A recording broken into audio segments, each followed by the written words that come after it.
better run for some shelter, 'cause we're blowing down this house. We are a hurricane. I'm blowing in and we're taking names. I'm bringing the soul, here we go. Put your hands up, 'cause we are a hurricane. We are a hurricane.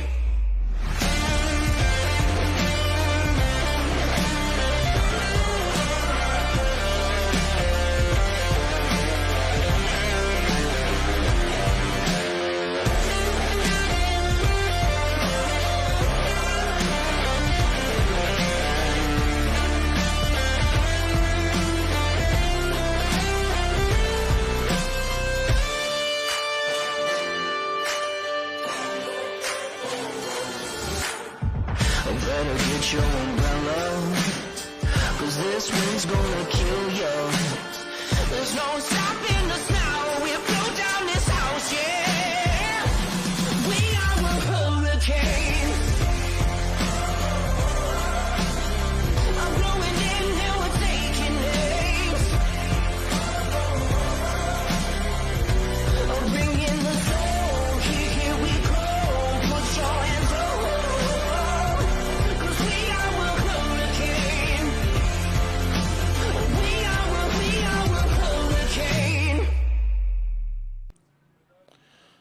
Well, hello, good morning, and welcome from Calgary in Alberta, Canada. You are watching live pictures of the Lakes of Cast in Stone right here at Predator Bay, just outside that beautiful city that I just mentioned to you just a few moments ago, Calgary in Alberta, Canada. And this is the site for the IWWF U17 World Tournament Water Ski Championships. My name is Tony Leifert, and it's a pleasure once again to be introducing you to the next generation of high-level performers in tournament water skiing.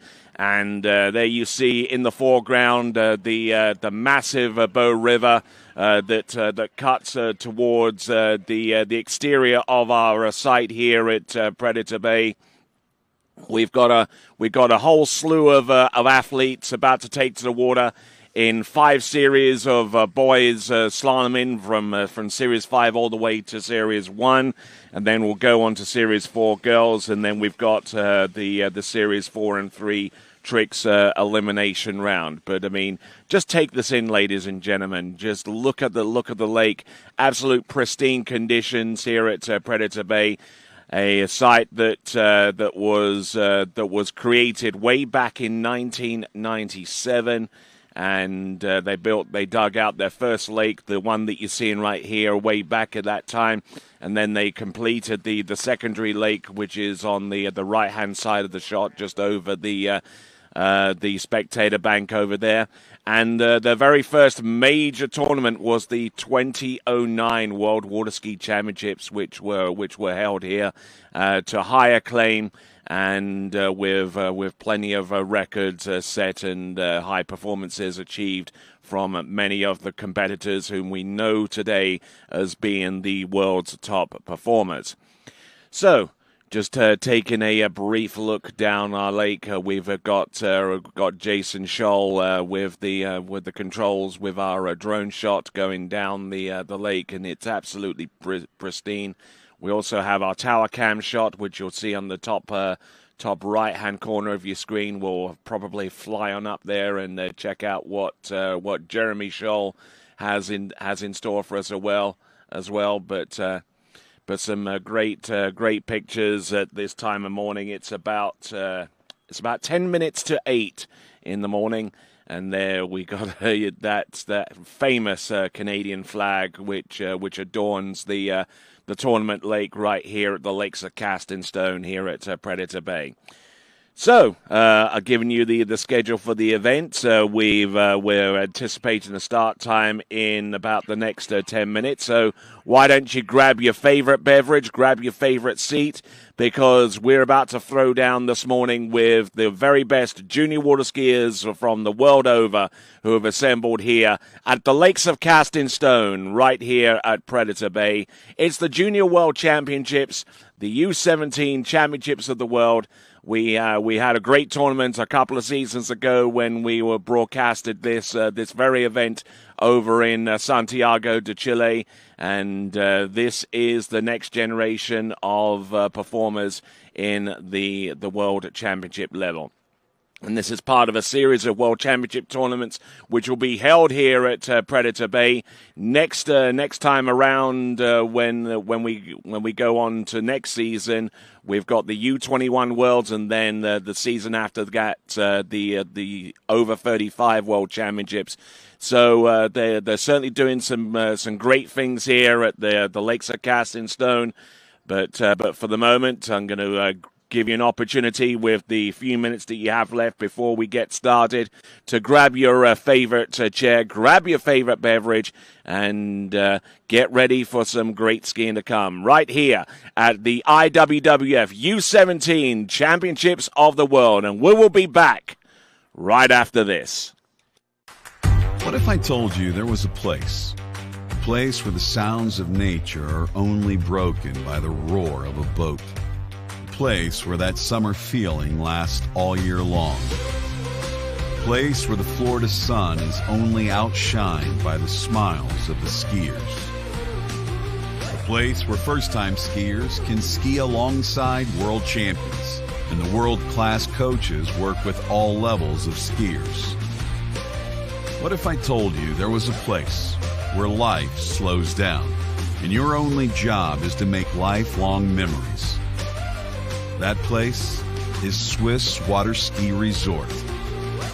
Book your trip at SwissWaterSkiResort.com.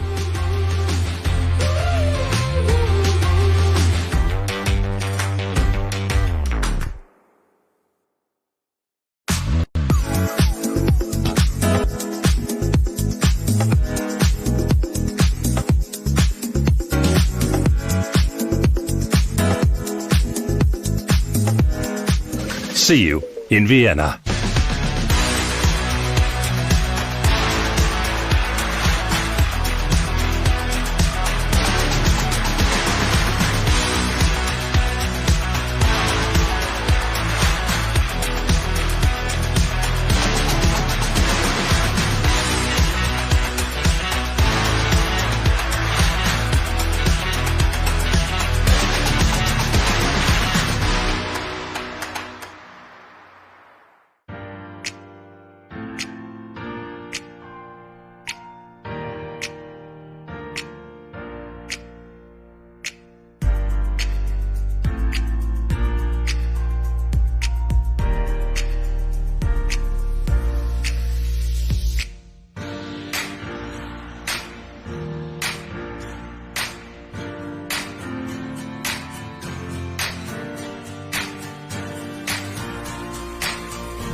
Thanks for calling Wake House. This is Brian. How can I help you?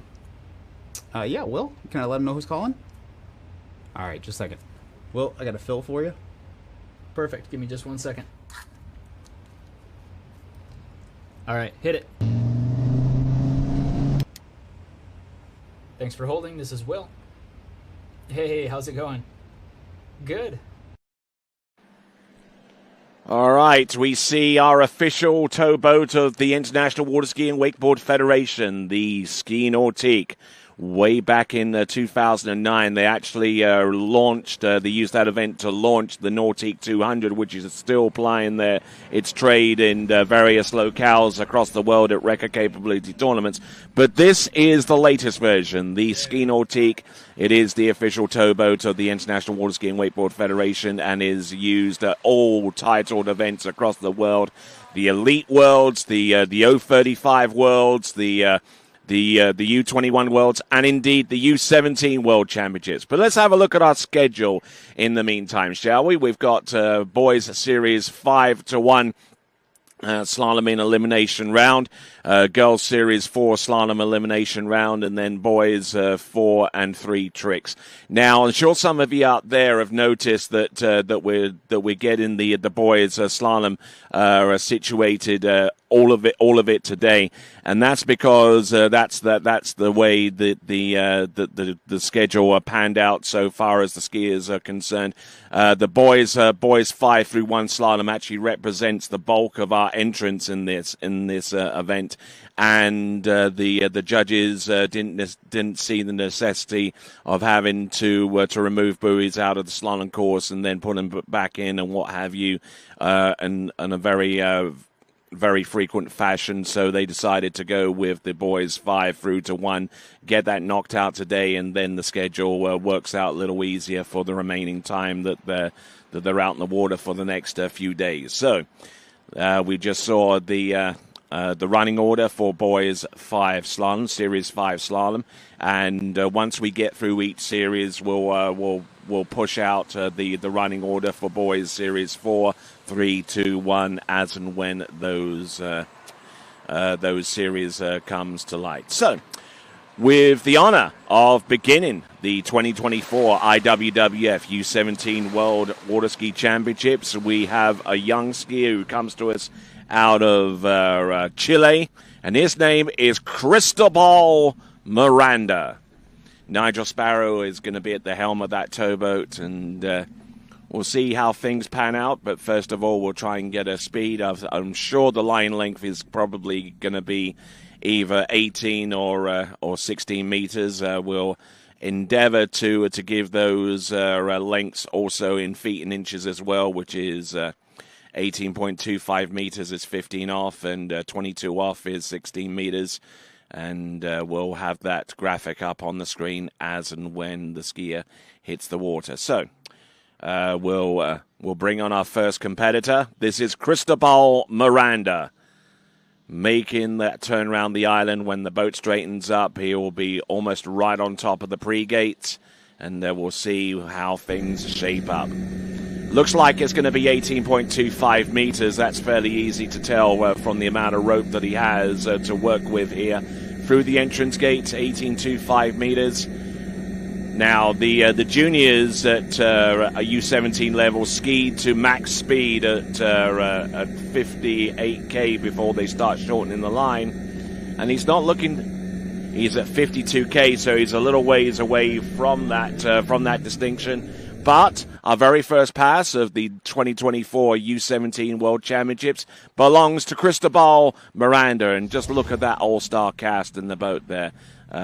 We had Nigel Sparrow at the helm, and boat judging is none other than Canada's Cole McCormick. So is that someone that he can draw a little bit of inspiration from? Well, no doubt.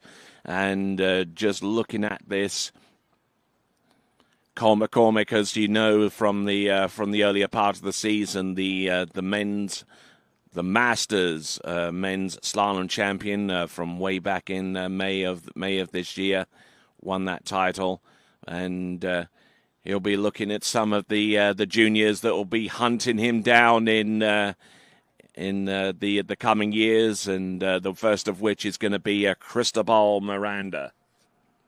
Now, the Miranda is certainly a name synonymous with Chilean water skiing. They train over at the Lago Los Moros, which has been the home of the Pan American Games water ski tournament as recently as last season.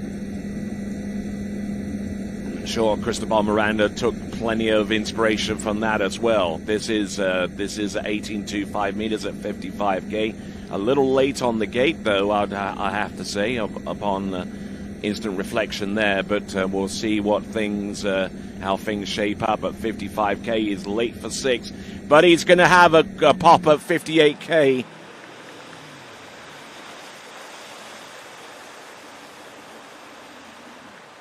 Looking strong and looking confident out there. He's been practicing for the last couple of days when the opportunity for the Chilean team has presented itself.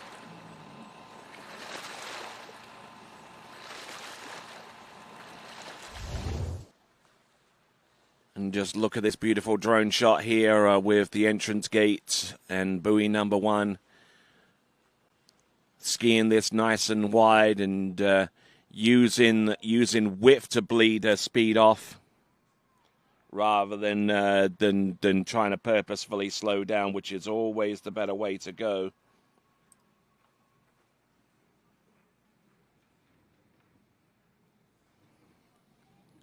Beautiful looking technique.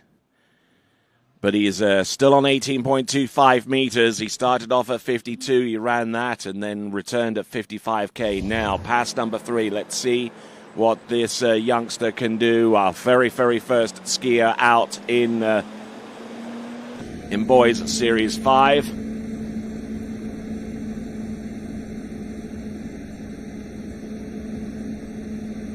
There's number 1. He's handling the speed well. Look at him go. Look at this guy go. There we go. That's number 2, number 3, 4.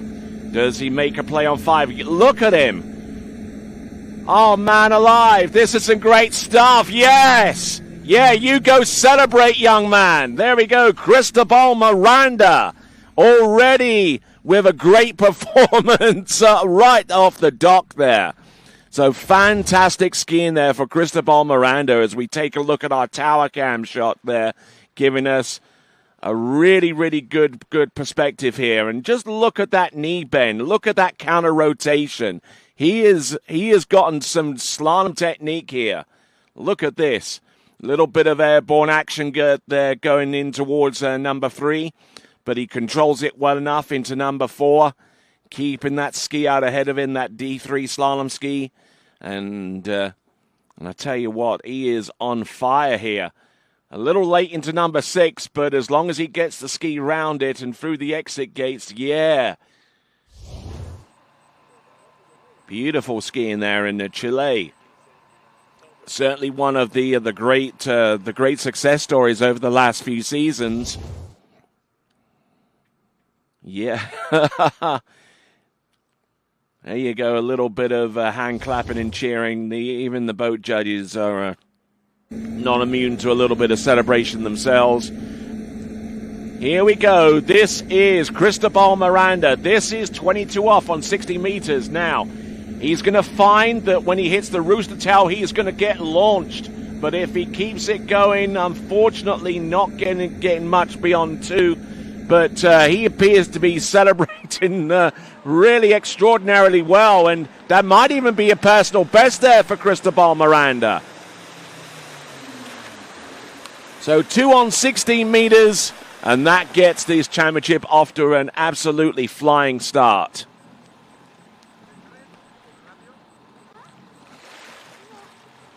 What a great experience for that young man from Chile.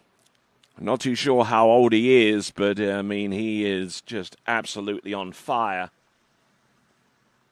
Matter of fact, if I have the information, yeah, he's only 9 years old. He isn't even in double digits as yet. So our 10-year-old skier with 2 buoys at 22 off or 16 meters, Cristobal Miranda. Now, some of the other results that I've picked up from him has his maximum boat speed at 49k. So that is essentially his personal best at 58k. We ski to the maximum boat speed before we shorten the line here at World Elite, World Junior Championship level. So great skiing there from Cristobal Miranda. And now our next competitor to go, Carter Millward. Coming to us out of New Zealand. Let's see what Carter can do. It looks like the line length is going to be at 18.25 meters. Indeed it is. Just trying to stay upright on the ski for the opening pass. I would imagine that this is either 55 or 58k. Boat speed is at 55k. And that is Carter Millward coming to us out of New Zealand.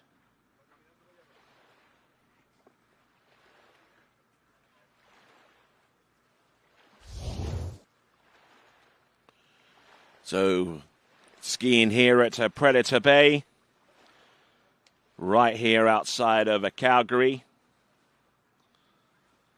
This area is part of the territories of the peoples of the Treaty 7 region in southern Alberta. Then it includes the Blackfoot Confederacy, comprising of the Siksika, Piikani, and Kainai First Nations, and the Sultana First Nation, and Stoney Nakoda. And we're right in the middle of some historical territory here, and we certainly pay heed and reverence to the First Nations that inhabited this land long before the colonial powers came into being here.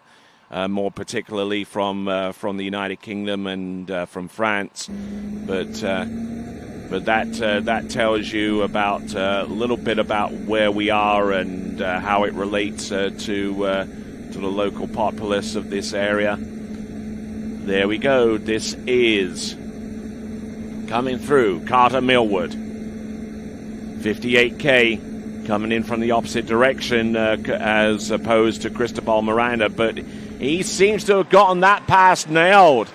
There you go. That's 55 and 58k back-to-back. Carter Millward looking very strong out there. Allowing the ski to ski out nice and wide to keep the line tight so that when a change of direction is called upon to go cross-course, then he is ready to go. Look at that. Good tight line.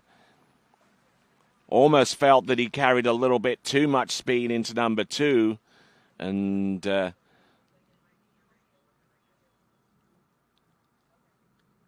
just trying to handle his speed and realizing that he would be best served using width rather than just purposefully slowing down through the wakes.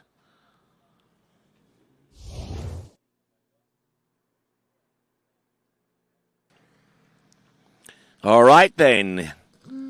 Another wonderful shot here of our facility here at the Lakes of Casting Stone, the home of the Predator Bay Water Ski Club, right here, just outside the wonderful city of Calgary in Alberta, which certainly cemented its place in the world of sports by hosting the Winter Olympics in 1988. Long before these skiers were even born.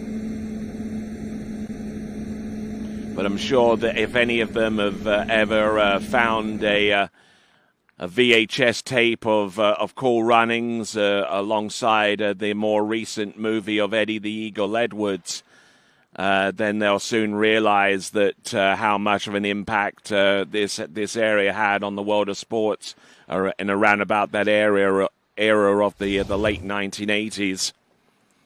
But Carter Millward, that was the 16-meter run. He seems to have gotten a little bit more of a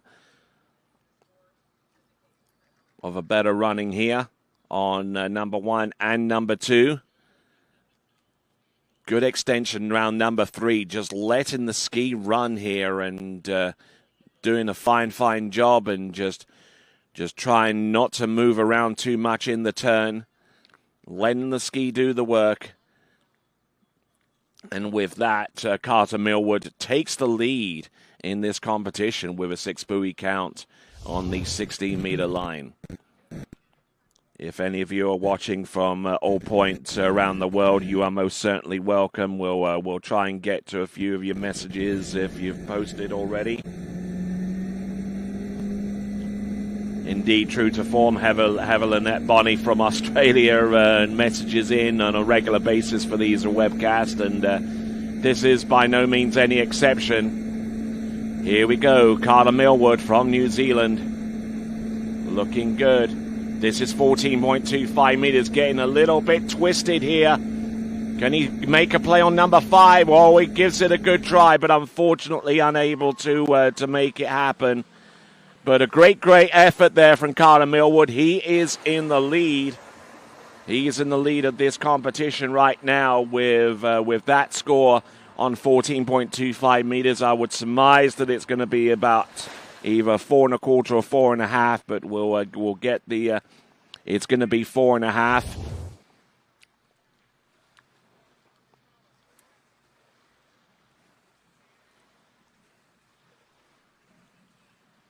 Yeah, number 1 looked good, but then he started to think about the amount of speed that he was carrying in towards the buoy. And when you start thinking like that towards the wake, then things start to get real twisted on you very, very soon.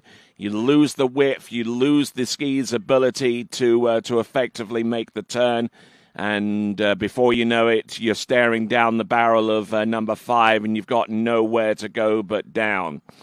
So that is Carter Millwood. It's going to be a 4.5 buoy run at 14.25 meters. And he will swim in. And knowing that he is in the lead after 2 skiers into Series 5, we still got another 4 series to go after that. And as a result of doing all 5 series today, we'll be able to tell you who the first 12 finalists will be. But with that in mind, let's go on to our next competitor. This is No Osorio from Colombia. If I do mispronounce one or two of these names, I do apologize up front. But some of these competitors are new to me so far as being able to watch them ski and to see what they're capable of. And No Osorio from Colombia, doing a great job there on the opening pass. That was on 16 meters. I believe that was at 55K. 16 meters at 55K for the opener, which means he'll have to go to 58 and successfully run that in order to shorten. So, continuing to roll right along.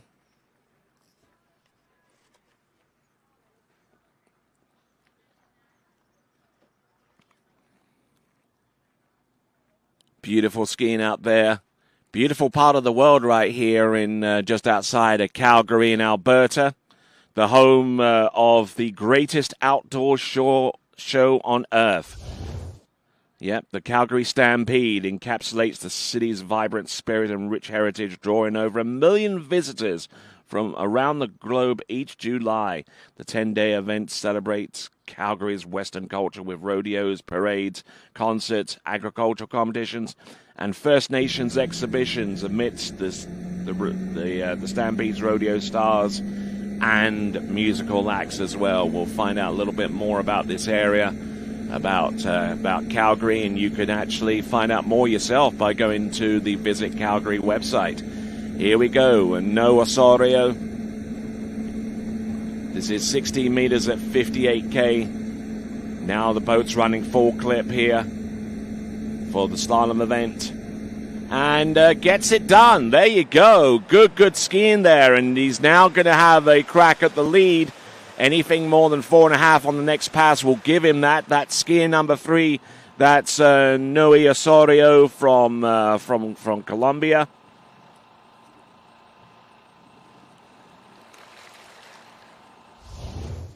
Fantastic skiing there from him.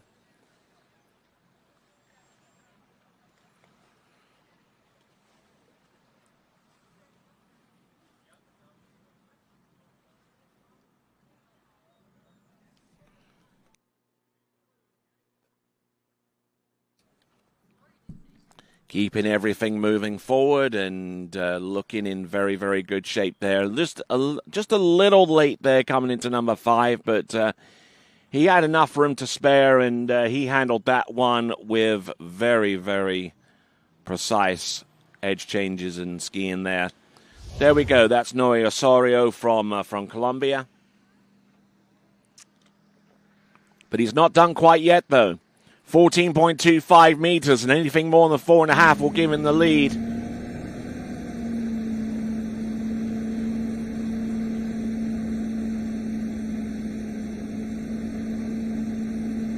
There's number 1 in boys series Slalom 5.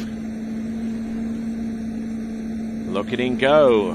Continuing on. There's number 5. Can he make it to 6? Yes, he's taken the lead. So 3 successive lane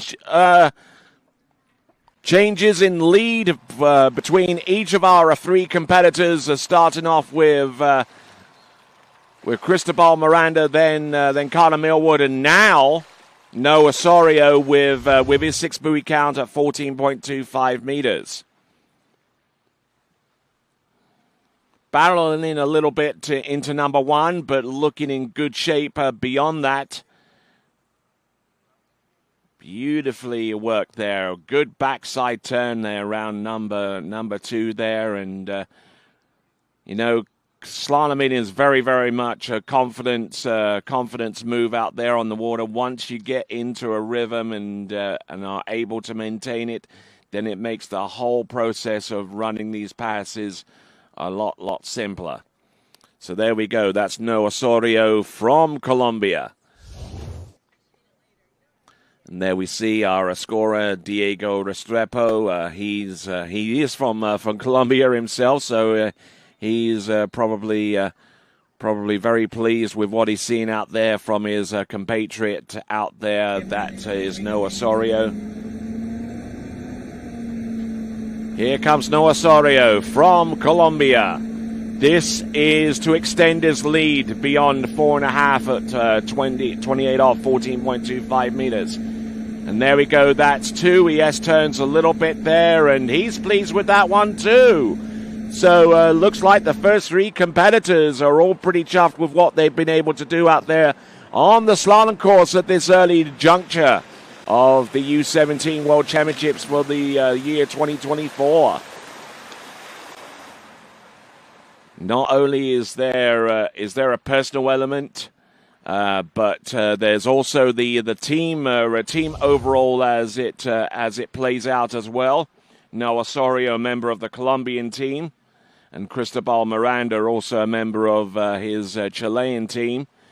So they've put some points on the board right now for their respective nations, and Noe Osorio, that is going to be a 2 buoy count at that run of 13 meters.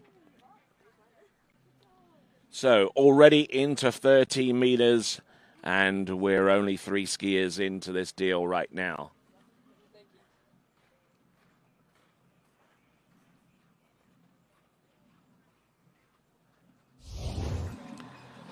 So behind that Nautic towboat, we go on to skier 4, and coming to us out of the land of the rising sun, Yo Nakamura.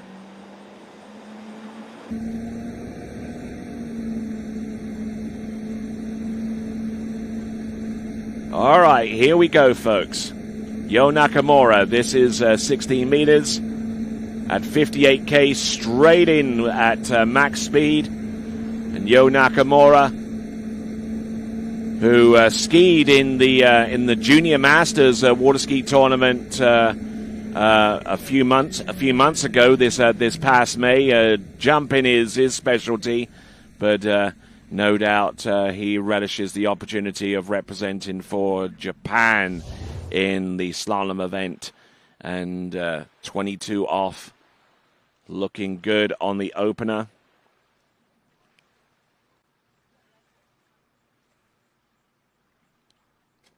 Getting a few messages coming through at this early stage of the competition. A lot of people wishing each other luck out there on the water. And Yo Nakamura, I'm sure that looking very, very good.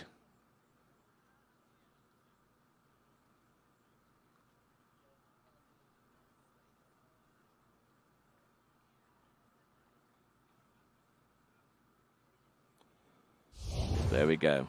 And getting ready for 14.25 meters. The lead is now 2 on 13. So he's getting ready to go for that run. But he needs to get through 14.25 meters first.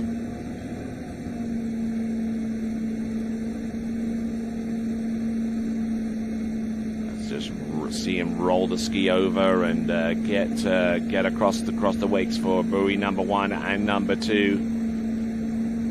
From the feedback that I've gotten from the skiers, this lake ski is extraordinarily good.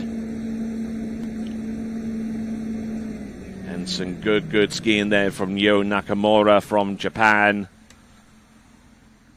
So looking in very, very good shape there. Calmed down into and gotten his bearings out there on the slalom course. Looking at this wonderful drone shot there being piloted in front of the Nautique towboat. Just absolutely wonderful, wonderful imagery from here in Western Canada, in the province of Alberta.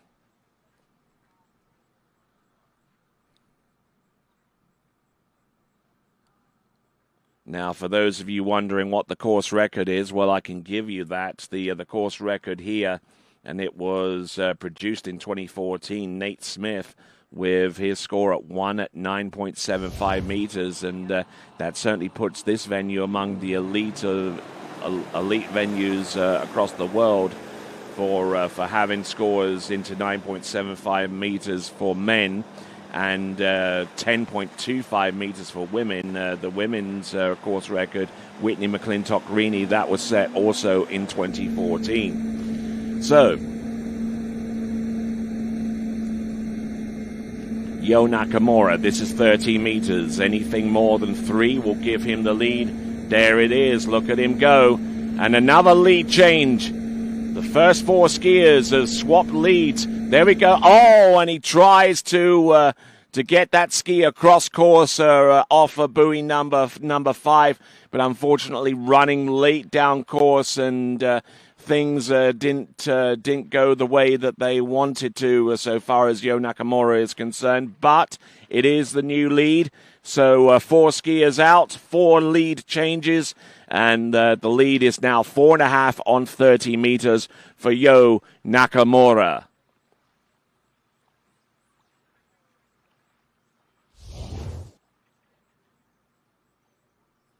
So one of the nice things that I get are messages from various places around the world, including one that instantly spotted that I had mispronounced his first name. So it is Joe Nakamura.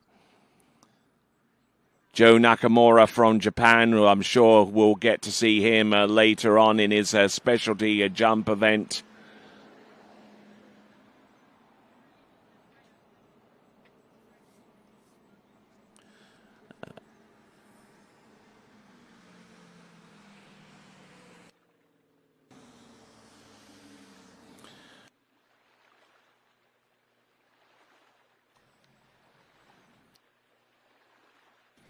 All right there, so Joe Nakamura there getting as far as he could on 13 meters. It is a good enough score for the lead. And as I mentioned, 4 lead changes, the first 4 competitors. And good to see him right there. Now, is that going to be enough to send him through to the finals? Well, we won't even begin to contemplate the potential skiers who could make it through to the next round of the competition, the finals. which will be held at the end of this tournament. But there you see the leaderboard as it stands right now. Joe Nakamura from Japan currently holding the lead. All right, let's continue on, and we move from Japan to Italia, Ettore, South Africa. Coming to us from a country that we spend a good amount of time at between the webcasts of TWBC, San Gervasio Pro-Ams, and the European Elite Championships, which took place last year at that venue. We've also covered events as diverse as the European Championships, and also the World Wakeboard Championships in 1 year as well. So Italy has been really, really kind to us, and we'll actually be returning to Italy before the end of this season for the European U14 and U17 Championships, which will take place over in Richeto. But we're here at the World Championships for U17 right here at the Lakes of Casting Stone here at Predator Bay Water Ski Club.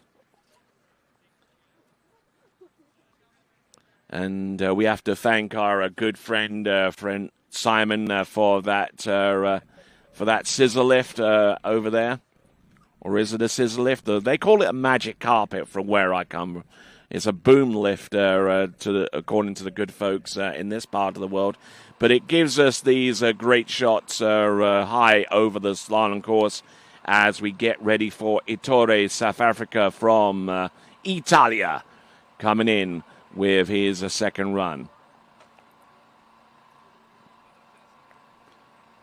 So it looks like we see Samuel Mackenzie there from New Zealand about to take to the water. Just trying to get settled in. And 14.25 meters for Ettore, South Africa.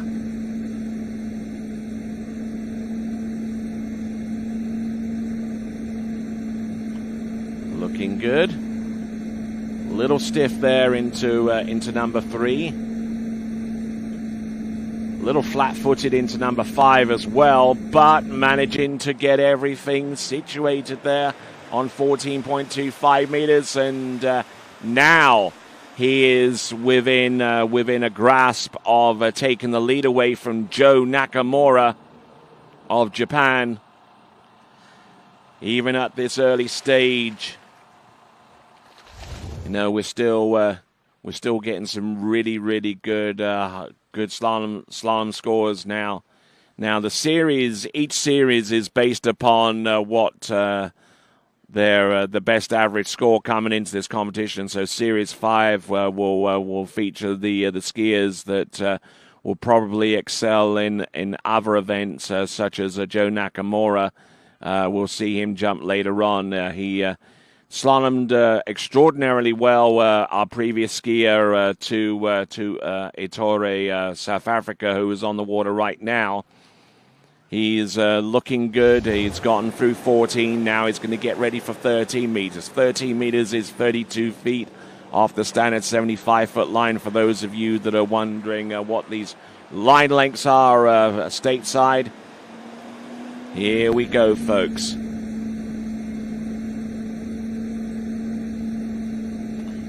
Here comes Ettore, South Africa from Italia. No one's run 13 meters yet, but he's getting close. Come on, Ettore, coming off number 4, 5, and number 6, our first competitor to get through 13 meters, and our 5th lead change in as many skiers. Ettore, South Africa from Italia. So now the lead score will change to a score from 13 meters to 12 meters.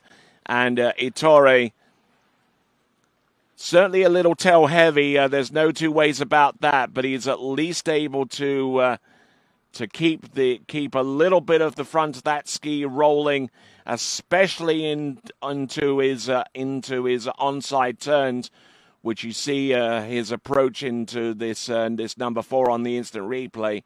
Getting good angle, is able to hold enough of it away, and then just safeties up, gives himself enough room to stand up, get balanced, and continue on.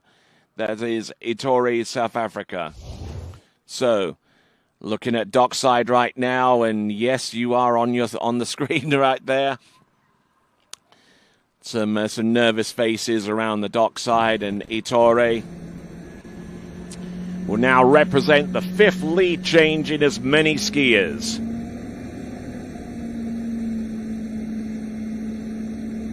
"12 meters. Let's see what kind of start he gets." It's 58K drifting down on number 1 and unable to make a play on number 2, but it is 1 buoy on 12 meters, 1 buoy on the 12-meter line. And as I mentioned before, the 5th lead change in as many skiers. And there you see the leaderboard right there that's been updated. Joe Nakamura had it with a 4.5 on 13 meters. And now that's been superseded by Ettore, South Africa. So good skiing there all the way through. All right, let's have a look and see the instant replay here.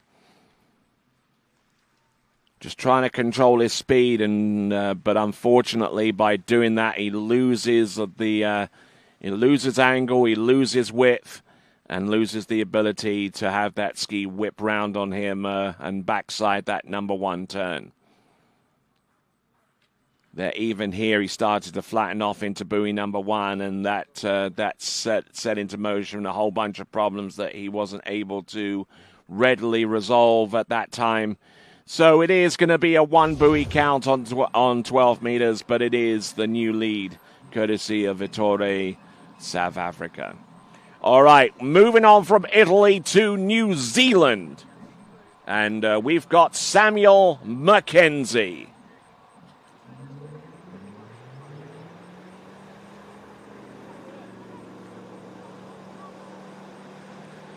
All right, now the first of our skiers to go with the zero-based option, 55K, 16 meters, which means that in order for him to shorten, he has to run through this pass and the pass afterwards at max speed before he sees 14.25 meters. Seems to have an ease about his slalom technique out there. Good skiing. That's Samuel Mackenzie. So let's have a look and see what he's got so far as performances are concerned. Pretty much all of these scores are at 55K. He's had scores in the around the likes of one at 14.25 meters at 55K. Then there's a smattering of others on 16 meters, 14.25 meters. You kind of get the picture a little bit, but I'm not too sure if this is going to be his first instance trying 58K, or maybe he's had some. Maybe he's had a few competitions since some of these scores were published. Most of the scores that I have in front of me date back to 2023. But let's see if he has gained enough confidence to go beyond 55 and maybe start running some passes at 58K. Looking at the starting dock, Rodolfo Olban from Mexico. He's getting ready to go just in case he needs to at a moment's notice. But here we go. This is Samuel Mackenzie. 58K, 16 meters. Bleeding off a little bit of speed into his gate shot. But there you go, there's number 1. He's early for number 2 here. And just as early for number 3. Getting some really good angle here. And it looks effortless. I tell you what, this is a skier that we will be looking at to challenge the high echelons in the seasons to come. And Samuel Mackenzie looking in very, very good shape right now as he gets ready for 14.25 meters.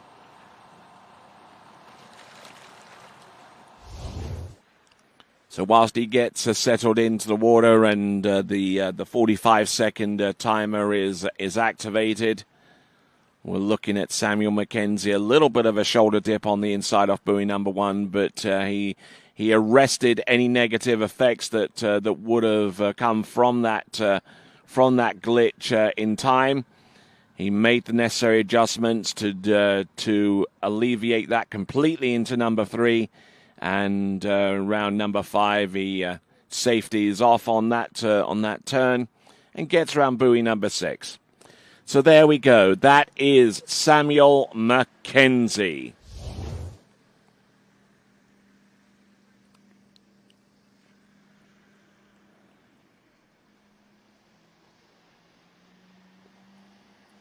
All right, working his way through to the course right here and now. Samuel McKenzie. This is 14.25 meters. Oh, getting a little twisted off buoy number 2, but managing to recover well for number 3. Keeping the ski moving, that's the important thing, but unfortunately getting a little late off number 4 and tries to make a play on number 5. I'm not even too sure whether he actually made it behind the boat to score the full 5, but that is Samuel McKenzie. Will get the confirmed score in a moment, but he certainly had the goods here in buoy number 1. He really attacked it with a lot of gusto here into number 1, but started to get a little bit of slack line towards the end of the turn. Having said that, number 2 looked pretty darn good.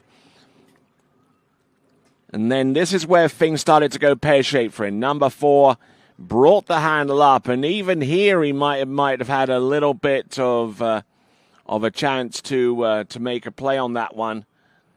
And it looks like he skied on the right side of that boat guide. So look, it's going to be 4 1/2 confirmed. 4 1/2 confirmed at 14.25 meters. That means that Ettore, South Africa, means that his lead stays intact for a second competitor.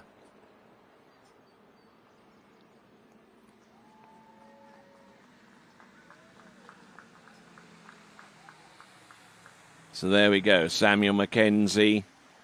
Probably didn't realize that he could have skied on the ahead of the boat guides, but it's part of the learning experience with tournament water skiing.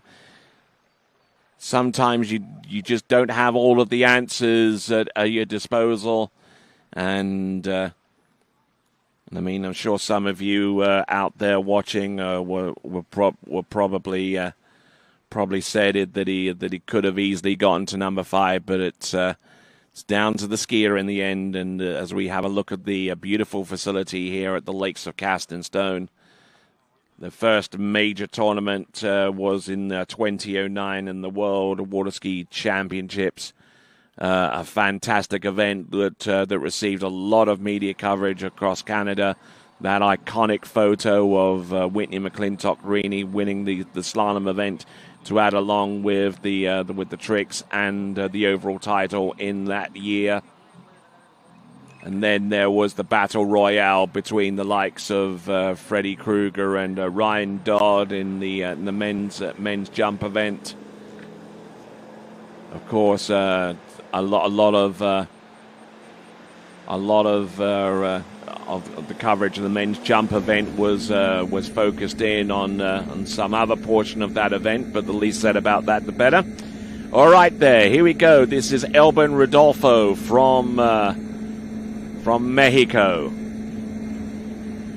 58K, 16 meters. The first skier that we've seen going at max speed on short line, and he gets it under his belt. So good, solid effort here, and this site here, known the world over as being a high-class tournament water ski site. But we see our good friend there, Paul Fong there, the executive director of the International Water Ski and Wakeboard Federation here in that capacity. And as I was mentioning, this tournament venue here, one of the very best in the world. And it's also home of the Splash Adaptive water ski program. And it's an inclusive program designed to make the exhilarating sport of water skiing accessible to individuals with physical disabilities. The initiative aims to break down barriers to water sports, offering adaptive equipment and specialized training to ensure that everyone, regardless of their physical abilities, can experience the joy and freedom of water skiing. And I personally have had interactions with that program. They sent a few of their elite competitors to actually train in South Louisiana this past March. They are an absolutely fantastic crowd of skiers, and certainly look forward to coaching those folks again when the opportunity presents itself. Here we go. This here is Alban Rodolfo from Mexico. Oh, a little bit of a split edge change there into number 3, but he manages to keep things going, keep it running, and there we go. Good skiing there from Alban Rodolfo.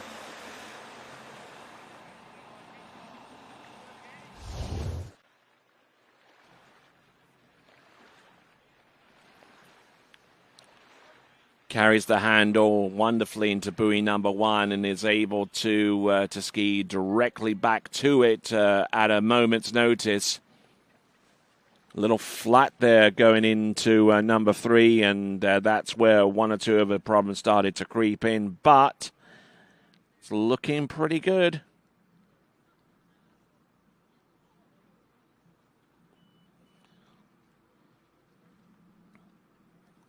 Getting a few messages coming through on the live chat, especially from the likes of Zane Nicholson, who is absolutely loving the high-angle shot there that we have over the lake, courtesy of Jeremy Scholl. We'll get to see him in a moment. Or Jason Scholl. We switch them out on occasions, you know. We keep things fresh. Here we go, folks. Right here, right now. This is Alban Rodolfo. This is 13 meters.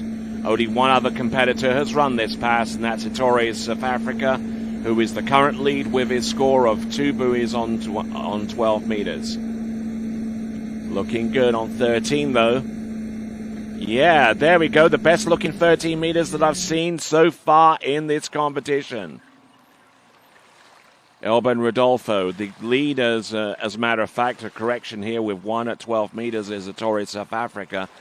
So he's within 1.5 buoys of establishing a new lead here in this competition, as we see our next competitor, not representing Chile per se, but a Chilean skier nonetheless, Jose Noguera. He will be our 9th skier out on the water out of 11 in this Series 5, and then we'll go into Series 4, and we'll let you know what that running order is beforehand. But of course, if you want to look at all of the running orders as well as the list of officials and the complete list of skiers, you can just do a quick search under IWSF results in Google and click on wherever that link takes you, and eventually you'll get to the scoring website for this, the IWWF U17 World Water Ski Championships, right here at Predator Bay.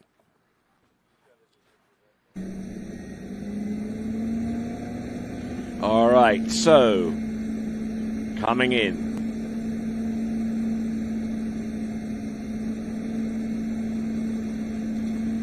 This is Alban Rodolfo. Oh, look at this. He's round number 2. He pulls long for number 3.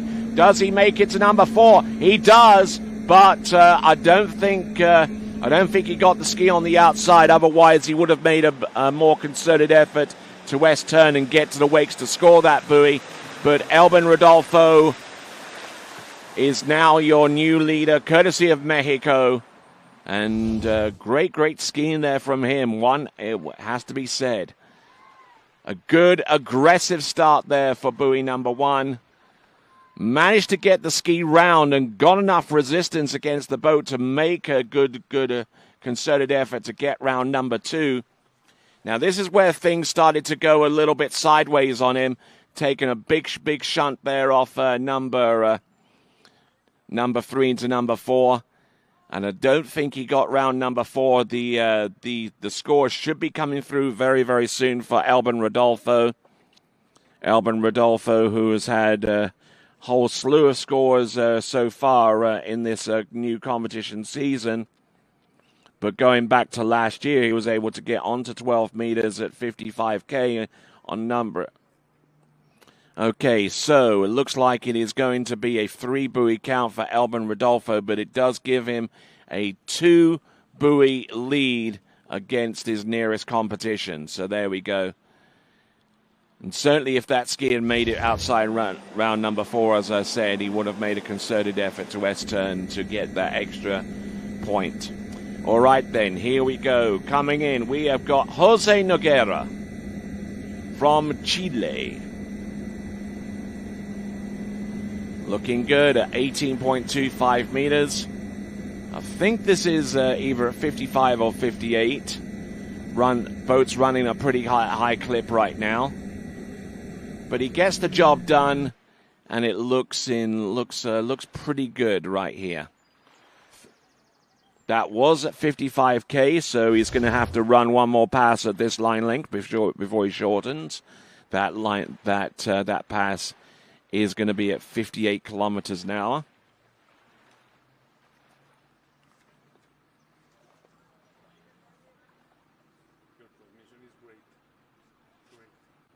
All right, so continuing right along here in Calgary.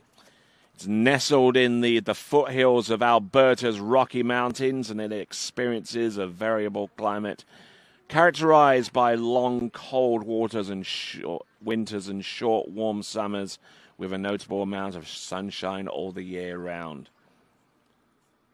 Summers are relatively short, but they are pleasant, with July being the warmest month. Daytime temperatures range from about 16 degrees Celsius at night all the way to 23 degrees during the daytime. And looks like we're going to have one of those days right here at the Lakes of Casting Stone. And there you see with this shot right here, all of the sponsors and all of our supporters for this event, they definitely need appreciating for their efforts in making these championships possible here at Predator Bay. All right then, folks, we have got 58, 18.25 meters.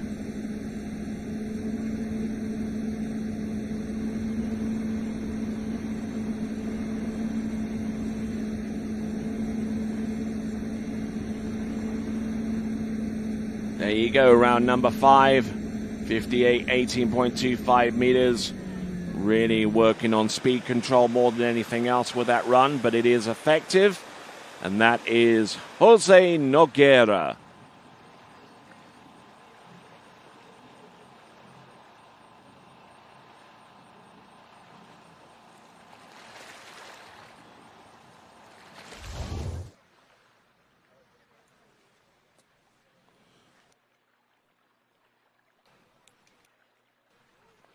So, Jose Noguera from Chile, not representing Chile as part of their national team, one of their wildcard skiers that they've brought in for experience at the World Championship level.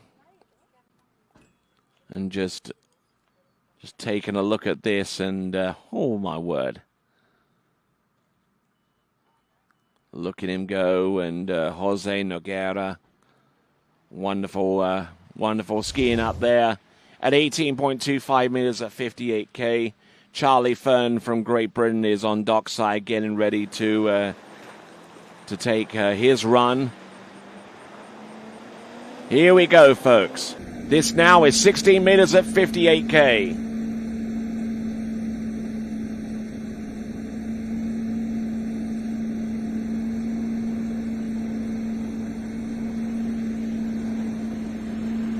Seems to be getting some pretty good angle here, just trying to stay upright for as long as possible. As long as he does that and is early enough into some of the buoys, then he's got enough room to work and go across course.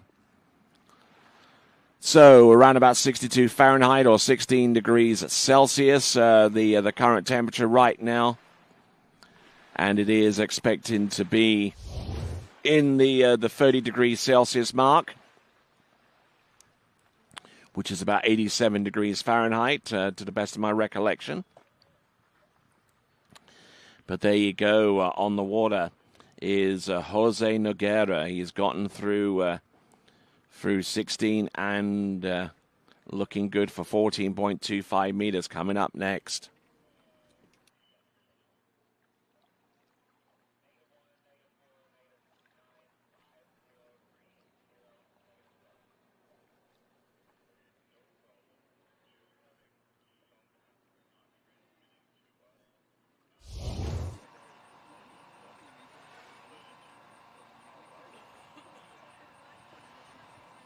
All right, then, continuing right along, we see Charlie Fern dockside getting ready for his go, and as the temperature warms up, hoodies come off and the t-shirts come on, and getting ready for some hot weather and some hot skiing action out there on the water. All right, then, here we go, folks. Coming in on this next pass of this is 13 meters now. So he's gone through 16 and 14. Now this is 13 meters. Oh, he's down course here. Now he's going to have to make up some time, and unfortunately, time just plain flat out ran out for him. That was Jose Noguera, and that will be a score of, I believe, a 3 on the 13-meter line. But we'll get confirmation of that. And Alban Rodolfo from Italy sees his lead stay intact for a little while longer. The first 5 competitors represented the first 5 lead changes in this event, and the skiers that came after that saw their lead stay intact for at least another skier beyond themselves.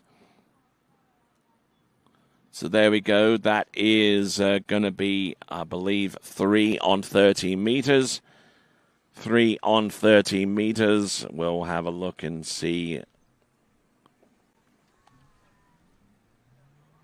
We'll see where that puts him among the top runners right now. But this is real early doors right now. And our next skier to take to the water is already on his way towards the slalom course right now.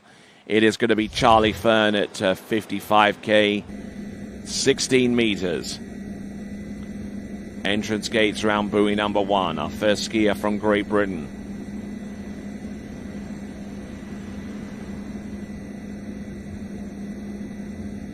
Charlie Fern looking good on 16. 14.25 meters.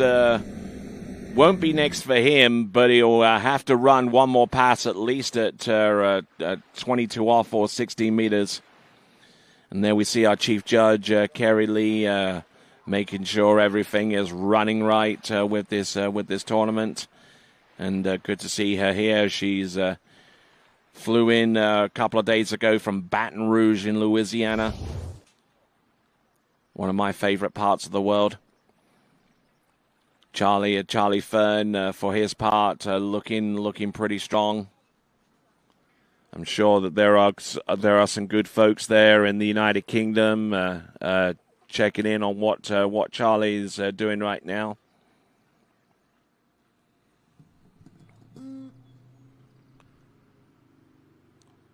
So getting some encouragement from the British fans that are on the live chat right now, including my good friend from back in the day, Richard Crossland, with his latest message of support. And we'll see what Charlie Fern can do with pass number 2.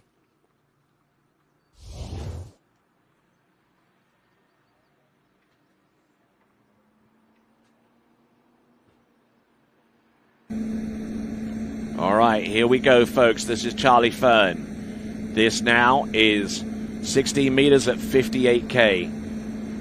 Now he's really going to have to hustle here. He made a bit of an error there on number 2, but he's able to stay with the run. Gets it to go, 16 meters at 58K, and now we'll get to shorten down to 14.25 meters.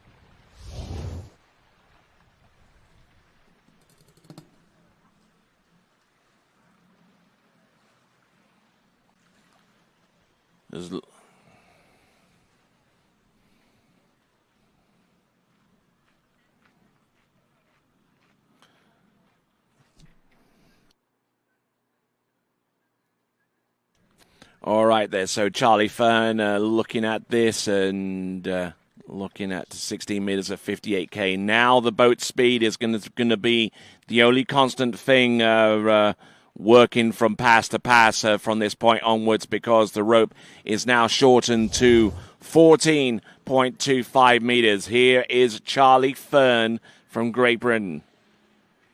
Charlie Fern for Great Britain, I believe he's going to be our third from last skier out in Boys Series 5. Representing Great Britain, one of 25 different nations in this competition. There is number 1 and number 2 at 14.25 meters. Charlie Fern trying to stay ahead of the course here. Getting a little twisted into number 5. Can he make it round buoy number 6? Oh, yes, he can.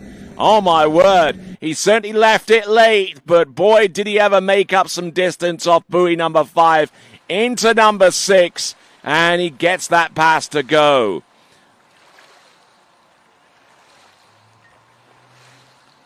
Certainly didn't give himself too much room to get round number 6, but he got that pass, and now puts him in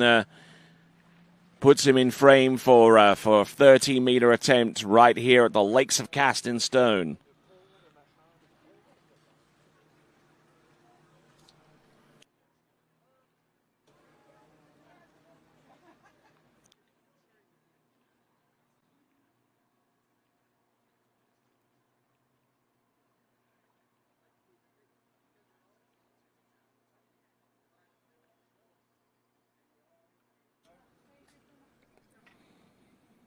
All right there, so Charlie Fern getting ready now for 13 meters.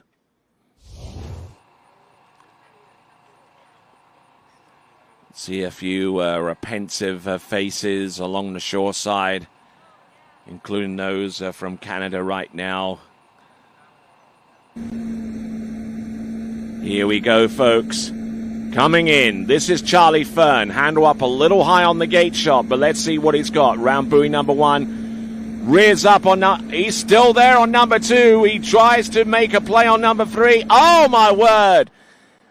He tried to S-turn it and get the ski through the wakes, but unfortunately that didn't quite happen the way that Charlie Fern had planned out in the split second that he had to make a decision in that vein. So it's going to be 2 1/2 for Charlie Fern of Great Britain on 13 meters.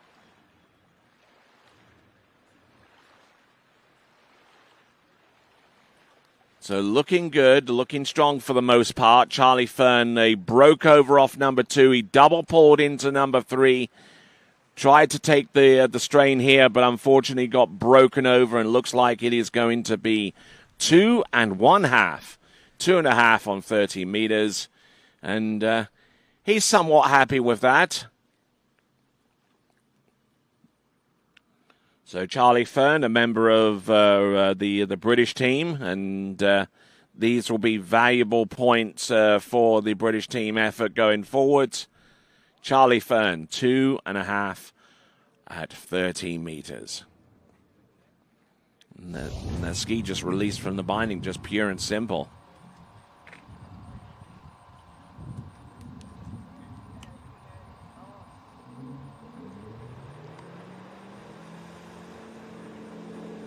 All right, moving on up to our penultimate skier in Boys Series 5 Slalom.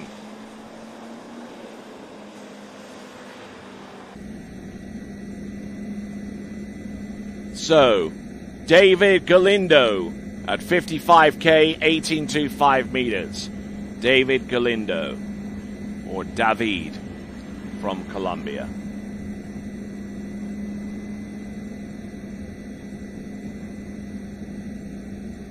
And there you go. Opening pass, 55K. No worries there from him whatsoever.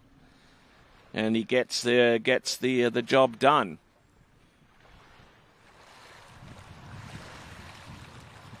So as we continue to roll along, I've got little tidbits of information about the area and about Canada in general. Of course, Alberta, known for some of its great athletic talent in the sport of tournament water skiing. Of course, you only have to look and see multiple-time world water ski jump champion Ryan Dodd, originally out of Alberta. Comes originally from Edmonton. And then you've also got the likes on top of Ryan Dodd. You've got Jarrett Llewellyn and Dorian Llewellyn, both of them originally from Innisfail in Alberta. And Dorian continuing to rep the Maple Leaf to this day. Competed in the overall water ski tour as recently as this past weekend in Salmsee in Austria. So there is an ever constant presence of pro athletes representing Canada and especially this province of Alberta. But on the water right now, this is David Galindo. Looking good. Gets the job done. 58K, 18.25 meters. No worries there for him.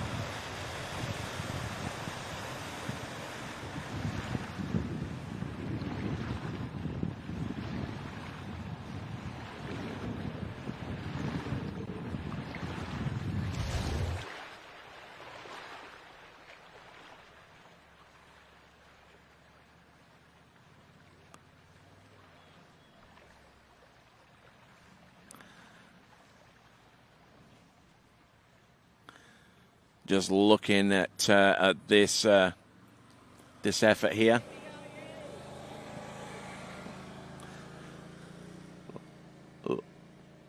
Looking in good shape here.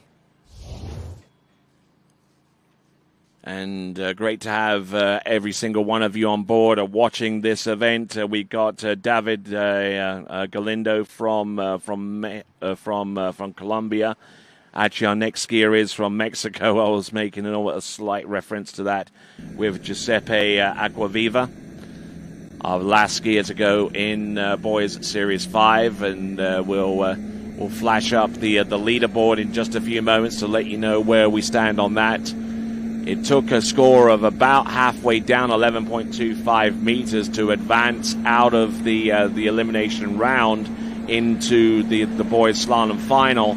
So that's the kind of performance that Davide Galindo has to produce here and now to put himself in a fighting chance of making it through to the next round. But the way that this venue is skiing right now, even for skiers in Series 5, would suggest that maybe that score from the last Junior World Championship could well be superseded in terms of making it through to the next round of the competition. But we'll see how this plays out as David Galindo from Colombia looking in very, very good shape here. Letting the ski run, letting the tip do most of the work, establish the angle, get in position, and then it's off to the races. Davide Galindo from Colombia. Just having a look at a few of these messages coming through. Actually receiving a message here from one of our folks there. A little bit concerned about BG Bigley. I didn't know there was anything to be too concerned about, but one of our fans there wanted to know that if he's okay. But no doubt we'll find out in the fullness of time, or I might be able to give you some information in regards to that skier representing the United States. But skier representing Colombia right now on 13 meters. He's getting all kinds of twisted there, and unfortunately unable to get outside buoy number 3. So it looks like it's going to be a 2 at 13 meter score. 2 buoys at 13 meters for our skier from Colombia. So that is Davide Galindo from Colombia. Tried to bleed off a little bit too much speed into his gate shot, and then he kind of got crushed into buoy number 1 and had to pick the rope up off the water there, and that would have delayed his approach into number 3. And then the boat took him, and not in the best way, in towards buoy number 3, and unfortunately for him, unable to make a play on number 3. So Davide Galindo from Colombia. Which brings us down to our final competitor from Italia. Skier number 11 in U17 Boys Series 5 Slalom Elimination Round. It's Giuseppe Acquaviva. And if that name isn't purpose-built for tournament water skiing, I do not know what is.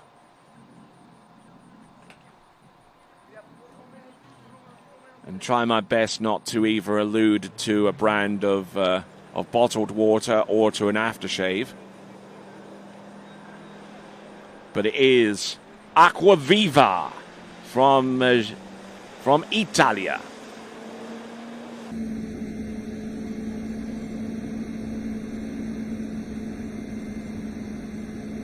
All right, coming in at 58K.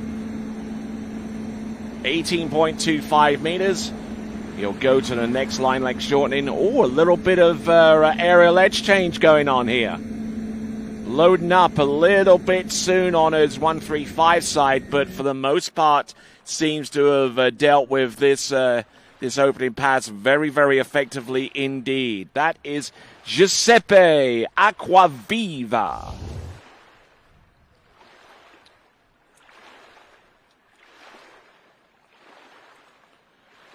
Of course, I'm sure that that we have a lot of fans in Italy watching these webcasts that we've been able to produce.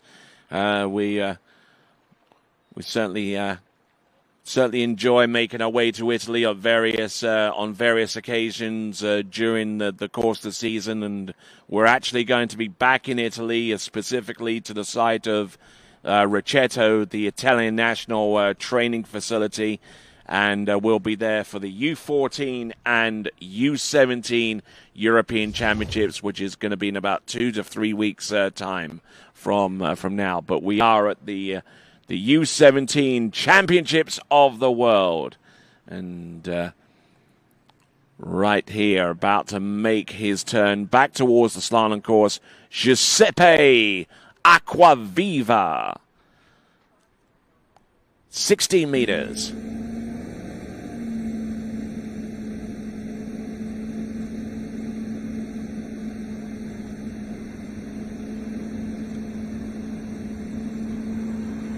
All right, looking at this.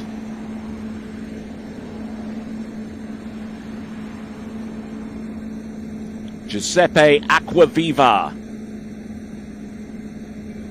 Hadn't really seen too much of him compete in recent times, but obviously he's an extraordinary competitor, and the reason why the Italians have selected him to be present here at these World Championships. Giuseppe Acquaviva.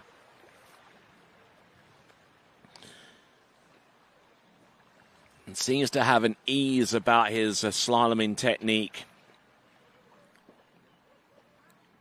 Not afraid to let the ski run wide. And to ski one speed at 18.25 meters. I believe that was 18.25 meters. It might have been 16, but makes it look just as easy no matter what the line length is. And we'll see what Giuseppe Acquaviva can do. Our last skier in Boys Series 5.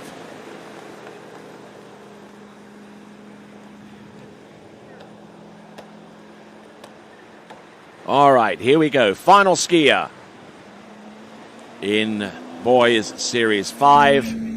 Here he comes in for the next run. This should be 14.25 meters. The boat speed is at top clip right now, 58k.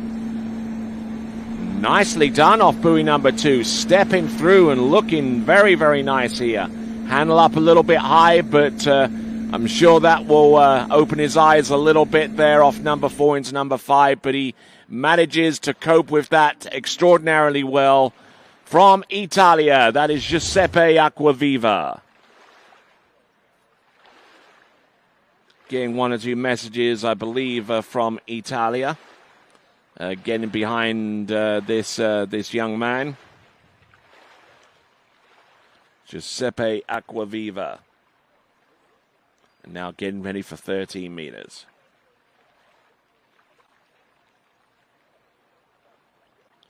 All right, so. And right now it's about almost a 5:15 in the afternoon in Italy. For those of you watching at various locales across the world, in Melbourne, Australia, it's about 1:15 in the morning on Friday. Places like Dubai, that's still on Thursday right now, it's 7:15 in the evening. In London, it's about 4:15 in the afternoon, and they're all watching Giuseppe Acquaviva on 13 meters. Entrance gates number 1. Oh, a bit of a jolt there from the rope there. It gets round number 2 and number 3. Come on, Giuseppe. Round number 4. Unfortunately, unable to make a full effective play on the entire pass, but he gets 4 buoys at least as things continue to roll right along. Giuseppe Acquaviva didn't get the best of starts into number 1, but he certainly tried his best to gain a lot of that lost distance back, and got slack rope on number 3, which didn't exactly help his cause. And that caused him to go down course off number 4, and then it was. So Giuseppe Acquaviva, we're looking at his instant replay once again. We're going to go straight into to Boys Series 4 once we see the full extent of this instant replay. He gets around number 3, but a little bit flat-footed around number 4, and then it was unfortunately unable for him to continue on at that point. Okay, there's your leaderboard. Alban Rodolfo with 3 on 12 meters. Ettore South Africa with 1 on 12 meters, and Joe Nakamura rounding up the top 3 with 4.5 on 13 meters. You see the leaderboard right there. All right, then. We'll continue on with Boys Series 4. We'll get that running order to you after we see Samson Clooney from Canada on the water right now on 16 meters. Looking in good shape here. Just trying to massage its way through this run. Not trying to move too much on the buoys. But having said that, there was a little bit of movement round 4 and 5, which made that pass a little bit more difficult than it really should have been. But there you go. That is Samson Clooney,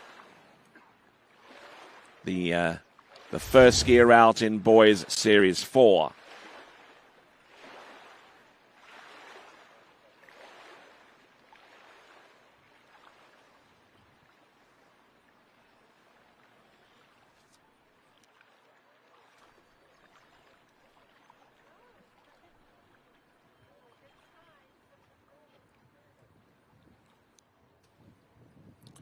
All right there, so Samson Clooney That was on 16 meters at 58K. It was at maximum clip so far as the boat speed is concerned. And 16 meters didn't look all that bad on the face of it. Now let's see if he can put out a score that would put him into the 12 meters. And there you see the running order for the U17 boys slalom list in Series 4. Starting off with Samson Clooney and ending off with Josh Wainwright. And we have 10 skiers total in Series 4. All right, here we go. Towboat making its way towards the slalom course. Here we go, right here and now. Samson Clooney. Selecting Alpha 2 on the 0 off. Looking good, looking strong out there. Keeping the flow going. There you go, just absolutely pummels number 6 and he will continue to ski on. Samson Clooney, who is a member of Canada's junior water ski team. There'll be a number of other skiers towards the end that will ski as individuals rather than having their scores be submitted for team point consideration. And Samson Clooney is 2 passes to the good right now.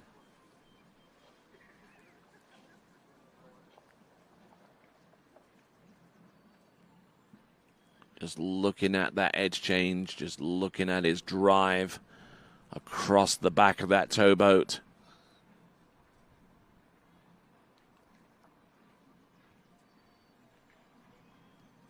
And not looking too bad on the face of it there. That is Samson Clooney.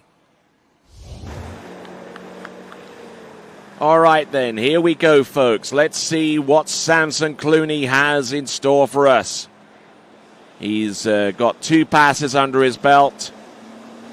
Now let's see what the third one looks like. It's going to be 13 meters. He's gone through 16 and 14, 13 now. A little flat into number 1. Unable to get much in the way of angle off number 1, but he's good to go around number 2. He's still there on number 3. He's continuing to roll here. Remarkably, he's still upright, and he gets round number 6 through the exit gate. There you go, Samson Clooney. Certainly sold us on 6 buoys. We'll get the official confirmation on that one, but great skiing there for Canada's Samson Clooney.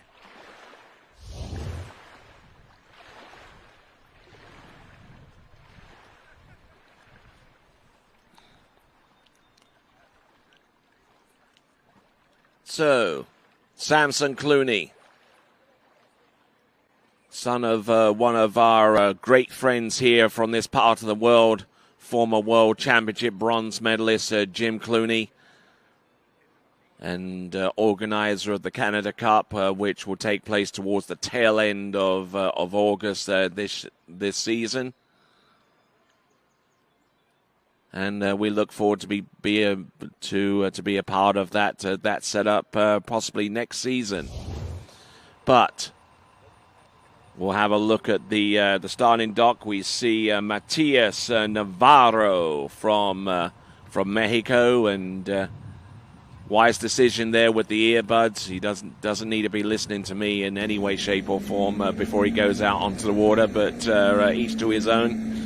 All right, there. This is Samson Clooney. 12 meters, needing more than 2 here. There's 1. Oh, and a big pile of slack off number 1. He just couldn't really hold on to it.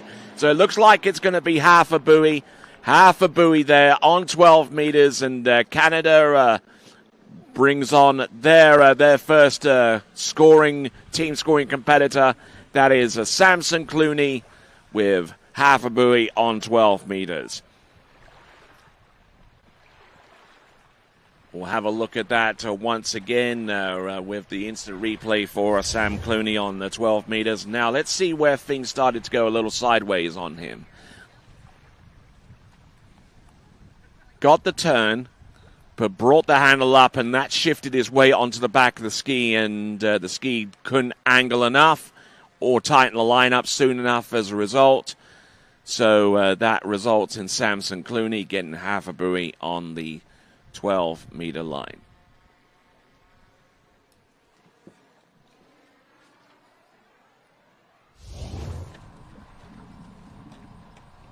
Looks like the wind's starting to pick up a little bit, and one of those winds is the Chinook that goes across the Rockies and blows into this area of the country. And competitors here making sure that they don't get caught out with one of those Chinooks.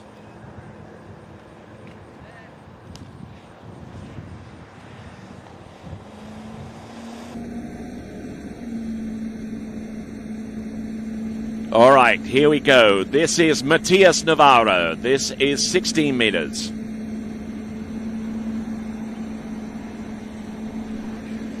Okay, so 16 meters. Oh my word! And getting a little bit deep into this run here.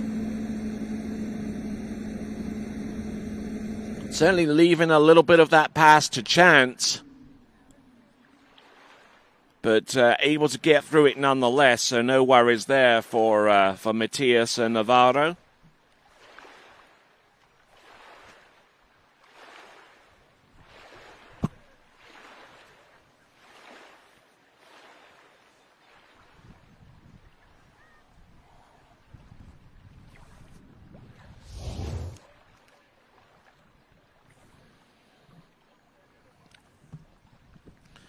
So, rocking his way on his opening pass, a little bit loose off number one, but managing, really close backsided turn off buoy number two.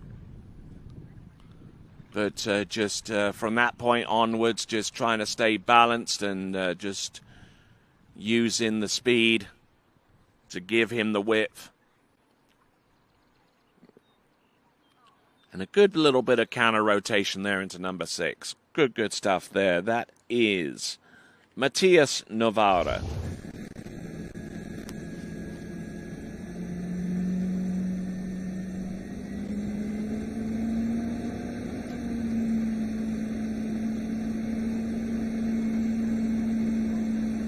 All right, here we go.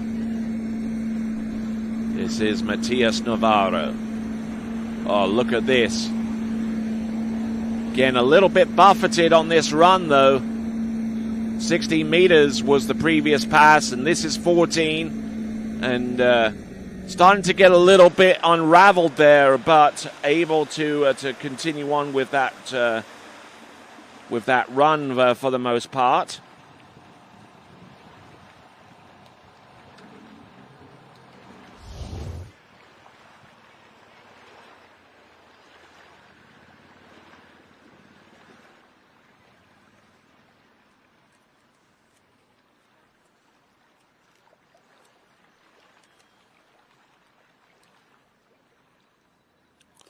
All right, just looking at this once again, getting broken over off buoy number 3 into number 4, but still able to continue skiing. And just enough time for me to mention one or two of our sponsors, Water Skiing Wakeboard Canada, and they are responsible for coordinating, growing, and developing tow water sports from initiation to high performance level. Responsible for the overall health of the sport, collaboration with the provincial sporting organisations. Water Ski Wakeboard Canada leads through proactive advocacy, strengthened partnerships, effective communications, and coordinator leadership. So, continuing right along, we have got Matias Navarro. This is 13 meters. Keeping everything rolling. Oh no! And on 13 meters, the ski gets behind him and just unable to bring it on through and continue with the run. So it is going to be a 2.5 buoy score on 13 meters for Matias and Navarro.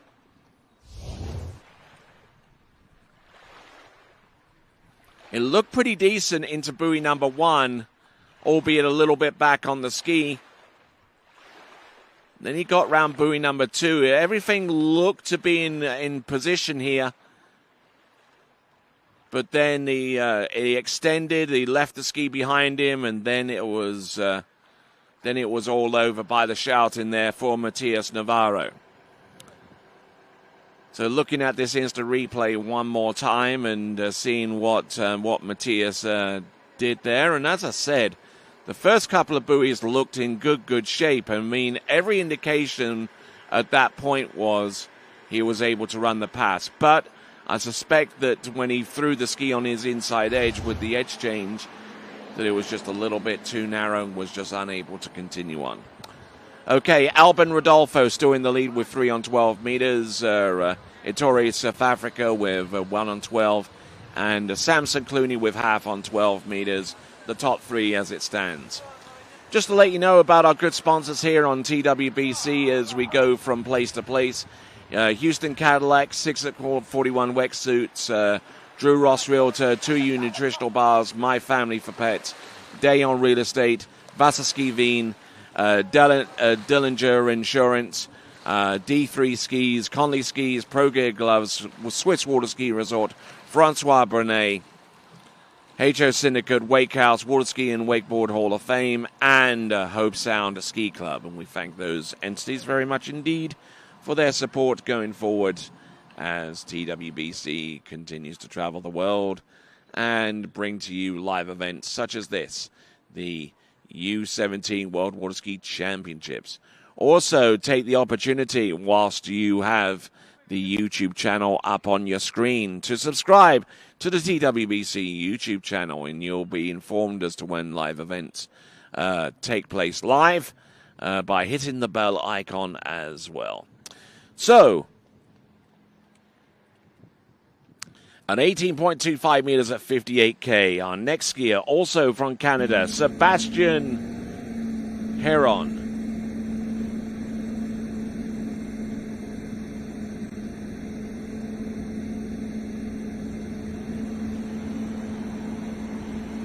Sebastian Heron on 18.25 meters. Said he looks tall enough and strong enough to be starting in on something a little bit more challenging. But each to his own, as I said. No, he went in on 18.25 meters at 58K and now gets to go shorter from that point onwards. Just to tell you about Shoe Swap, Ski and Board, Canada's #1 water sports pro shop. And they began operating in 1996 with the opening of the Ski and Board School in Scotch Creek, and they're based out of Captain's Village Marina in North Shuswap. They have 2 locations, one in Calgary and the other in Shuswap Lake.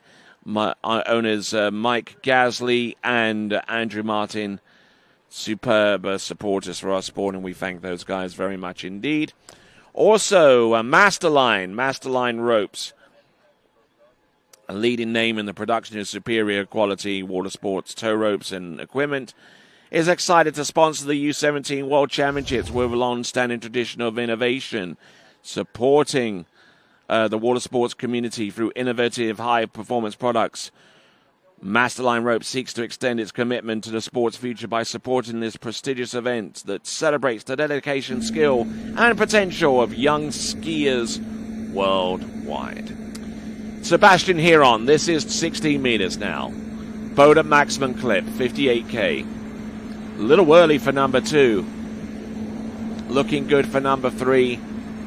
And is into a rhythm now and shouldn't deviate from that too much in order to run the pass, and he gets through 18 and 16. Back-to-back runs for Sebastian Heron.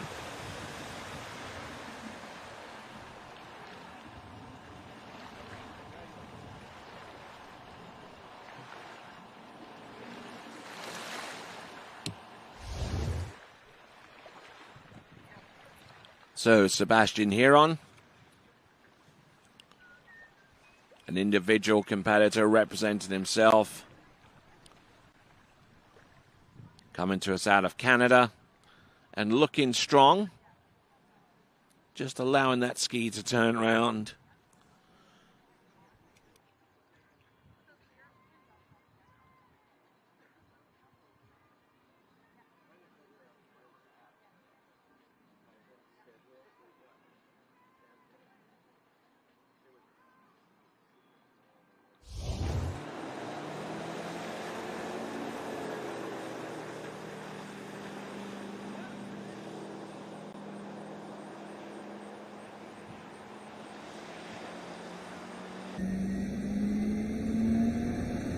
Here comes Sebastian Heron. This is going to be 14.25 meters. Good hookup on number 1. Equally impressive round buoy number 2. Keeping everything moving forwards here. Taking a little bit of a hit there on number 4 and 5. And almost let it go off 5 into number 6. But still managing to stay with the run and continue to compete here in the U17 World Water Ski Championships in the Boys Slalom Series 4. Of course, the way that the series works is that we take our pool of skiers, we divide them equally for each series based upon a certain cutoff performance. And you'll see that when we get deeper into the boys slalom competition, when we get towards Series 2 and Series 1, you will see the performances elevate exponentially. And the reason why we actually do the series is to basically split off the skiers into certain bite-sized chunks, and it also makes it easier for officials to, if there is inclement weather conditions, then it's just a case of finishing one series rather than having to do the entire lot if the conditions are deemed to be unfair for a certain series. Here we go. This is Sebastian Heron, 30 meters. Looking and go. Oh, nicely done there with that push there off number 1 into number 2, but just didn't quite have the kind of prep into number 3 that he wanted to. So it looks like it's going to be 3 on 30 meters, 3 buoys on 30 meters, and that is Sebastian Heron.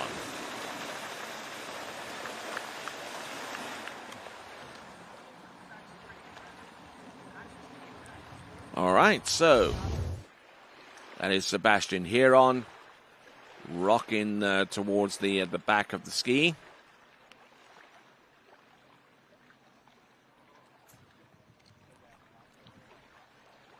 A little bit broken over into buoy number 2, and that probably, and I don't know what happened there on number 3. The ski just didn't want to turn or continue working with him. So it looks like it's going to be a 3 buoy count.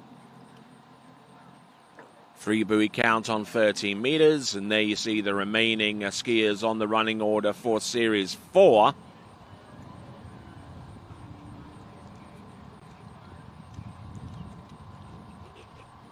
And there's your leaderboard, Alben Rodolfo, with 3 on 12 meters, and there is Ettore, South Africa, with 1 on 12 meters.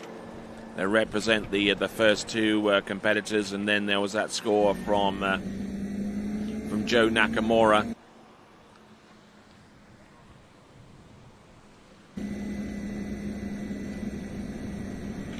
Here we go, skier on the water from Austria. This is Peter Steiner. Oh, a little bit of a break there into number 3. But managing to keep some good angle going off number 4, so he doesn't have to worry about that side turn too much the next time.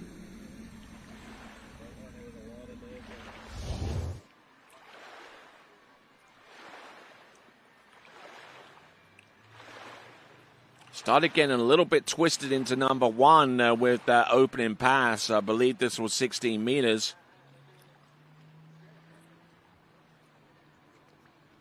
So Peter Steiner, had to split off his edge change into number 3 to make this pass happen, and but getting the job done and getting around all 6 buoys on the opener.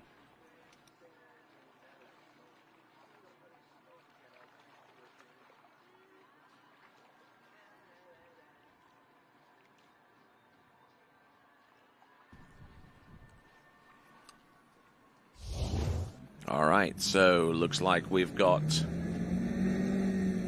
our driver in the towboat there, and we've also got Cole McCormick, who we'd ordinarily see him out on the water slaloming, and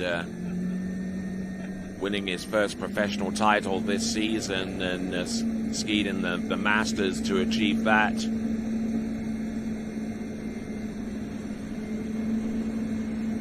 Peter Steiner, this is 14.25 meters.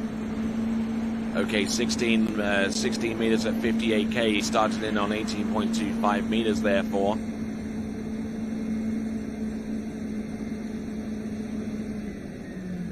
But looking good, though. Looking good for the first couple of runs.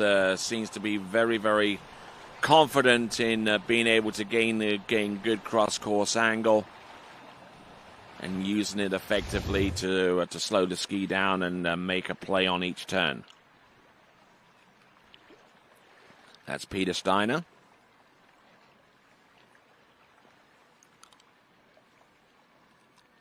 Yeah, just look at that backsided turn into buoy number 2, and he was well wide. Not quite as comfortable there with number 3, but then again, he is right foot forward, which means you tend to have an easier time controlling and turning that ski whenever you're on the left side of the course rather than on the right side.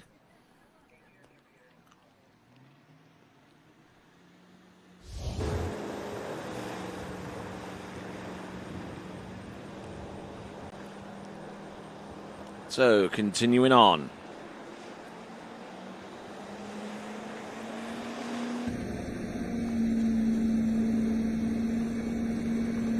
Here we go. This is 14.25 meters for Peter Steiner.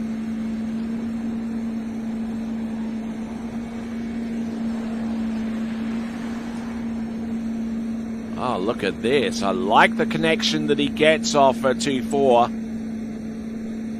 And it's keeping him upright on top of the water right now with 14.25 meters under his belt. He's going to get ready for 13.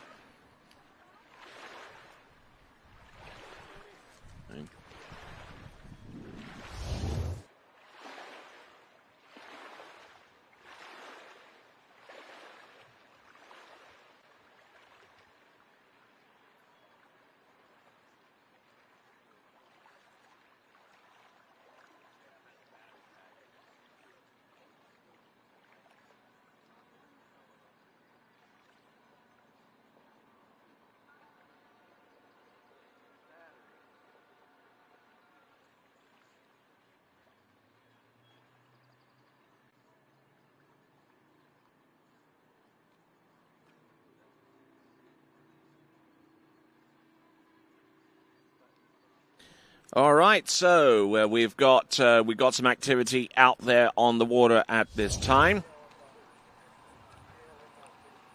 We've got a lot of activity around the dockside as well, getting ready for our next competitor to take to the water.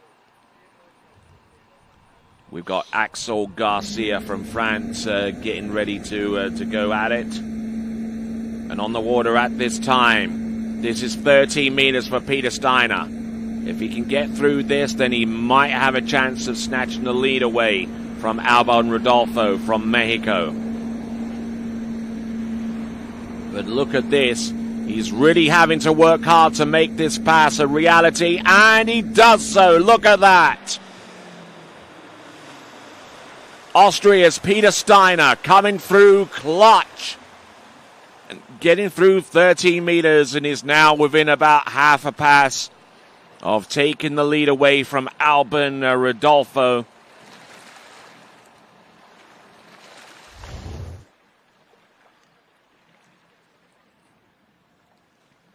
But just looking at this, a little loose into number 1, I do have to say, and the handle went up a little bit higher on his inside.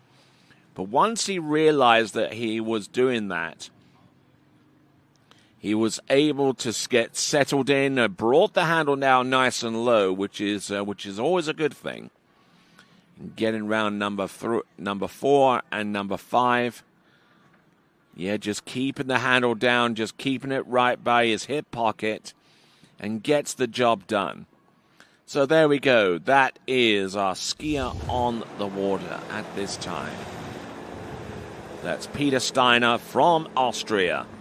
Let's see what he has coming up at this time. Here we go.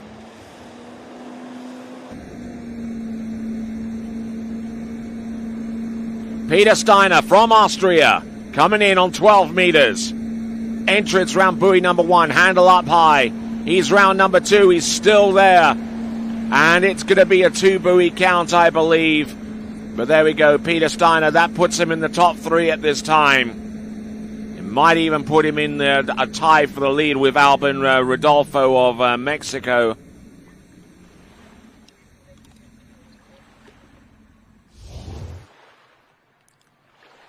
But pulling out a little bit early for his gates, which is why he was struggling to maintain his width into the gate shot. And that resulted in him being narrow and having a lot of drag into number 2. He was able to get round number 2, but not so much getting outside number 3. So we'll look at this, and then we'll look at the leaderboard to see where he stands in relation to our other competitors. But there you go, skier on the water, Peter Steiner from Austria, repping for those folks located in Central Alpine Europe. Here we are at the IWWF U17 World Water Ski Championships.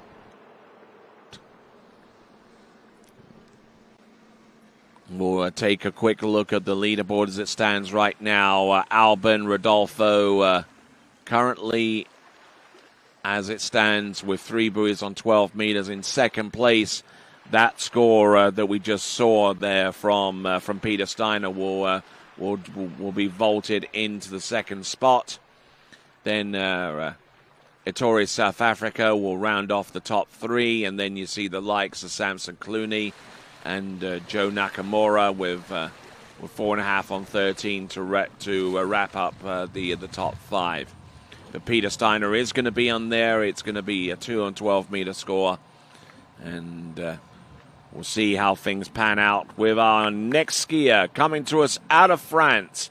It is going to be Axel Garcia.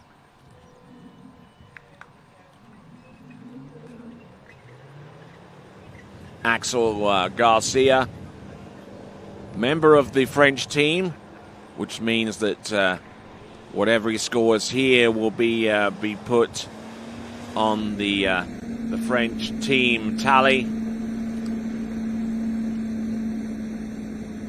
Now, Axel's real threat in this World Championship event is the tricking discipline, which we'll see later on. Axel Garcia, this is 14.25 meters.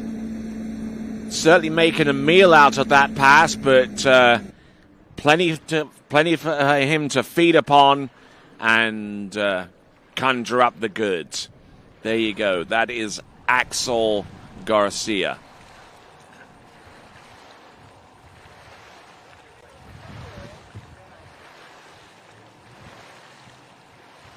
Axel Garcia on the water now, and then we've got some more skiers to come before we round off Series 4. We'll have the likes of Max Wienerreuter, then Louis Couleret, then Tanner Colliat, then Jacob Saddington, and Josh Wainwright. So those are the remaining skiers in boys Series 4. We still got 3 more series to go after that.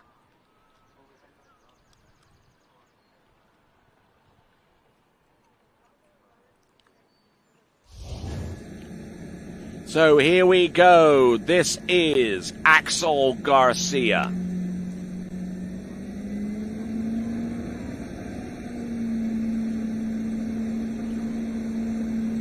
All right, let's see what we see here.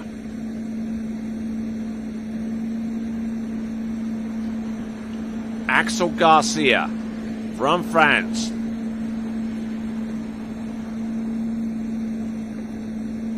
All getting in all kinds of shape, and unfortunately not the right one. Axel Garcia put himself in a bit of a bind, and France as well. Not able to get round number 6 on his second run. That would have been 14.25 meters. We're looking at this once again. One-handed gate shot, which you don't see an awful lot of so much these days. It used to be all the rage when you looked at skiers like Marcus Brown and Terry Winter all come through with techniques that were reliant upon the one-handed gate shot, but there are still some skiers out there that continue to do it. But unfortunately for Axel Garcia, just not strong enough early enough into 5 to make a play on that buoy, and he'll end up with a score of 5 buoys at 14.25 meters. Okay, next competitor up is Maximilian Wienerreuter, and it's going to be at 55k 16 meters. He's making his way into the course right now. Maximilian Wienerreuter. 55k 16 meters.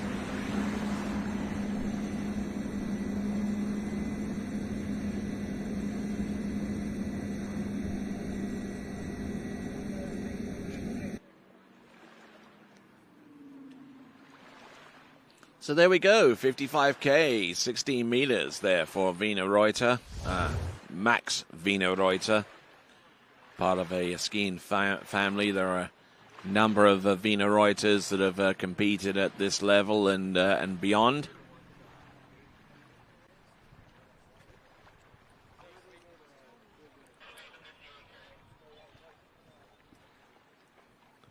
And looking strong, looking good.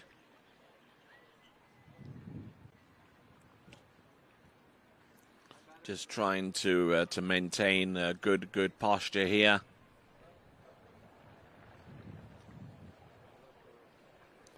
And there you go. That is Max Wienerreuter. All right, opening pass 16:55. He'll go up to 58k. The line length still the same at this point, at this juncture. As we look at the starting dock and see Louis Coulouret from Canada. An individual skier from that nation.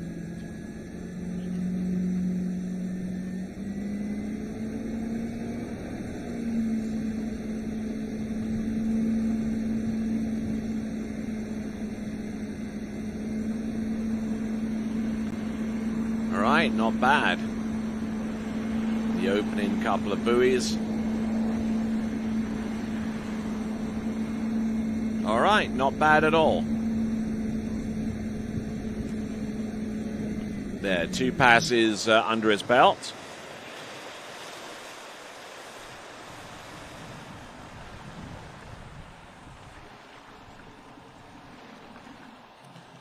All right, skiing behind that beautiful all-white Nautique towboat.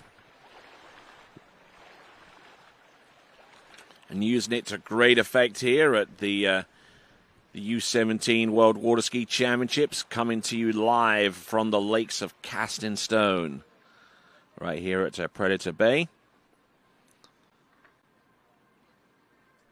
And the Nautique brand offers a variety of superior quality inboards. To see the complete current line of Nautiques, visit nautique.com. That is nautique.com. All right, and also let me tell you about our other sponsors as well, including Radar Skis. Radar was founded and led by skiers who've instilled in us the passion to push beyond the norm and make better products. This passion fuels our desire to innovate and create. That means early mornings, late night flights, red-eye flights followed by dawn sessions lead us to conversations that slow to progression. That is radar skis. All right, here we go. This is 14.25 meters. This is Max Wienerreuter, looking in good shape here. Up to a point, though, around buoy number 5. He's certainly living on the wild side here, but managing to get the job done. And good, solid skiing there from Max Wienerreuter. There we see our very first skier to take to the water a good 2 hours ago. That was Cristobal Miranda. I'm sure that we'll get to see more of him before this event is out, especially in the tricks event. All right, continuing to roll right along. Max Wienerreuter. He's going to get a chance to go in on 30 meters. Like the way he initiated that turn on buoy number 5 to still stay with the run.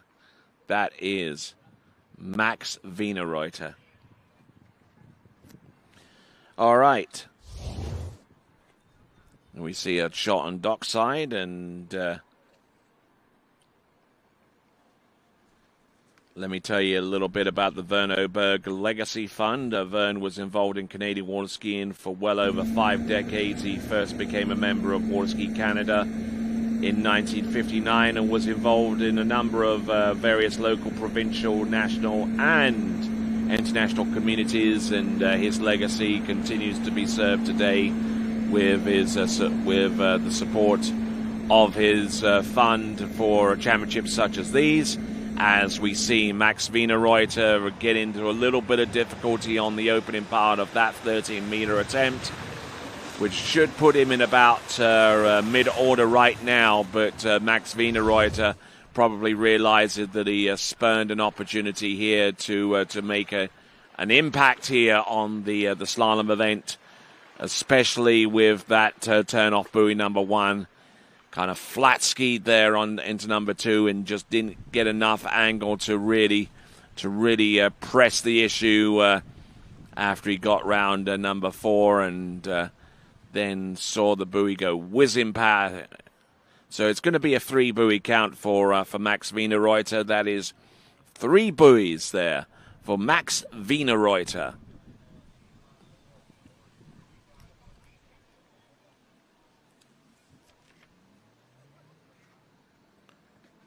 So at 55K, 14.25 meters, our next skier is already on his way to the slalom course right now. And that skier is Louis Couilleret from Canada.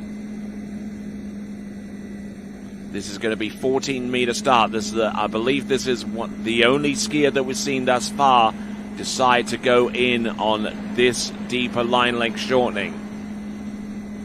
Whoa, getting in a little bit deep there off number 4, and he's barely holding on here. And has the audacity to do the inside handle drag.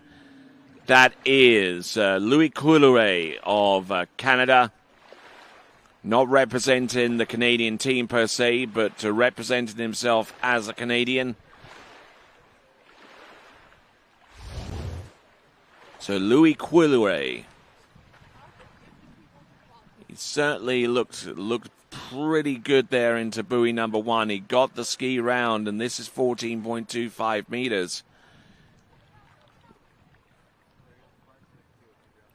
Good push there from number 4 into number 5, and then things started to unravel there a little bit there, especially into number 4. He got enough angle. He continued to really press the flesh here, but managing to get round all 6 buoys, and with that inside handle drag, a little bit of showmanship to boot as well. So it is going to be 13 meters. 13 meters.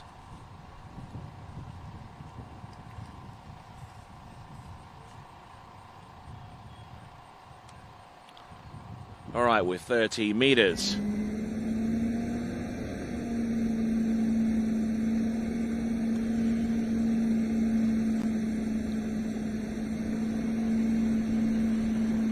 Here we go, getting it down on buoy number 1 and number 2. This is 13 meters. Really rocking this one. Yeah, there you go. And I almost led to believe that inside hand drag on number 6 is a little bit habitual there for Louis Quilleray. He's gotten 2 passes under his belt, and he seems to be exuding a level of confidence that would certainly serve him well going forward. In the meantime, let's take a look at the instant replay. Rolls the ski nicely in towards buoy number 1, and a nice extension there. A little back on the ski, but that's nothing that he was terribly perturbed about. And then just rocking his way from one end of the course to the next, and not leaving too much to chance out there. So we are in the Series 4, and getting ready as we go down towards the tail end of this Series 4. We've got 3 more skiers to go.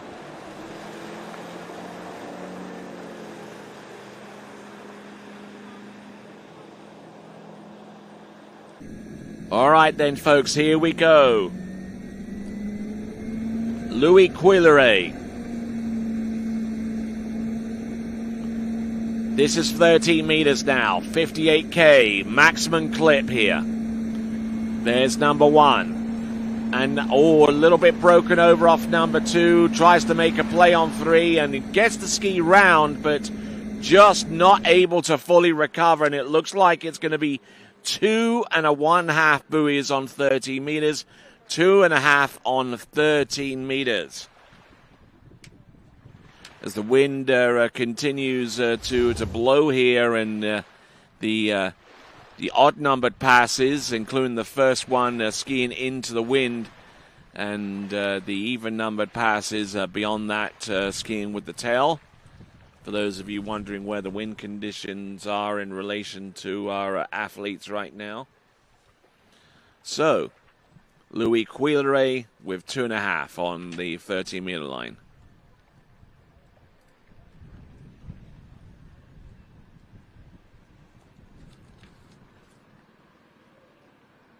Louis Quilleray.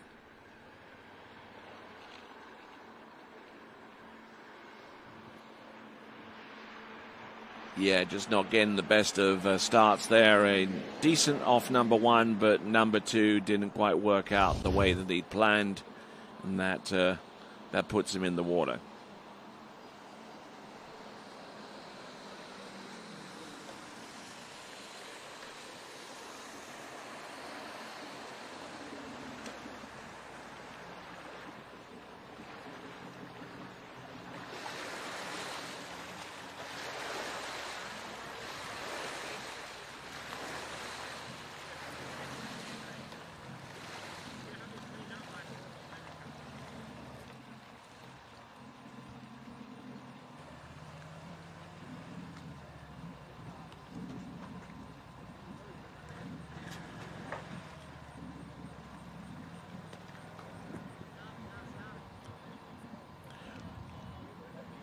All right there, here comes Tamer Kolelat from Czechia. Tamer Kolelat. As we see our previous skier, Louis Quilleray, work his way back to the shore. Back to the starting dock. Tamer Kolelat. And we'll be eager to find out what his opening line length is going to be. I believe it's 16:58. It seems that we're at this stage now where we're going to run a full clip for the majority of our skiers going forwards right off the dock. Tamer Kolelat, 16 meters. Seems to have a pretty good handle on this one, and gets the job done and keeps it going. Tamer Kolelat.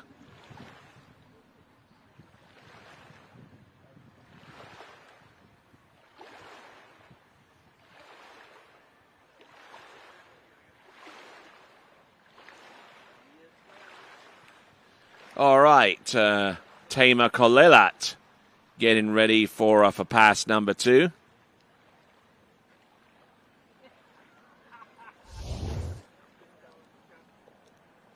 Looking at the instant replay again in very, very good shape here. Tamer Kolelat. I don't have much of a read on him so far as his previous performances are concerned. So I'd have to turn to the IWSF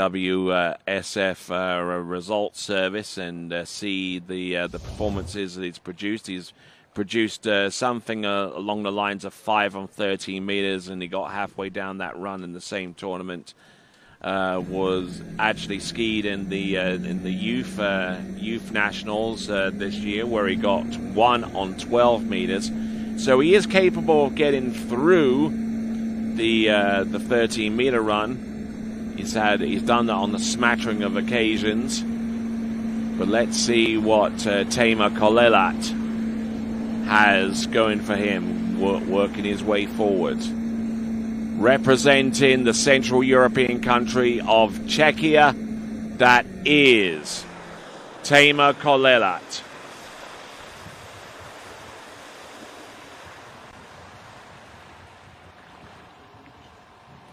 Okay, 3 skiers remaining in this list.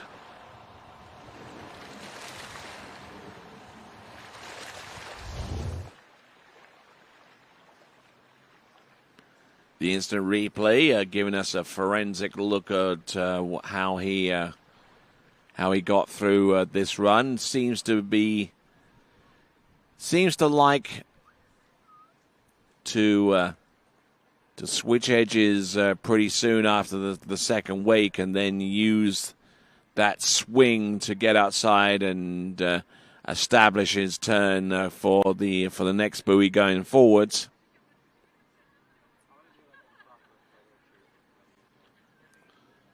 But has the handle necessary to continue on.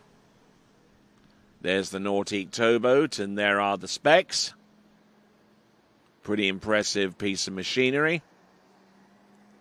All right, here we go, folks. Tamer Kolelat.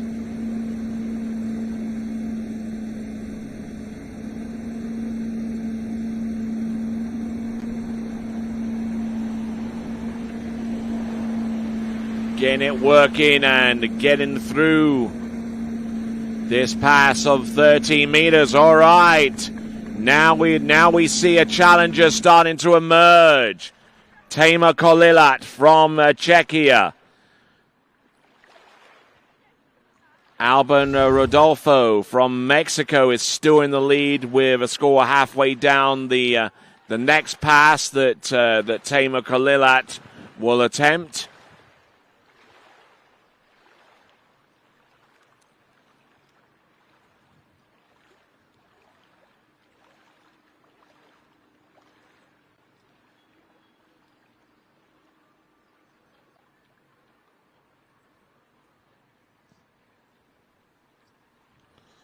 All right, Tamer Kolelat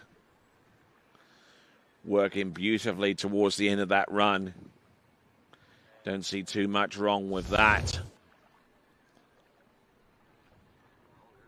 So Rodolfo Alban, our leader, with 3 on 12 meters. That is the target score. We still got another 3 series of boys slalom remaining before we round off the elimination round of that event. So for Tamer Kolelat, his chance of making it through to the boys slalom final rests on what he does here at this time. He gets around buoy number 1. Oh, he rears up on the back of the ski, and although he managed to get into 12 meters, just couldn't ski deep enough to have an effective impact upon the competitors that have come and the competitors that have yet to ski in this event. So Tamer Kolelat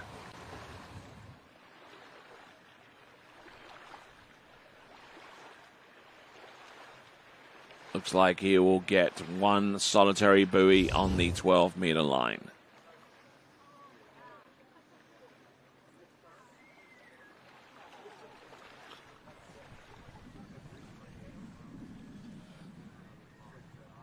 And there you see, just on the back of the ski and not able to get much by way of angle and cross-course motion. So, skier about to take to the water will be Jacob Saddington from Australia. And for those folks in Australia that are watching us live, they're certainly a hardy bunch. It's about little after 2 a.m. on the eastern seaboard of Australia right now, and that's 2 a.m. On Friday morning. Obviously, if they're watching from Perth and from Western Australia, it's about a little after midnight there right now. All right, here we go. This is Jacob Saddington.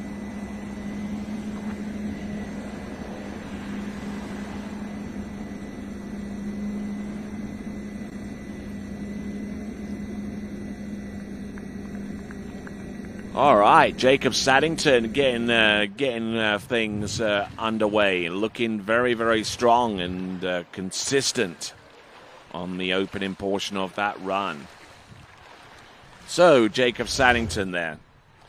And whilst we look at the instant replay, just enough time for me to tell you about Caledonian Midstream Corporation. They are a leading entity in the energy sector with a strong commitment to sustainability and community engagement. And they are excited to sponsor the U17 World Water Ski Championships. This partnership signifies Caledonian Midstream Corp's dedication to supporting youth in sports and underlines its commitment to environmental conservation and sustainable practices within and beyond the energy industry. By backing this global platform for young athletes, Caledonian Midstream Corporation fosters the spirit of competition, excellence, and camaraderie among the youth, aligning with its corporate ethos. So, Jacob Saddington, good to go on pass number one. The pensive look there from New Zealand's Josh Wainwright. He's looking out to see how the wind is blowing on the slalom course and whether that would change his strategy going forwards, but it probably isn't going to make too much of a difference going forward for his selection. But in the meantime, Jacob Saddington, he's gone through 18. This is now 16 meters. 16 meters, 58K, nicely done through the exit gates. That is Jacob Saddington from Australia. And as Jacob Saddington gets into the water, let me tell you about Tourism Calgary. Their mission is to inspire more people to visit Calgary for memorable experiences that contribute to Canada's economy and Calgary's economy and enhance the quality of life for residents. And their mandate is to promote Calgary as a destination of choice, marketing the city locally, nationally, and internationally to leisure and business travelers, attract and support major events and conventions such as this one, steward Calgary's destination brand, lean and support development initiatives that enhance city vibrancy and the viewer and the visitor experience, and advocate and support city building decisions that contribute to the sustainable growth of the economy and enhance quality of life for Calgarians. All right, so let's work on Jacob Saddington. He's gone through 18, he's gone through 16, this is now 14. Looking good. Little bit fumbly with the handle there around number 2, but he's still there on number 4. And from that comes that. A 6 buoy count on that run for Jacob Saddington of Australia.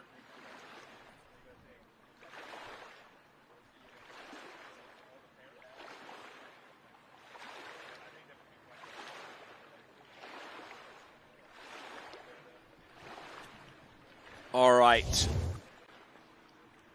Jacob Saddington, we're going to take a little bit of a forensic look as to his performance out there. Good hard strike off buoy number 1. It's nicely prepared for number 2.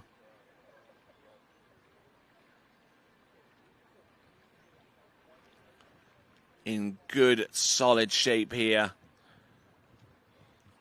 Just working the handle and not overbalancing or do anything of that sort. Able to get through that run.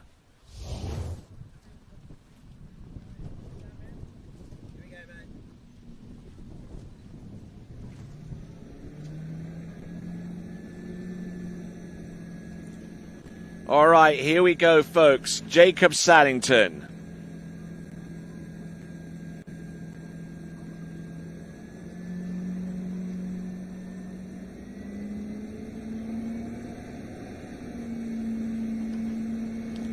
All right, here we go, folks. This is Jacob Saddington, and this is 13 meters. A must run if he wants to put himself in contention for maybe one of those 12 spots going through to the boys slalom final. Now, I tell you what, he's ahead of the course right here.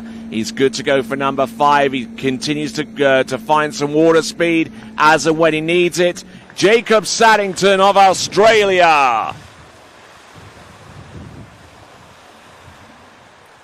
So Jacob Saddington from Australia, not too sure exactly where he comes from in Australia.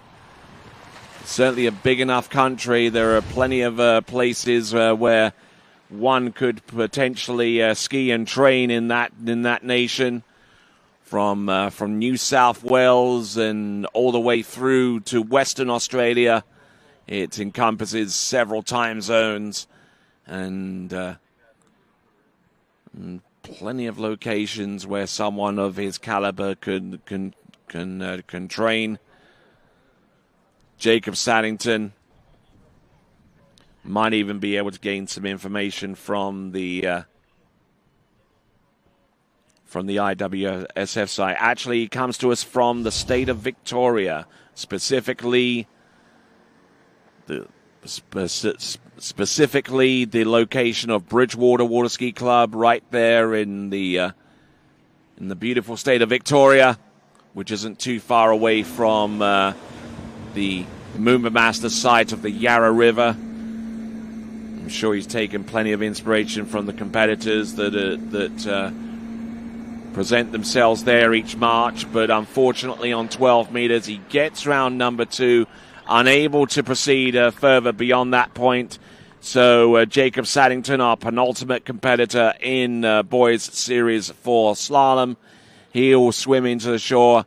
He'll get 1 1/2 for that effort, and kind of double pumps that turn into the entrance gates, looking at the retrospect that is the instant replay. Didn't get off to a good start, and unfortunately he tried to muscle his way out, and unfortunately he didn't have a big enough shovel to dig himself out of that hole. So there we go. That is Jacob Saddington. Jumped on his edge change a little bit, and that kind of unsettled him into buoy number 1. And then he dipped his inside shoulder, and it was over by the shouting there. All right, as we continue on, we've got Josh Wainwright, our next skier to take to the water for New Zealand. Enough time for me to tell you about Davis GMC, a leading automotive dealership dedicated to quality, innovation, and community involvement, and they are thrilled to sponsor these championships, the U17 World Water Ski Championships. This dynamic partnership underscores Davis GMC's commitment to supporting youth sports, fostering community spirit, and promoting the values of excellence and determination. By backing this prestigious event, Davis GMC aims to aspire the next generation of athletes while reinforcing its role as a community-centric brand. That is Davis GMC. All right, last skier to go in the boys Series 4 Slalom. It's going to be New Zealand's Josh Wainwright.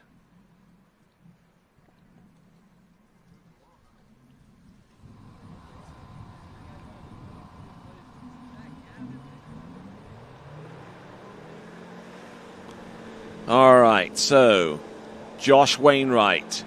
And if he has any fans in New Zealand right now viewing from places like Christchurch or Auckland or Wellington, they are certainly hearty souls because they're watching us at about 4:15 in the morning on Friday. This is Josh Wainwright.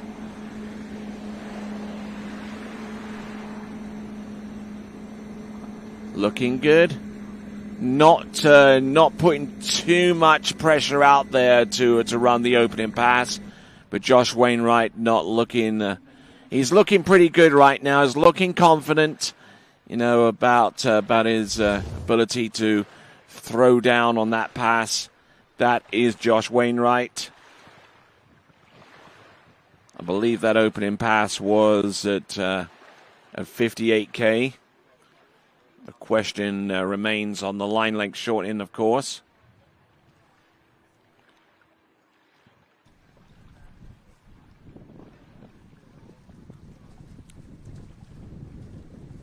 So certainly the rope looks fairly short, significantly shorter than 18.25 meters. And that might actually be 14.25 meters.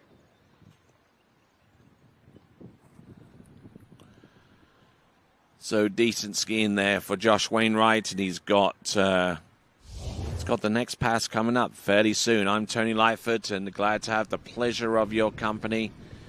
We're in Boys Series 4, our final skier. We've got 3 more series to go, and then we're going to go with that schedule that you see pop up to the left side of your screen. 14.25 meters he ran on the opener. This is now 13 meters.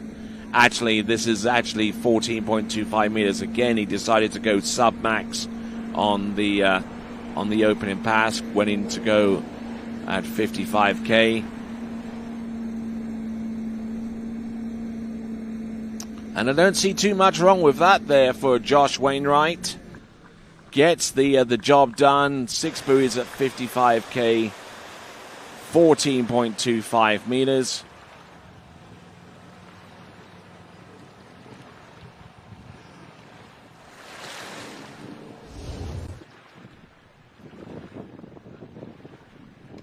All right. So Josh Wainwright, a little bit of an aerial edge change into buoy number 1, but he was able to control that ski and to give himself enough room to backside the turn, especially that one. That was number 3. And number 4 just trying to keep everything dialed in as much as possible.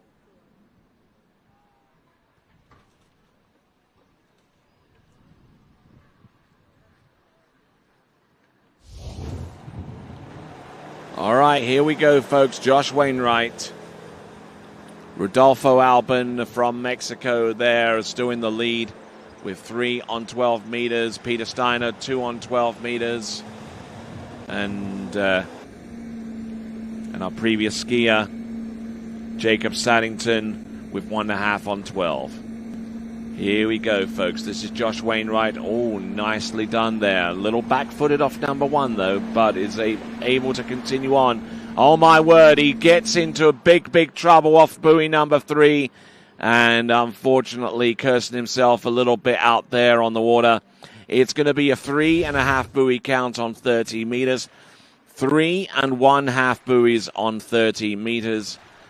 And that will bring to a conclusion the series for a slaloming section of this elimination round of boys slalom at the 2024 U17 World Water Ski Championships.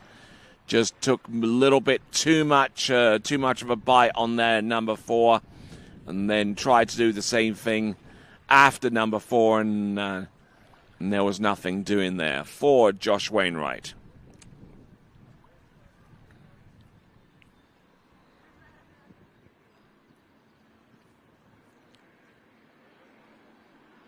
Looking at this once again, Josh Wainwright.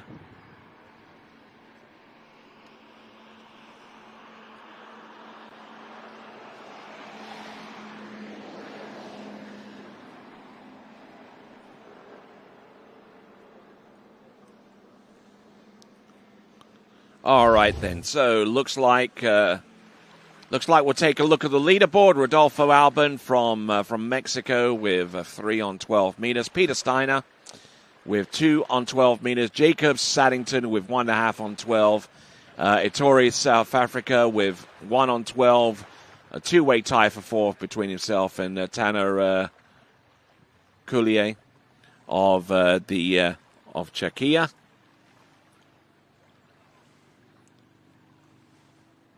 All right, so we've got enough time to give you the running orders for Series 3. Enzo Christian from Canada will be our lead-off skier in this section, followed by James Cosgrove, then Fletcher Green, then B.G. Bickley, Corbin Pierce, Pepe Leonhardt, Easton Graves, Harrison Crossland, Harley Costa, Daniel Botero, Lorenzo Nelson, and Pablo Alvaro. All right. Looks like they're taking some time to refuel. There's one more skier in Series 3, and that's Jaden Stable. But the boat's going to take a little bit of time to review, and enough time for you to gather yourselves and get ready for the next section. And here at the U17 World Water Ski Championships, we'd like to give everyone a break, and here's yours.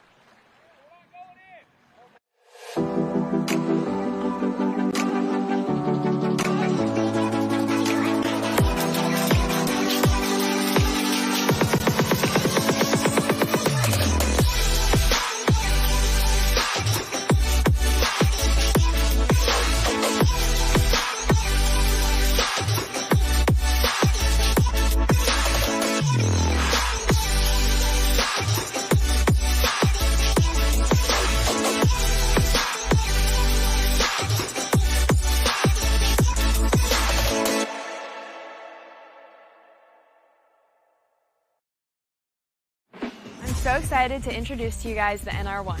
Over the past season, we've been working on developing the ski shape that is now the NR1, and I truly do love this shape. I'm so excited to ski on it this season, and I hope you guys love it as much as I do. I'm really excited to get on the Reflex NR1 this season and see what it can do for my skiing. Every time I get on it, it just feels better and better. So I can't wait for the 2024 season to get some new PBs on the Reflex NR1.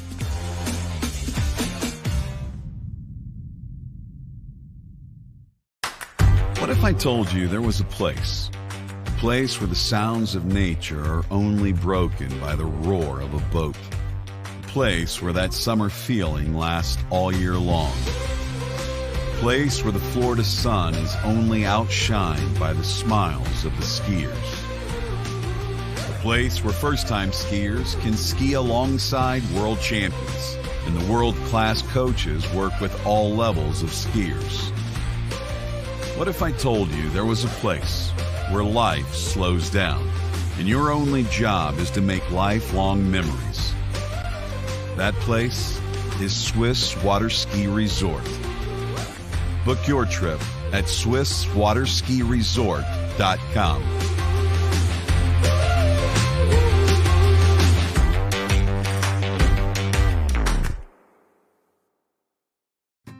As the broker of Dayland Real Estate and a professional water skier, I understand what clients are looking for in their dream water ski home.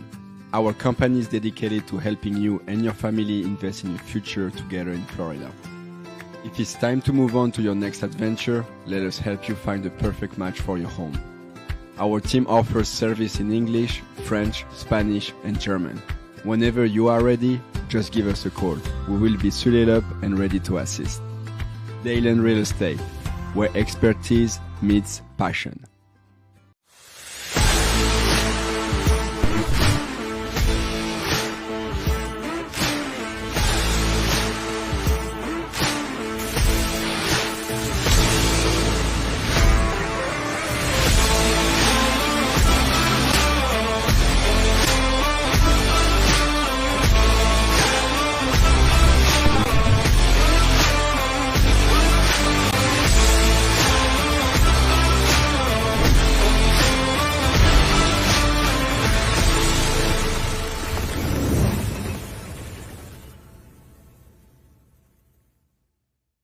For skiers and water enthusiasts, Florida lakes are what dreams are made of. Combined with world-class golf, remarkable weather, natural beauty, theme parks, and so much more, it's easy to see that Florida is paradise. For more than 30 years, I've enjoyed Florida's lakes and many offerings. If you are interested in Florida real estate, let me be your guide and trusted advisor as you search for your paradise. Together, we can make your dreams a reality.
At Dillinger Insurance, we have over 50 different carriers to shop your home, auto, and recreational vehicle insurance needs. We would love the opportunity to save you money. We insure million-dollar mansions, condos, mobile homes, rental homes, and everything in between. We know all about wind inspections, 4-point inspections, and how to get you the right coverage for your particular home. You've got questions, we've got answers. Can you remember the last time you had a rate decrease with your auto insurance? Let's take a look and see what we can do. We know all the ins and outs of getting our customers the best rates, coverages, and discounts, so put us to the test. Don't monkey around with your insurance. Call Dillinger Insurance today. We've got tons of companies to help find you the best prices and the best coverage for your particular needs on home and auto insurance. Go Knights!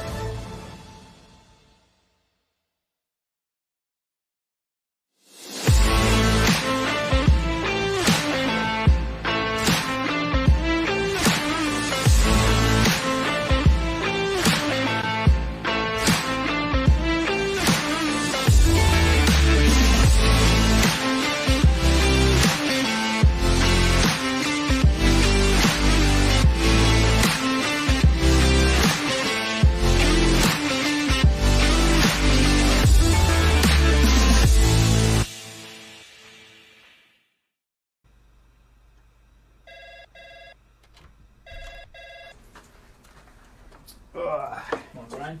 Hey, morning. You have a good weekend? Yeah, got out on the water a couple times. How about you? Yeah, I got to set in. Just gonna make a quick phone call here. Oh, of course. Can you get that, Will? Yeah, man, I got it. Thanks for calling Wake House. This is Will. Yeah, looks like we've got those in stock. All right, welcome back to continuing coverage of this, the IWSF. The IWWF World Water Ski Championships for the U17s. My name is Tony Lightfoot, and I'm pleased that we're able to provide you with the coverage that we've gotten here so far for the U17 Worlds. And there is your current leaderboard after 2 complete series. Going to go into Series 3 very, very soon. And there you see Rodolfo Albin in the lead with 3 on 12 meters. But when you compare this against the previous Junior World Championships, you'll discover that it would take somewhere along the lines of being halfway through the next line length of 11.25 meters to stand a chance of being able to be a part of that 12 skier final. Let's see how it all shapes up as we continue on. Our next competitor to go, and representing Canada, it is going to be Enzo Christian.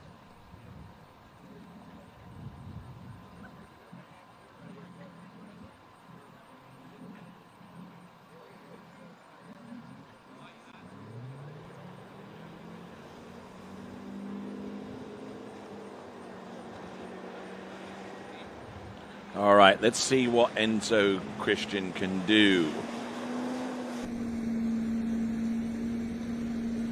All right, coming in at 14.25 meters.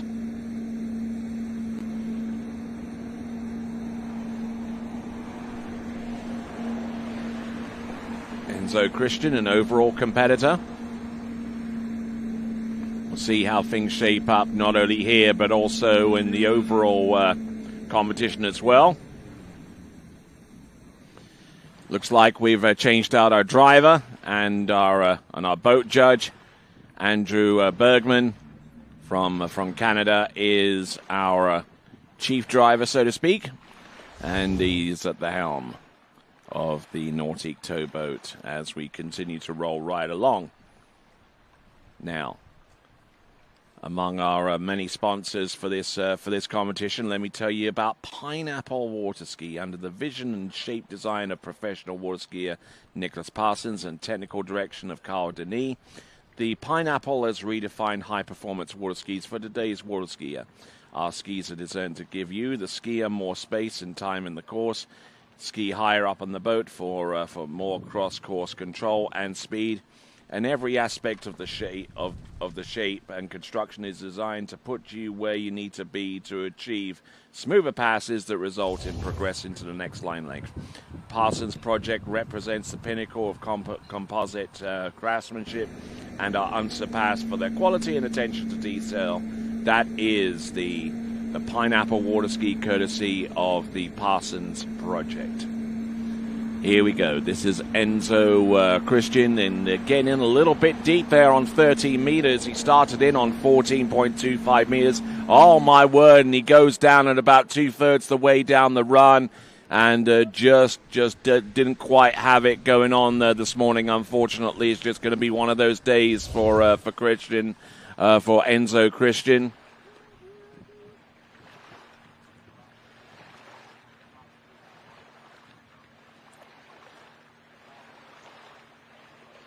Just not finding the control off buoy number one to really take advantage of number two, and just got really unraveled off number three. Skied straight to number four, tried to get the ski back around to still stay on time for number five, but unfortunately that was not to be. So Enzo Christian, this was on the 30 meters. Handle up high and on the back of the ski off number one, and then things just cascaded from here, and not in the good way. Enzo Christian will get 3.5 for that on 30 meters. All right, skier on the water. This is from Great Britain, 16 meters, 58K, James Cosgrove.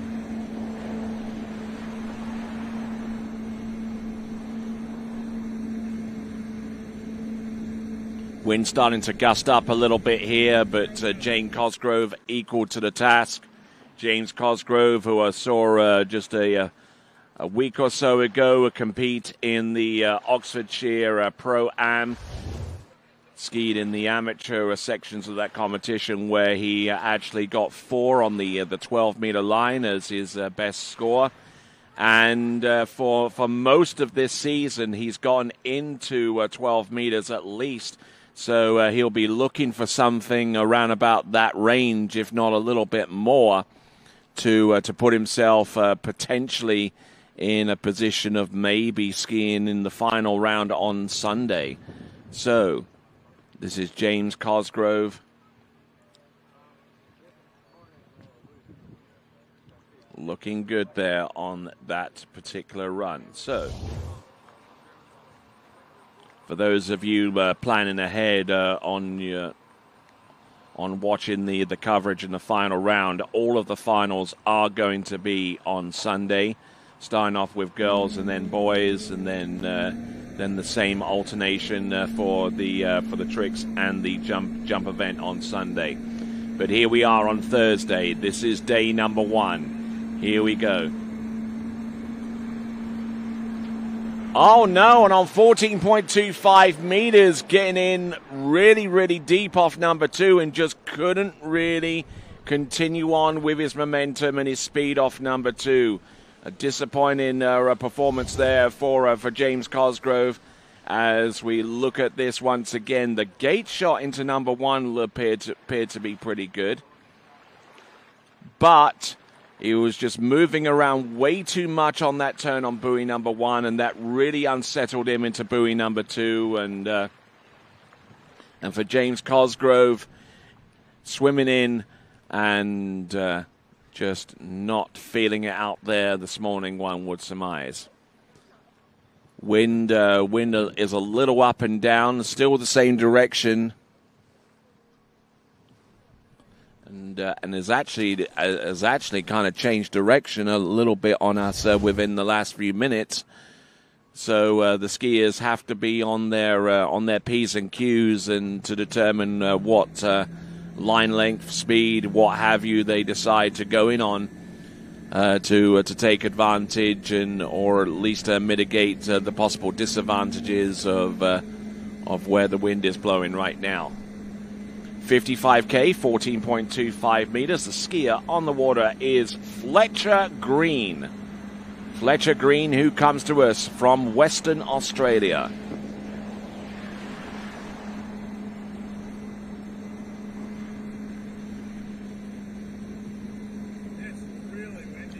There you go. Good skiing there, and even our boat driver is. We just heard from him that he regards this setup as a little windy out there, you know. So I mean, it hasn't gone unnoticed, you know, from between our spectators, skiers, and officials. That the wind is playing a dramatic role in this setup here at the Lakes of Casting Stone, the home of the Predator Bay Water Ski Club. Just enough time for me to tell you about Precision Drilling, a leader in the oil and gas drilling industry, known for its advanced technological solutions and commitment to safety and environmental responsibility. And they are delighted to sponsor the U17 World Water Ski Championships by supporting this prestigious global event. Precision Drilling aims to demonstrate its commitment to youth development, showcase its dedication to supporting local and international communities, and reinforce its position as a responsible corporate citizen. All right, then, here we go. This is Fletcher Green. And look at him go from one side of the course to the next. Good strike there from one side to the other. And there you go. 2 passes to the good right now. That is her Fletcher Green. So Fletcher Green met with him for the first time a couple of days ago, and also met up with his parents, Ryan Green and Sarah Green. Never present these days in Western Australia, and Sarah Green, formerly Sarah Gatti Sant, you know, her legendary status as one of the top overall skiers ever to come out of Great Britain is certainly not lost or forgotten by any of the folks that were present around about that time and around that era, and actually Sarah Gatti Sant, or rather Sarah Green, holds the distinction as being the very last women's overall competitor to win the Masters women's overall title many seasons ago.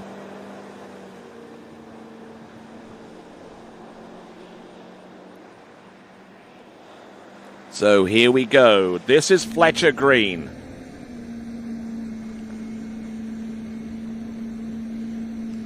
This is 13 meters, a pass that he would ideally like to run. There we go. There's number 1. There is number 2 for Fletcher Green. Just keeping the movements to the minimum around the turns.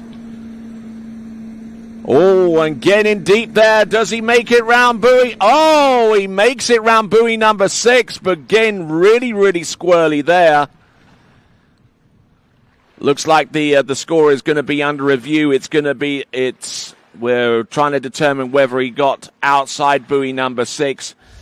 Obviously can't continue on to the next pass. He fell through the exit gates, but did he score the 6th buoy prior to that fall, or at the very least get 5.5? Just looking at Fletcher Green, and everything from about this point onwards looked pretty good. Looked very comfortable, and had he kept this rhythm, then we could be seeing him going in on 12 meters. But he just overturned it, and I'm not sure whether he made it round buoy number 6 in retrospect. We'll take a look at this in a moment from the opposing angle. This should provide us with a little bit more of a forensic look. We might even get the final score from our officials in the meantime. It is 5 buoys. It's 5 buoys for Fletcher Green, and that puts him around about mid-order at the moment. So Fletcher Green getting a little twisted into buoy number 5. And then things just didn't go much better there for him. He tries to sell us on number 6, and unfortunately no one was buying. And Fletcher Green, for his efforts there, wasn't able to continue on to the next pass because he fell prior to the exit gates. All right, then. So we're now continuing on, and the next skier to take to the water from the United States of America, it is B.G. Binkley.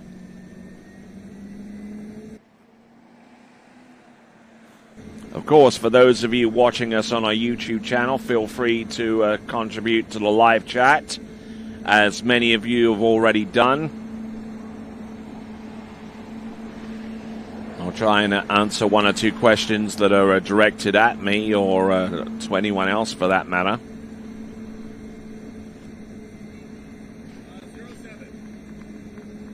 All right, so from the sounds of it, that was B.G. Bickley on the opening pass. B.G. Bickley opening pass. The boat speed appeared to be at 58K.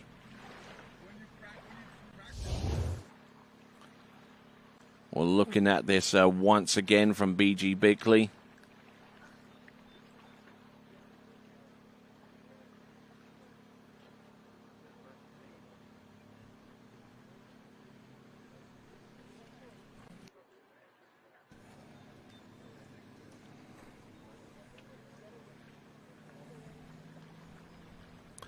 All right, so 58 on the 16-meter line was the opening pass there for B.G. Bickley.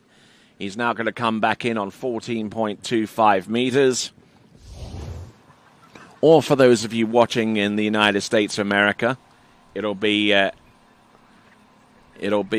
36 miles an hour at 22 off. Now this is going to be 28 off, or 14.25 meters. Making sure that every single skiing fan across the world has a full and complete understanding as to what they're watching. Look at this, B.G. Bickley getting it under control. Nicely done.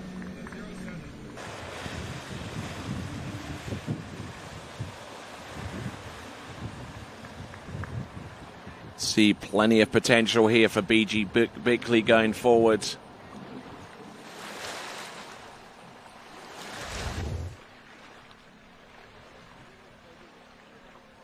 B.G. Bickley, He's gone through 16, and this is 14.25 meters, and not moving too much around the turns, and that's a thing that's trending a lot within slalom skiing. Just trying to minimize the movement in the turn and just really work behind the boat and just placing the ski at the correct time going across the second wake and making sure that ski arcs outwards and providing the opportunity for the skiers to actually perform backsided turns.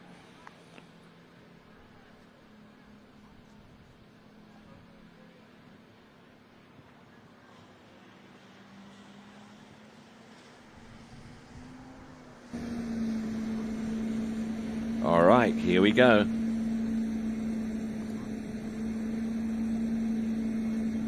Here comes B.G. Bickley on 13 meters. Seems to have a pretty good handle on it so far. Oh, nicely done. Gets the ski under the line and gets it to go. That is a 6 buoy count on 13 meters for B.G. Bickley. Getting more messages coming through, including from a one Gainer Gattisant, who's giving a big shout out to all of the competitors there, and of course her grandson Fletcher as well. Another couple of messages coming in from Australia as well. And they seem to be hardy souls over there watching us in the early hours of Friday morning.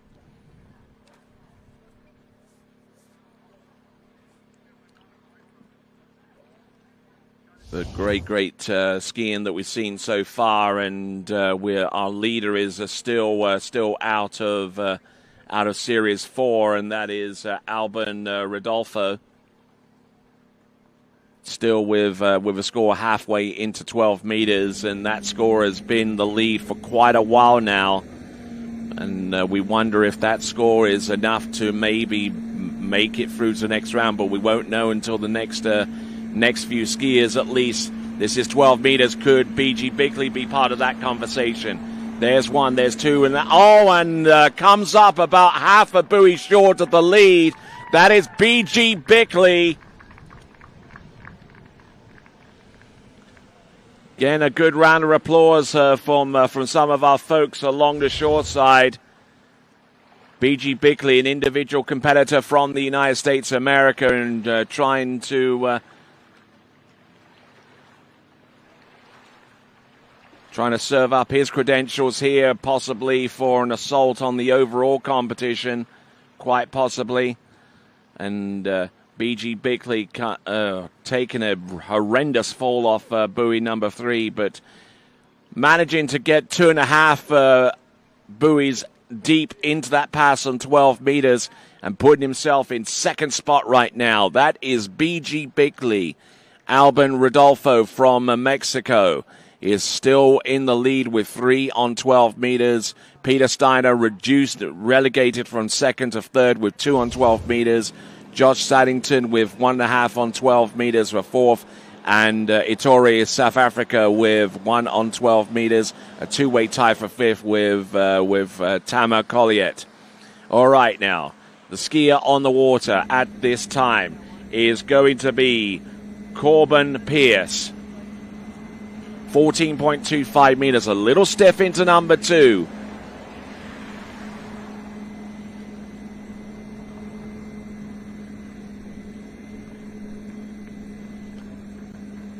Not bad opening pass. Gets it done on 14.25 meters and exhibited a technique very, very similar to a one Sean Hunter, who skied in the junior competition way back in the day. Kind of like limp-shouldered slalom skiing, which can be effective as long as you've got the ski set up right.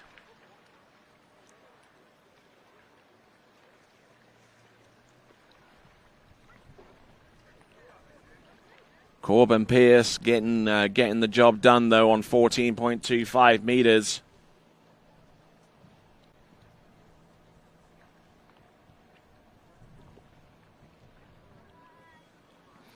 right, just enough time to tell you about HO Watersports, a trailblazer in water sports innovation and equipment, is excited to sponsor the prestigious U17 World Water Ski Championships. This partnership underscores HO Sports' commitment to nurturing young talent and promoting water skiing as a thrilling and accessible sport worldwide. Through this collaboration, HO Sport aims to connect with the water skiing community, support emerging athletes, and showcase the latest in high-performance water sports equipment. All right, then, here we go. This is Corbin Pierce. This is 14.25 meters, all that little bit of a tip rise into number 2, but still managing to make an impact on this run, staying patient with the end of the turn, and that is what's keeping him in the frame here. With getting through the opening 2 passes, that is Corbin Pierce.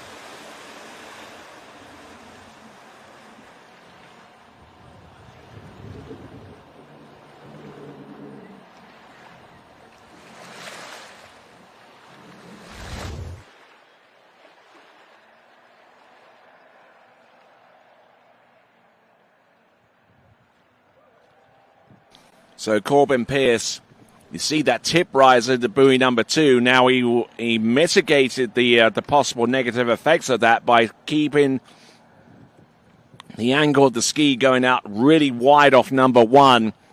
And that allowed for that ski to reassert itself into the water and stop it bouncing and nearly as much. And then using that newly found rhythm, he was able to get through that pass without too many problems whatsoever. So, Corbin Pierce. Let's see what he has. Turning round the start dock island. Here we go, folks. This is Corbin Pierce. 13 meters now. Good start. Getting this one to go round buoy number 2. Handle up a little high off number 3, but he's good to go round number 4. Corbin Pierce is absolutely crushed this pass. Yes. 6 buoys there for Corbin Pierce. He now has a shot at the lead, which is currently held by Alban Rodolfo of Mexico, with a score halfway down the next pass that he'll attempt on 12 meters. Let's take a look at 13 meters once again. A little stretched out off buoy number 1 into number 2, but he manages to hold on to it and allow that ski to stay loose off number 2, loose enough for that ski to rotate round and to stay in the game. There's 4, there's 5, and he has plenty of play there getting into buoy number 6. So wonderful skiing there for Corbin Pierce. Now, let's see how far he can get through the 12-meter line. If he can make this, make it through 12 meters, then it is going to be game on. But it's ABCs. You've got to get the right start and got to have everything else coordinated. Headwind going in on the 12 meters. This could be a golden opportunity for him. Here he comes. Buoy number 1. That's Corbin Pierce. Round buoy number 2. A little loose on the back foot. He's round number 3. And he ties the lead with Alban Rodolfo from Mexico with a score of 3 on 12 meters. Corbin Pierce.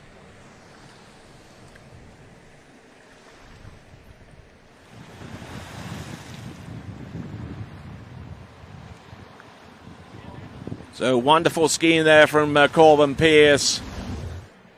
He certainly had an opportunity here to put a big score out here on 12 meters. As it turned out, it was a big enough score, but not enough to take the outright lead. He gets a tie for the lead with Alban Rodolfo with 3 on 12 meters. Will that be enough to send him through? Well, if history is to give us any indication, he might have come up short. However, stranger things have happened, especially with the conditions, the way that they are and how changeable they've been in the last few moments. But let's set that aside for a little bit and get ready for our next competitor. Approaching the course right here, right now, is Pepe Leonhardt. Oh, a little loose into buoy number 1. This is 14.25 meters.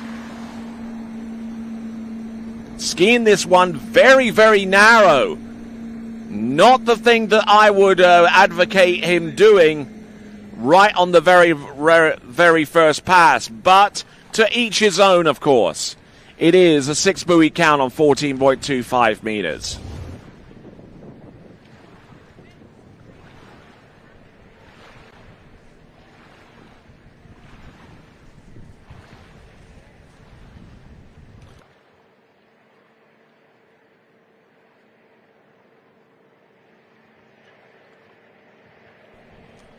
So at 58K, 14.25 meters.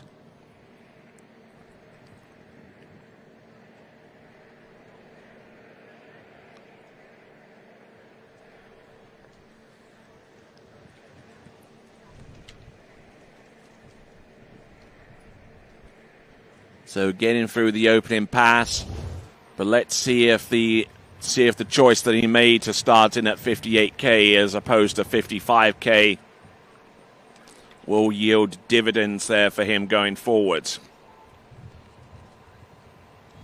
Of course, there are other strategies that one could invoke. Of course, the boldest one is the opt-up. We'll see if he's judged this one correctly. This is Pepe Leonhardt, coming to us out of Germany. 1, 2, 3, 4, 5, 6 buoy. That's 6 buoys there for Pepe Leonhardt of Germany. Looking good and just trying to settle down into the wind conditions, the tailwind on that second run. Now that he has a full appreciation of how things are panning out there out on the course, so far as the wind is concerned.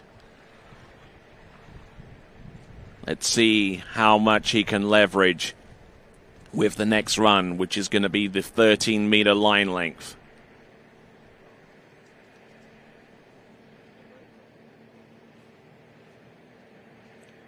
So there is plenty of permutations of what could potentially happen out there.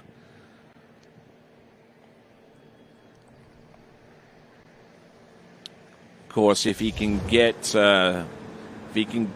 close to running 30 meters, then that will definitely put him in the mid-order right now. But if he has serious aspirations of being a part of that boys slalom final on Sunday, he's got to take the opportunity right here and right now. That's 12 meters he's making a play for. There we go. That's number 3. He's good to go for number 4. He's taking the lead here. Look at him go. He's round buoy number 5. Can he make a play on number 6? Inside buoy number 6 for Pepe Leonhardt.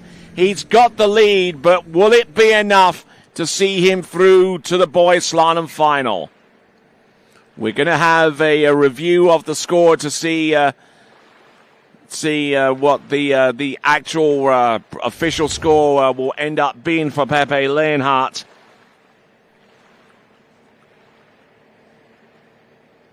The entrance gates appears to be okay, so it's probably not that's probably not going to be any mode of contention there.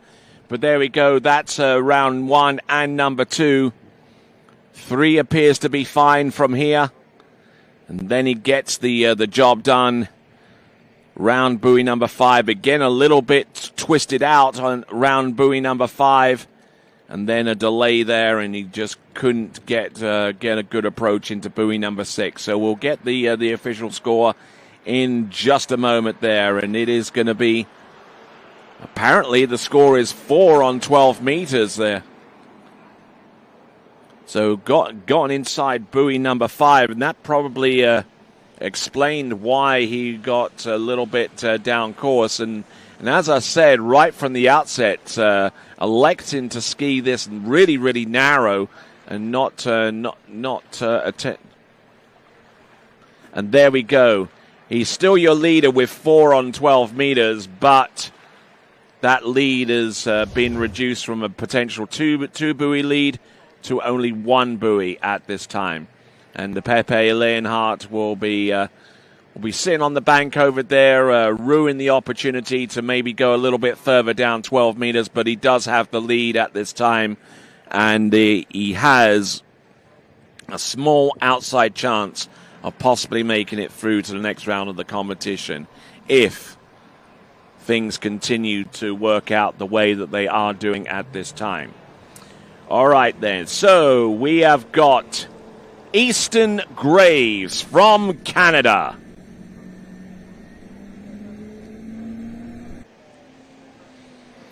$14.25 meters, 58K. Now we're seeing some bolder athletes come into the fray. 14.25 meters, Easton Graves.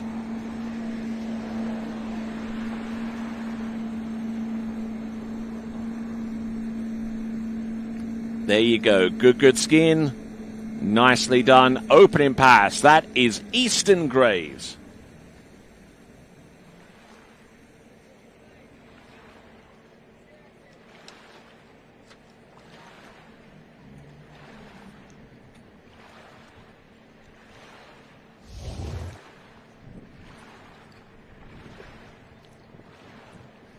All right, so Easton Graves from Canada, not looking too bad. Should be well used to this setup here at the Lakes of Casting Stone. And as we work through the instant replay there, just to kind of let you know a bit about Connolly Water Sports. With age comes wisdom. As a brand that has occupied the water sports industry for more than 5 decades, we got a whole lot of noggin knowledge.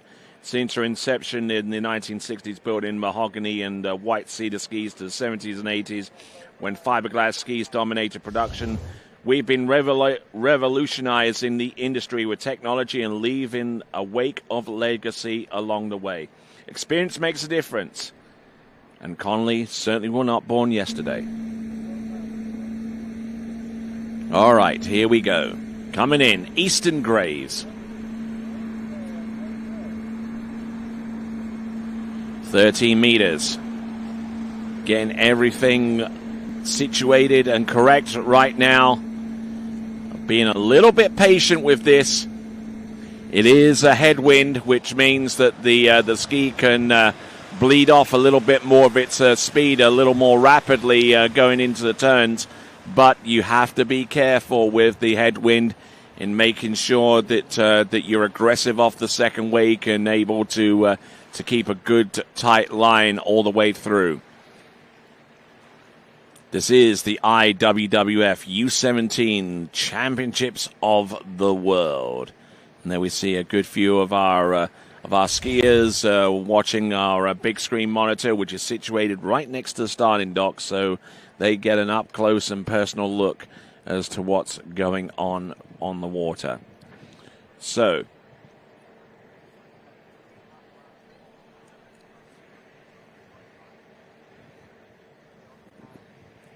there we go, a little bit of an over twist of his shoulders there from 3 into 4, but managing to hold everything together, everything going in the right direction. That is Easton Graves.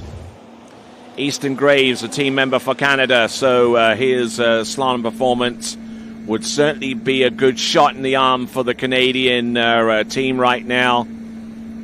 Oh, Easton Graves on 12 meters. He is in all over the show. He's round buoy number 3. Can he make a play on number 4? No, and he's inside buoy number 4. So remarkably, we have a 3-way tie for the lead right now between Pepe Leonhardt, Alban Rodolfo.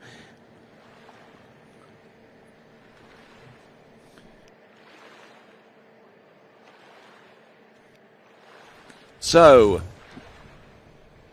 So Leonhardt currently in the lead with 4 and 12 meters, but there is a multiple-way tie between Easton Graves, Corbin Pierce, and Alban Rodolfo with 3 on 12 meters. And do they see a path through to the next round of the competition the way that things are going right now? We'll have to wait and see. But so far as Easton Graves is concerned, he felt that an opportunity to maybe put himself through to the next round with an enhanced score deep into 12 meters or maybe into 11.25 meters. He may have believed that opportunity is lost on him. So Easton Graves from Canada skiing for the Canadian water ski team. And we'll see if that contribution helps so far as Canada's team point totals. But we're only into the preliminaries right now. So, I mean, it'll be early doors to determine who makes an impact in regards to the junior teams that are present here. All right then, folks. Next competitor up from Great Britain, Harrison Crossland.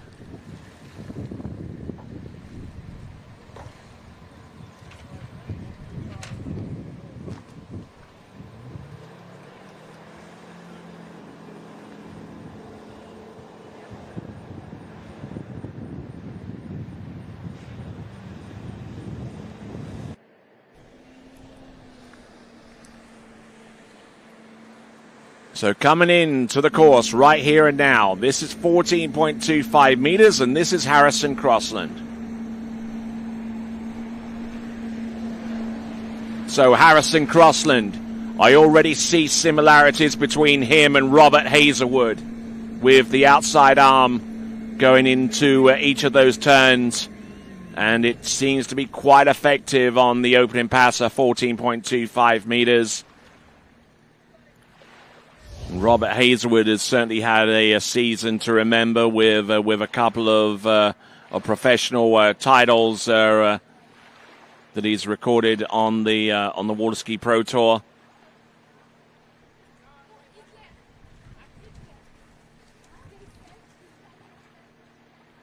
So just looking at this once again, Harrison Crossland, 14.25 meters. And we'll see what he can do by way of an encore. That is Harrison Crossland of Great Britain. Now, the skiers that we have after him are Harley Costa, who is on the dockside right now getting ready to go. And there you see him right there. Then we'll see Daniel Botero, Lorenzo Nelson, Pablo Alvira, and Jaden Stabel. So let's see what we have as we look over towards the dockside again and see a few of our good friends there taking in the action on the water. All right, then, here we go, folks. This is Harrison Crossland. 13 meters. Looking good, keeping the flow going. A little broken over there on number 5, but managing to make a play for number 6, and that is 13 meters for Great Britain's Harrison Crossland.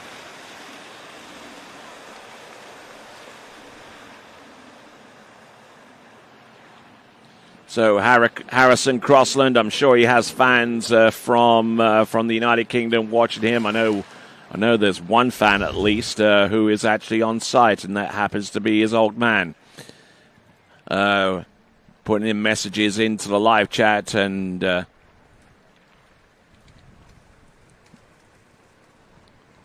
see Dave Nutt there putting in a comment or two, wishing him the best of luck going forwards as we have a look at the instant replay for Harrison Crossland. Just seems to have found a good rhythm and continued to work the boat and to work his technique effectively as he got round that buoy number 6 and through the exit gate. So Harrison Crossland now.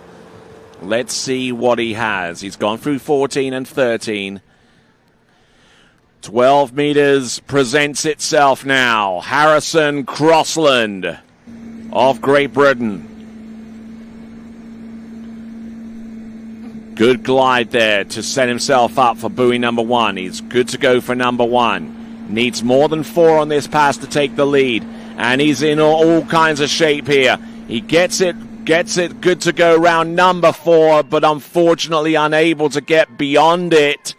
So it is going to be a 3.5 buoy score, which vaults him into second spot right there behind Pepe Leonhardt. It's going to be 3 1/2 at 12 meters. We'll have a look at this one more time there for Harrison Crossland. Came off the handle just a little bit too aggressively. That meant that his ski was tracking narrow, and it was even narrower going into number 2, and he just got all bent out of shape getting into buoy number 4, and just was not early enough to take advantage of that turn on buoy number 4, so he has to make do with 3.5 on 12. 3 1/2 buoys on 12 meters. That is the final score for Harrison Crossland. Harrison Crossland from Great Britain.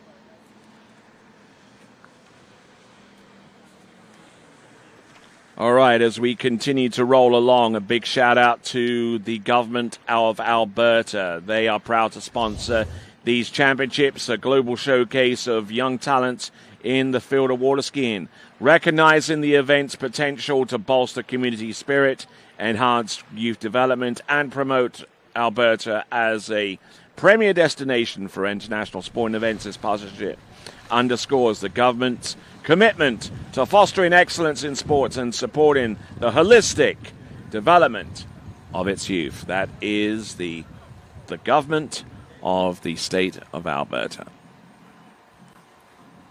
So, skier about to take to the water. Also from Great Britain, it is going to be Harley Costa.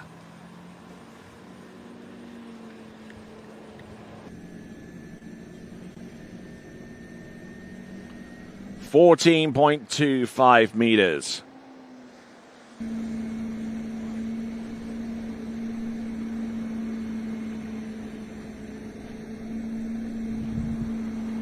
.25 meters for Harley Costa.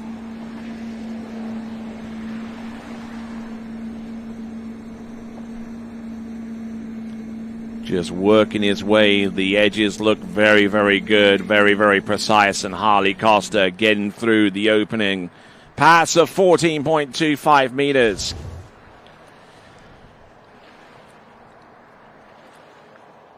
We'll take a look at this once again. And he was wide and early for much of this pass. And when you are that early, you can allow yourself the opportunity to backside the buoys and just stay in a very, very easily continued rhythm of 3 and number 4. Number 5 looked excellent, and that was Harley Costa on pass number 1. Now let's have a look at some of the results that he's produced over the last few weeks. At the Oxford Pro-Am, he got as high as 3.5 on 11.25 meters. He got halfway down the Bavarian, the first round in the Bavarian Open, halfway down 10.75 meters. And for much of his other performances, it's a smattering of scores ranging from halfway down 12 meters all the way to the likes of 2 buoys at 10.75 meters. So that's the kind of talent that we have on offer here. And let's see what Harley Costa can do. This is 13 meters. Round number 1 and number 2. He keeps that ski planted down. Just wanting to make sure that he stays upright no matter what happens. There we go. That is Harley Costa.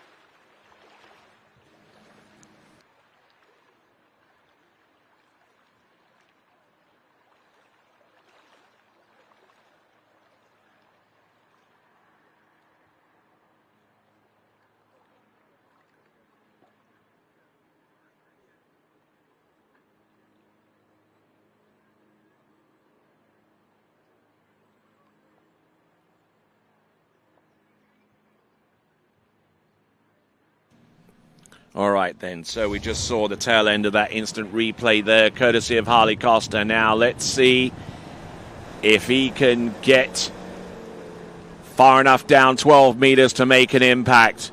Sure, saw that nod of the head as halfway through his deep water start, indicating he is up for this. Here we go. This is 12 meters, Harley Costa. Entrance, a little bit loose off number 1, but that might have helped him out a little bit. He gets round number 2, but not enough to get round number 3. So it looks like Harley Costa will find himself about a little under halfway down the list of potential skiers that could make it through to the next round of the competition. 2 buoys on 12 meters puts him in a two-way tie for 7th right now with Peter Steiner. Just didn't quite get everything out of that start on buoy number 1, and finds himself in a not so enviable position going forwards.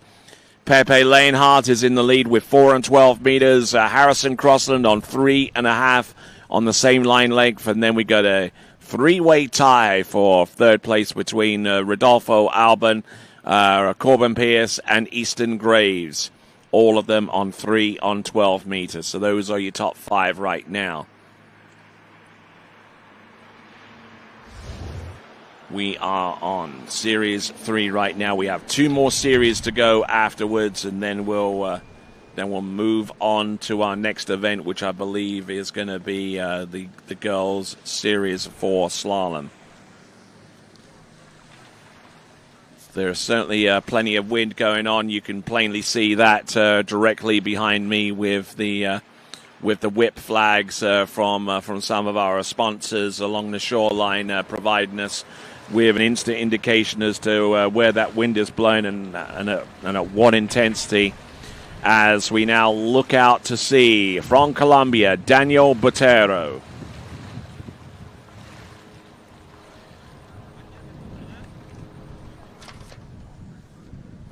All right, continuing right along, and Daniel Botero coming to us out of Colombia, and make sure that you take the opportunity to subscribe to the TWBC YouTube channel. You'll be able to participate in the live chat if you subscribe, and also you'll receive notifications the next time we go live if you hit the bell icon at the same time. All right, here we go. This is Daniel Botero. Entrance gates, a long pull into number 1 there on 14.25 meters. Can't afford to do that too often. However, he is knowledgeable about the fact that there is a headwind on the opening pass. So maybe he could afford to pull just a little bit longer. Maybe he had to. But there you go. Gets it to go there on the opening pass as we see a few of our spectators along the bank here, especially those from New Zealand. I'm sure they've got some folks there that they want to wave to, let them know all is well.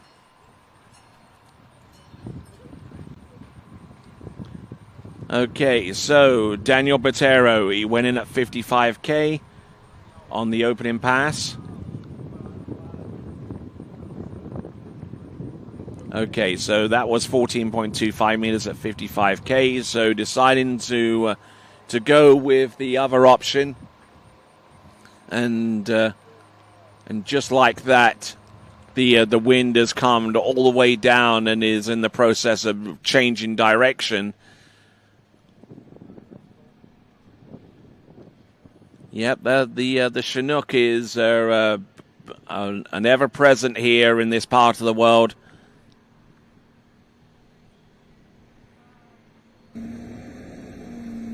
Yep, showing some love for Mexico right there with Alban Rodolfo currently in the midst of a 3-way tie for 3rd place right now with a 3 on 12 meters, but trying to get to that point or maybe beyond is our skier on the water right now, Daniel Botero. Yep, Yeah, but he seems to be fairly relaxed and knows the situation and knows that he can't ski 2 tenths out there in order to get to where he wants to be. He's relaxed, but yet he is focused.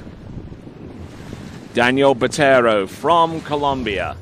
Let's have a look at we'll have a look at some of the scores that he has produced in recent times.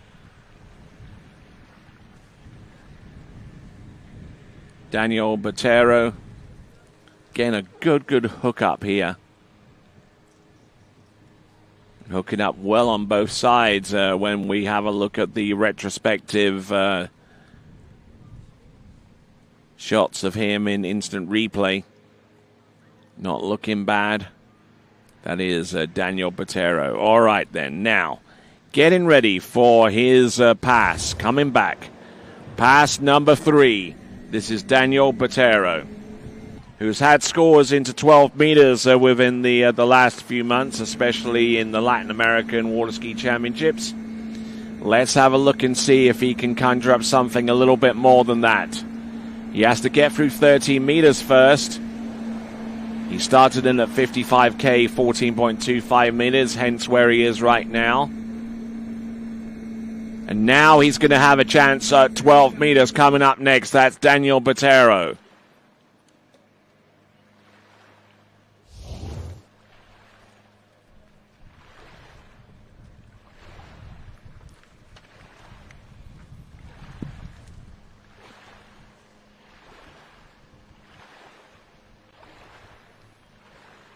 All right, continuing to roll right along here. This is Daniel Botero. And in the midst of everything that's going on, the wind has completely turned direction right now. It is it's now going to be a tailwind for the 12-meter run, which will be coming his way.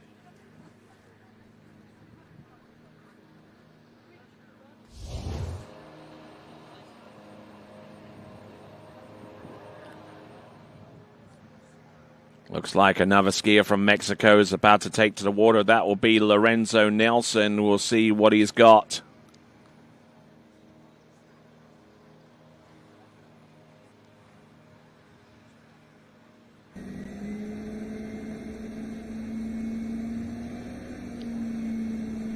So coming in with a score of 4 on 12 meters. In order to take the lead, he has to ski more than that. This is Daniel Botero. Look at him go. He's oh no, and he collapses on buoy number 3. It was so close. Oh my word. This event is unraveling before our very eyes there. This is Daniel Botero. He gets 3.5 on the 12-meter line. That puts him into a 2-way tie. Actually, that puts him in a tie with B.G. Binkley, 6th place with B.G. Binkley with 2.5 on 12 on the list. And I tell you what, this slalom event in the early elimination round series is anything but predictable at this point. Normally, we would be accustomed to seeing the skiers out of Series 3 or towards the tail end of Series 3 be able to make relatively light work on 12 meters, but that is not happening at this time. Daniel Botero, we've just seen Daniel Botero. We're now going to see Lorenzo Nelson of Mexico.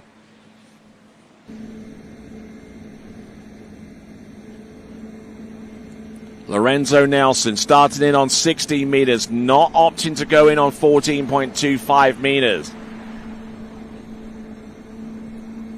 This could end up being a pretty smart move for him going forwards because it gives him the opportunity to make a full assessment of the conditions when the wind is blowing at this intensity. He can ski that pass relatively straightforward and be able to assess the wind and where it's blowing from going forwards, so he can be better educated strategy-wise. So there we go. That is Lorenzo Nelson.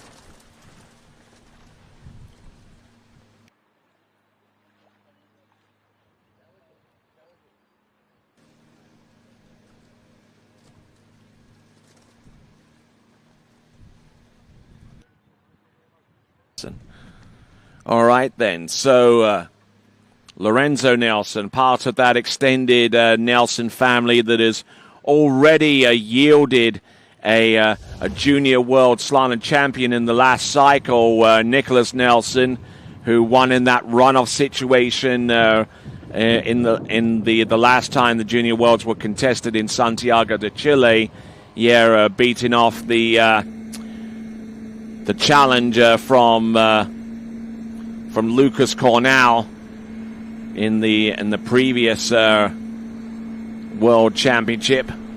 Lorenzo Nelson on 14.25 meters at 58K. The only constant between the previous pass and this one is the boat speed is at 58K. A little bit of a hop, skip, and a jump through the exit gates. Not terribly advisable to do, but as I said once before, and I'll say it again, to each his own. All right, so Lorenzo Nelson. We've got two more skiers to go after him. Pablo Alvera from Colombia, and our last skier in this series 3, it's going to be Jaden Stable.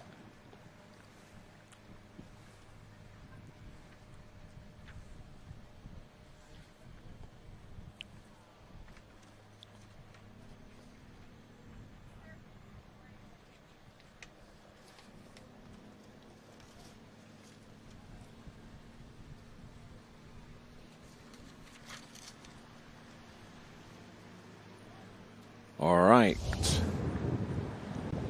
Working our way through. Getting ready for the next run for Lorenzo Nelson. This is 13 meters. Now the wind has changed direction once again. Now it's a crosswind.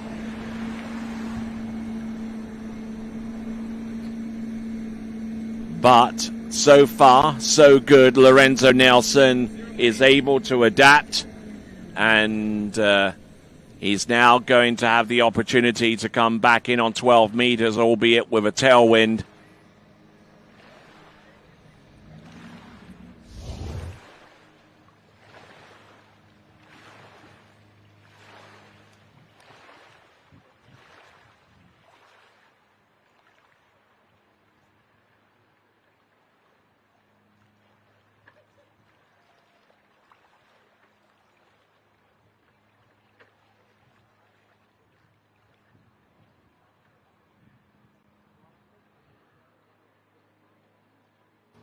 So looking at the end of the pass of Lorenzo Nelson, seemed to have had it very much under control.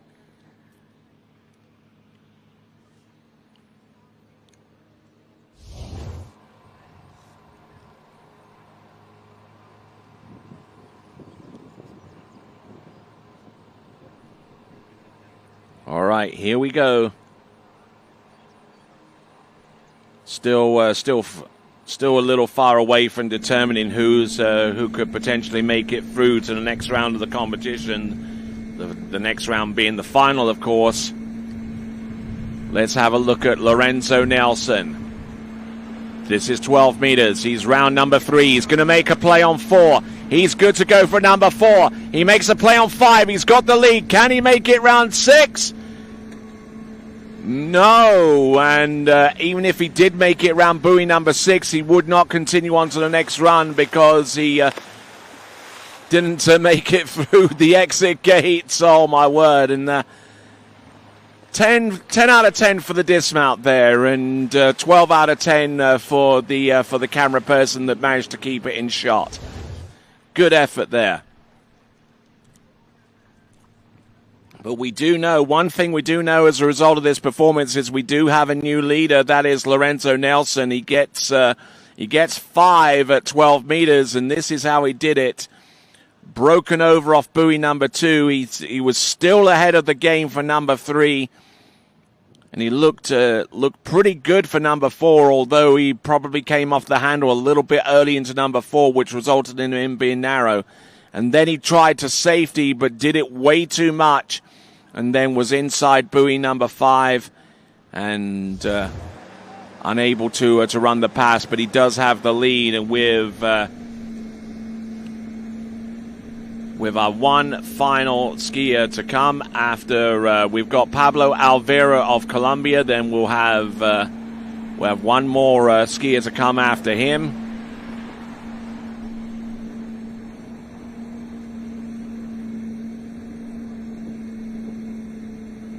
So Pablo Alvera going through the opening pass, which I believe was 14.25 meters. We'll get confirmation of that. After Pablo will be Jason Stabel from the United States.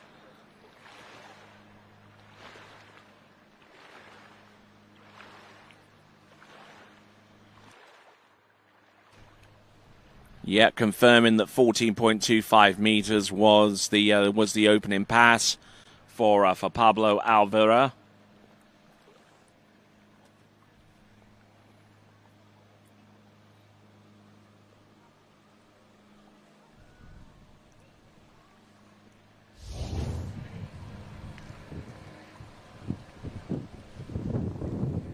There we see at the starting dock Jaden Stabel, and also not too far away Ronnie Barton Bischoff, former junior world champion in her era. Just trying to offer Jaden her advice as to how to handle the wind conditions as it stands right now. Here comes Pablo Alvera. 13 meters. Oh, a little bit tight there on number 2. Pablo Alvera from Colombia, leaving one or two of those turns to chance, but still able to get the job done. And managed to keep on going.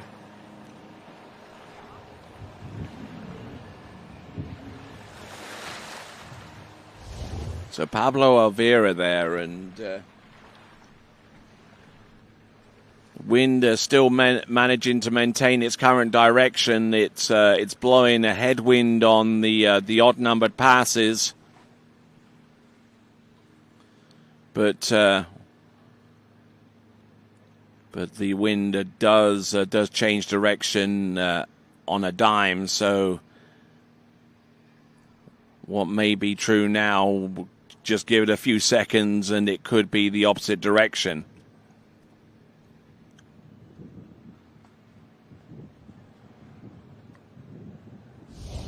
All right, so here we go.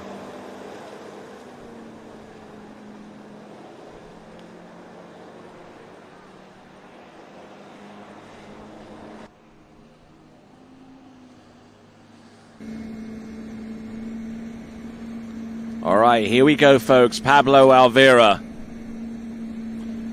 There's number 1. This is 12 meters. He's gone through 14 and 13, getting broken over off number 4. Or 3 into 4. Oh, no, and blows the tail on buoy number 5. He was that close to running it.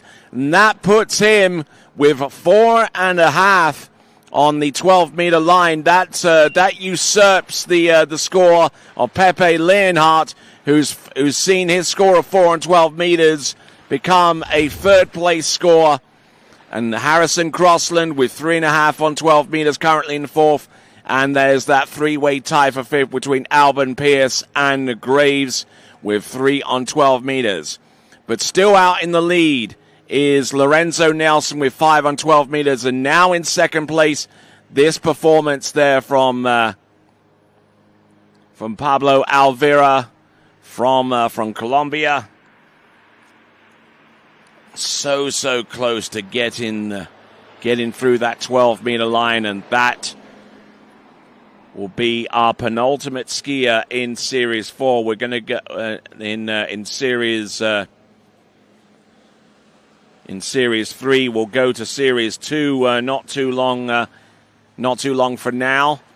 But we are still in Series 3 for at least one more competitor, and it is going to be Jaden Starbel.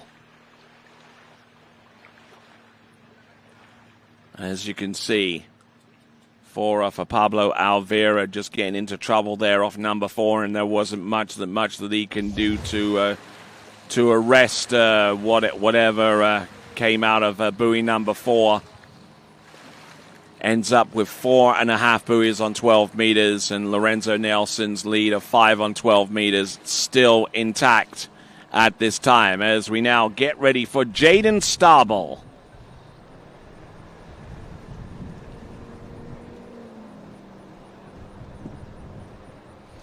$16-meter run.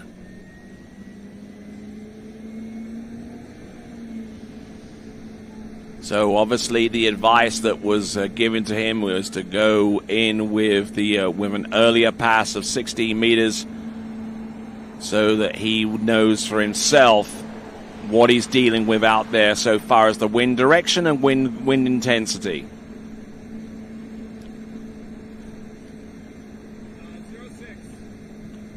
So the boat time coming through, 06, and a testament to the reliability and consistency of the zero-off system. As we look at Jaden Starbel, a skier from the United States of America, not representing the United States on their team, but skiing as an individual. And keeping everything going on an even keel. There's 1 and 2 and 3, 4, 5, and that is on 16 meters. So let's see if whatever he found out on the water with 16 meters, he can immediately apply onto the passes to come afterwards. There you see Ronnie Barton, and there you see Sam Greenwood there representing Team USA.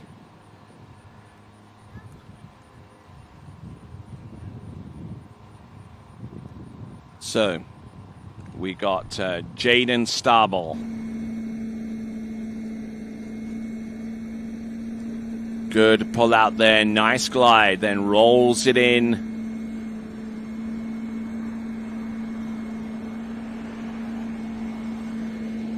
Looking good. Not moving around the turns too much, just trying to stay nice and stable out there and just allow the ski to carve its natural path.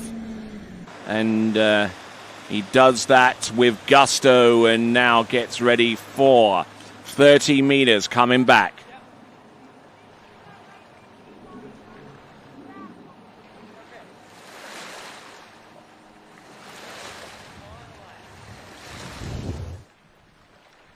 All right, looking at this once again for Jaden Starbel.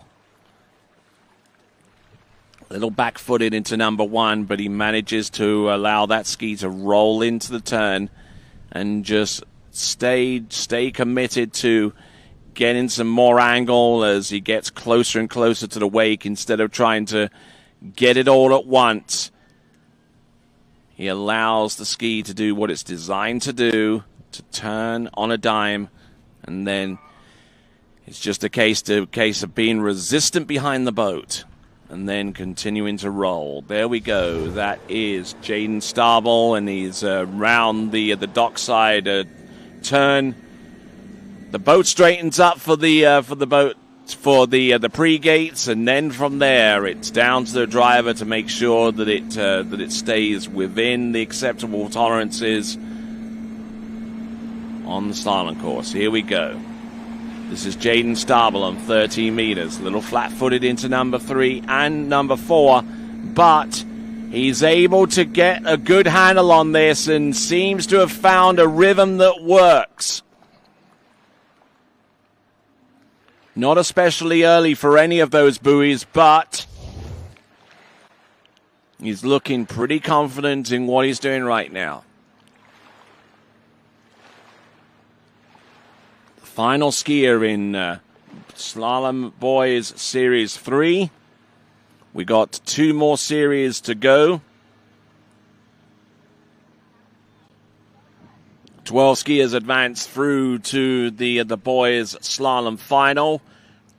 We're still a long ways away from determining who those could be, but we're getting a pretty darn good idea of what it could potentially take to make it through, given the percentages and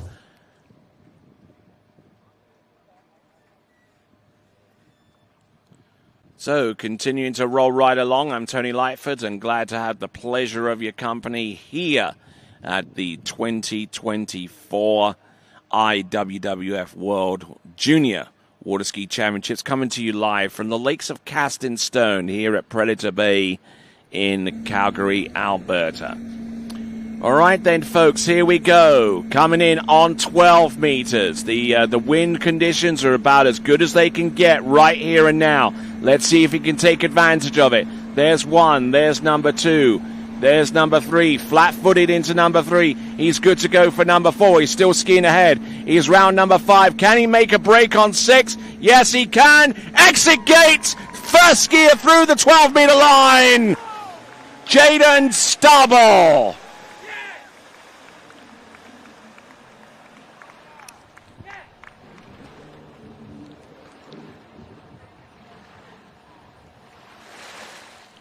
Great skiing there from Jason Starball.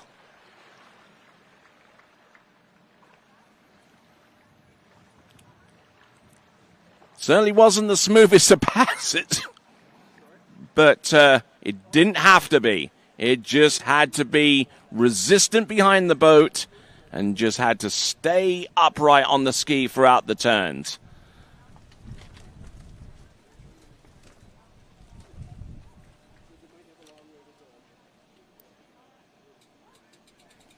So good skiing there.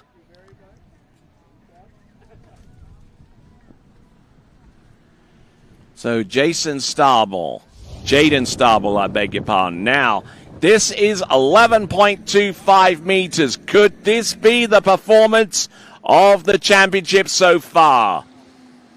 Series 3, slalom. Let's have a look and see. Our very last skier in that series. Entrance gates.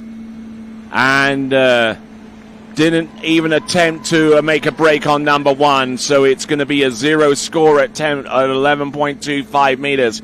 But could that be enough to see him through to the next round of the competition?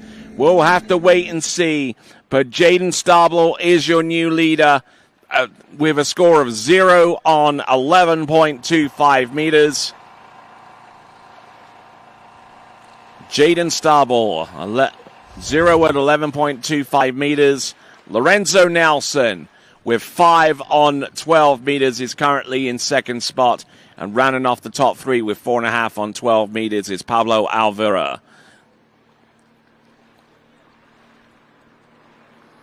Looking at this from various angles once again, Jaden Starball. Does he make it out? No, way inside there on 11.25 meters. Gets the gates at 11.25 meters, and that is the extent of his scoring on that run. Ladies and gentlemen, let's bring him back into the jock, Jaden Starball.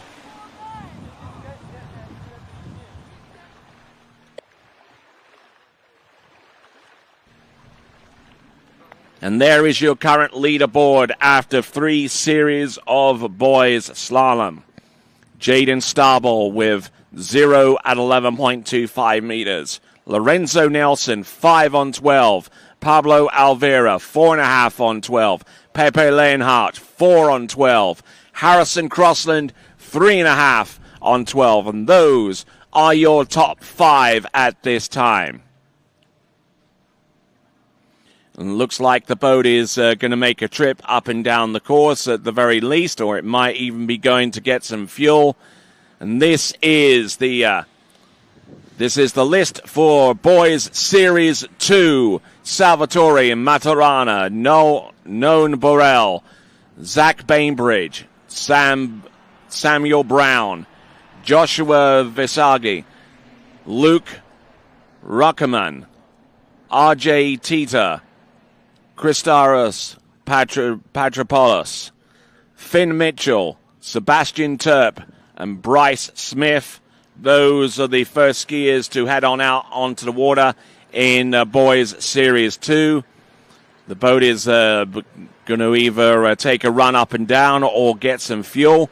But in the meantime, this is continuing coverage of the IWWF U17 World Water Ski Championships. And here at the Lakes of Castonstone, we like to give people a break. And here's yours.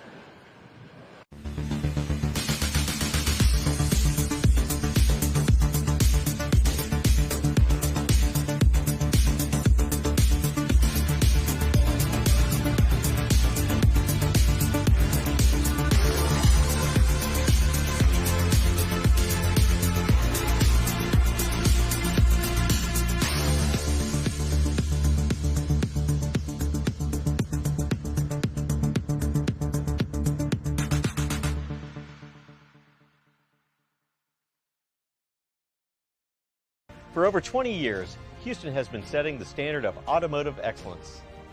Hi, I'm Dave Houston. I'd like to welcome you to the Houston family. We are committed to offering exceptional Cadillac models like the all-new electric Lyriq, redesigned XT4, and the legendary Escalade. At Houston, our personalized service and friendly staff will exceed your expectations.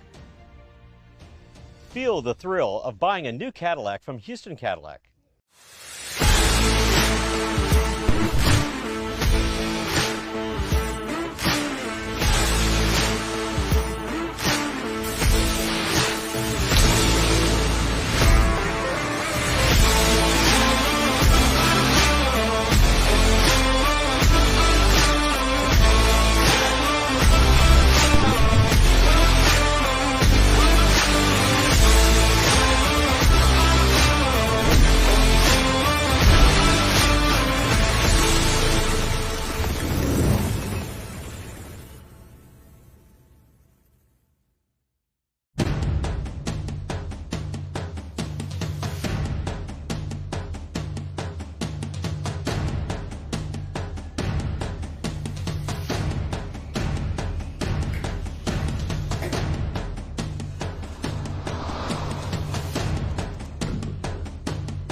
For over 20 years, Houston has been setting the standard of automotive excellence.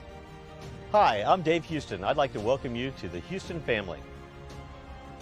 We are committed to offering exceptional Cadillac models like the all-new electric Lyriq, redesigned XT4, and the legendary Escalade.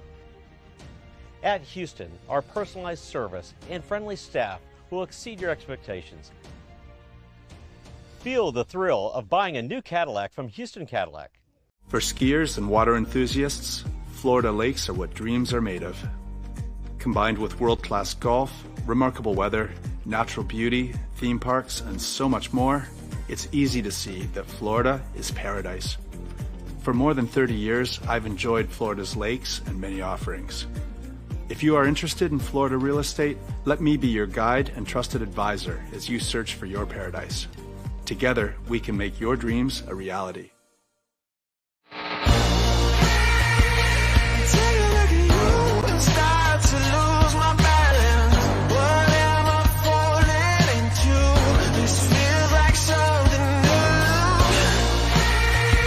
I've seen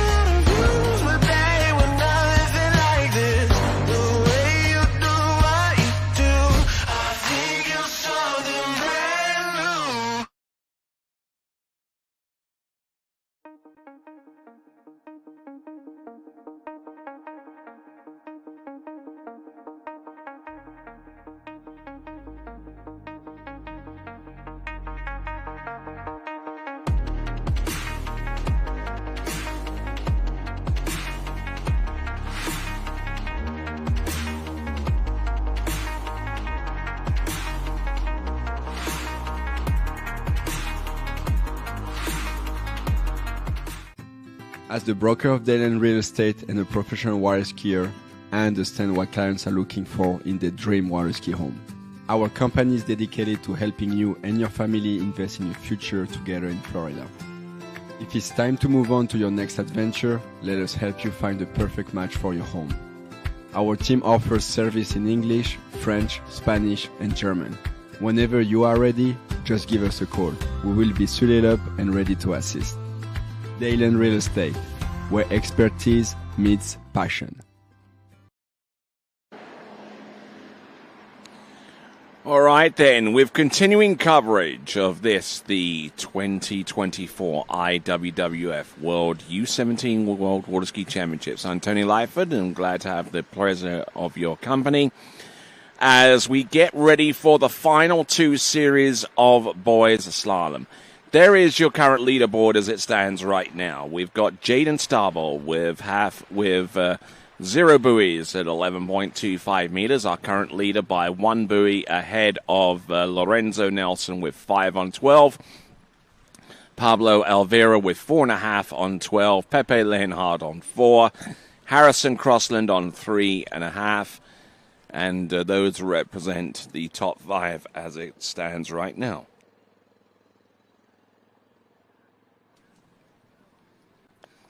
All right, so let's continue right along. Our next competitor on the water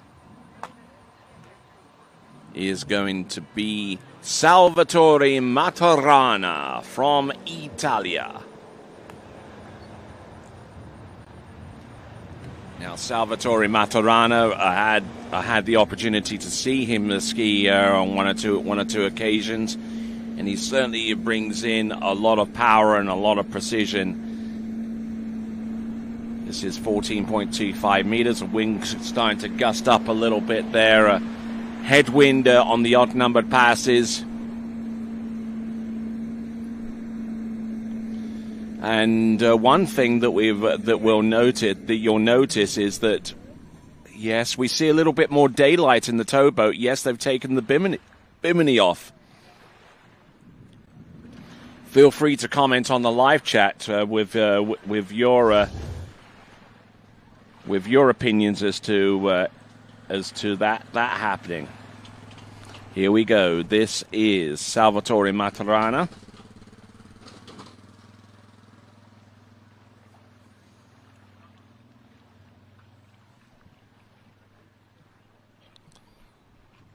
So I'm guessing that Salvatore Maturana, 14.25 meters opening run.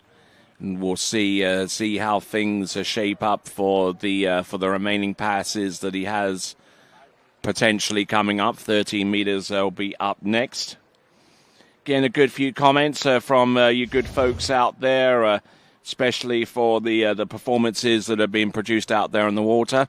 And if you do want to comment on what's going on out there, then you need to subscribe to the TWBC YouTube channel. Subscribe and you have access to the live chat. And if you hit the bell icon, you'll be notified as the next time we go live. All right, there's Salvatore Maturana, 30 meters. And a big gust of a headwind being blown down the course right now. He's got to stay heads up and ahead of what's going on right now. So managing to get through that pass of 13 meters despite a heavy gust that blew up just barely 15 seconds ago.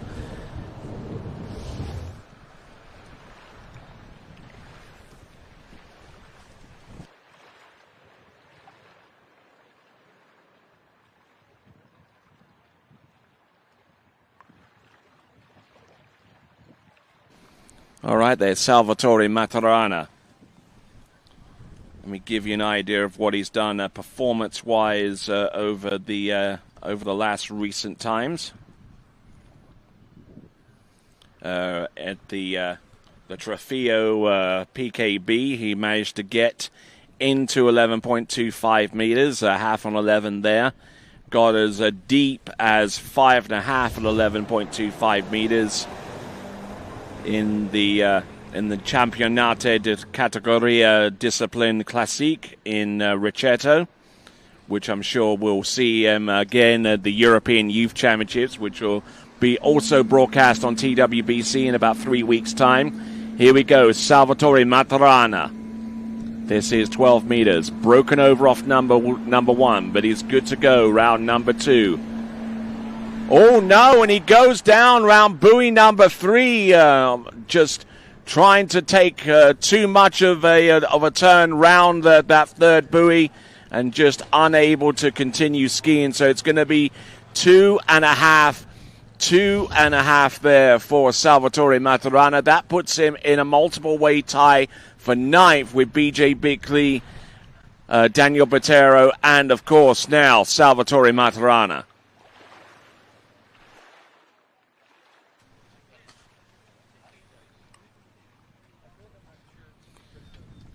And there, things can happen that quickly, folks. Got a pretty good start on number 1 and number 2, but just couldn't really hold that rhythm together. Just tried to take too much out of number 3. It was even a little bit narrow on into number 1. We look at that in retrospect there. But that was nothing that could have potentially unraveled itself into buoy number 3.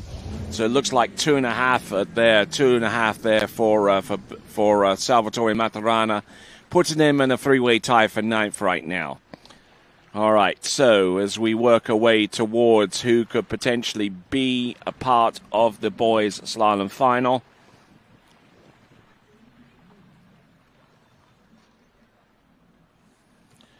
it'll be our next competitor from Switzerland, Noen Borel.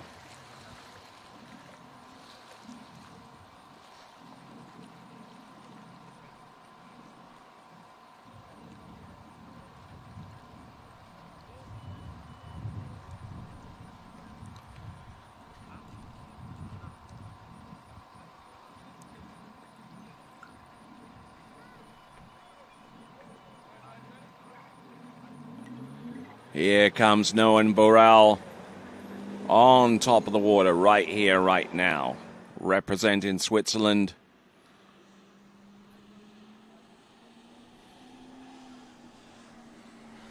Making the turn around the island. Noen Borel, who's the grandson of the creator of the computer hardware creator called Logitech. Chances are that if you have a mouse or a rollerball mouse or even a keyboard of a certain kind, it's probably made by Logitech.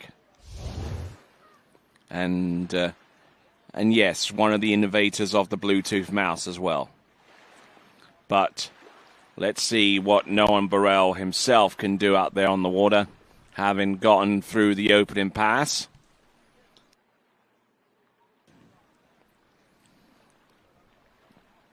So Noen Borel, 14.25 meters opener, and one would expect all of the skiers at this stage in the game to go in at 58K, or if they're trying to work the wind strategy, maybe they can go down to 55K. Of course, it's their prerogative. As we see our next skier getting ready himself, it's Zach Bainbridge of New Zealand.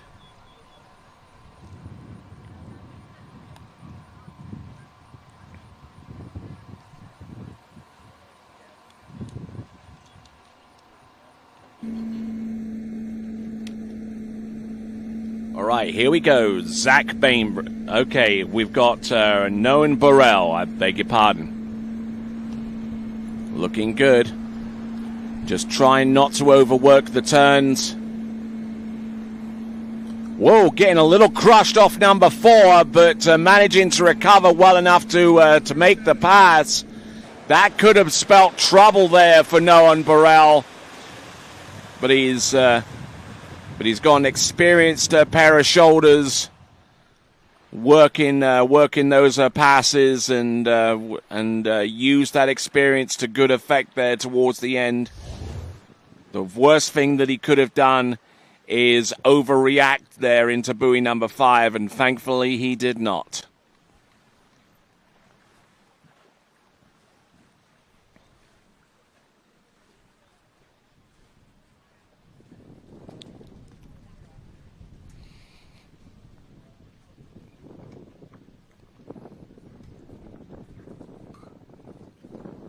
So just looking at this once again, Noah Burrell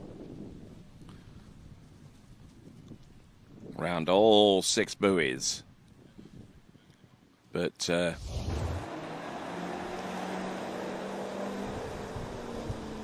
we'll see what happens from here on out there for Noah Burrell. He's gotten through the 14-meter pass, the 13-meter pass. And here he comes on 12 meters.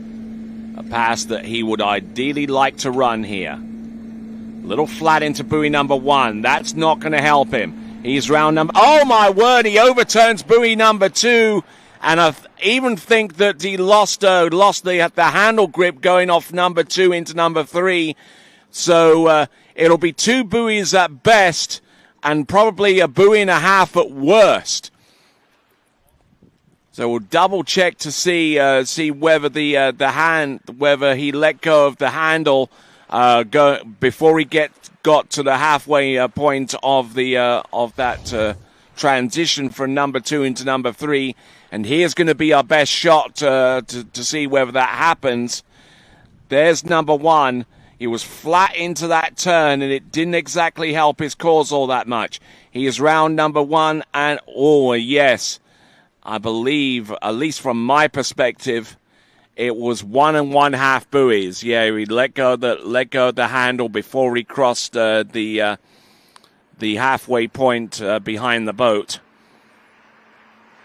So he is already starting to lose his balance into buoy number 1, and then things didn't exactly resolve themselves positively there for him. So it looks like it is going to be 1 1/2 buoys there for Noah Burrell.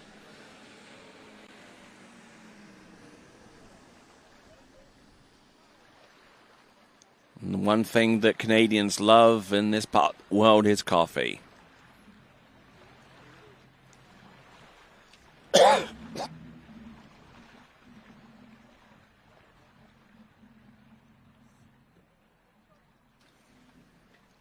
So Noah Burrell with 1 1/2 on 12 meters. That puts him way outside the top 12. So that potentially eliminates him from future contention in this event.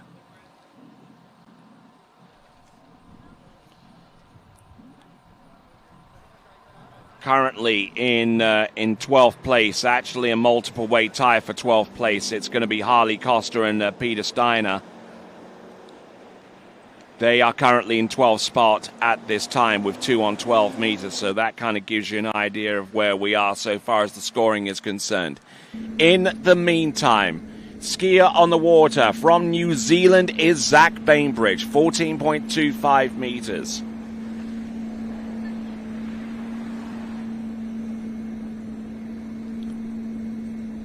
There you go.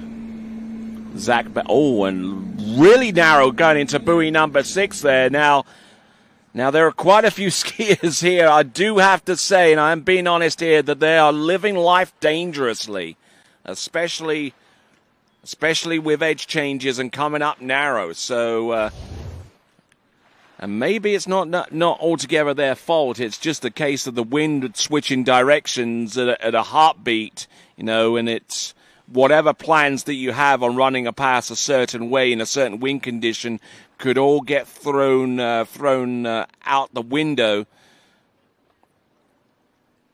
And I mean, you could see that clearly right here into buoy number 4. He was anticipating an early edge change and to be effective, but thankfully, he was able to have enough in hand to run that pass with the wind switching direction like that. All right, then. My name's Tony Lightfoot, and pleased to have the pleasure of your company right here at the IWWF U17 World Water Ski Championships.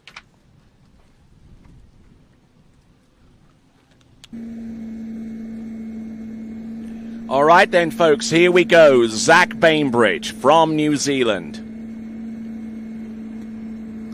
There's number 1. This is 13 meters. A little down course after number 2. Now he's going to have to pick it up, and unfortunately, it ain't going to happen here.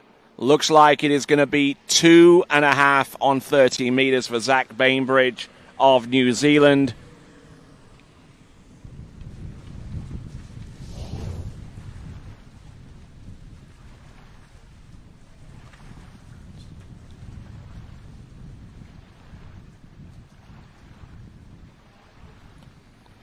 So looking at, and just that gives you a really good perspective there. Unfortunately there for Zach Bainbridge. Just real narrow into number 2. The wind caught him out, and unfortunately will rule himself out of any possible contention of being a part of the boys' slalom final with his score into 13 meters. Yeah, real narrow into buoy number 2, and from there he needed a big turn and just couldn't get it there on buoy number 3. All right, there. This now is from Chile. It's going to be Samuel Brown. 14.25 meters. Samuel Brown, to the best of my recollection, actually made it into the final round of the competition in the U17 World Water Ski Championships in the last cycle. Those championships took place in January of last year because Santiago and Chile in its entirety is below the equator. When it's winter up here, it's summer down there, and vice versa. So the championships that were held there were held in the middle of the Chilean summer in January of 2023.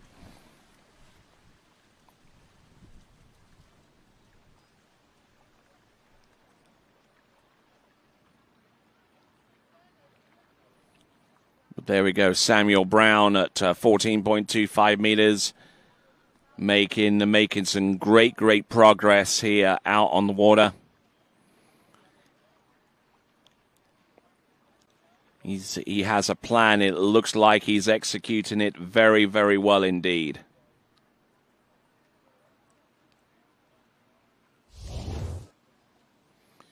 So, the boat taking off, the new Nautique towboat. A brand new all-white Nautique.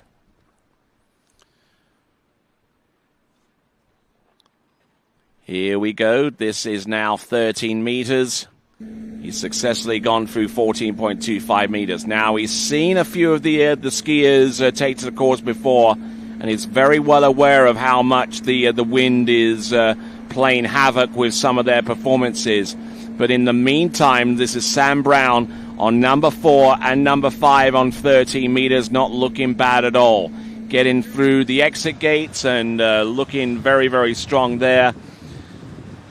Behind that Nautique towboat. Do you want to custom build the Nautique of your dreams? Check out the really cool way to do just that at designyournautique.com, where you can completely customize any boat on the Nautique line at home or right on your smartphone. Play around with color schemes and options and save them all to your personal profile to check out later and share with your friends.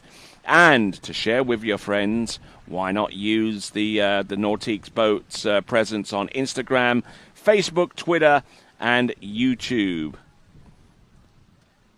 Join the conversation using hashtag NautiqueBoats. All right, then, just looking at this once again, Samuel Brown from Chile.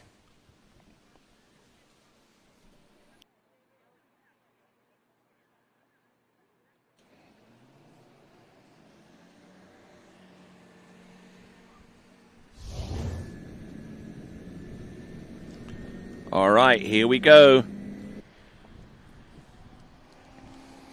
This is 12 meters now. He's gone through 14 and 13. This is now the 12-meter line. Sam Brown of Chile. Oh, and gets into really, really difficulty there with half a buoy on 12 meters. And I can say with absolute confidence that that will not be enough to see him through to the next round of the competition, bearing in mind that there is a two-way tie for two at 12 meters that is currently in 12th spot right now between Harley Costa and Peter Steiner right now.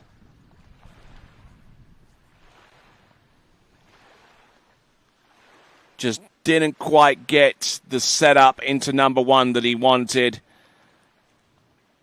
And there you can see, absolutely annoyed with himself as a result of that performance.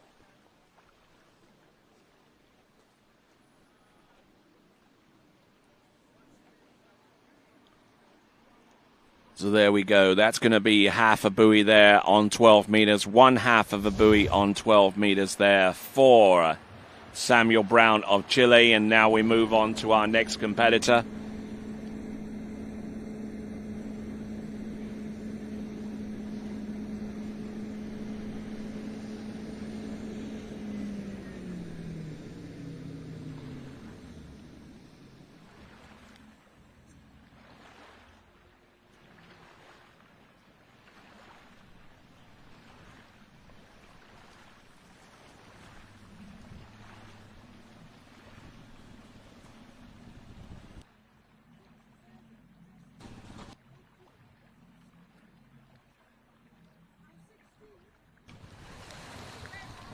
All right, then. So our next competitor to take to the water from Switzerland, it is Joshua Verhege Palacia.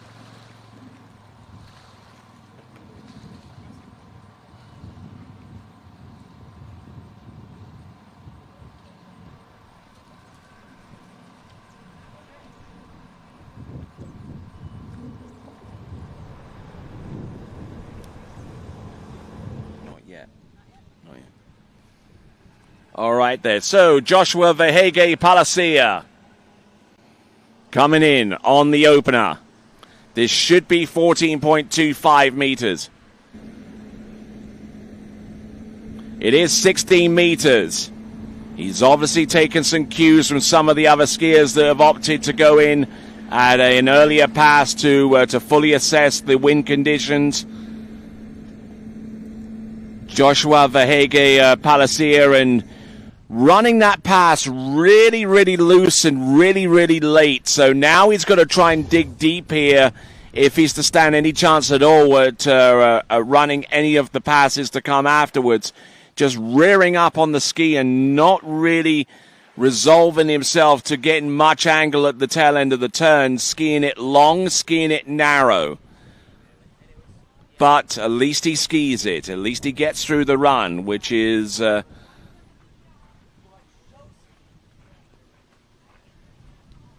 certainly, and I mean, his approach from number 5 into number 6 didn't leave an awful lot of room for him to get round that pass.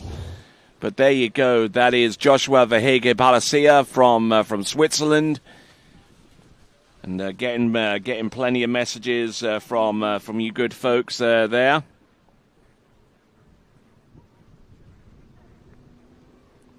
Even one question for me, Dash Kruger. What's your favorite event to announce? Well, is that a discipline within a competition, or is it just the event? Could it be the World Championships in Elite or U17? You're going to have to be a little bit more specific there, Dash. Anyway, so here we go. Josh Verhege. Now, this is a little bit more like it, a little bit more aggressive, a little bit more resistant behind the boat. Whatever he learned off 16 meters, he has applied to 14.25 meters, and he is working very, very well as a result. And he even shakes his wrist a little bit on the outside there, realizing that that pass might have come as a result of fortune rather than skill. Anyway.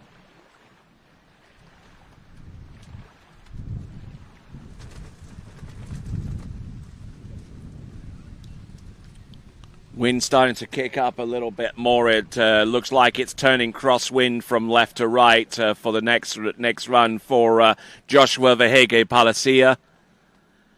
And then just like that, the wind drops like a trapdoor and is absolutely calm again. So I tell you what, the conditions out here are giving these skiers all the challenge that they could ever want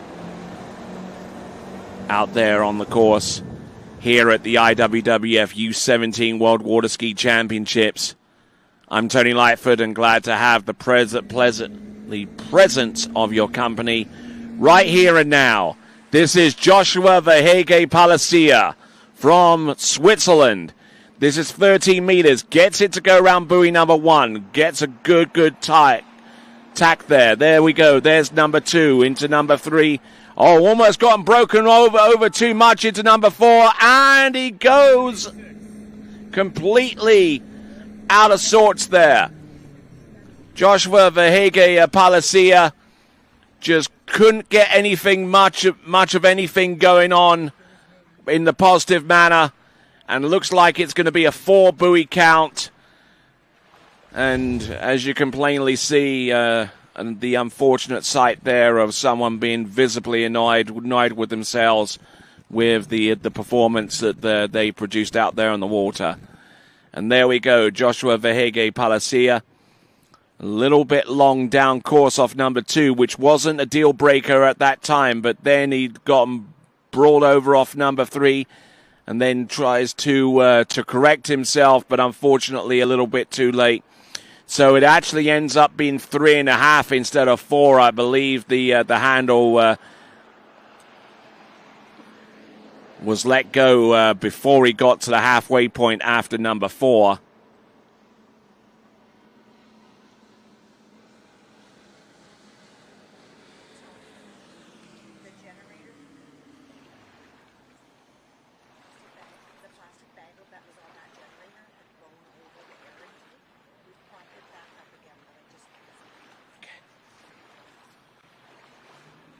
All right, then. So confirmed as 4 buoys there on 13 meters.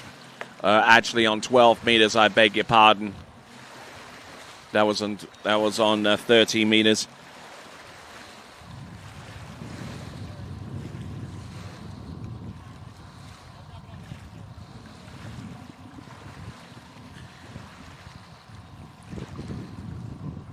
So now as we work our way down towards the end of the list in Boys Series 2. From New Zealand, Luke Runciman.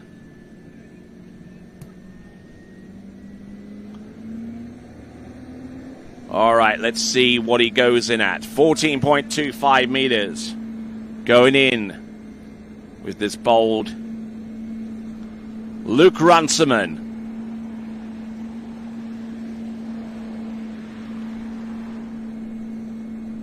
The wind seems to have calmed down for the moment here for Luke Runciman, but barely able to get in that ski around buoy number 6 and through the exit gate.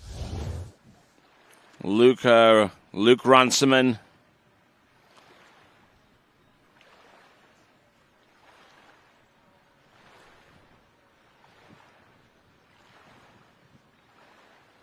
So just looking at this once again, bringing the handle down nice and firmly there off her number 3 and is good to go for number 4. Although having said that, he brought it in a little bit too much too soon off her number 4 and he ended up being narrow on number 5 and as a result ended up being even narrower for number 6 on the opening pass of 14.25 meters. Big shout out to Simon Boom once again for providing us with the method by which we are providing the tower cam footage there. There we see Jeremy Scholl there at the camera on the top, 80 feet high above the lake. And the shot that you're looking at is courtesy of Simon Boom, so we thank those folks very much indeed for their assistance in that vein. Luke Runciman on 13 meters.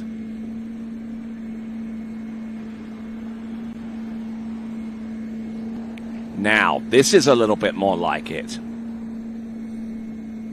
There you go. More aggressive behind the boat. That certainly helps him going forwards. If you're able to stay aggressive behind the boat, you're always in with a chance. Yes. Good bit of resistance there, and you can see right there from the tower cam on the entrance gates into buoy number 1. Now, it's especially apparent into number 2. You see how the ski tracks on the outside. As long as the ski tracks on the outside, then you've always got a chance to stay ahead of the course and to backside these turns as much as possible.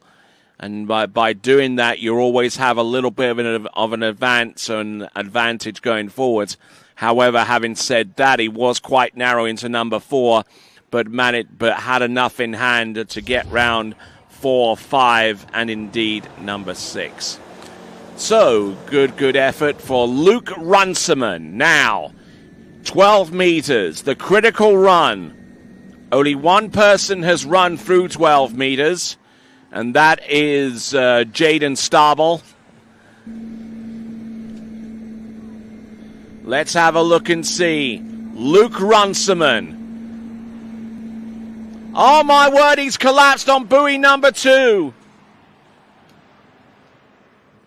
And that will put paid to his chances of making it through to the next round, because in the current tie for 12th spot is Harley Costa and one other person, Peter Steiner, with 2 on 12 meters. So at this stage in the game, Luke Runciman has eliminated himself from future contention in terms of making it through to the 12 skier boys slalom final. As a matter of fact, Luke Runciman currently in a 3-way tie for 14th with Noan Burrell and Jacob Saddington.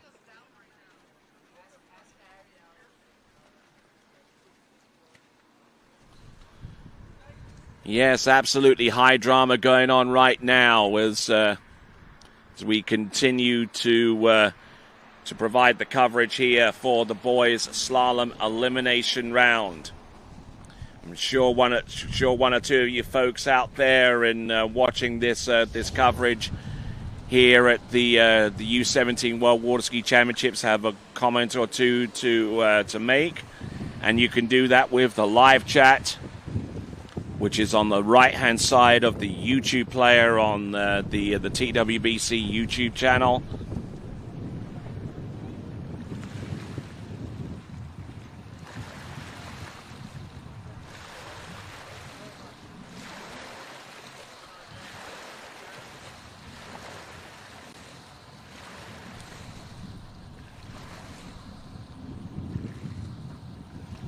All right, then. So our next competitor to take to the water. Individual competitor from the United States of America. It's R.J. Teeter.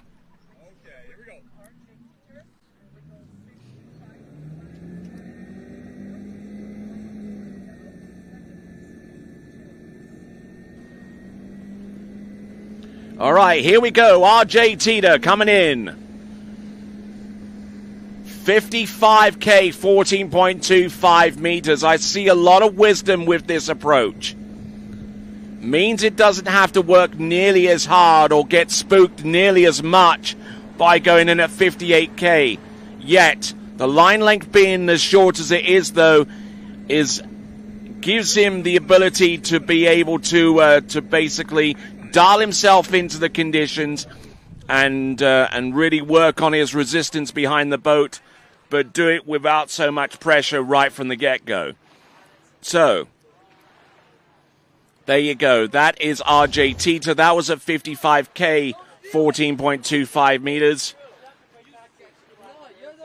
And 55K at 14.25 meters. In terms of scoring, is actually the equivalent of going at 16 meters at 58K. Whenever you factor in the zero-based scoring approach, which has been pioneered in the United States and has been quite effective over the last few seasons.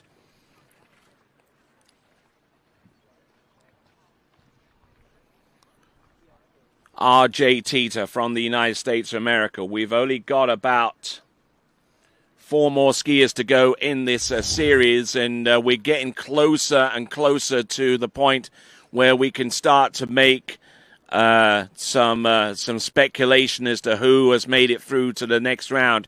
Certainly on top of the list of a consideration there is Jaden Stable with 0 at 11.25 meters on the leaderboard. Then we see Lorenzo Nelson in second place with 5 on 12 meters. Now, this is 14.25 meters. Oh, little bit of a hiccup there on buoy number 1. 14.25 meters at 58K. Let's see what he can do. This is R.J. Teeter. Round number 1, 2, 3, 4, 5, and just about makes it round buoy number 6. Gets that pass to go. Now he has an opportunity to come back in on 13 meters. And at 13 meters, the wind is going to be potentially behind him, which isn't going to make life any easier for him.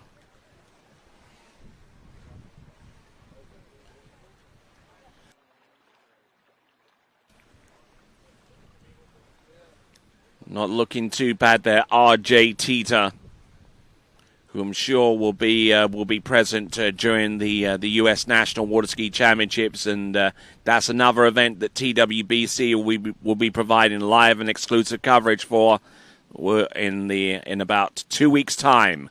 The U.S. National Water Ski Championships coming to you live from Bakersfield in California. All 6 days of action on 3 lakes each. All right there. So, R.J. Teeter coming in.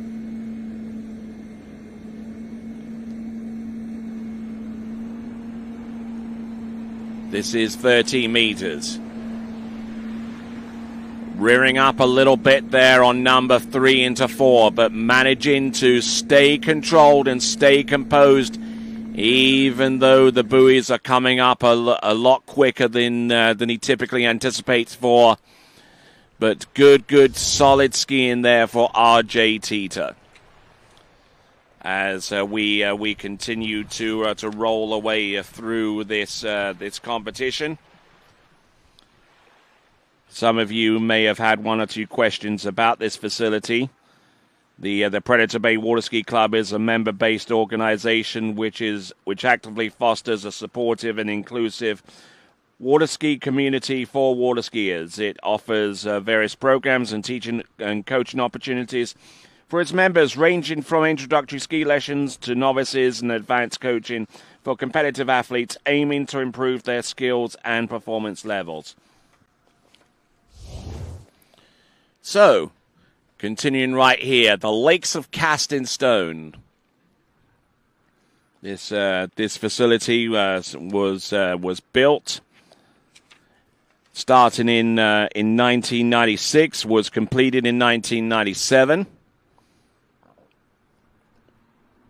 and that was for Lake 1. The second lake was built and completed in 2006, 3 years before they hosted the Elite World Championships in 2009, which I was present here for.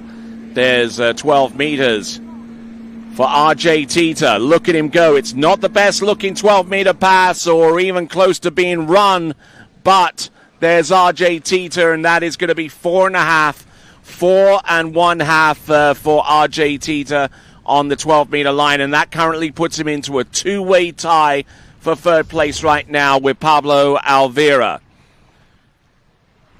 Jaden Stable still in the lead with 0 at 11.25 meters. Then Lorenzo Nelson in second place with 5 on 12. And then there's this two-way tie there for third with Pablo Elvira, and the performance that you're seeing a replay for right now, RJ Tita. It is going to be 4.5. Even tried to safety up to get that additional buoy for five, trying to make that split-second decision, realizing that he wasn't in the best position to run it, but he wanted to try and get as much as he could out of it. Could it be enough to send him through to the next round of the competition? We will not know until the next few skiers. In the meantime, it's Christos Petropoulos of Greece coming up next.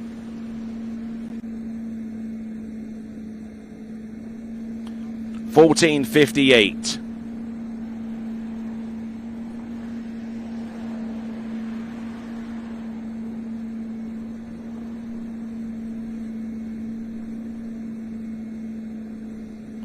Looking pretty good.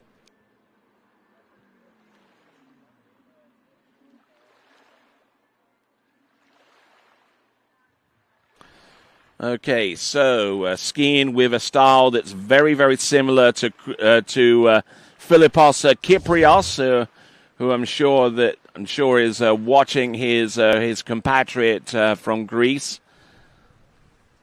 And the Greek slalom skiers, they build them tall and they build them strong.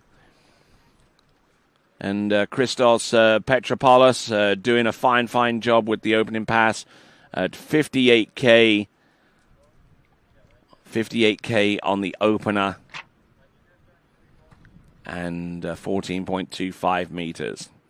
All right, then, let's have a look at some of the other scores that are present. Obviously, we've just had that score from RJ Tita go into the top 12, and it means that Harley Costa and Peter Steiner have been relegated outside of the top 12 right now with their tie for 13th with 2 and 12 meters.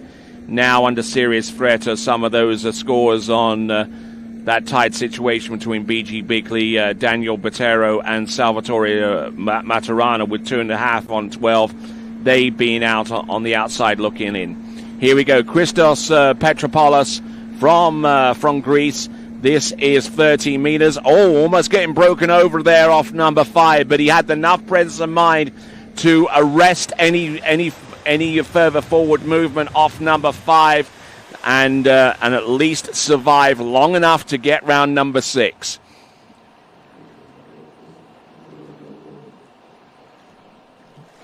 So, Christos Petropoulos.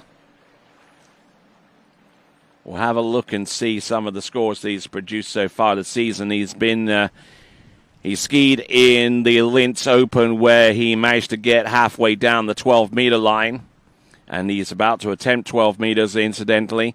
He's had scores halfway into the 11.25-meter run over at Stratos Lake in Greece, and he's also skied into 13 and 12 meters a number of other times as well. So running a little bit hot and cold this season. Let's see if he can run hot and get through the 12-meter line length pass, which he will attempt coming up next.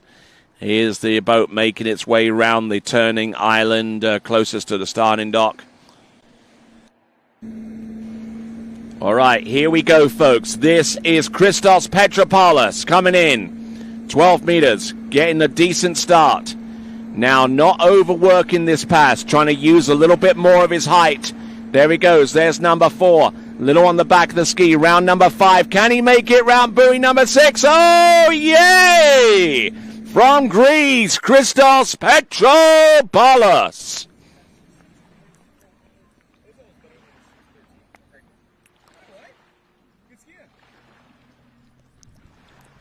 So, Andrew Bergman giving a little bit of encouragement to Christos Petropoulos. In good shape here now, and could potentially ski himself into the conversation so far as making it through to the next round of the competition. I'm sure that there are at least 3 or 4 other skiers between now and the start of the boys' Series 1 slalom elimination round that could have something to say about that, of course. So, essentially what this means is that in order for Christos Petropoulos to advance through to the next round of the competition, he's got to essentially win this series. Come out of the series in number 1, and you're through to the next round. All right, so Christos Petropoulos, his best score of the season on 11.25 meters is 2.5, and something like that would certainly be welcome. Entrance, buoy number 1, gets to go and will be inside buoy number 2, but he has a score of 1, and 1 is all that he needs to take the lead at this time. He still has about three more skiers to go to see if that score is enough to take the win in, or actually the lead out of the first few series so far. But it's certainly a step in the right direction. There is Christos Petropoulos, flat out of number 1, inside buoy number 2, and from here he doesn't really need to ski, but, well, you can't blame him for trying. But there you go. That is 1 buoy at 11.25 meters. That puts him in the lead. Jaden Starball relegated to second spot right now with 0 at 11.25 meters. Lorenzo Nelson with 5 on 12 relegated to third.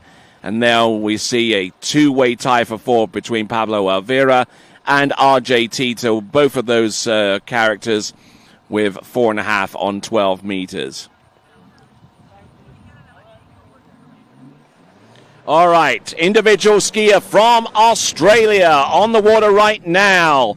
It is Finn Mitchell coming in on the 16-meter line. Electing to go full tilt with the speed with a longer line length. Is this the tactic?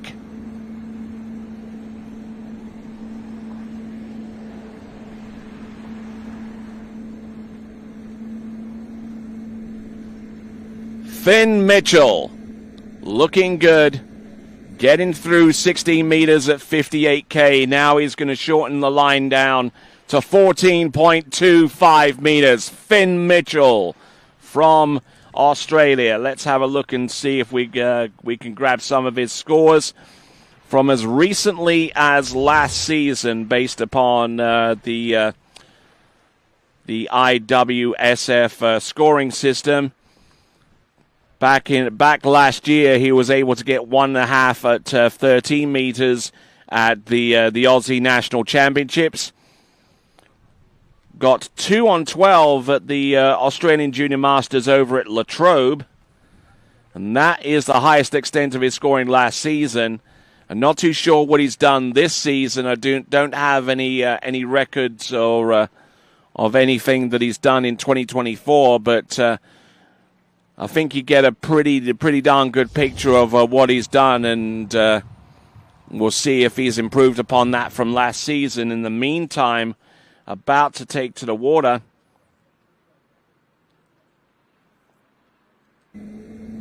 is Sebastian Turp from Great Britain.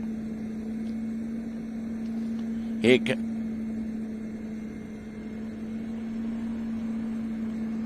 we go.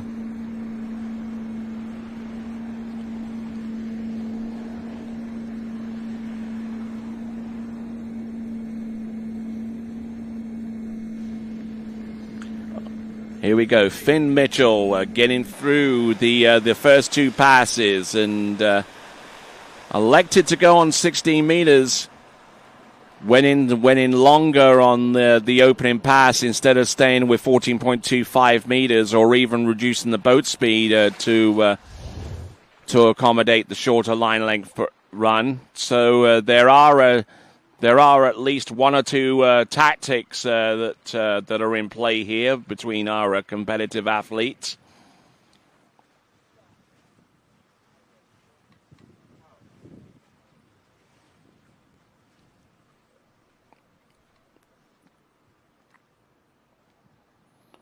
So Finn Mitchell doing a fine job right now.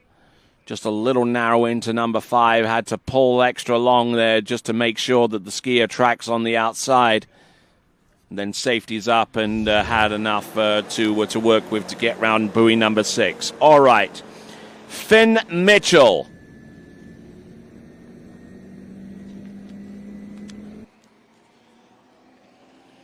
Here we go, folks. This now is 30 meters. The green loop.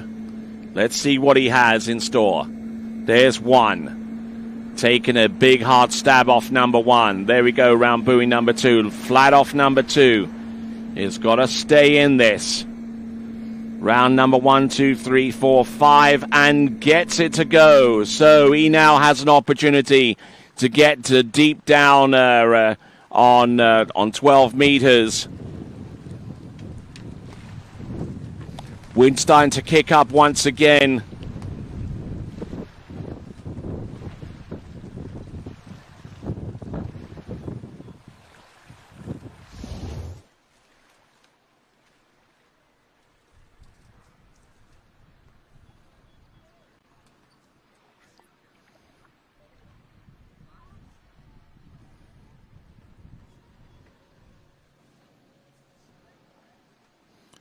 So just looking at Finn Mitchell once again.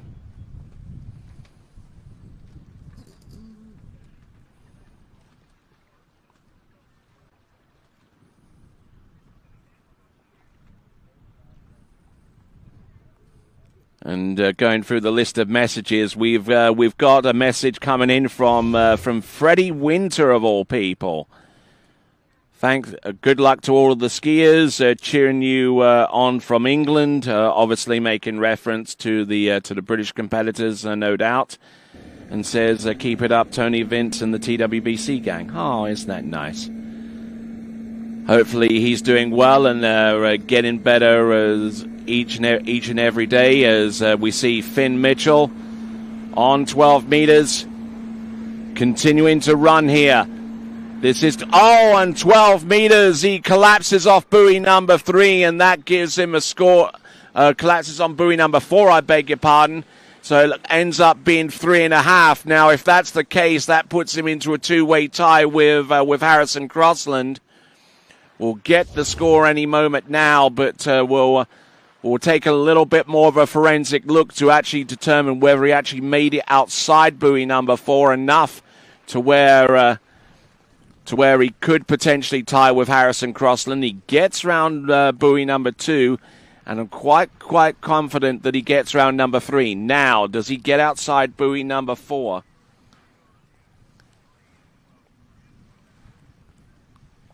It looks to me from there that he managed to get a piece of number 4 at the least, but we'll get confirmation from our officials to determine that fate.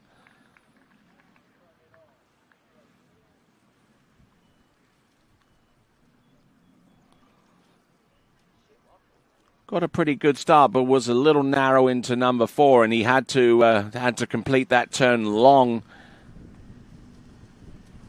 Then he rocked up on the back. We'll get the score in just a moment.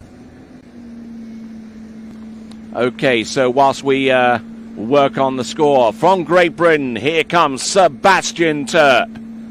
Sebastian Turp on 14.25 meters. Skis over at Gosfield Lake, which is just outside Houston in the county of Essex in England. Certainly one of the premier facilities in that part of the world. And I know that Sebastian trains there extensively along with his father, Vince Turp. Vince Turp here is a member of the British delegation, along with his wife Emma Turp, and they're no doubt they're chewing their fingernails right now and anticipating what they could potentially see out of Sebastian Turp.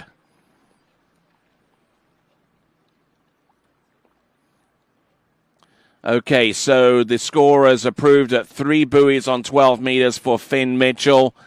Now, Finn Mitchell, that puts him into a multiple-way tie for 8th place with that score with Albin Rodolfo, Easton Graves, and Corbin Pierce.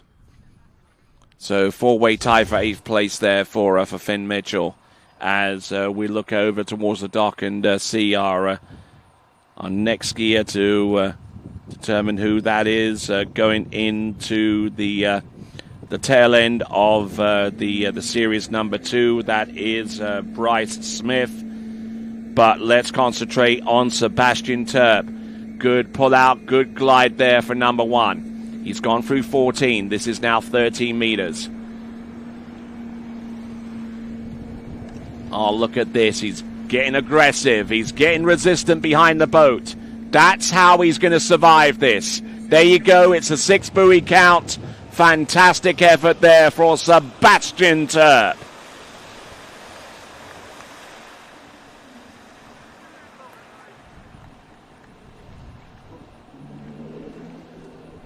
So, Sebastian Terp getting ready for 12 meters, and I'm sure that for the fans that are watching him right now from the United Kingdom, there isn't too much work getting done in their offices or at home or what have you, watching this coverage of Sebastian Terp getting through 14 and 13 meters. Now there is an opportunity that is open for Sebastian Terp right now. He's getting good resistance behind the boat, and he's using that to angle the ski out nice and wide so he can backside. Now let's see if he can do the same for 12 meters.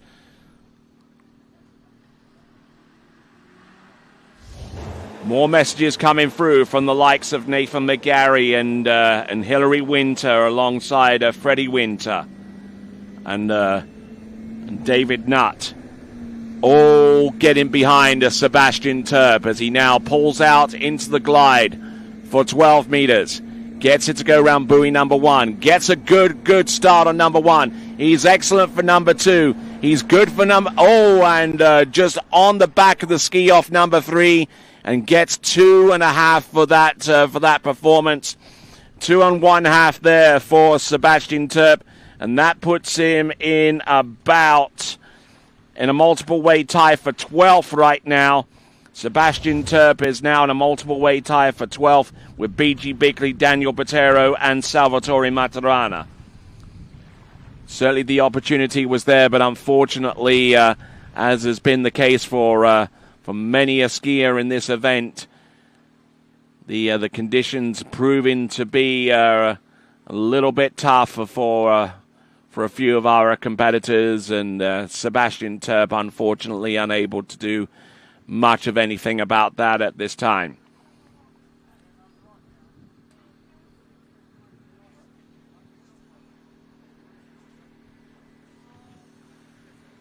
So looking at this once again,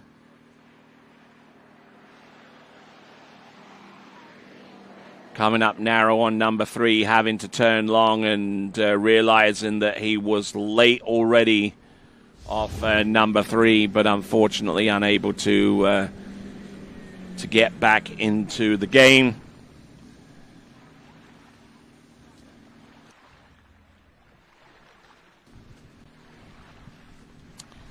All right, so that is Sebastian Terp, and we'll go on to our final skier.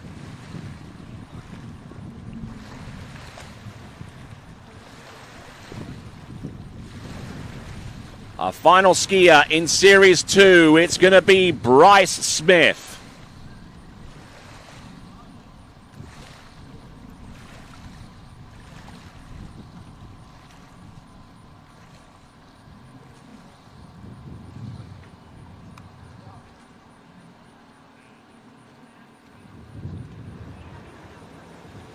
Excuse me?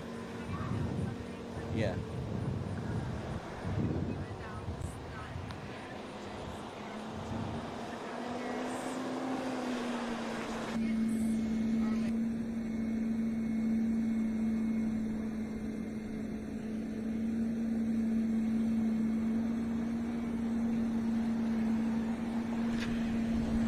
All right, Bryce Smith there, 14.25 meters. Bryce Smith with 14.25 meters.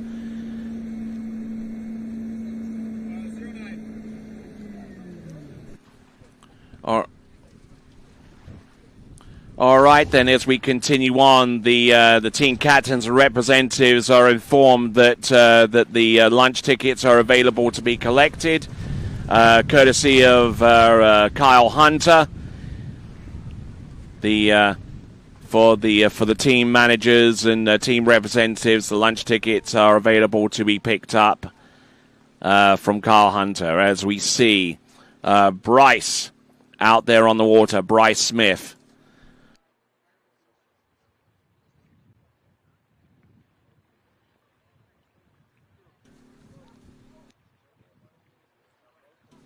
All right, then. So that's Bryce Hunter getting through the opening pass of 14.25 meters. Now, in Series 1, there are 12 competitors, so it may not all be done and dusted yet so far as sending a skier through to the next round of the competition. As a matter of fact, winning as the best score out of the series that have taken place already might not be enough, but out of all of the competitors that we've seen so far, Petropoulos is in the best shape possible from possibly making it through to the next round of the competition. In the meantime, on the water at this juncture, this is Bryce Smith out of Australia.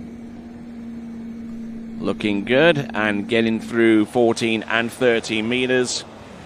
Bryce Smith.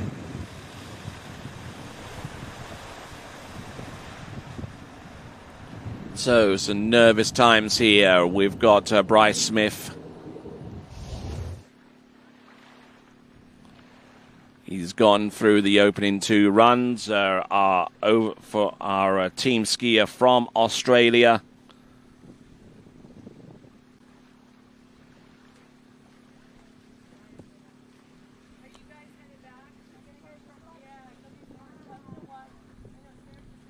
So Bryce Smith just looking at him once again and not doing too badly there, just trying to stay ahead of the course, ahead of the curve.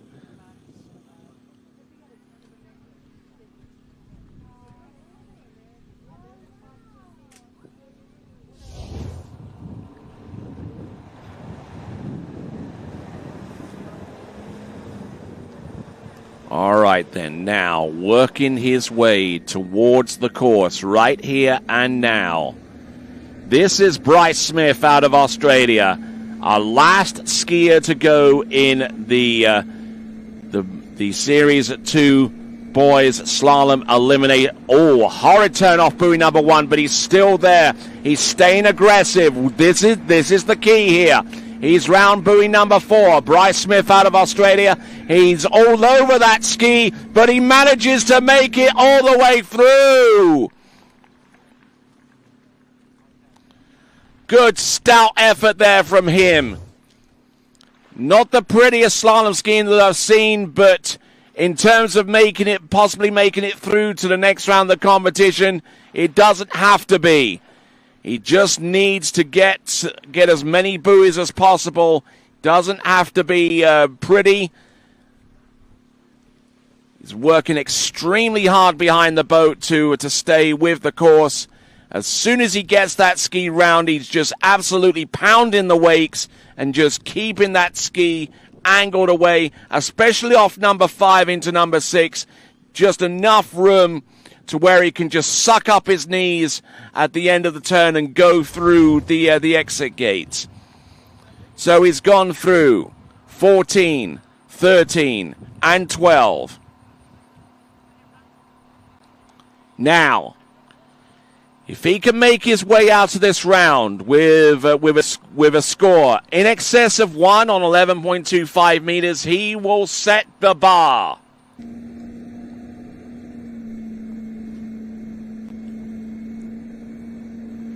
Let's have a look. Here comes Bryce Smith. There's one. And he's in. And he doesn't even make it to the wakes off buoy number 1. But it is enough to put him in second place. And he may not have to wait all that long to find out if he's made it through to the boys slalom final. In the meantime, Christos Petropoulos from Greece is your best score out of the series that we've seen so far, and that sets the bar for our remaining skiers to try and overhaul in order to make it through to the next round.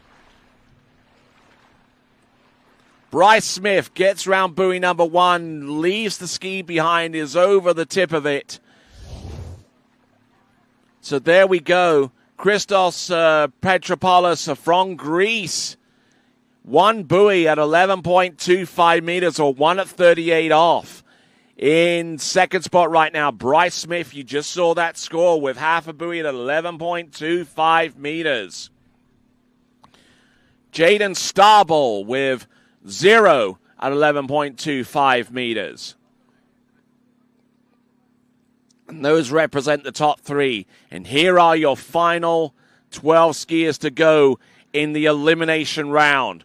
Francisco Georgis will be our leadoff skier. And each of these skiers know anything more than 1 at 11.25 meters guarantees them a spot through to the next round of the competition. This is 14.25 meters for Francisco Georgis, coming to us out of Argentina.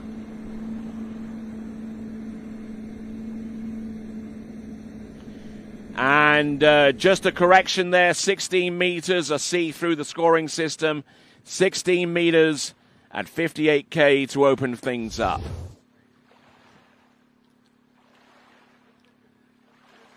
So some high drama here, folks. We can obviously confirm that it won't take a score anywhere closer to being halfway down 11.25 meters to make it through to the next round of the competition. It won't take a score nearly that high to do it. Now, I mentioned that score halfway through 11.25 meters. That was the kind of score that was needed from our boys, competitors in the elimination round to advance through to the next round in the last cycle of the U17 World Championships. That was held in Santiago de Chile, and we see the guy that was part of the whole organization of that event, Totti Miranda.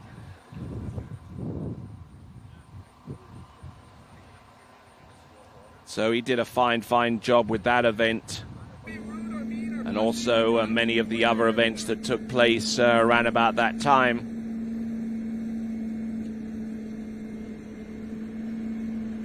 Francisco Georgis. This is 14.25 meters. The boat speed is at maximum clip at 58K or 36 miles an hour. And he gets the job done. And the boat time, yep, 16:07. Absolutely spot on.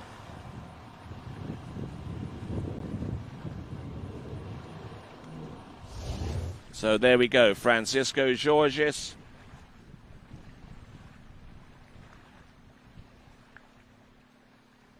Don't see too much wrong with this pass. He definitely came into this event with a viable game plan.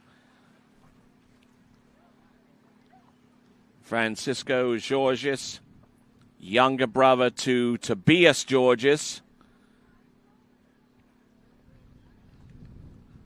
Argentina's top male skier, especially in the overall competition, and the Georgis family synonymous with tournament water skiing in that part of the world, Argentina.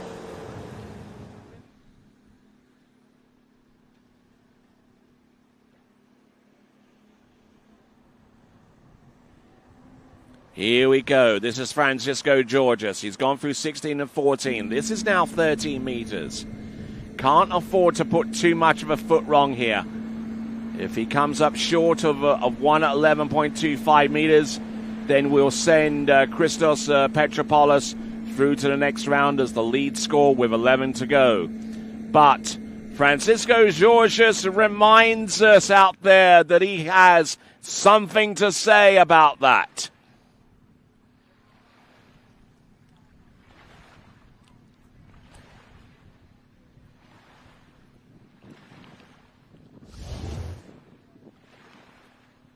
So looking at this once again, this is Francisco Georges. Looking very, very strong through the entrance gates. He comes in with a... Oh, look at that tail slide on buoy number 2. That fin almost completely popped out. But I tell you what, he's got some mad skill out there on the slalom ski. And I tell you, looking in great, great shape there at the tail end of the run. And just using a lot of control there to arrest any...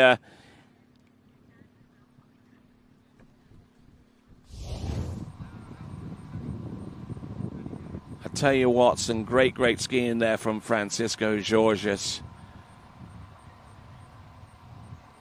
Okay, so Christos Petropoulos now, he's looking out there and seeing what Francisco Georges can do. 12 meters now. Getting ever closer to where he needs to be in order to make it through to the boys slalom final. Round number, getting buffeted into number 2. Oh, and he blows the tail. Christos Petropoulos is through to the next round of the competition.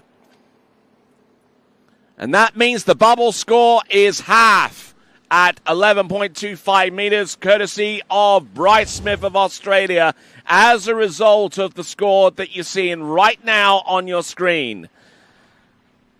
Francisco Georges from Argentina, not getting the best of starts, and unfortunately that contributes to his fall, and he scores 1.5 on 12 meters, and unfortunately for him, that leaves him on the outside looking in. So what that means, therefore, is Christos Petropoulos is definitely through to the next round of the slalom competition, so well done to him. Now that changes the bubble. The bubble now is half at 11.25 meters by courtesy of Bryce Smith of Australia. Anything less, and Bryce Smith moves on. Anything more, and that skier moves on. 55K, 14.25 meters. Skier on the water right now is Adrian Elias from Slovakia.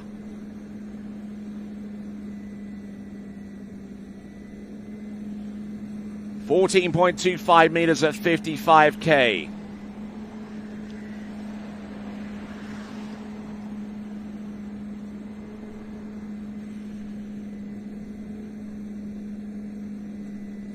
Good skiing, good effort there for Adrian Elias from Slovakia. Now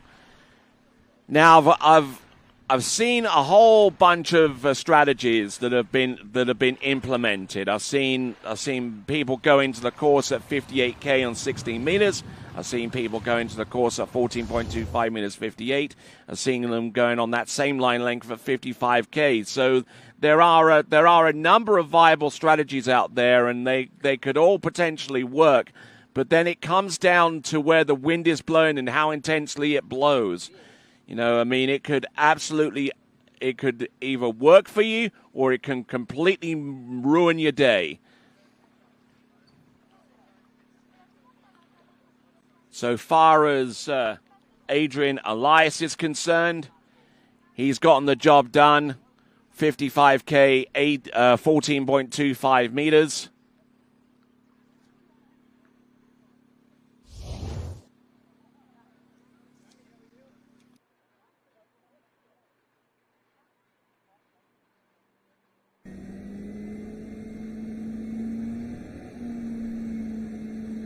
All right, there, here we go. This is Adrian Elias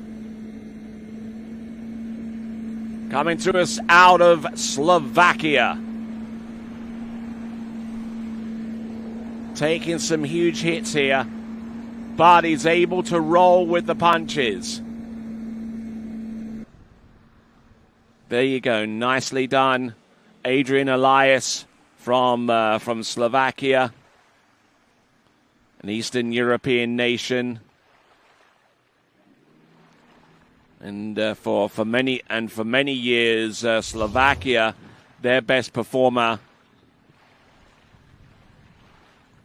Their best performer over the years has been a one Martin Bartowski, who has solely represented Slovakia for many, many seasons. But I see that Slovakia now has the potential of coming through with the next great slalomer in the form of Adrian Elias.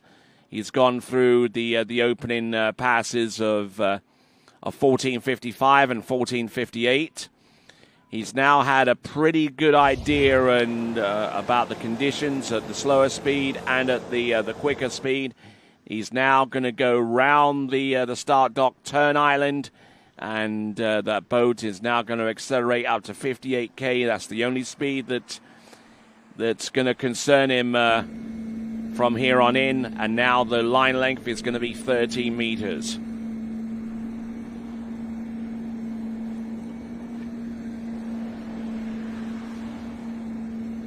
Looking good, though. Oh. Not managing the rope very effectively, not with the last two buoys, but he manages to get round all six. That is Adrian Elias. So he's got that pass under his belt.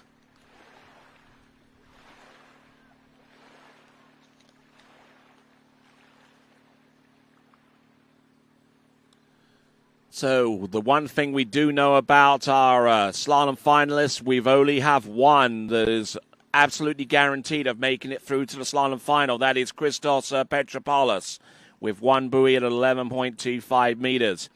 The bubble is half at 11.25 meters, courtesy of Bryce Smith. Anything more than that, you're in.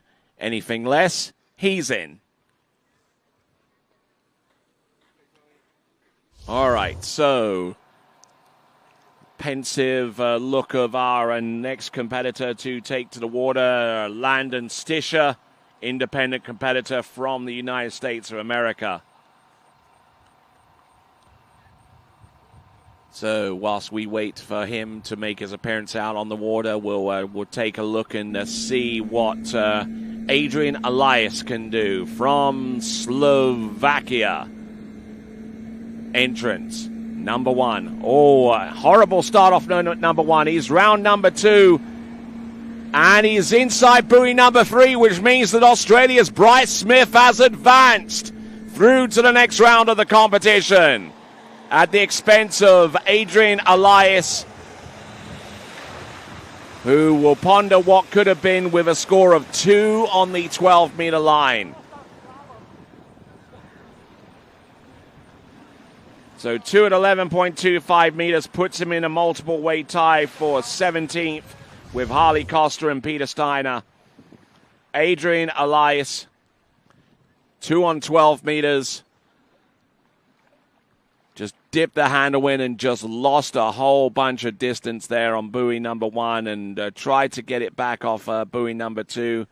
And there was nothing doing there, unfortunately, for him. Okay, so Australia's Bryce Smith is through to the boys slalom final. Now the bubble score has been reset. It is 0 at 11.25 meters. Anyone that can get a piece of number one at 11.25 meters is through to the next round of the competition. Anything less, and Jaden will thank you.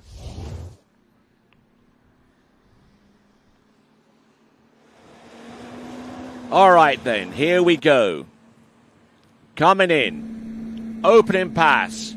This is Landon Stischer. 14.25 meters. That boat seems to be running a pretty high clip at 58k, 14.25 meters, and getting the job done on that Connolly slalom ski.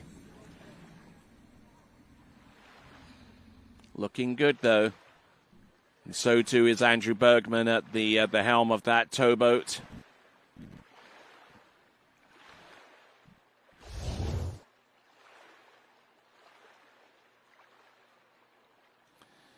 Our boat judge, Marianne Adrianson, or Persons. But looking very good here on the instant replay. A little bit of tail slide there for Landon Stischer, but is able to continue rocking his way down this pass. Now 30 meters is going to come up next for Landon Stischer, a pass that he knows he's got to run.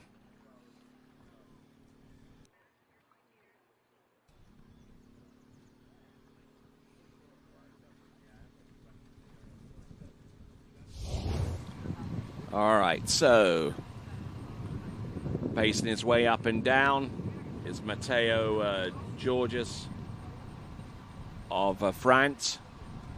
He's getting ready to go. He'll know exactly what he needs to do when he gets out onto the water in terms of making it through to the next round. Here comes Landon Stischer. This is 13 meters. Driving it on home, just absolutely just pummeling. A little narrow on number 5, but managing to make it around buoy number 6. That is Landon Stischer of the United States. Now we've taken 2 of the lead competitors and provisionally put them through to the final. Christos Petropoulos and Bryce Smith. They're through to the next round with 10 skiers remaining, with the first of those 10 being Landon Stischer.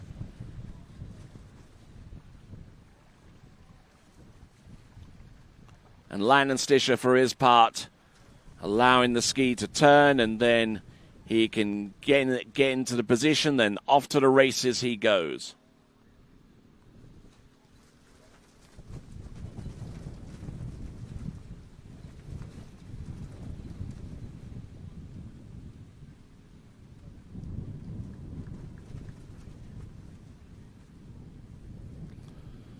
So Landon Stischer again through 13 meters. Now the critical pass is going to be 12. Now 12 meters, pass number 3. Wind is blowing all over the show. It's gusting in one direction. There's a contra gust going in the other direction. It is an absolutely swirl fest out there on 12 meters. This is Landon Stischer. It's a little bit early there for number 3, but managing to stay there.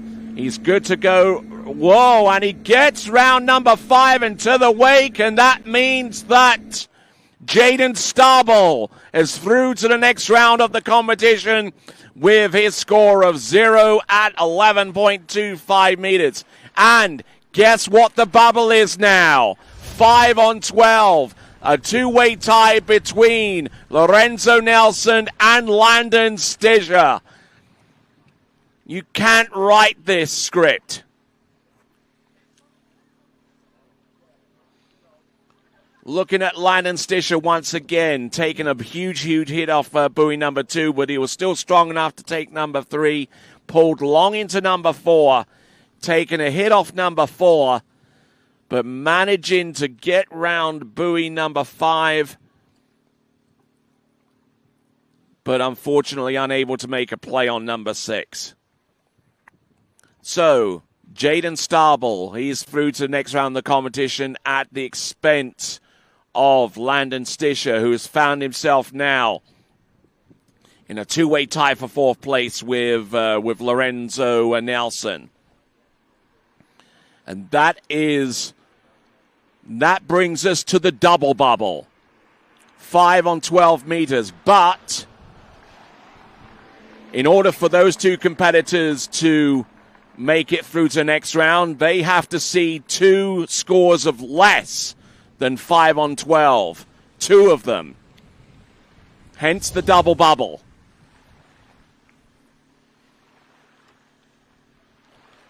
Landon Stischer returns to the dock. Now he's got to sit and he's got to wait.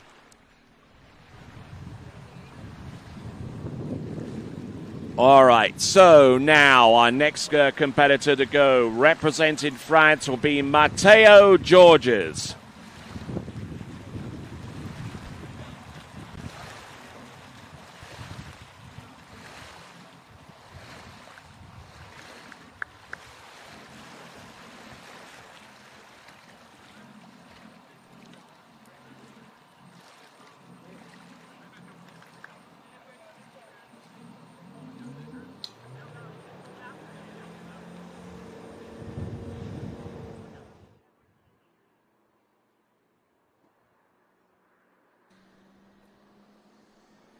All right there, coming into the course on 14.25 meters at 58K. This, oh my word, this is Mateo Georges having to work extremely hard to bleed off the speed going into his entrance gates for number one. But I tell you what, once he is inside the course, he is rocking this pass. 14.25 meters and skiing that 14.25 pass like he doesn't have a care in the world. Just seemingly unfazed with the situation as it stands right now.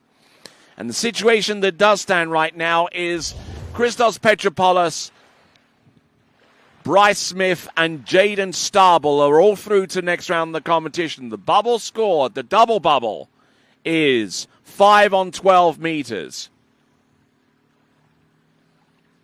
And in order for those two skiers to advance straight through, not one, but two skiers have to come up short.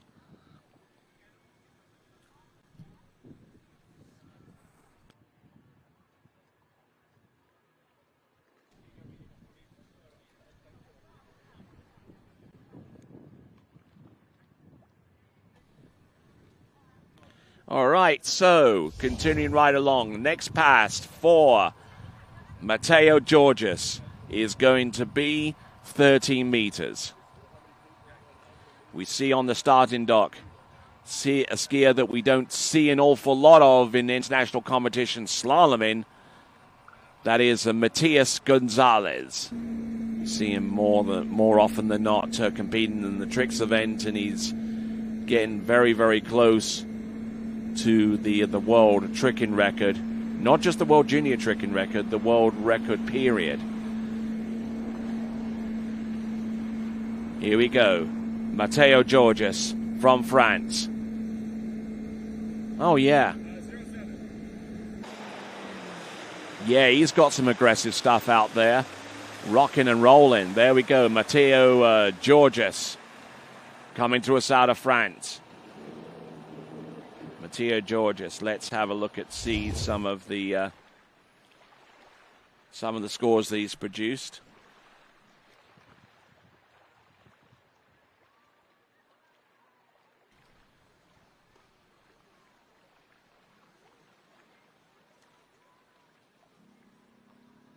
Age 16 coming to us out of France.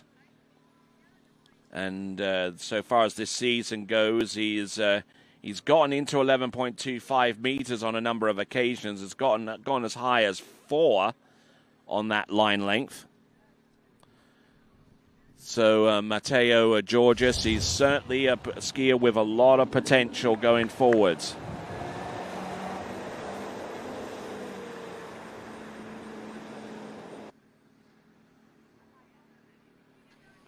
Okay, Mateo Georges coming in now. He's gone through 14 and 13. This is now 12.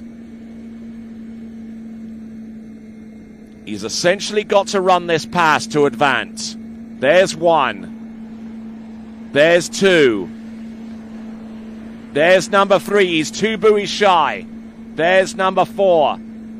Round number 5, can he make it? And he advances through to the next round of the competition with a 6 buoy count of 12 meters. So Mateo Georges, right there, skiing his way into contention and into the next round of the competition with a 6 buoy count on 12 meters. But could he slalom some more?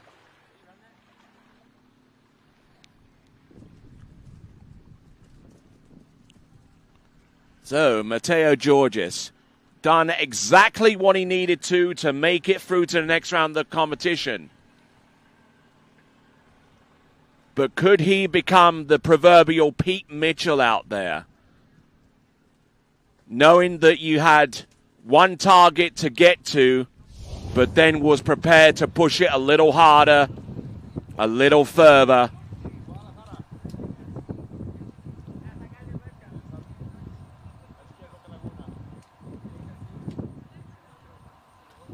All right, so there we see Matias Gonzalez. He's getting ready to go. So 6 buoys on 12 meters for Mateo Georges.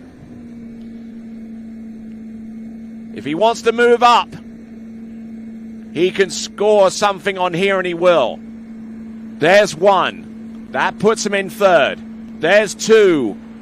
That puts him in first place right now. So he's now the leader as we work our way towards the Series 1 conclusion with a two-buoy count, 11.25 meters. Matteo Georges of France, he's your new leader.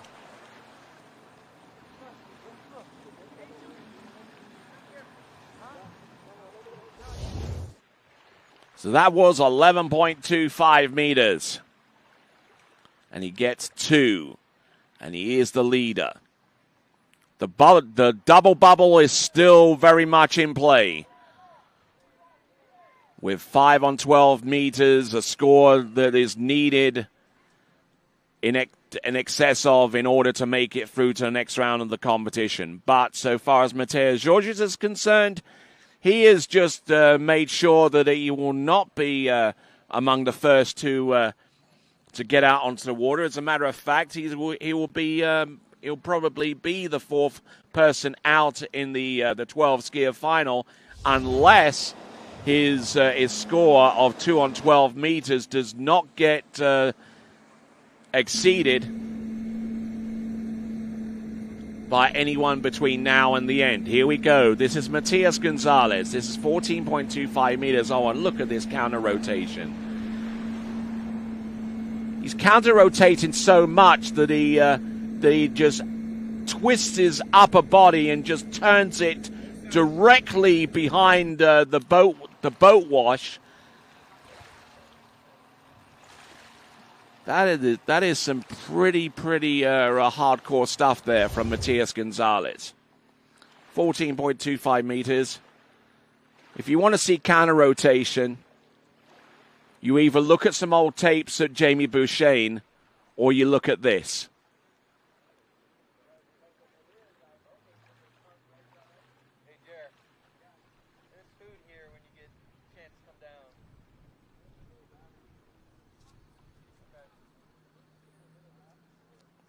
So there we go. That is Matias Gonzalez.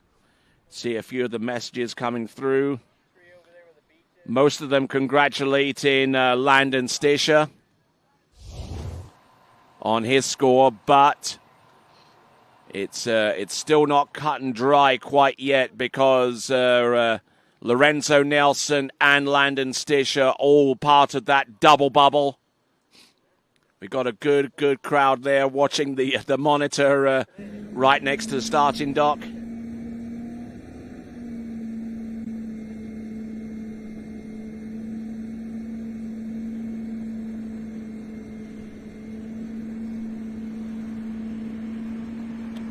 Here's Matias Gonzalez on 13 meters, just trying to stay aggressive, and oh my word.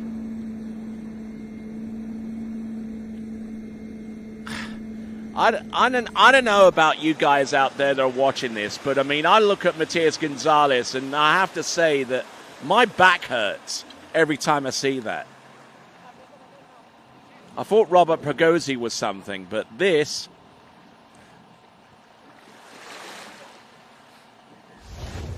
But there you go. That is Matias Gonzalez.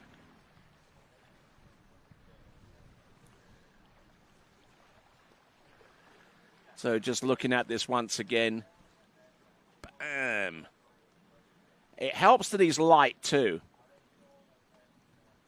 I'm not too sure how much he weighs, but obviously he needs to keep his weight down to about the same weight as a horse jockey in order for him to trick at the level that he does.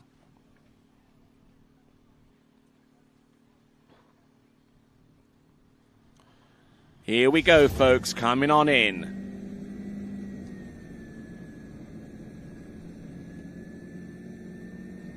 All right, he's gone through 14 and 13. This is now 12. Anything more than 5 will send him through to the next round of the competition.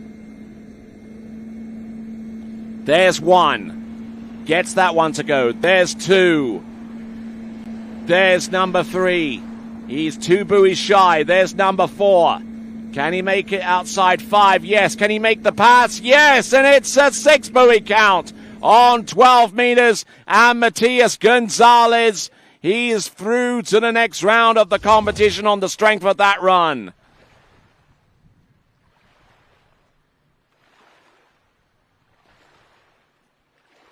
Still continuing to counter-rotate, even though it gets a lot harder as that handle gets further and further up alongside the boat. 12 meters, it's only half a meter longer than the width of the course, and obviously when the handle is that high up on the boat, the amount of deflection angle from one side to the next is so dramatic that sometimes it just plain flat out untwist you across the back of the boat and puts you in a really, really compromised position. However, Matias Gonzalez appears to have the right technique at the right time and is light enough to be able to generate enough instantaneous speed off the top of the end of each turn. And I tell you what, he certainly deserves where he is right now, being able to get round all 6 buoys on that run. That is Matias Gonzalez out of Chile.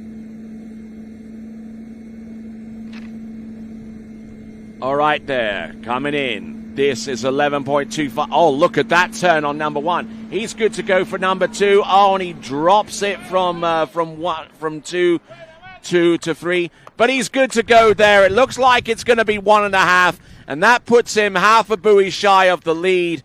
Mateo Georgis, of course, he moves a little bit closer towards the tail end of the running order so far as the boys slalom is concerned on the strength of this run, but not too far ahead of him off the starting dock is going to be the likes of Matias Gonzalez, who has scored 1.5 at 11.25 meters, and he is through to the next round of the competition.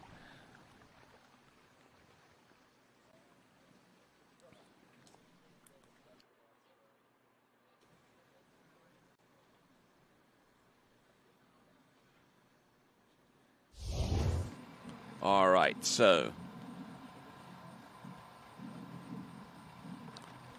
All right, then, let's move right ahead. That double bubble is still in effect. A 2-way tie for 6th place between Lorenzo Nelson and Landon Stischer. Skier on the water now is Luka Zazadny. Hopefully I pronounced that right. My apologies if I didn't. Luka Zazadny from the United States. 14.25 meters. Oh, this is some nice stuff out there. Look at him go. From one side of the course to the next. 14.25 meters. Just made it just like simplistic out there. From one side to the next, you know, and he doesn't look like he's breaking into much of a sweat as yet at 14.25 meters. That is Luka Zazadny.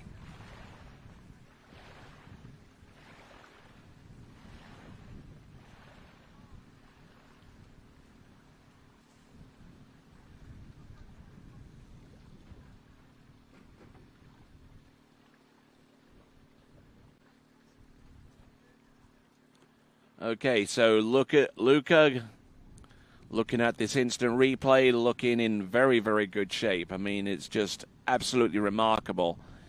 And like I say, not even a bead of sweat seems to be coming off his head. All right, looks like our next skier is ready to go, and that is Jake Abelson, representing the United States of America as part of their team. A multiple event threat.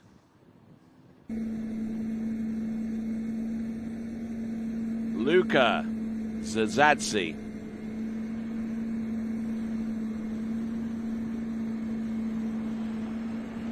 Here's Luka. 30 meters.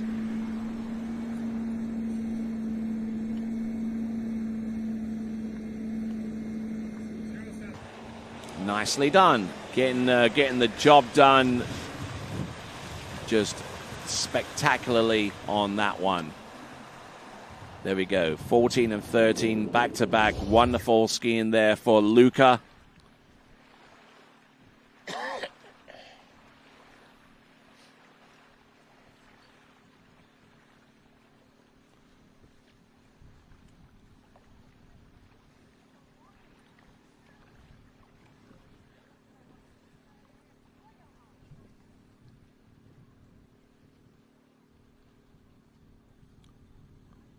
All right, so let's have a look at Luka Zazadny getting ready for pass number 3.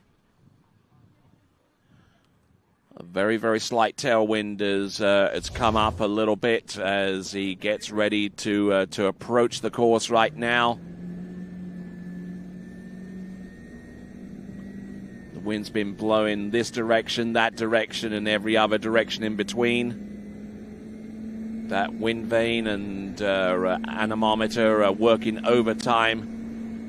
And here we go. This right now is Luka Zazadny from the United States. Round buoy number 1. This is 12 meters. He needs more than 5 to advance. Let's see what he's got. A little flat-footed into number 3. He's good to go for number 4. Can he make it outside number 5? Yes, he can. Can he make it outside number 6? Just needing the score outside buoy number 6 to advance. And he does it. Safety's up almost too much round buoy number 5, but he has just enough room to get round buoy number 6 and assures that he is through to the next round. That's Luka Zazadny of the United States. Looked in very, very good shape here on 12 meters. Getting the good angle through the entrance gates and sets his path to success very well indeed. Rocking a little bit back on number 2, but that's nothing he can't manage to get through. Luka Zazadny from the United States of America, and he almost safeties up too much there, and he almost completely lost his angle and getting round buoy number 6. Had that ski not gone outside number 6, then we would have gone into a triple bubble between Bryce Smith, Jaden Starbel, actually Lorenzo Nelson and Landon Stischer would be part of that triple bubble. Here we go. This is Luka Zazadny. There's one. Does he make it outside buoy number 2? Wow. Left that late, but he's through to next round of the competition. We're going to get a review on the buoy count. Now it's either going to be 1 or 1.5. So what do you believe it's going to be in the live chat? We know that it's going to be at least number 1. That much we know. Does he make it outside? I believe he did. I believe he made it outside buoy number 2 based upon what I've just seen right there. Now, do the judges concur? Well, we'll find out in a moment. For my money, I would say that it's 1.5.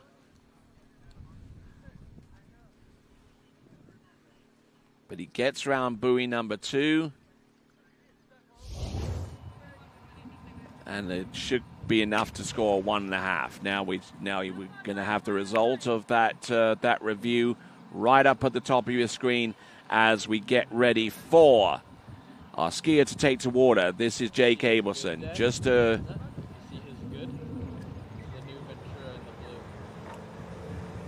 okay, working on getting that score to you. That is going to be 1.5. We believe it's going to be 1.5. If it is, that puts him in a two-way tie for second. If it's 1, it's a two-way tie for third.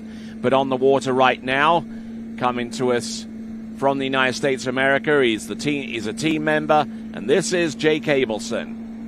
Jake Abelson, who has already tasted some success at world elite level by taking the bronze medal in the 2021 Elite World Championships, which took place over at Sunset Lakes about 4 seasons ago now.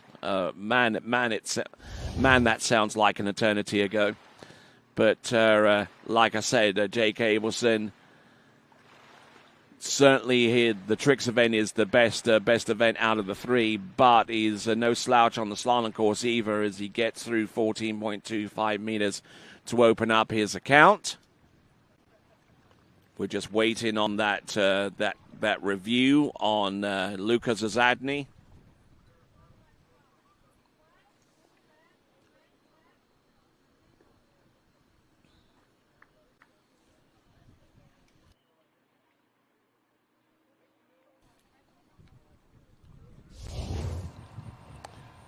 So, and it's going to be one. That puts him into a two-way tie for third with Christos Petropoulos. Means he's through to the next round anyway, but it means ultimately that he'll be starting a little bit earlier compared to the likes of Matias Gonzalez or Mateo Georgius in terms of the running order in the boys slalom final, which he has qualified for. So congratulations to Lucas Zadny for that effort and that achievement. In the meantime, on the water, this is Jake Abelson. This is 13 meters, gets a good start on buoy number 1. Has to play this cannily here. Getting round number 4, round 5, and should have no problems getting round number 6. That is Jake Abelson. Skiing behind that Nautique towboat, and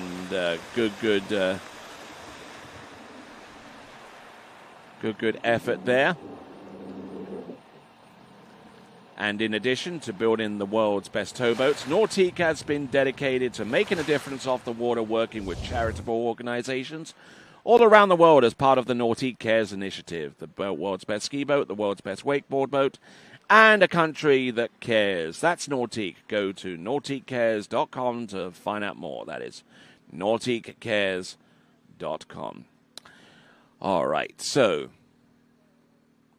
we've got Jake Abelson. He's 2 passes to the good right now, 14 and 13. He knows exactly what he needs to do in order to advance through to the next round of the competition. He essentially needs to do better than Lorenzo Nelson and Landon Stischer and break the double bubble.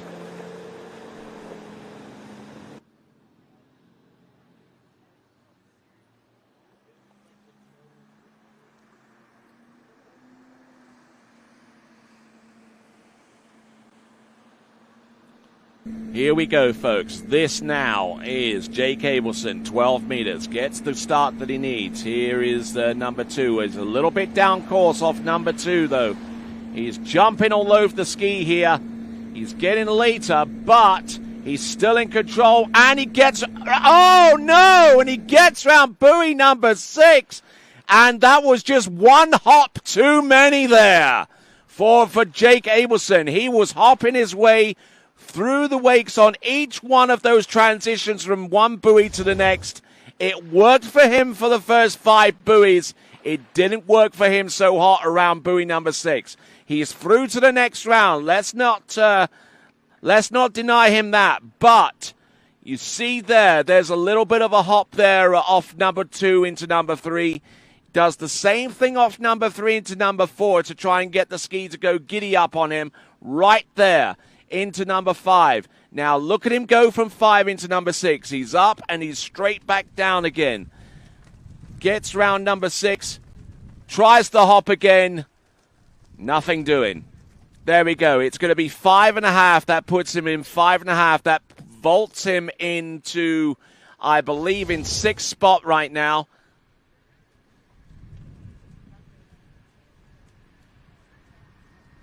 That actually puts him in 7th spot right now because we've just seen Lucas Zadny's score get put onto the list there, and there was that tie between Christos Petrios and Lucas Zadny.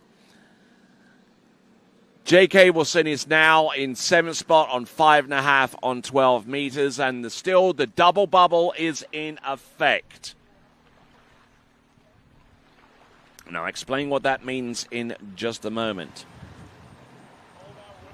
The double bubble exists because we have the potential of a runoff if one of the remaining scores is less than 5 on 12 meters. If there are 2 scores that are less than 5:25 at 12 meters, then both Lorenzo Nelson and Landon Stischer are through to the next round. But our next competitor to take to the water, it is Pierre-Louis Germain.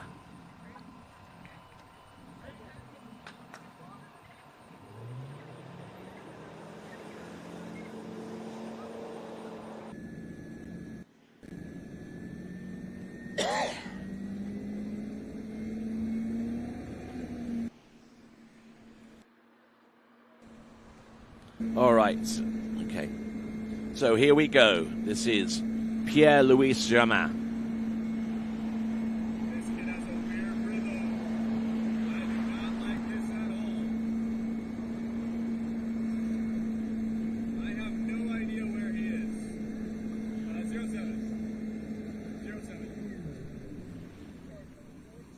Well, all I can say is this: if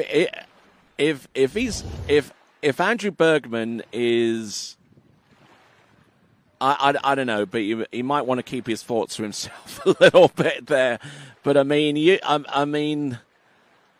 it's remarkable to get that much of an insight into the driving, and and being able to feel the skier and try and get into a good rhythm.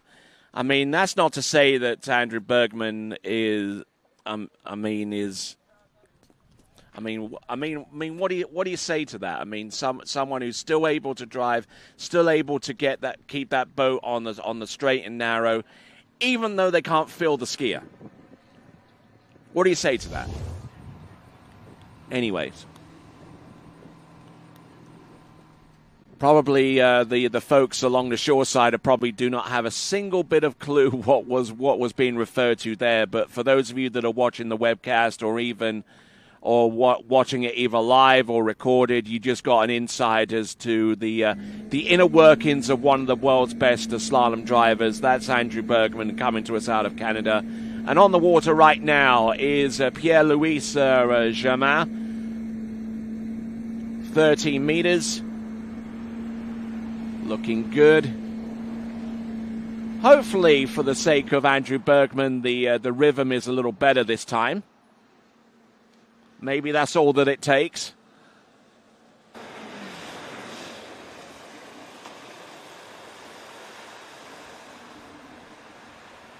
We might need to pull him aside a little bit later on and kind of explain how microphones work in the boat.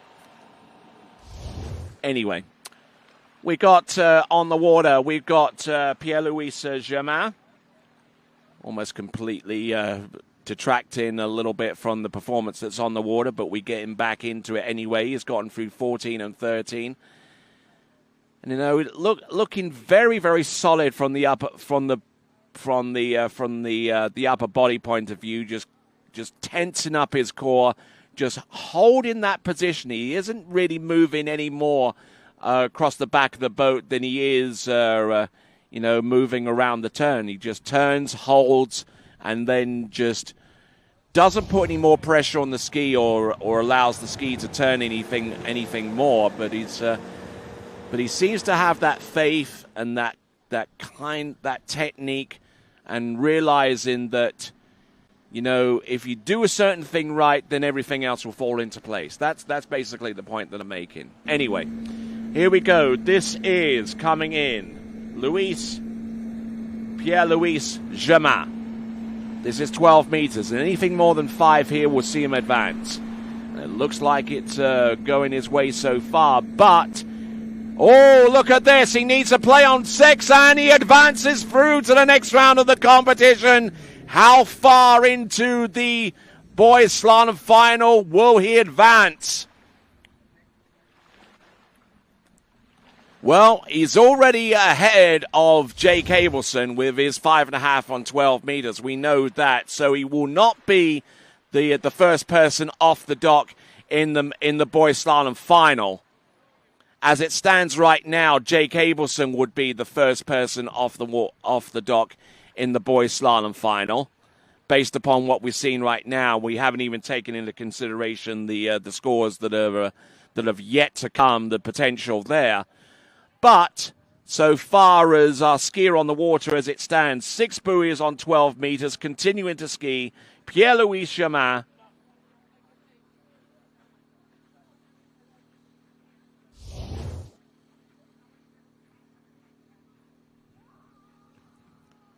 So looking at the dockside, and it's nice to see you wave there to your friends and family. You could be a little bit more excited. Come on. Nothing? All right, then. So here we go. This is Pierre-Louis Germain coming in. Entrance, number 1. A little bit flat off number 1. He's round number 2. Can he make a play on 3? Yes, he's gotten the lead. He's round number 4. Takes the pull, and he's in the lead, and he's got a 2-buoy advantage upon anyone else right now.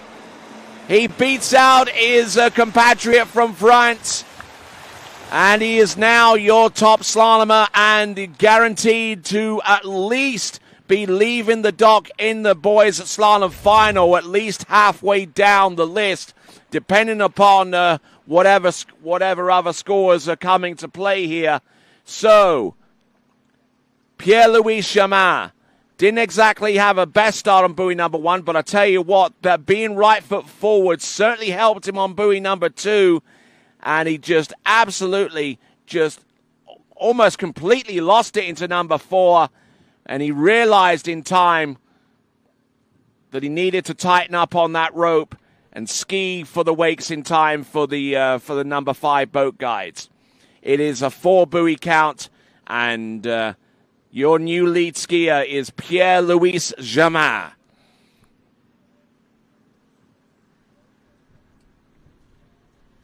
All right, now Bautista Humada.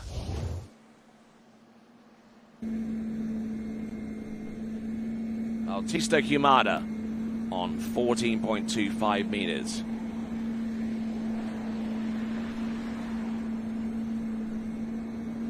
Seems to have a pretty good handle on 14.25 meters and gets it done.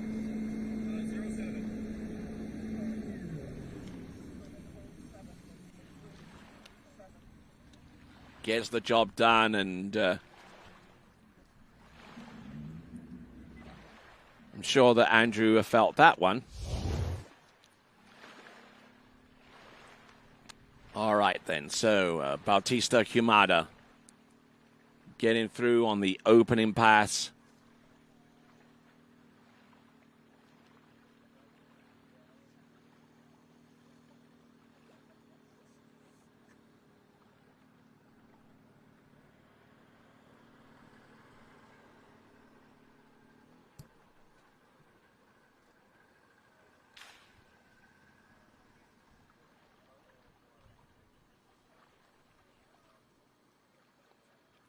All right, then, so we're continuing to roll here. Our next skier is getting ready himself. That is Tim Wielde out of Germany, and then we got 2 American skiers, both from the same family, Damien and Jaden Eade.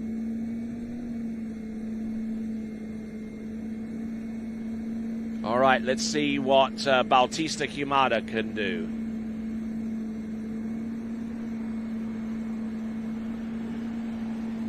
All right, let's see what he's got.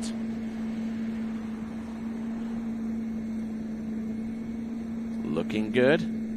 And seems to have a real ease about him in running that course there on 13 meters. Now getting ready for 12. I think the conditions have really settled down over the last few minutes. They're not nearly as much in the way of wind gusts as we were presented a few minutes, an hour, maybe a few minutes ago. So we continue to rock and roll here with Bautista Humada from Argentina, getting ready for the next pass of 12 meters. Fully aware of the fact that A score of over 5 will see him through to the next round of the competition.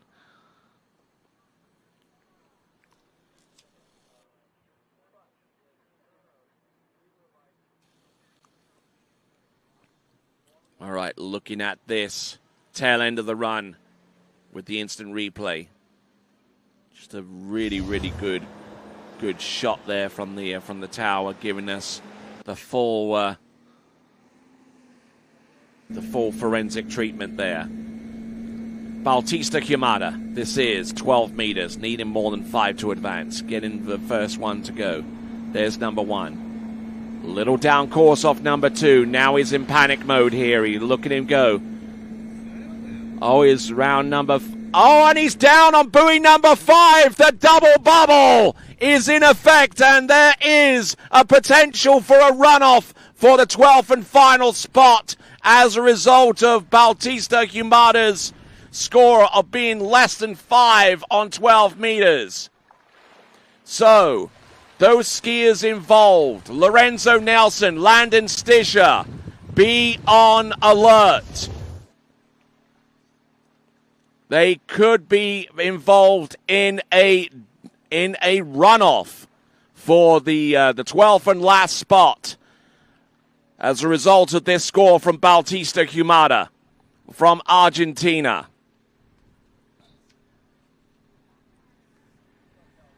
Bautista Humada, for his part, has scored 4.5 on this effort here. Across the wakes. Oh, and just couldn't really get his hips round in time for the line to tighten up. But as I mentioned, with Lorenzo Nelson and Landon Stischer both tying on 5 at 12 meters, they are currently in a two-way tie for 9th right now. And 9th spot with however many skiers we've yet to go. We've got 3 skiers remaining. So, yes, indeed, the double bubble is in effect. Now, how does this play out, we wonder? We won't know for certain until we see the last 3 skiers. But we do know that at the very least, if nothing changes with the potential between our 3 skiers to make it through to the next round of the competition, that would mean that there is a two-way tie for 12th if things work out as predicted or planned. However, if between these last 3 competitors, just one comes up with less than 5 on 12 meters, then both Lorenzo Nelson and Landon Stischer will advance. And then the bubble score is relegated down to 4.5 on 12 meters. That's the score that we just saw produced just a few minutes ago by Bautista Humada. So this is Tim Wield, one of our premier overall competitors, coming to us out of Germany.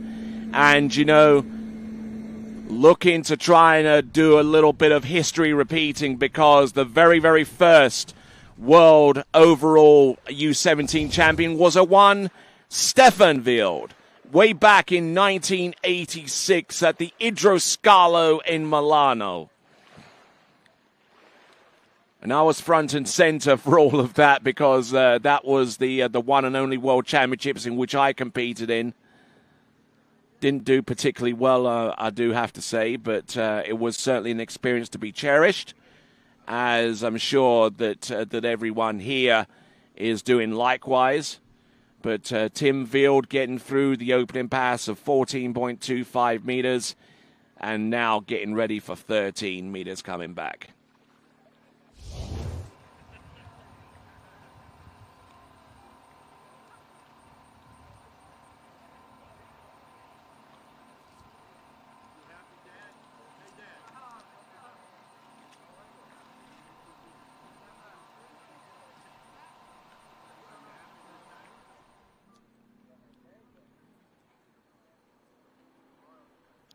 All right, then. So here we go, folks.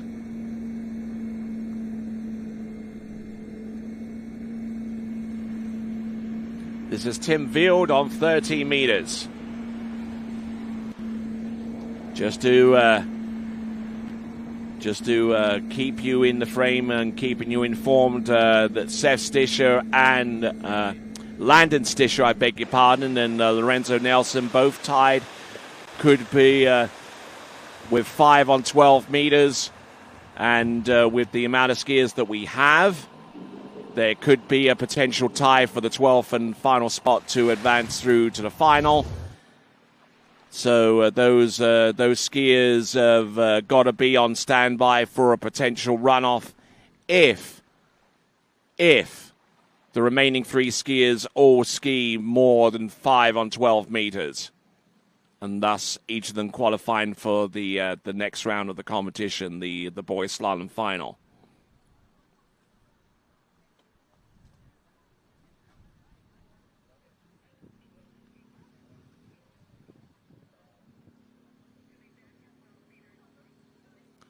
All right, so we've just seen Tim Wild go through the opening 2 runs. Tim Wild, who has competed extensively across Europe and trying to improve his overall credentials at the same time. This is 12 meters. He gets it to go around buoy number 1. He's looking good for number 2 right here.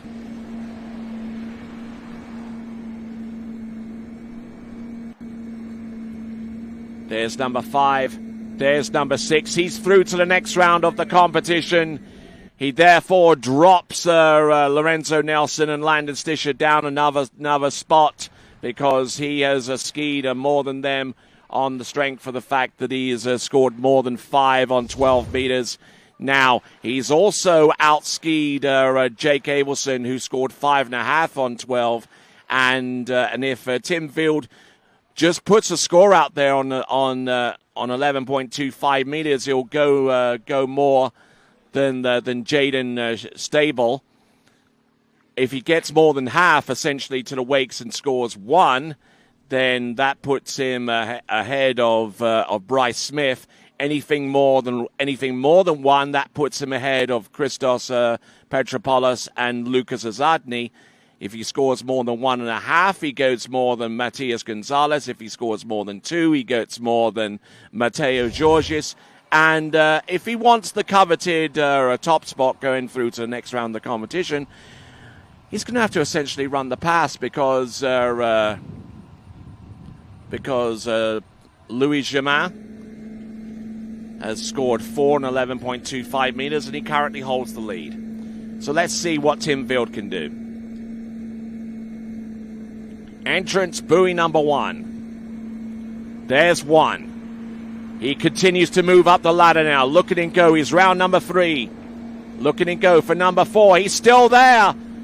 And he's round number 5. He's taken the lead, and he's taken the pass!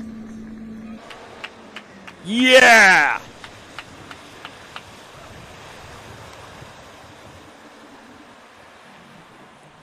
All right, good stuff there from Tim Wild.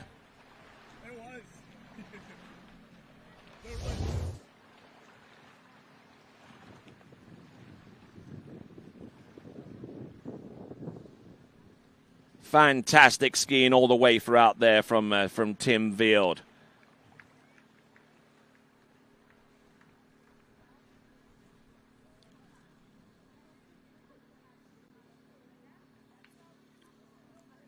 Just looking at this slalom technique, doing a fine job out there.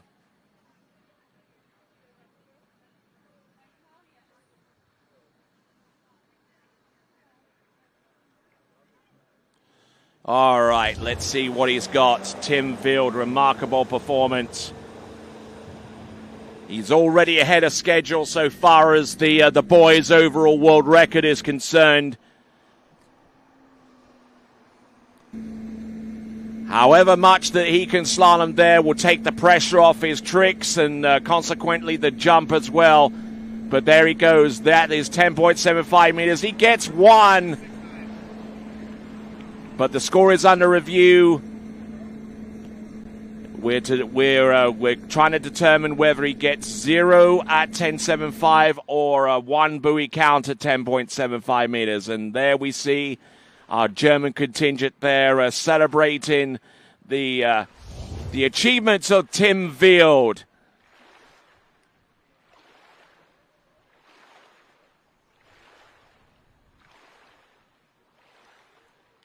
I'm not too sure whether that's totally conclusive enough for our judges to make a ruling, but we'll see in a moment.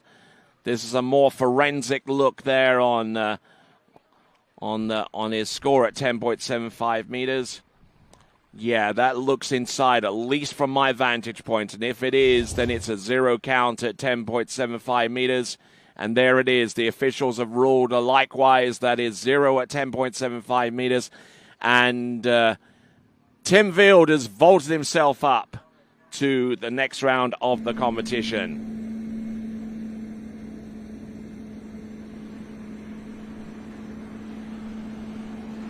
So Pierre-Louis Germain is now in second. Matteo Georges is in third. And I'll tell you what, the French team have come out with all guns blazing here with their two top slalomers. They've in the top 3 right now. But we've got 2 more skiers to come. We have got Damien and we got Jaden Eade. Let's see what they can do between the 2 of them. Now,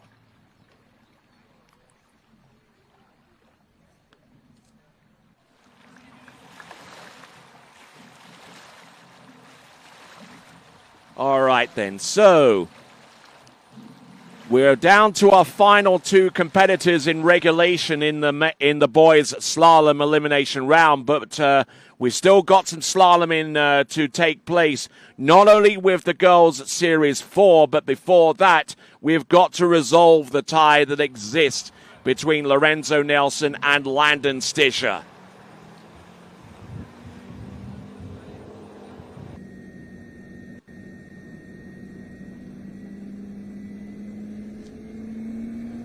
So, we look forward to seeing that in just a moment, but here we go.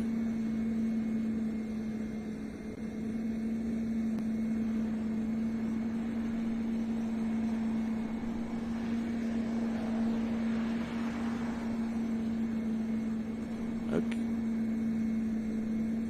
Here we go. Yeah, looks like that's a 6 buoy count there for Damien Eade, and looking pretty good out there. And so decent looking run there on the opening pass. I mean, and he is battling against an injury which resulted in a good portion of his arm almost being burnt off with a gas related fire. But looking good, looking okay so far, taking all of that into account, and there was a little bit on the back of his ski.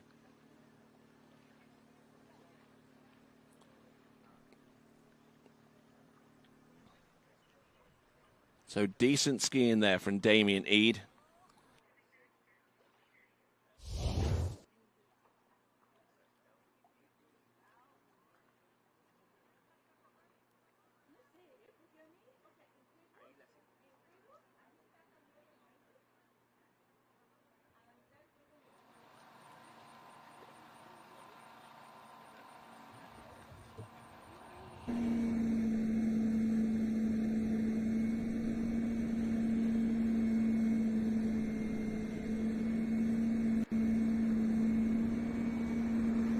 All right, then, so here we go. Let's have a look and see.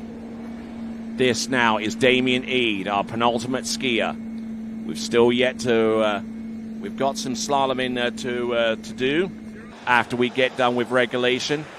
And sitting next to me here is Cole McCormick. He's eager to get on the PA system, and let's oblige him.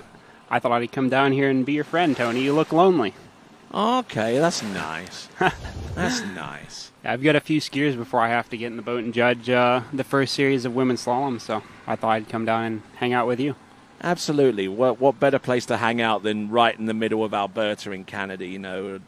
The official home of the friendly people. Yep. This place is always so nice and beautiful. When they offered me a chance to come up here and judge and get out of the Florida heat, it was like, yeah, say less. I'm there. Yeah, absolutely. Big thumbs up to that one. And I tell you what, you've had a great season. I tell you what, the Masters Slalom title. Yeah, after that, the rest of the season kind of doesn't matter at that point. So I'm just cruising through the rest of the year. But I've had more podiums than I've had any other year this year too. On top of that, so I mean, yeah. All right then. So here comes Damien Eade, needing to run for the cut. Anything less than 5, and it gifts Lorenzo Nelson and Landon Stischer a path through to the slalom final. Here we go. Look at this. Looking good. Oh, a little loose off number 5. He can't afford to do too much of that. He gets round buoy number 6, and there you go. That is Damien Eade, and because he runs that, he moves ahead of Jake Abelson, and he's through to the final. Yeah, job done there. I mean, I watched his first pass from shore, and he had that scare at one ball, and sometimes that's a good thing. It wakes you up, because, I mean, that looked like his best pass to me almost. He looked like he was cool, calm, and collected that whole pass. Looking good. And he suffered a bit of an injury a little while ago but I don't know how it happened, but I mean, it was like a gasoline fire, wasn't it? Yeah, he got a pretty gnarly burn on his arm. His mom sent me a picture of it, so. I don't want to see that picture. Yeah, it's not nice, so. Thankful he's out here competing and that he made finals. That's pretty cool. Yeah, I'm not a big fan of some of those medical photos, I mean, if you've got an arm that looks like Deadpool, I mean, it just... Some of those videos of the basketball players that break their leg and it's just dangling, yeah, I'm not into that. I've turned it off as soon as I see that. They have these captions that are very misleading, and then all of a sudden they turn gross, so... Yeah, and that can also be applied to Freddie Winter as well. But here we go. This is Damien Eade, 11.25 meters. Oh, nice start. Nice start, buoy number 1. Keep going. Keeping it running. Let's go for number 3. Keep turning. Keep going. Keep skiing. Keep skiing. Keep going. There you go. It's going to be 4 at 11.25 meters. That vaults him into a two-way tie with Pierre-Louis Ramin for second spot right now. But he's through to the next round of the competition, and he knows that he'll be within the last 3 or 4 people right off the dock in the final. That was a really great start. I'm surprised he didn't get a little further. I mean, he had a great one. He looked like he just kind of backed off a little too much at 2-ball. It's up here at Predator Bay, the elevation's pretty high, so the boat's a little weak sometimes, and it's easy to back off because you think the boat's not going to be there, but you just have to commit and keep going. When you have a boat that's a little affected by the elevation, you have to be the strength and you have to generate the speed. So hopefully that'll be a good warm-up round for him, and he'll be able to knock that pass down in the finals. He looks like, he looks pretty good, and I think that was just I think that a little bump in the road. I think that might actually explain the problem that I've got a little bit of tightness in my chest right now, the elevation. Yeah, it's crazy. We had nationals and a pro event back-to-back a few years ago. We had Canadian Open over in Shalom Park in Edmonton, and they had a 200 there, and it felt amazing. And then they brought the same boat to nationals here, and it was crazy how much affected it was by the altitude. I mean, it's not something you think about super often, but the altitude really affects the motors sometimes. Yeah, because you still need oxygen to burn. Mm-hmm. And if you don't have oxygen, you can't effectively burn. Exactly. All right, then. So, Jaden Eade. Pretty nice and easy opening pass there. Looking really, really nice there across the back of the boat, and a little flat-footed in places, but it's something he's pretty used to doing out there. Yeah, I mean, he has a very unique style. He has kind kind of a different balance point on the ski than a lot of skiers have, but his ski is really set up to work with him, and he looks really good out there on it. All right, then. We've still got some slaloming, some continuing action about to take place out in the water. We've got the potential runoff between the two skiers that are tied in ninth spot right now. That is actually 11th spot. It's now Lorenzo and Nelson and Landon Stischer. I was going to say, I don't think it's potential anymore. I think it's a thing. Yep, it most certainly is. But it all hinges on this. It hinges on Jaden. If he gets more than 5 on 12 meters, and he's on 13 right now, then it's a done deal so far as the runoff is concerned. There you go, looking good, looking strong. He looks pretty comfortable out there. Yeah, he's pretty good out there. I do have to say, he's one of the more natural slalom skiers that I've seen in recent times. Yeah, I mean he's really come on strong in the last couple years, running a lot of 39s. So hopefully he can knock down 39 today. I mean it's very possible. We had a pro event here last year, and a lot of people ran 39, so it's doable. All right, so Jaden Eade, who trains over at Ski Fluid, over in right off I-4, right next to the Davenport exit, and you have a pro event there later this year. Yeah, absolutely. TWBC's covering that too. Yeah. Yeah, the pro. Yep, the pro. Good catch, Tony. Yeah, I try. All right, then, here we go. We have got Andrew Bergman. We got a little bit of an insight as to his driving style a little bit earlier on. We actually heard him comment on one of the skiers. Yeah, he's a really good driver. He's pulled me a couple times. Once at LCQ, and then he pulled us actually at the pro event here last year. He's 4. Here's 5. Nice. He's through, and that means that the runoff is active. Easy looking 11 there. Yeah, indeed, and that puts him ahead of Jake Abelson, because Jake Abelson scored 5.5 on 12. So he will not be the first person off the dock. Jake Abelson will be. There we go, yeah. No, or even Jake Abelson. Well, Jacob Abelson will be the second person off the dock, because that... The winner of the runoff will be first off the dock. Precisely. Mm-hmm.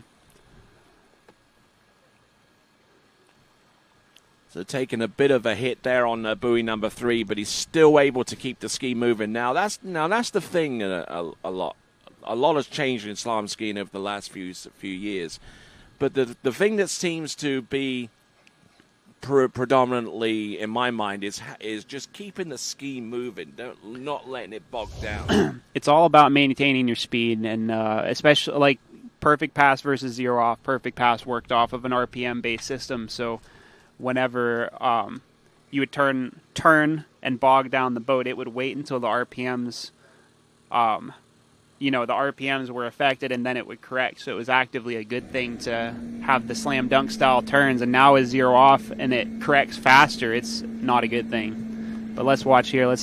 Here we go, 11.25. There's one. Good start. Only one person has run this pass so far, and that is Tim Field. Look at him go. He's looking at this pass with the potential of running it. And our second person to run 11.25 meters is Jaden Eade. Nice. Now he's got to look at 10.7 in the, I believe, what's the headwind now. I just actually skied over on the lake too, so I think this will be a headwind 39 we have coming up here. We're not even too sure what it is.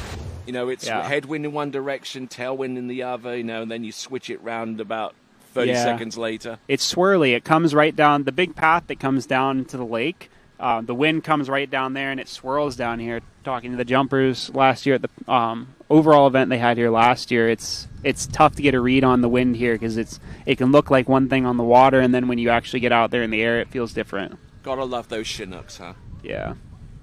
All right, then. So we've got Jaden Eade now getting ready for his attempt at 10.75 meters. Now, anything more than anything more than getting through the entrance gates would help, because that will put him number one seed going through to the next round, and he'll be the last one off the dock. So skiing for the knowledge now. Yeah, I think he's going to do more than ski for the knowledge here. He's looked amazing so far. Here he comes. That's buoy number one. Boom, hits it. Number one and number two. He's still there, He's still there. He's going. Yeah, he's right back in there. it. He is still there up until buoy number 4. But I tell you what, he's back to the dock. He's had all he wants. Yeah, that was not the best of starts, but he got right back in the pass at 3 ball. If he would have just had a decent 4, I think we would have seen him 6 and out the gates there.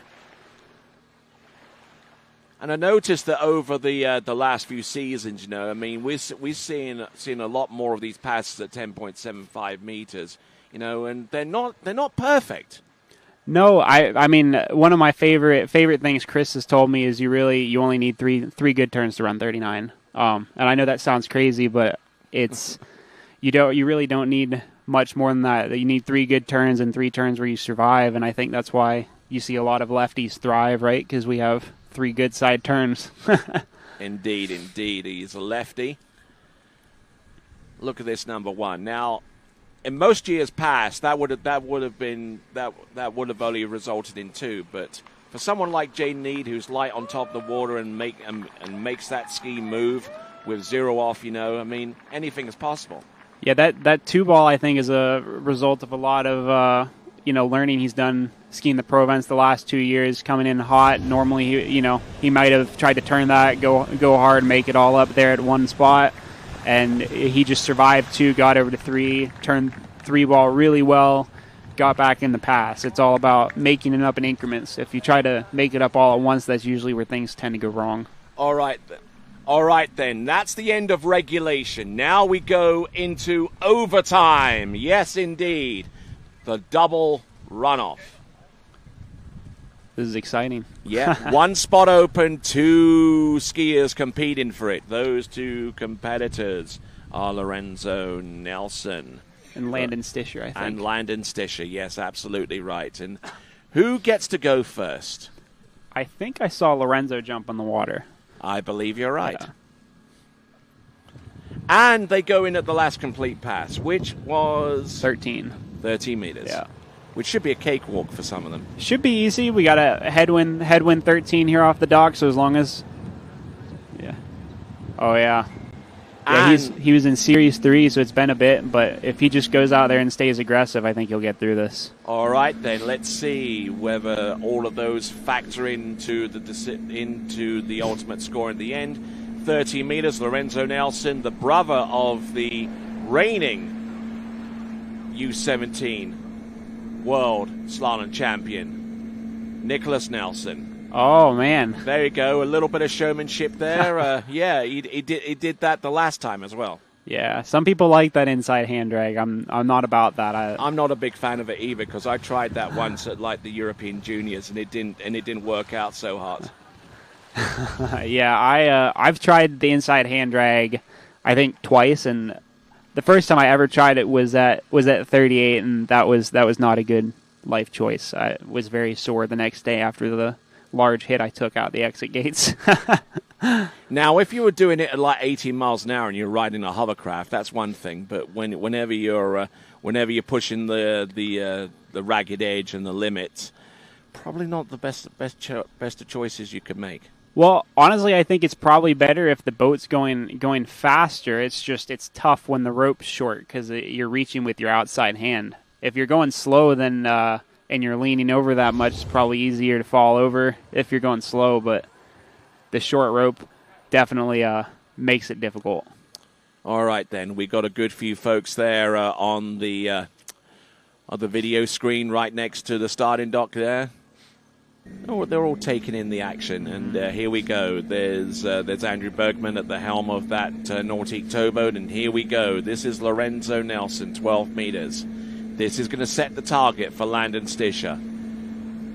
Oh, and man. that has opened the door. That's door is definitely open. Honestly, I thought that was going to be a little bit like the start of his gate looked really good, and then he kind of flattened off the second wake and skied straight out one ball there.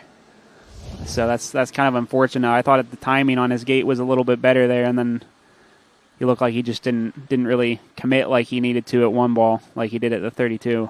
Yeah, exactly. You know, I mean, you come into that turn, you narrow, and you need to make some decisions, and you need to make them quick. Yeah. Yeah, see, he started flat skiing the midway through the whitewash there, so he just kind of skied in a straight line at one, unfortunately. Yeah. All right, then. So that was Lorenzo Nelson of Mexico, and now it comes down to one final competitor to be a part of the boys' slalom final. That target of half a buoy on 12 meters is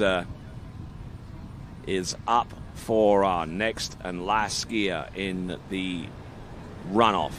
This now is going to be Landon Stischer. I'm going to have to head out after this. I've got to judge Sure. the women next, but I'm going to hang around and watch this last skier and then sprint down to the dock. Of course. Here we go. So this is Landon Stischer. A little loose into number one, but he's should be able... That could have been over right there. There's Keep your number head in 4. There's number 5. There we go. Nice. I think he actually saw his heart beat out of his chest around buoy number 2. Yeah, again, that can almost be a good thing. It just wakes you up for the rest of the pass when that happens, you know. So... All right, then. So, essentially what he's got to do is get around number 1 and to the wakes, but it's not an automatic. It's easy in one sense, but it's also how many times do you go out and just S-turn one ball? It's a very awkward thing to do. So, I mean, we saw what was it, a couple years ago when we were at Jack's at Travers, and Nate was trying to S-turn one at 43, and it didn't quite work out his way. It's S-turning one ball versus another buoy is very weird. Yeah. All right. Especially if you've got a ramp in the way. Yes. That also, you know, doesn't help. But no ramp in the way here, though, so no excuses. Mm-hmm. All right there. So we've got on the water Landon Stischer.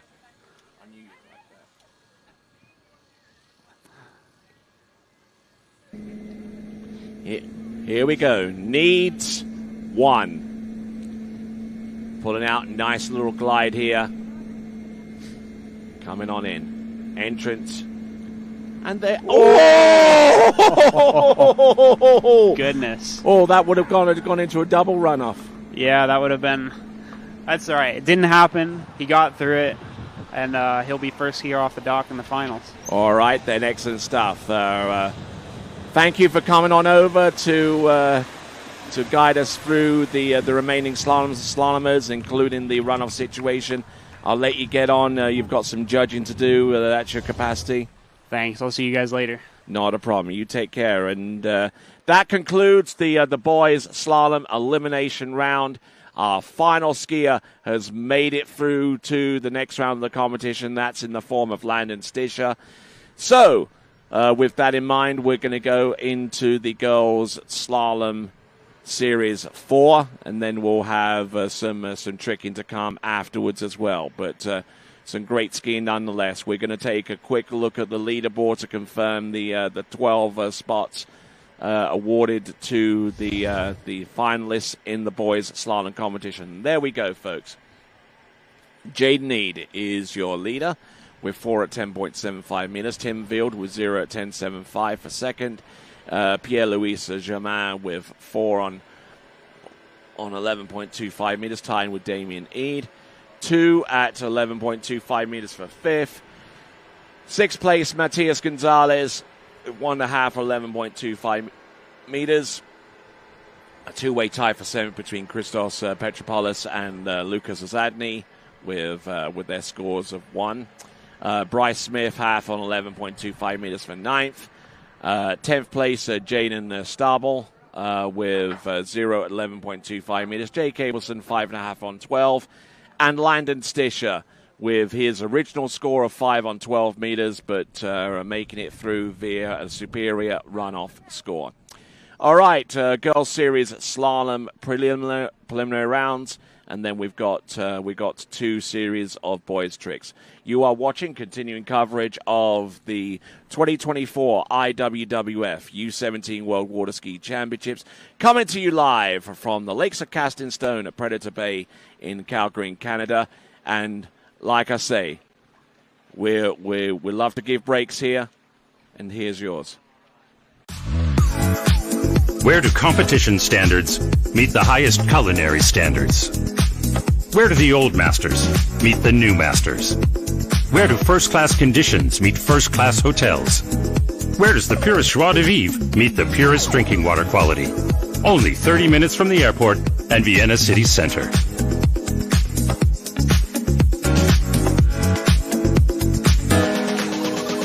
See you in Vienna.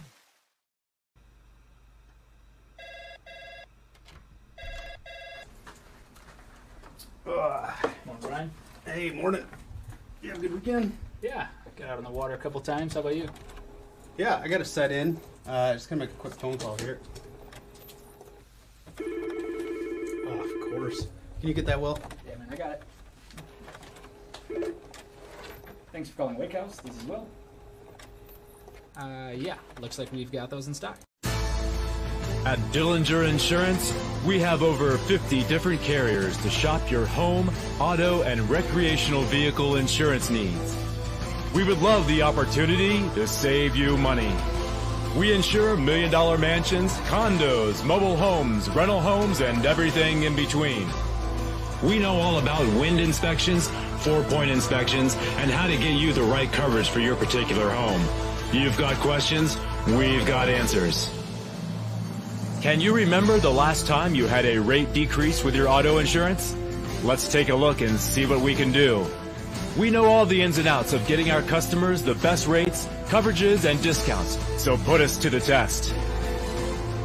Don't monkey around with your insurance. Call Dellinger Insurance today. We've got tons of companies to help find you the best prices and the best coverage for your particular needs on home and auto insurance. Go Knights!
At Dillinger Insurance, we have over 50 different carriers to shop your home, auto, and recreational vehicle insurance needs. We would love the opportunity to save you money. We insure million-dollar mansions, condos, mobile homes, rental homes, and everything in between. We know all about wind inspections, 4-point inspections, and how to get you the right coverage for your particular home. You've got questions, we've got answers. Can you remember the last time you had a rate decrease with your auto insurance? Let's take a look and see what we can do. We know all the ins and outs of getting our customers the best rates, coverages, and discounts, so put us to the test. Don't monkey around with your insurance. Call Dellinger Insurance today. We've got tons of companies to help find you the best prices and the best coverage for your particular needs on home and auto insurance. Go Knights!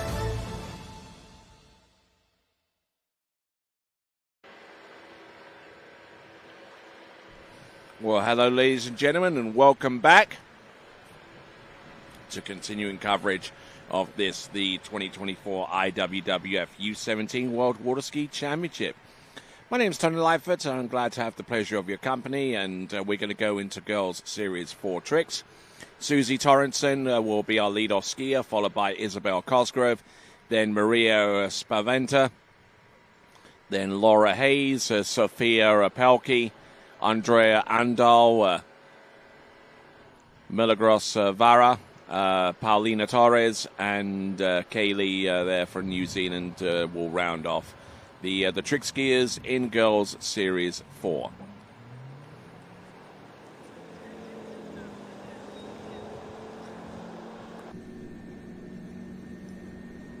Okay, so we're into slalom. I do beg your pardon. Looks like we got Giovanni Andranico. So, Girls Series 4 Slalom. 18.25 meters.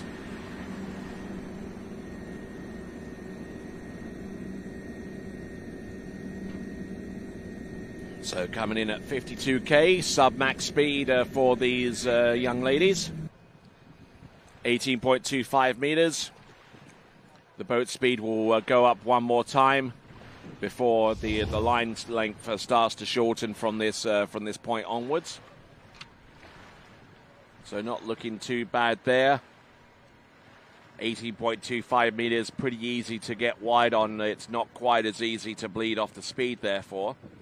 But managing to get a decent backsided turn around buoy number 2, and is able to continue skiing and continue to rock her way through the opening pass. Wind still very much a present factor here at the Lakes of Cast in Stone. It can blow in one direction, and about a few seconds later it will swirl around and blow in the opposite direction with the same kind of intensity. We are at 26 degrees, which is equivalent to 80 degrees Fahrenheit.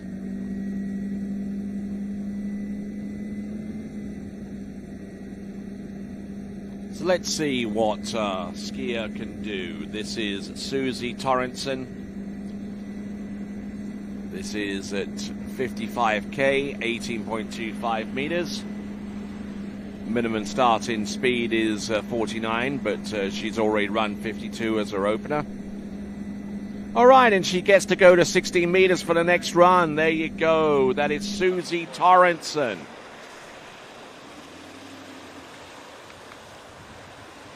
So for those of you that are tuning in from around the world, thanks a lot for doing so.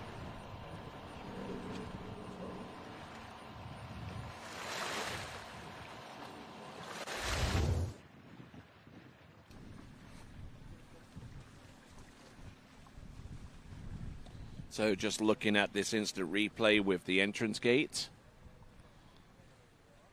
Getting a good angle now. If she can maintain this kind of form into 16 meters, then anything's possible here. Just needs to not be spooked by the potential for increased speed across the back of the boat. Because if you get it right, if you get the angulation right across the back of the boat, you can actually use that speed to great effect and be able to turn a little bit tighter, a little bit earlier, and not have to put nearly as much effort into running the pass.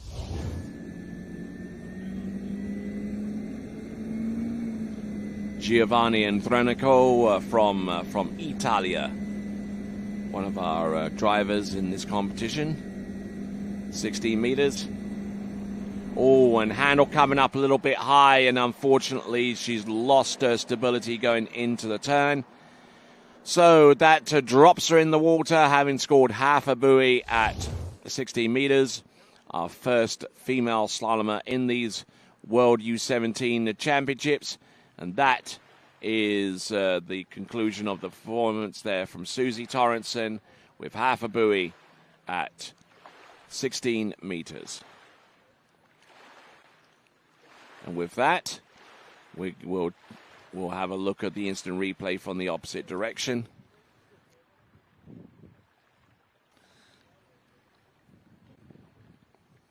All right then, so there we go. There's Susie Torrenson.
All right, then. Continuing right along, we're in bib 151 is our next skier to take to the water, and that is going to be Isabel Cosgrove from Great Britain. Who's this skier?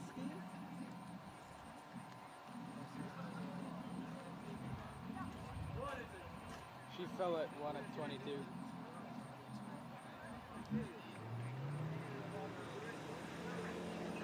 All right, here we go. From Great Britain is Izzy Cosgrove.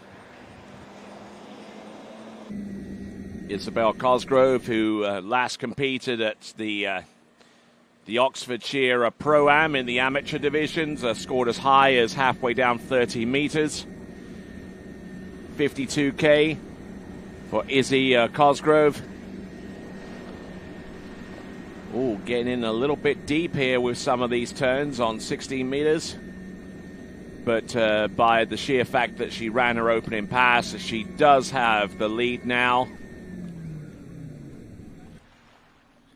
So skiing there at 52K 16 meters, which is actually the equivalent of 18.25 meters at 55K.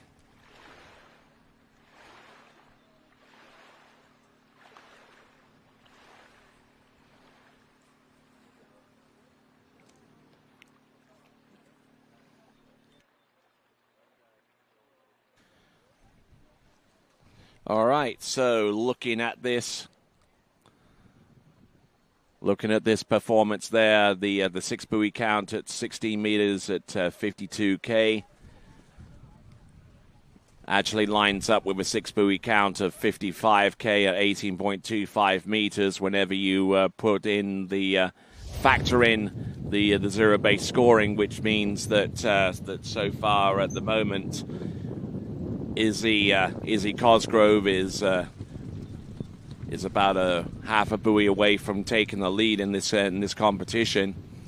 55K 60 meters will be her return run, for Izzy Cosgrove. Now, just been handed some information to suggest that that score of 4 at 10.75 meters from Jaden Eade is actually a U17 World Championship record. So congratulations to Jaden Eade on that achievement, scoring 4 at 10.75 meters and setting a brand new World Championship record.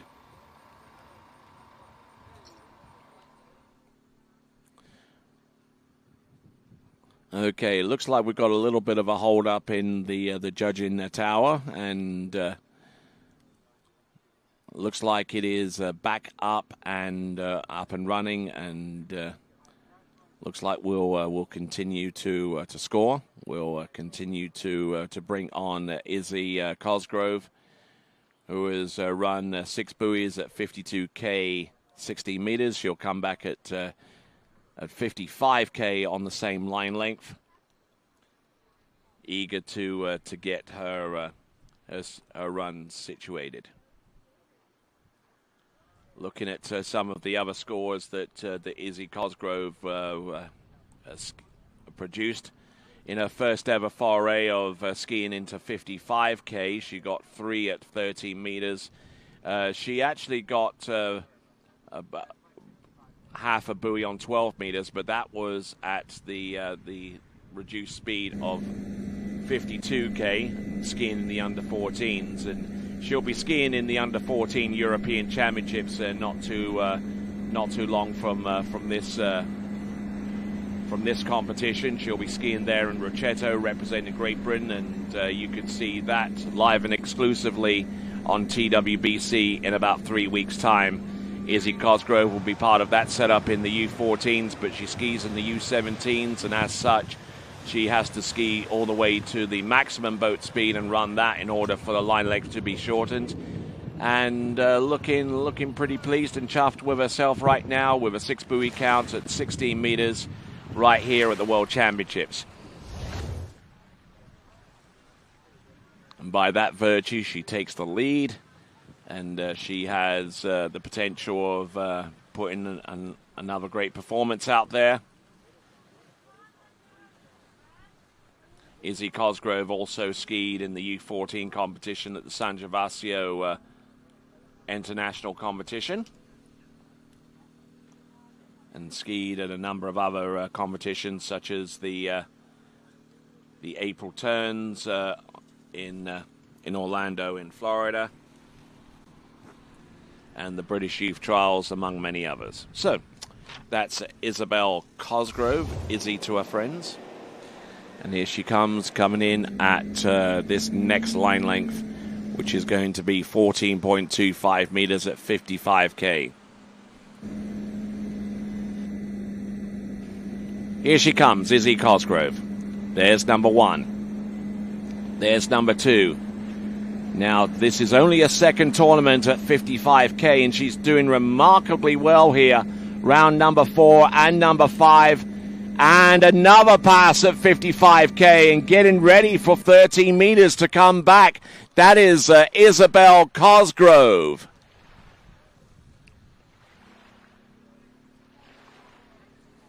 So wonderful skiing there from Isabel. And as I mentioned before, only her second tournament in which she's skiing at maximum women's speed. She ordinarily competes in the U14s, where the boat speed is maxed out at 52K, or 32 miles an hour, for those of you stateside wanting to know what the metric is, or rather what the feet is in relation to metric. So, Izzy Cosgrove getting ready. She's gotten through 16 meters at 55 and also 14.25 meters at 55K. And you know, we're at the Series 4 Girls Slalom Elimination Round. We have 9 competitors in this field for today. And then we'll go into the boys' tricking competition for the two series of tricking that we will see before we round off. the proceedings for today. There we go. There's number 1. Number 2, this is 30 meters. She's still there. She's round number 3. Keep going, girl. Keep going. And inside buoy number 4, but a good stout effort there. Yep, I hear the cheers of the folks from Great Britain along the shore side. And Izzy Cosgrove will get a score of 3 buoys at 30 meters. About the same as what she scored over at the Oxfordshire Pro-Am in her first ever outing at 55k. So, skiing pretty consistently in that vein, and she has the lead with 7 skiers remaining, the first of which is going to be Maria Spadventa from Mexico.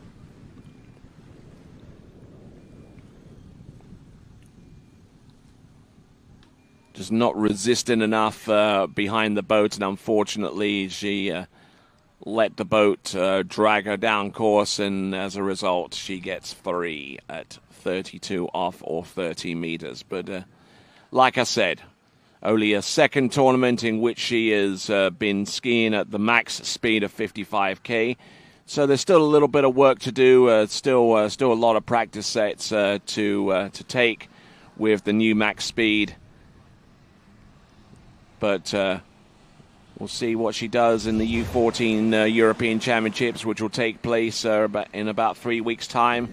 Coverage exclusively live here on TWBC. Here we go, Maria Spaventa. 18.25 meters at 52k. And I suspect that a number of these skiers are probably on the first or second outings at 55k as their maximum speed. That was 52k, and that was on 18.25 meters for Maria Spaventa.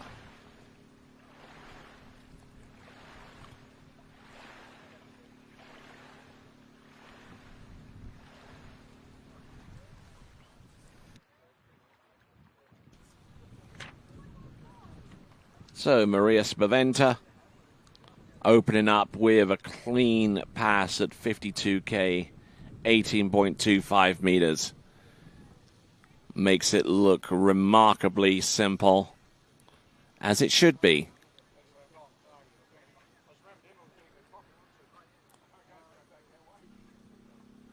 So nicely done all the way through, Maria Spaventa.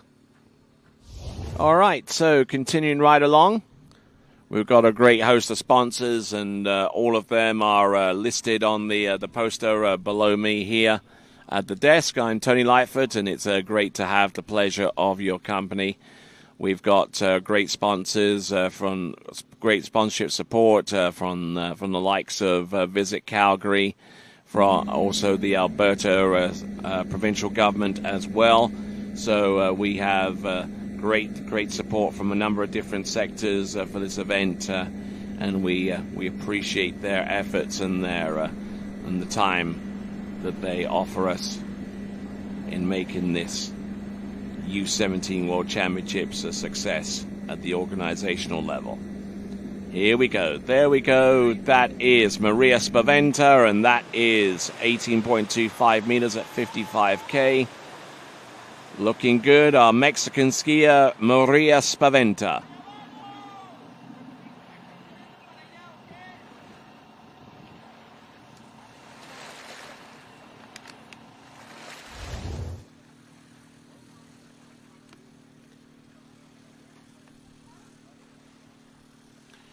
All right, so good.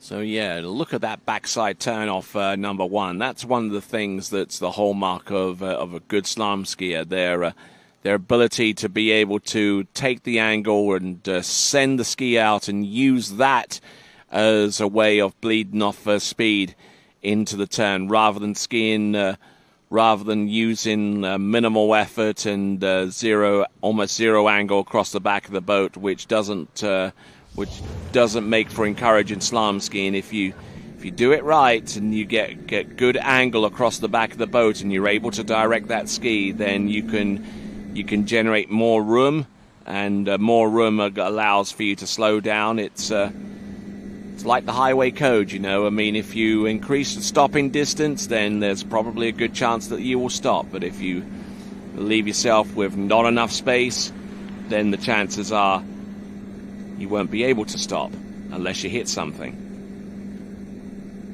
There you go. Maria Spaventa, look at her go. That was 16 meters at 55k. Good, solid effort there from her. And yes, another one of those skiers who would ordinarily be skiing at 52k as their maximum, but because of the rules being as it's exclusively an under 17 affair, anyone that skis in these championships must ski their maximum speed before going down the line. Now you can actually start at sub max. I mean, you can do that all the way down to 49k. I mean, if you want to. I mean, you can. There's nothing to stop you going in on 30 meters with the boat speed at 49, and you climb up that way.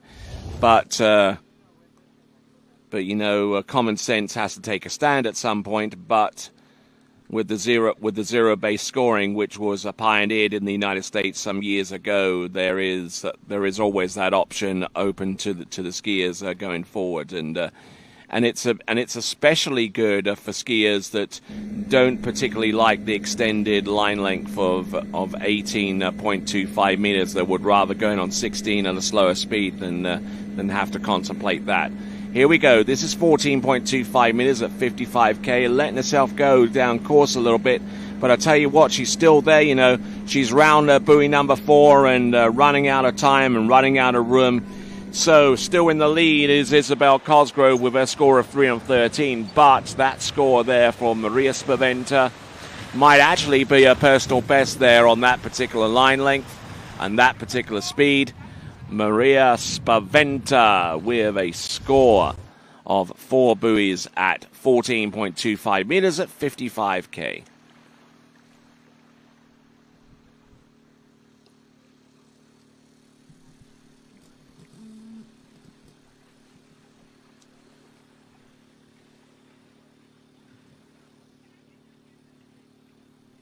Yeah, just getting a little bit twisted into buoy number 4 and just couldn't really get the crank on time there for number 4 and ends up with a 4 buoy count. So that is Maria Spaventa.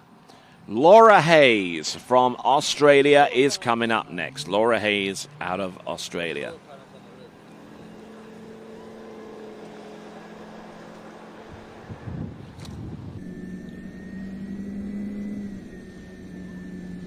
So, coming in and originating from Galveston in New South Wales, this is Laura Hayes. Has skied in plenty of events within the last year, including the Junior Moomba and the Australian Junior Masters over in Latrobe. And yet another skier who previously skied at the max speed of 52k. She is age 13, so that qualifies her as being U14. Don't ask me how, but there you go. A skier that has previously competed in the U14s, but because of the rule that you have to ski with the maximum boat speed of 55k before the line gets shortened,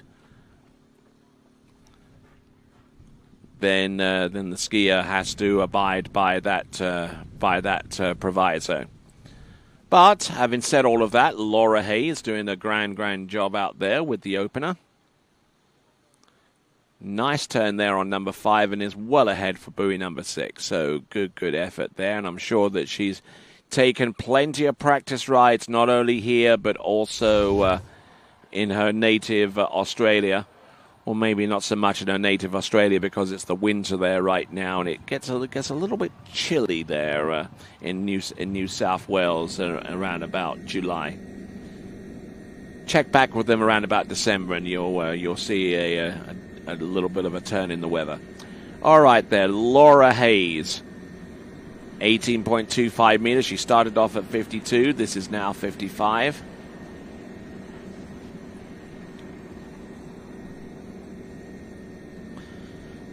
Letting herself go a little bit, but managing to get round all 6 buoys on 18.25 meters at 55K. Started off at 52.18. So actually, she started off at 49K, which is the minimum start speed for our young ladies out there. So she ran through 49. This is 52. Certainly that would explain why the boat didn't look as if it was going at a pretty high clip there. But she got through 49 and she got through 52. 55 is going to be a little bit of a challenge, but I'm sure that that it's one that Laura Hayes will be more than equal to.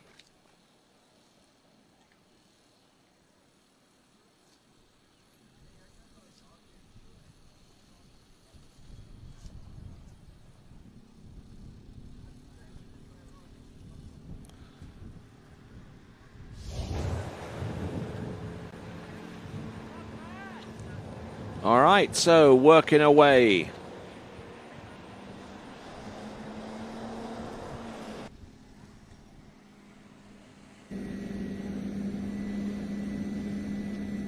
Here we go. Let's have a look at Laura Hayes, 18.25 meters at 55K. Oh, good angle off number 2. That keeps her in the game. Round number 3 as well. Letting herself go down course a little bit, but managing to complete the turns in time for the wakes. Yeah, and she's pleased with that. Good, solid skiing there all the way through. Working the speed, working the turns, and working the complete pass. There you go.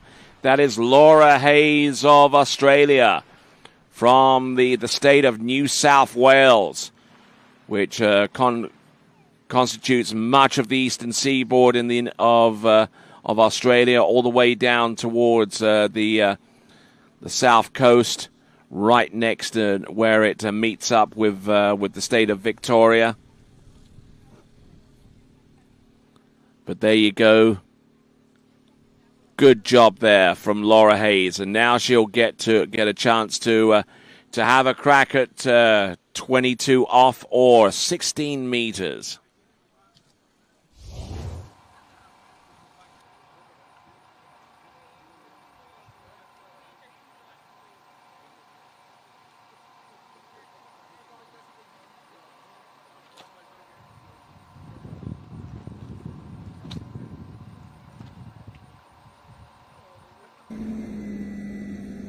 All right, making her approach into the course, Laura Hayes.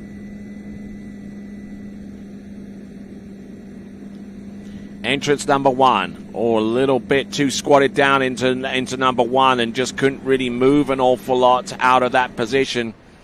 But it is one buoy at 55K, 60 meters. That currently puts her in about 3rd or 4th spot right now. But that is Laura Hayes out of New South Wales in Australia.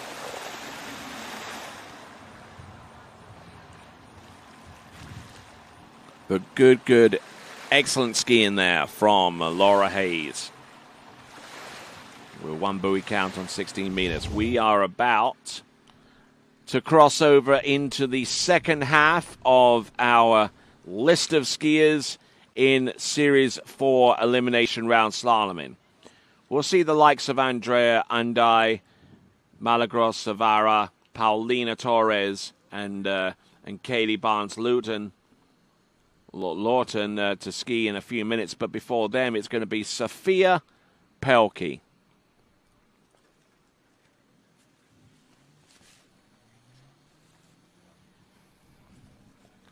All right, then, here we go, up and at 'em. Sophia Pelkey from Canada.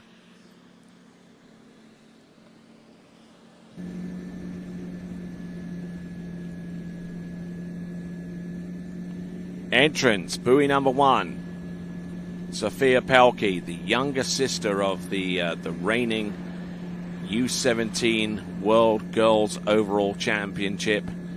She won that in the previous cycle in January of 2023 over in Santiago de Chile. And looked remarkable during those performances, and maybe Sophia can inherit a little bit of that magic going forwards.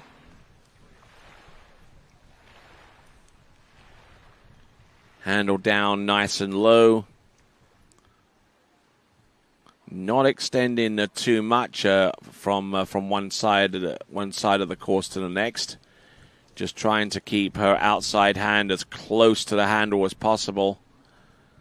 There you go. Almost a two-handed slalom style, or a little bit of a modification. There. Right there, a little bit more effort to get the inside arm a little bit closer towards the boat.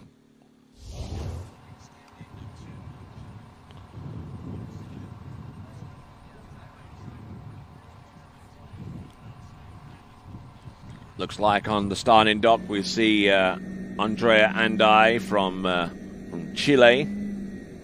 And after her, Milagros Vara, also from Chile, getting ready to rock the roost here. Okay, entrance number 1. Sophia Pelkey. Nice approach into number 4. Likewise into number 5, and gets the job done. So Sophia Pelkey, sure that that's some good skiing there from her. That's Sophia Pelkey.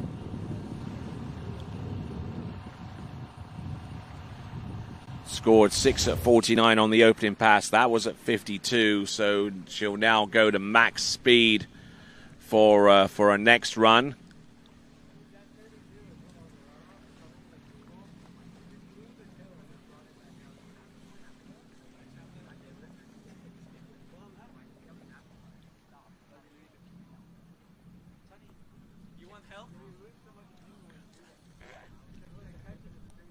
All right, so getting ready for pass number 3 as we look at the tail end of this instant replay.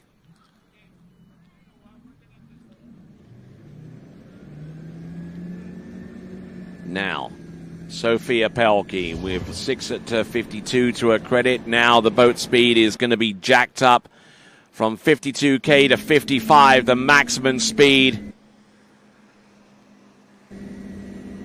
Line length is still on 18.25 meters. The red loop, there's 1. A little flat into number 2, but managing to keep herself upright here. Trying to use a little bit of speed and cunning here to get from 4, 5, and number 6. So now the rope is going to be shortened. It will be on 22 off the next time she hits the course. It is Sophia Pelkey.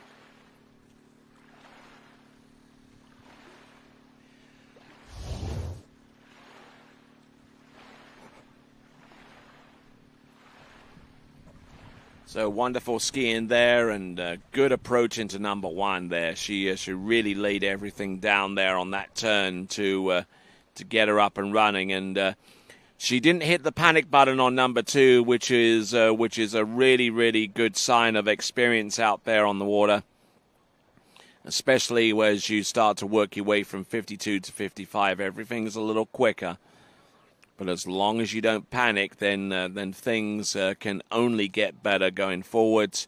And that was a great-looking run there from Sophia Pelkey as she gets ready right here, right now, for the next run.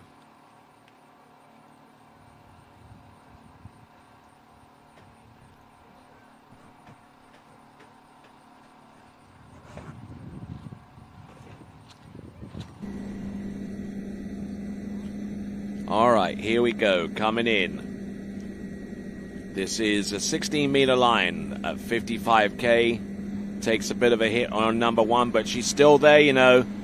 She's looking good here, Sophia Pelkey.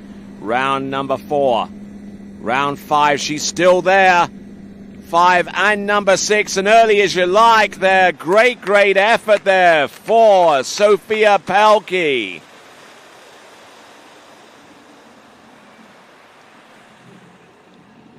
So, Sophia Pelkey, I don't have much of a read on her so far as her previous performances, but let's just say that she's been remarkable in some of the performances that she's produced. Has gotten 4 at 16 meters at 52K as the most recent score that I see from last season. I'm sure that she's skied quite a bit since that time. But Sophia Pelkey in a great position right now. It's going to be 14.25 meters with the boat speed going down the course at 55K. Now our top score is 3 on the 30-meter line, 3 at 32 off, and that is courtesy of Izzy Cosgrove. We have 4 skiers remaining after Sophia Pelkey. Now she has an attempt here to attack the lead score, courtesy of Izzy Cosgrove. Which might have to wait until then because Sophia Pelkey trying to get outside the final bowl there. But there you go. That is a good little performance there, an encouraging sign going forward. This is Sophia Pelkey, who scored on the previous pass, the 6 buoy count on 16. This was an attempt at 14.25 meters at max speed.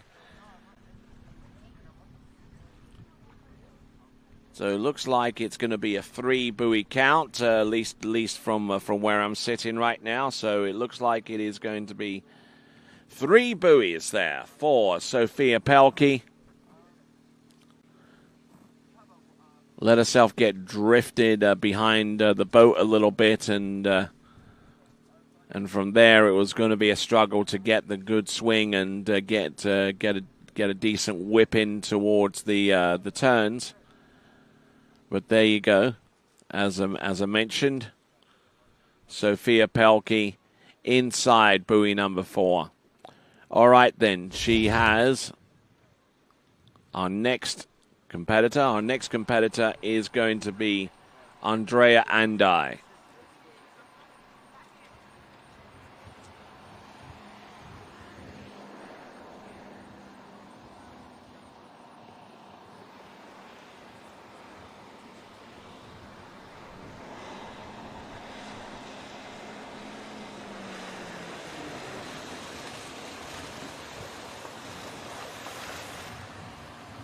All right, working our way back to the dock. That is Sophia Pelkey. All right, next skier from our final 4 of batch of skiers in the U17 Girls Series 4 Slalom Elimination round. It will be Andrea Andai. Just to give you a confirmed score for Sophia Pelkey, it was 3 at 14.25 meters at 55K, 4 at 14.25 meters for Sophia Pelkey. Let's see what that does so far as the leaderboard is concerned. Hasn't done too much to our lead. It's 3 on 13, courtesy of Isabel Cosgrove. And then you've got the likes of Maria Spavetta, who scored 4 at 14.25 meters. And then you had Sophia Pelkey currently in 3rd with 3 buoys at 14.25 meters. All right, 49K for Andrea Andai at 18.25 meters.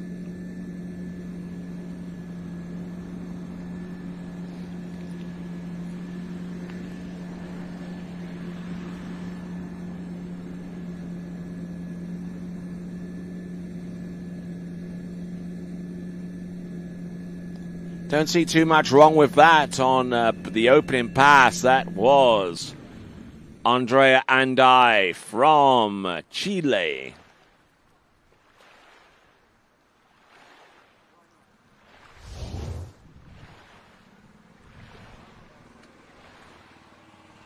Looking good.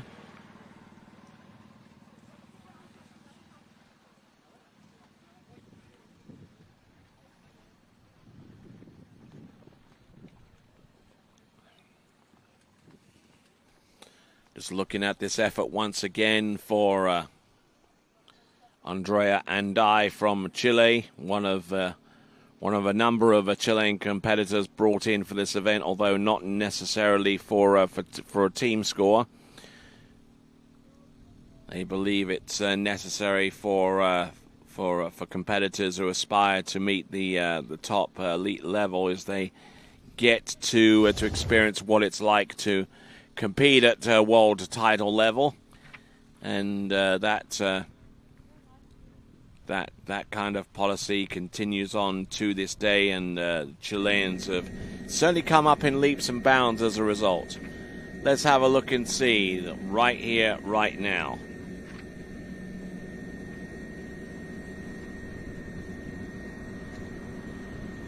This is Andrea Andai.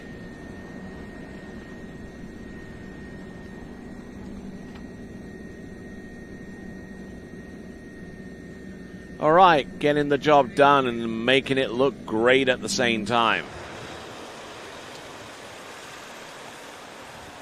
So, she's gone through 49. That was 52.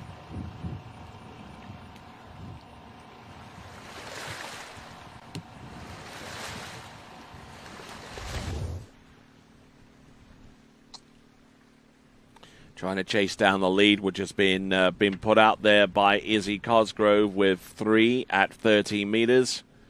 Some of the other scores that have come through, Maria Spavetta with 4 at 14.25 meters. Sophia Pelkey with 3 on 14.25 meters. And then you see Laura Hayes with 1 on 16. Then Susie Torrenson with half on the 16-meter line. And continuing to ski, and currently in 6th spot right now is Adriana Andai.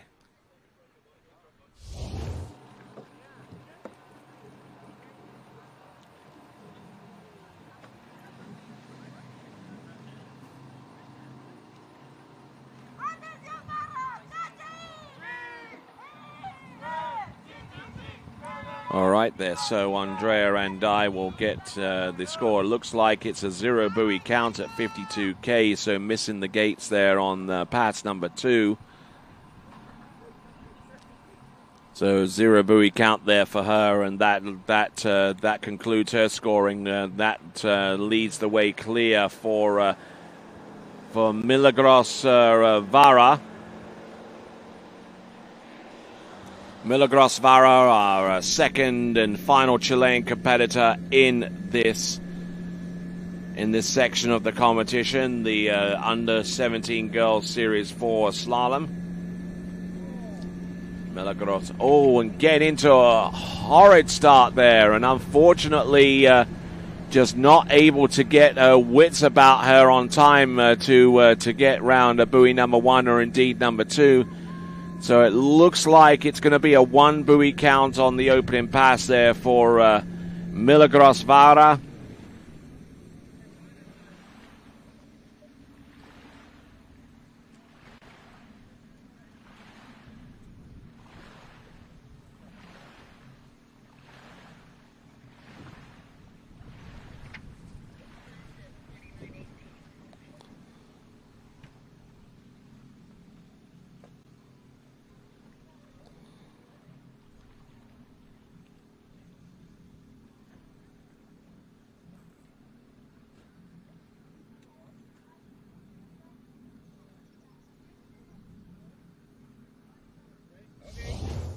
All right, so the confirmed score for Milagros Vara is 1 at 49K, 1 at 49K.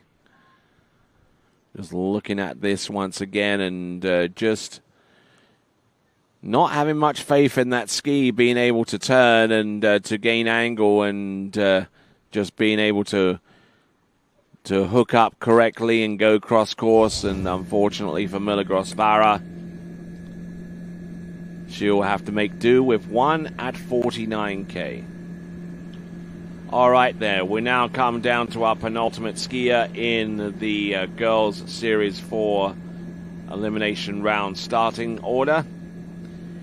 We'll see Kaylee Barnes-Lawton about to take to the water in a few minutes, but before her, it'll be Maria Paulina Torres.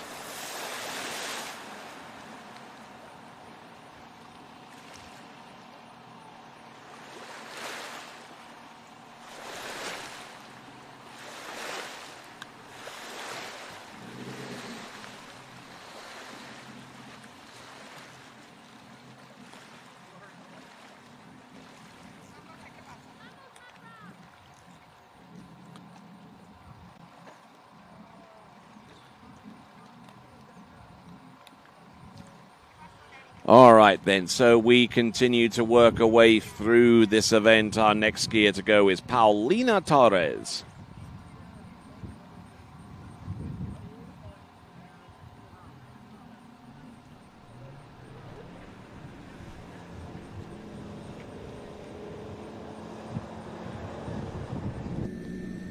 All right, then. Here we go. Continuing right along. Skier on the water. This is Maria Paulina Torres at 52K. Little flat there for number one into number two, and just about managing to get her hips up and through under the line before the line tightens up on her seriously. Looking good and should have no problems running the opening pass. That is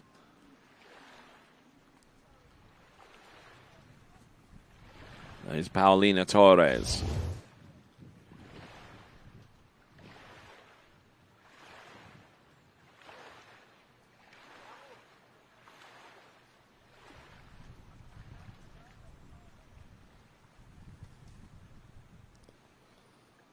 All right, just watching this again, and getting some really, really nice angle on 18.25 meters at 49K. 49K is the lowest the speed that that our female skiers can start scoring with. 52K is the lower limit for the men's competition.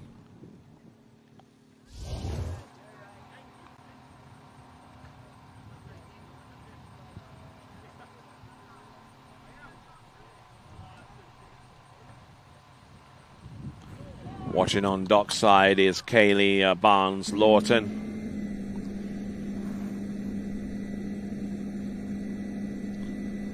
All right, here we are.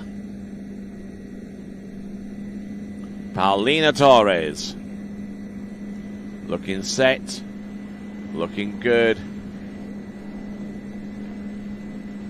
All right.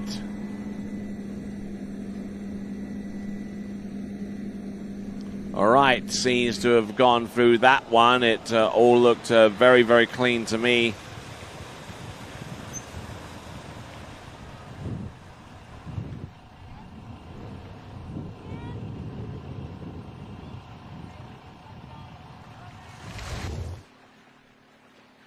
All right, whilst things get resolved at the starting dock, Turn Island. Paulina Torres doing a fine job there at one of the return passes. She started at 49 and came back at 52. She ran both of those passes very nicely indeed.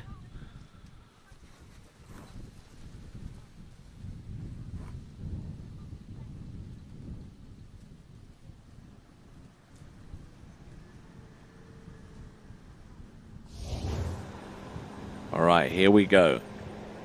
This is Paulina Torres.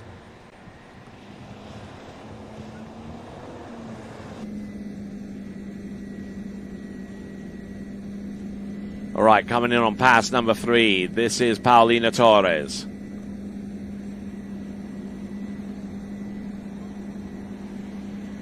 There's number 2, and a good shot at number 3, keeping the flow going. Looking good. And will no doubt be feeling pretty good as well after running that one. That's Paulina Torres, and she gets ready for the next run. She's gone through 49 and 52. That was at 55K. And after successfully running that pass, she will go on to the next line length shortening.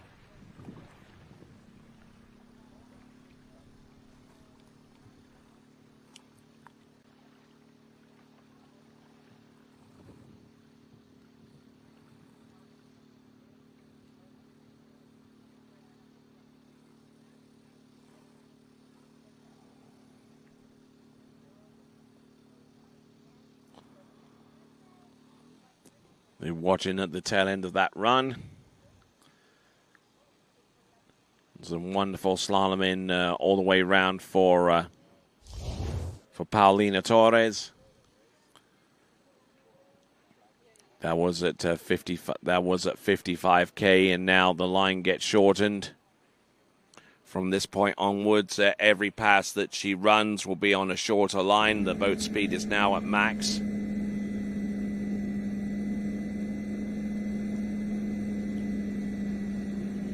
All right, here we go. 14.25 meters.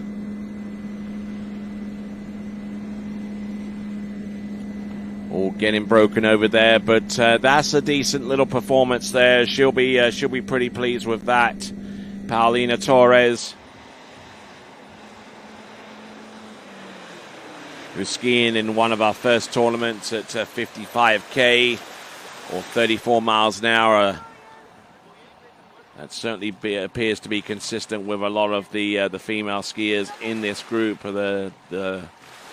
Those are grouped together who have only experienced 52K as a maximum boat speed instead of 55. And we'll see if a score like that of Isabel Cosgrove could be enough to send him through to the next round. We're only in Series 4. And we'll see how many other series of female slalom skiers that there happen to be collectively.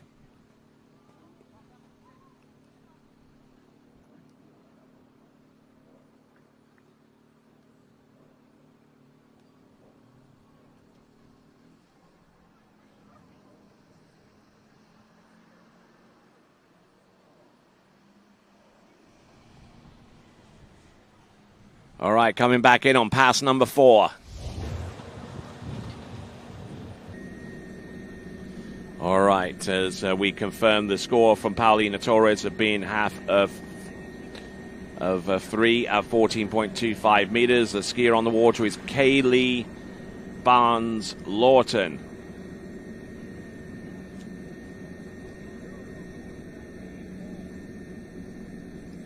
.52K, 18.25 meters.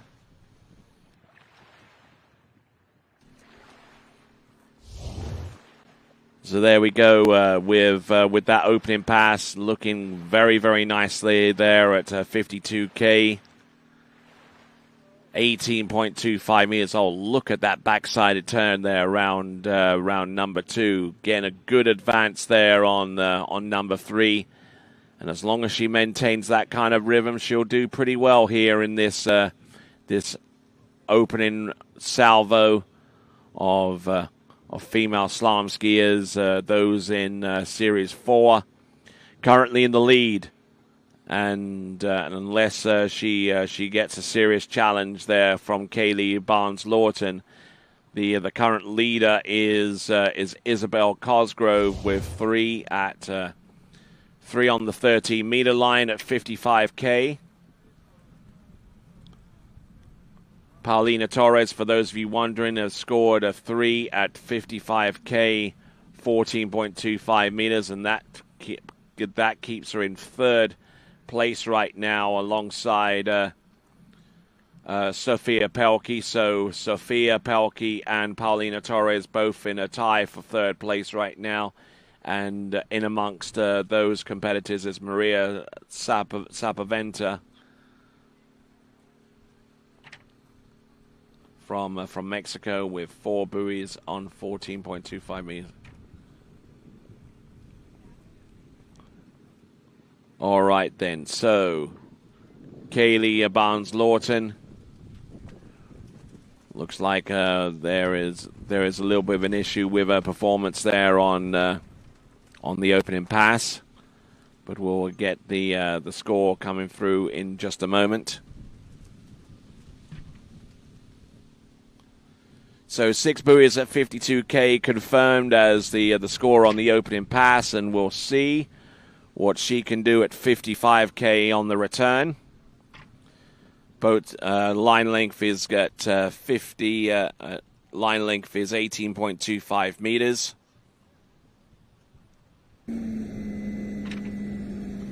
All right, let's see what she has. Our final skier in girls series 4 slaloming. We'll continue on with the remaining series over the next day or so.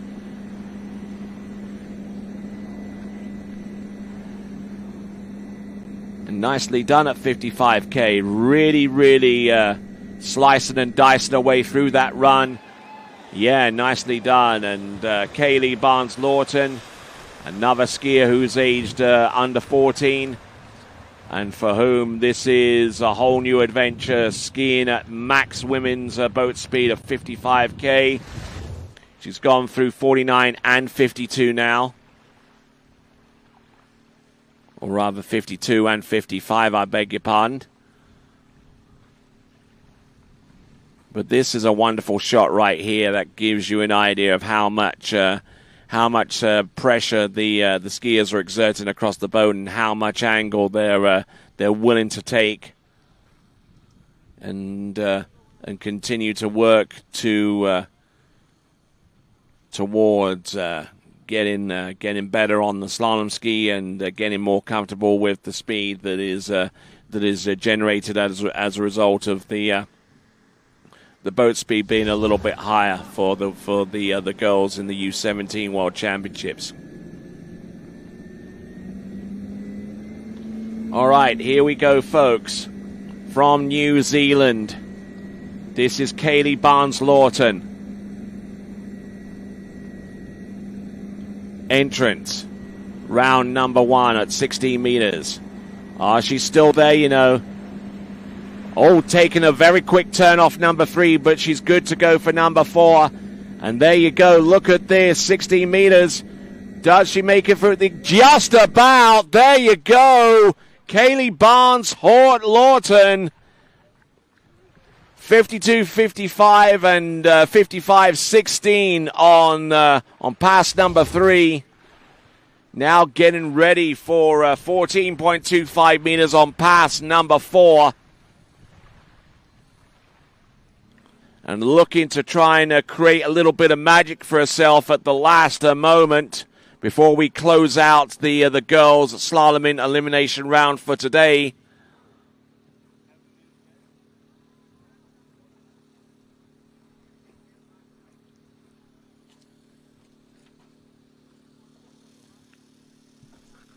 Continuing on here at this competition, the U17 World Championships.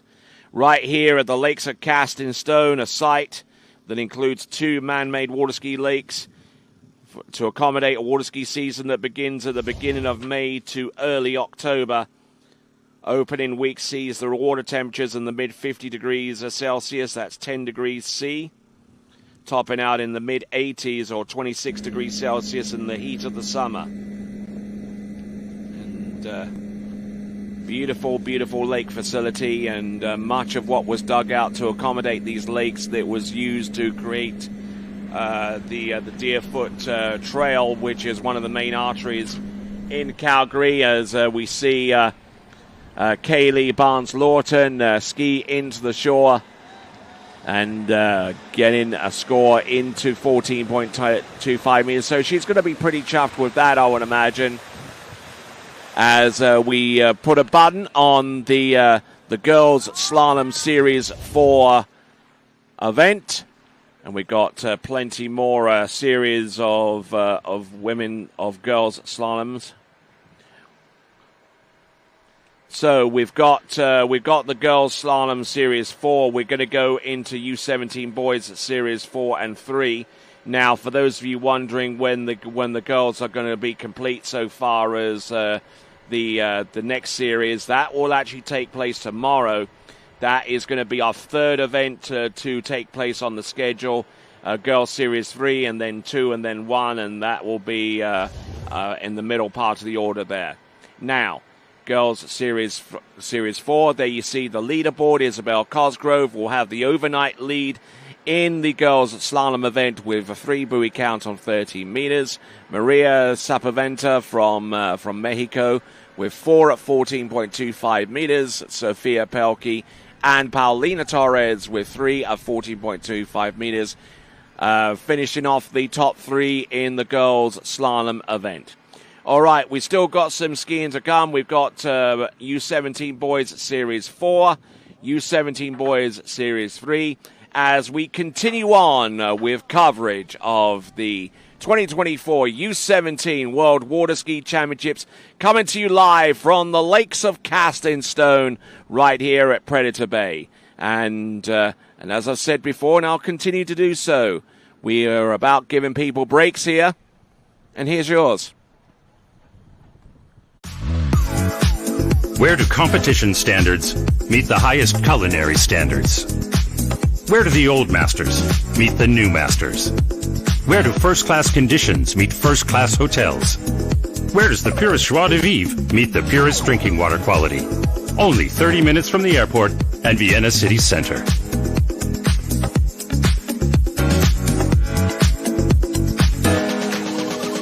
See you in Vienna.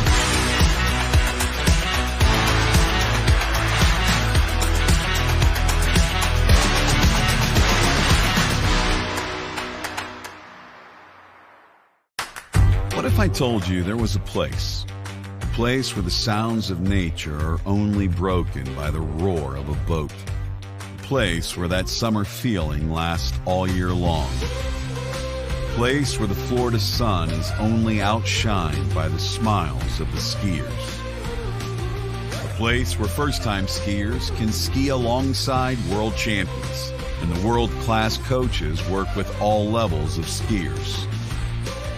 What if I told you there was a place where life slows down and your only job is to make lifelong memories?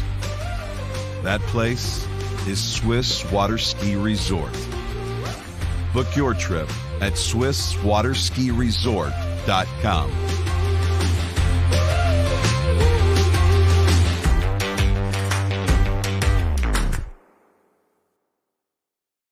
I'm so excited to introduce to you guys the NR1. Over the past season, we've been working on developing the ski shape that is now the NR1, and I truly do love this shape. I'm so excited to ski on it this season, and I hope you guys love it as much as I do. I'm really excited to get on the Reflex NR1 this season and see what it can do for my skiing. Every time I get on it, it just feels better and better. So I can't wait for the 2024 season to get some new PBs on the Reflex NR1.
As the broker of Dayland Real Estate and a professional water skier, I understand what clients are looking for in their dream water ski home.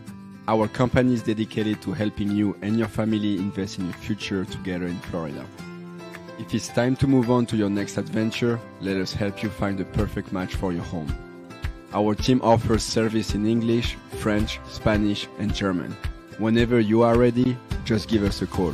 We will be suited up and ready to assist. Dayland Real Estate, where expertise meets passion. What if I told you there was a place where the sounds of nature are only broken by the roar of a boat? A place where that summer feeling lasts all year long. A place where the Florida sun is only outshined by the smiles of the skiers. A place where first-time skiers can ski alongside world champions, and the world-class coaches work with all levels of skiers. What if I told you there was a place where life slows down and your only job is to make lifelong memories? That place is Swiss Water Ski Resort. Book your trip at SwissWaterSkiResort.com.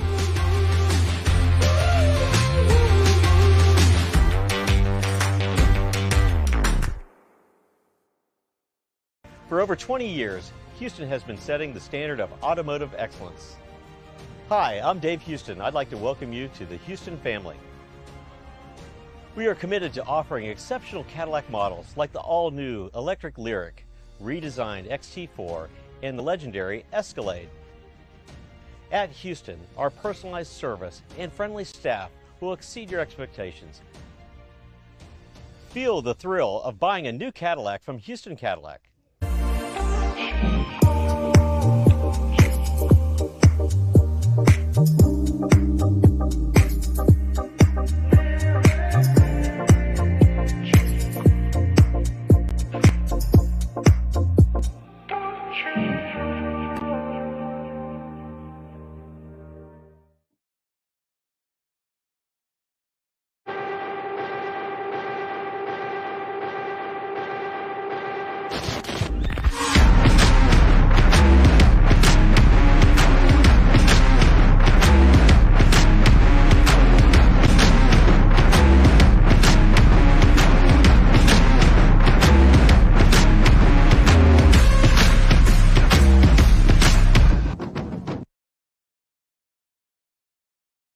For skiers and water enthusiasts, Florida lakes are what dreams are made of. Combined with world-class golf, remarkable weather, natural beauty, theme parks, and so much more, it's easy to see that Florida is paradise. For more than 30 years, I've enjoyed Florida's lakes and many offerings. If you are interested in Florida real estate, let me be your guide and trusted advisor as you search for your paradise. Together, we can make your dreams a reality.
What if I told you there was a place where the sounds of nature are only broken by the roar of a boat? A place where that summer feeling lasts all year long. A place where the Florida sun is only outshined by the smiles of the skiers. A place where first-time skiers can ski alongside world champions, and the world-class coaches work with all levels of skiers. What if I told you there was a place where life slows down and your only job is to make lifelong memories? That place is Swiss Water Ski Resort. Book your trip at SwissWaterSkiResort.com.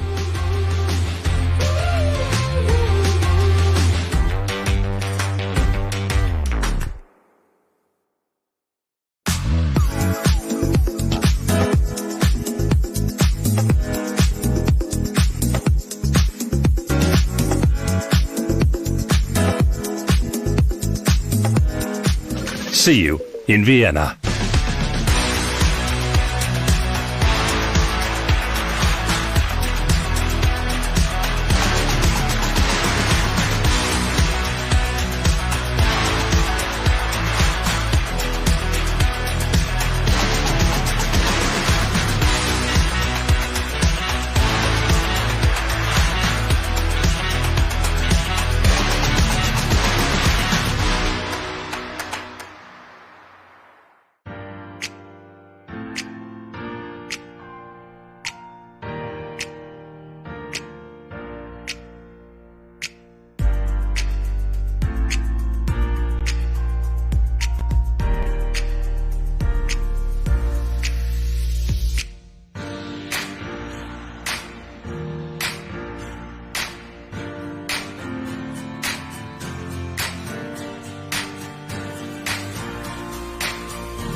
Thanks for calling Wake House. This is Brian. How can I help you?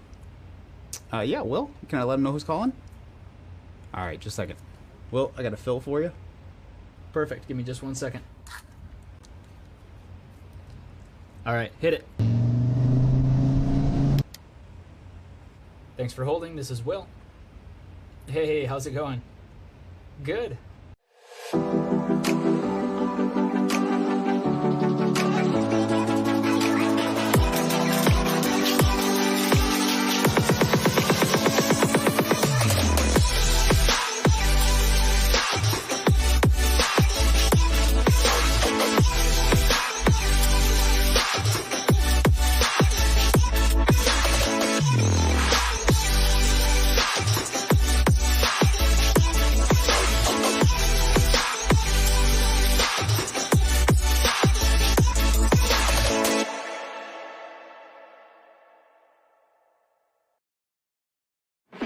So excited to introduce to you guys the NR1. Over the past season, we've been working on developing the ski shape that is now the NR1, and I truly do love this shape. I'm so excited to ski on it this season, and I hope you guys love it as much as I do. I'm really excited to get on the Reflex NR1 this season and see what it can do for my skiing. Every time I get on it, it just feels better and better. So I can't wait for the 2024 season to get some new PBs on the Reflex NR1.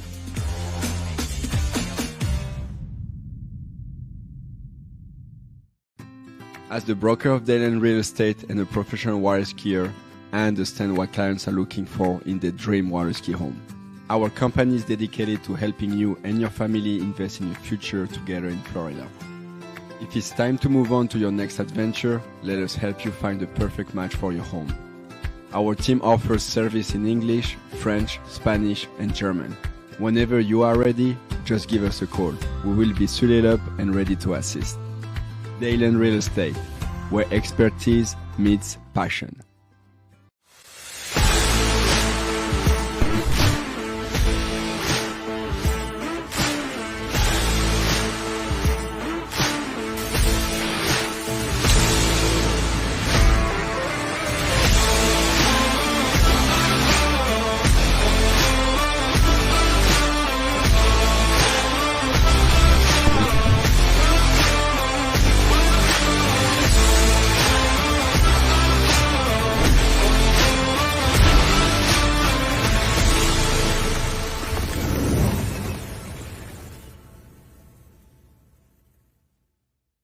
For skiers and water enthusiasts, Florida lakes are what dreams are made of.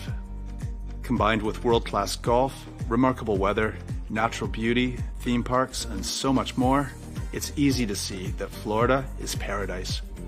For more than 30 years, I've enjoyed Florida's lakes and many offerings.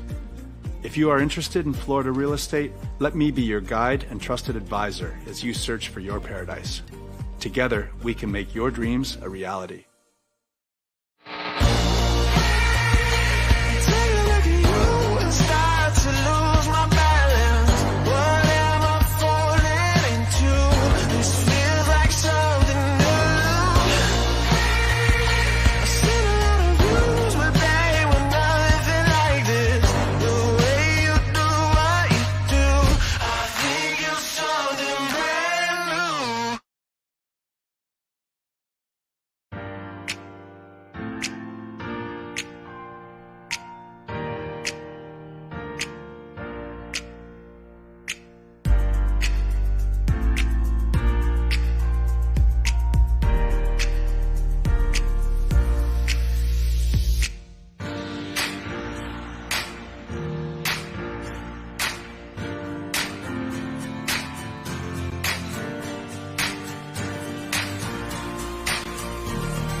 At Dillinger Insurance, we have over 50 different carriers to shop your home, auto, and recreational vehicle insurance needs.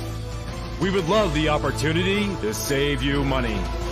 We insure million-dollar mansions, condos, mobile homes, rental homes, and everything in between.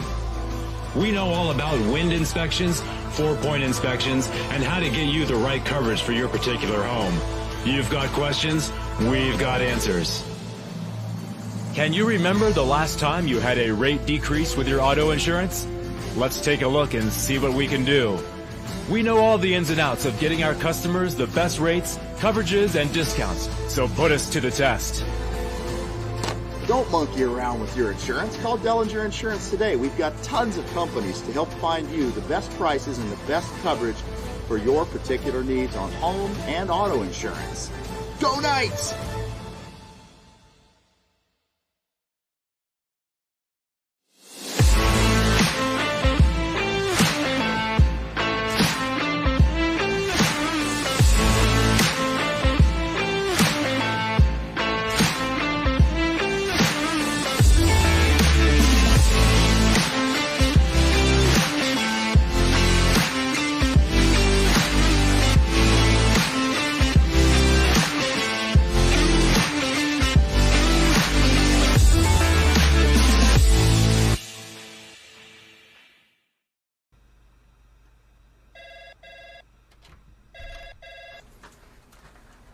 Morning, Brian.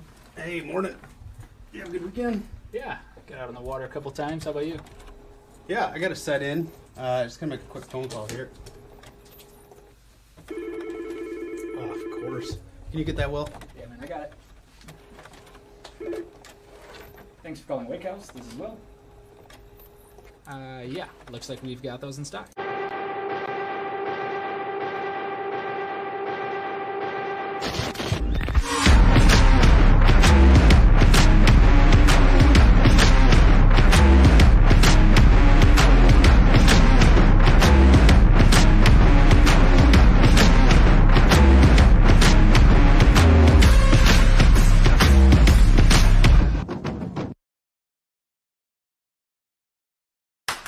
What if I told you there was a place where the sounds of nature are only broken by the roar of a boat, a place where that summer feeling lasts all year long, a place where the Florida sun is only outshined by the smiles of the skiers, a place where first-time skiers can ski alongside world champions and the world-class coaches work with all levels of skiers. What if I told you there was a place where life slows down and your only job is to make lifelong memories? That place is Swiss Water Ski Resort. Book your trip at SwissWaterSkiResort.com.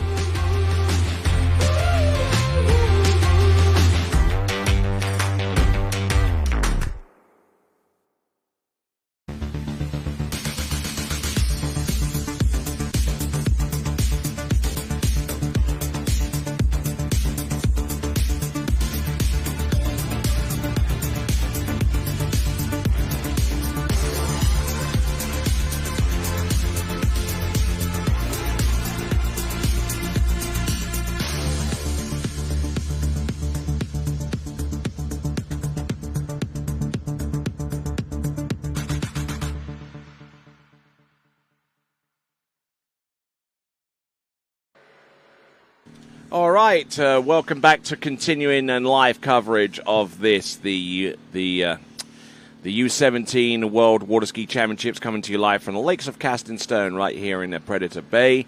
And there you see a quick look at our schedule. We've got the boys at Series 4 Tricks Elimination Round, followed by the boys at Series 3 Tricks Elimination Round. And I invited a special guest in here. We've got Valet Gonzalez. How are you doing? Hey Tony, I'm doing good, thank you. How are you doing? I'm doing pretty good. Now, ordinarily, you're a member of the jury panel, but as there is a member of your family skiing in this event, you can't judge. Is that right? Yeah. This time I've been a judge here. I'm part of a jury panel. My brother's skiing in the boys trick division, so I'm stepping out of that role, and I'm here helping you this time. Excellent stuff, and we'll take a look at the list of skiers in just a moment.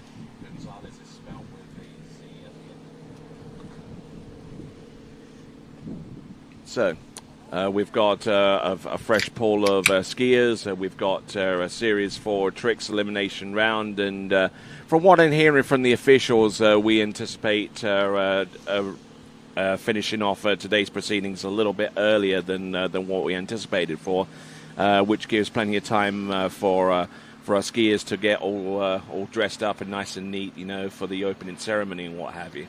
Yeah, that's true.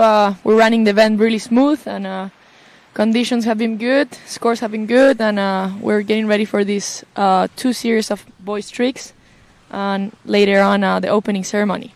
All right, then. So there is your U17 start list for the first of our series, Series 4. Joe Nakamura from Japan, then Easton Graves, then Tamar Colliet. We've got Damien Eade, Lorenzo Nelson, Corbin Pierce, Christos Petropoulos, Max Wienerreuter, Noel Burrell, and we've got David Galindo as well. Many of these, pretty much all of them, we've seen already in the slalom event. So we'll see if they're up to snuff there with the tricks event there, Valet. Yeah, most of these kids already skied the slalom event this morning.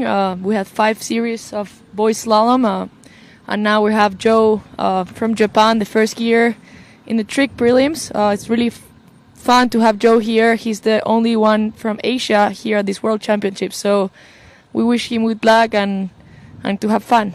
Yes, indeed, and the one event that Joe Nakamura who actually excels in is the jump event. He was in the Junior Masters competing in that event not too long ago, this past May.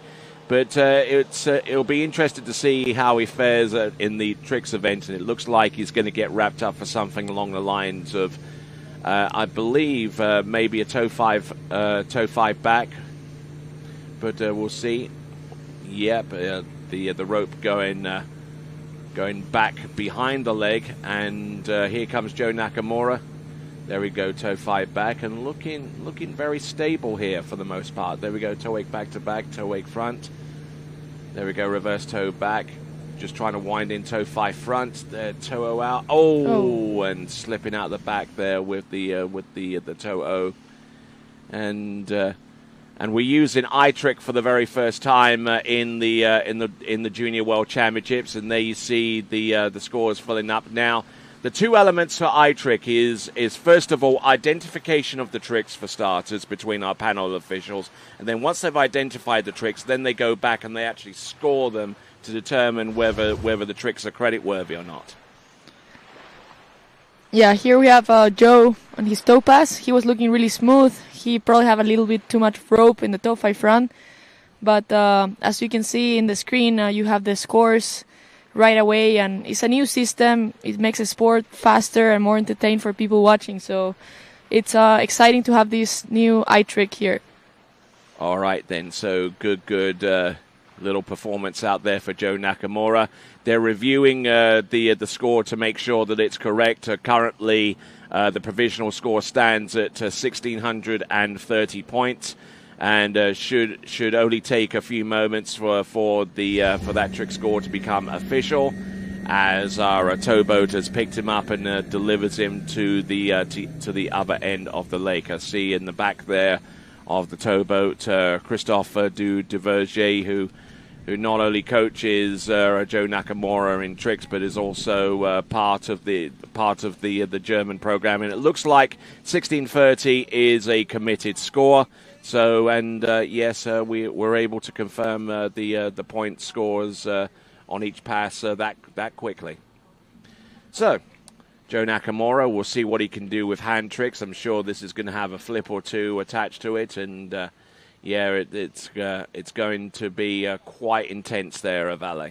Yeah, I actually know Joe. He skis with Scott Ellis and Marion Ellis back in Florida.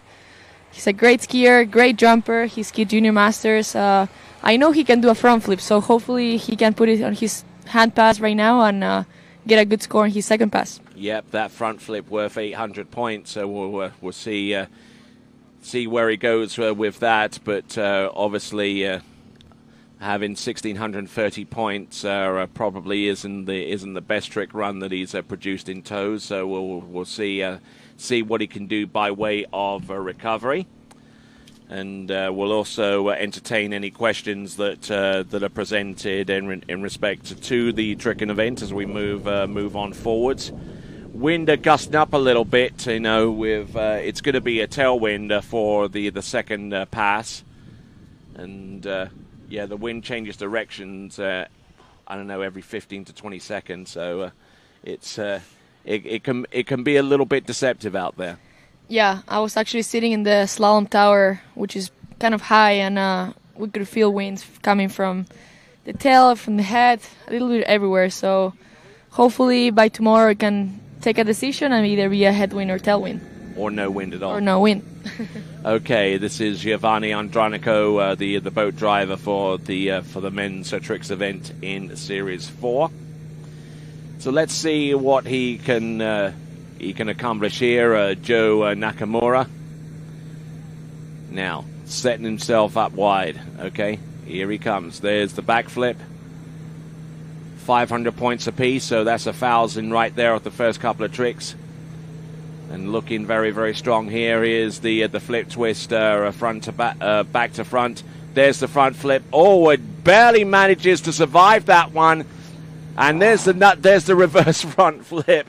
But a good spectacular performance there, full of great elements there, and only just missing out on the reverse front flip. So there we go. That was a total of, I believe, 5 tricks in there. The back flip, the reverse back flip, the back flip front to back, and he has a couple of positional tricks in there. They're being listed right here.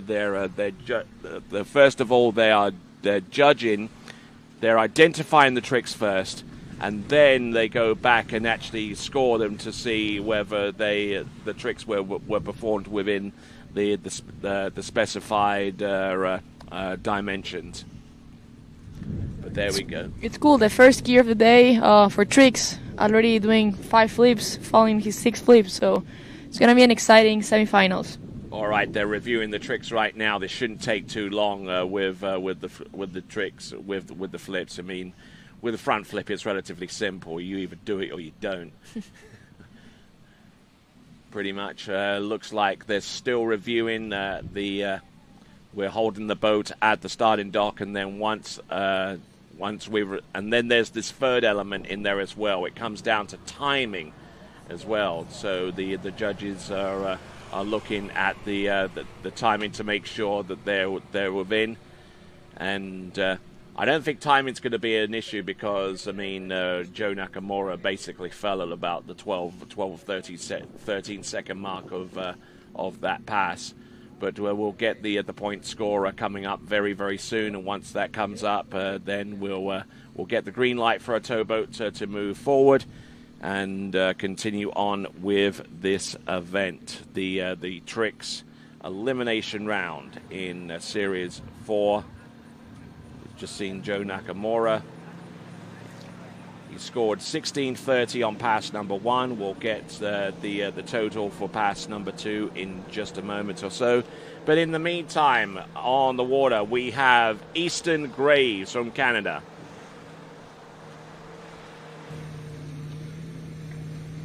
Let's see what he's got here.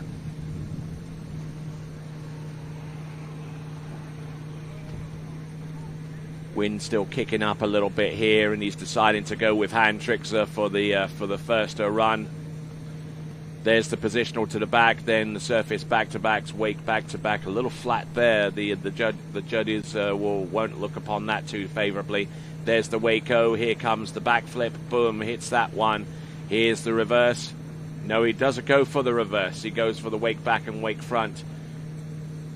And there we go, the ski line back.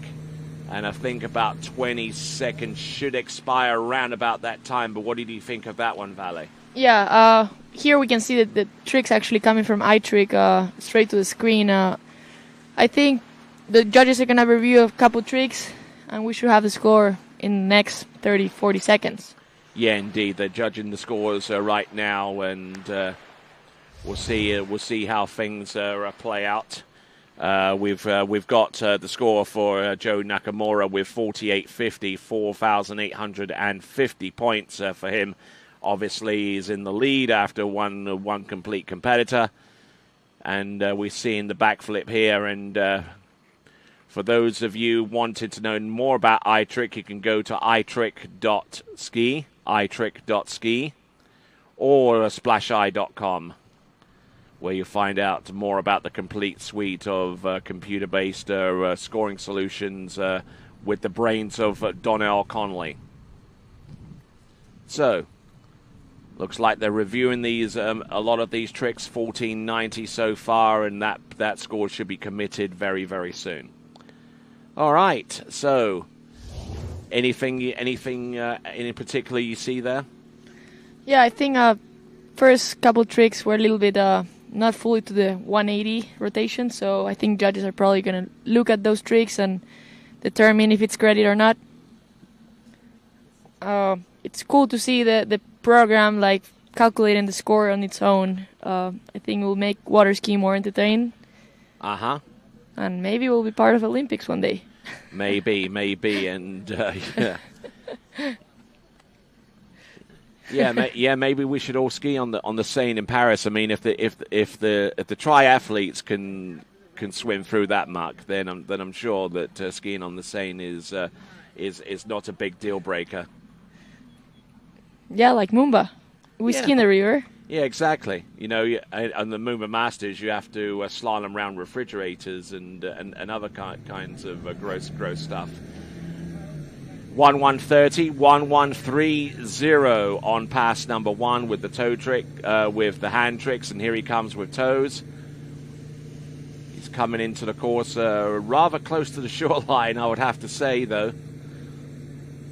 Looks like he's going to do something along the lines of a toe 5 front.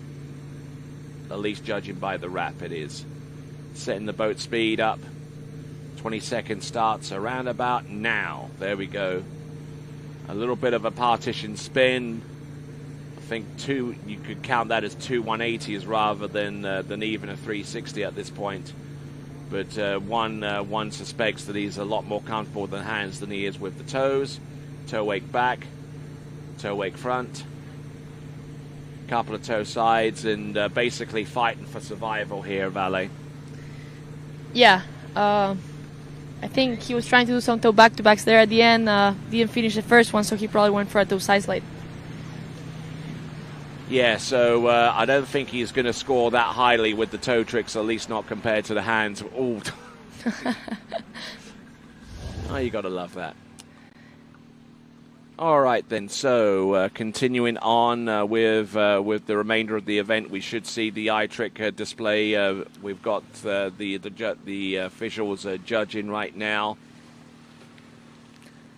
I think Joe's score 48.50 is pretty good for being the first series of the prelims. 48.50, good score. I mean, the cut is probably going to be higher than that, but good effort from Joe.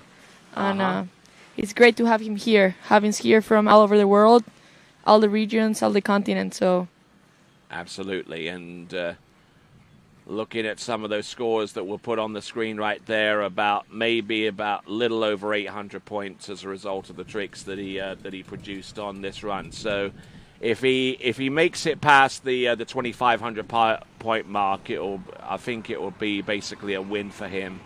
But we'll see what our next skier can do. It'll be Tamer Colliat of Czechia coming up next. Just waiting on the score to come through. We had that score come through for around about 48.50 for Joe Nakamura. We're just waiting on the second and final passes score before we proceed on in the tricks event. And they see the remainder of our list. We have 8 skiers remaining in Series 4, and then we've got the entirety of Series 3 before we end off today's proceedings. Then we'll pick up from where we left off tomorrow.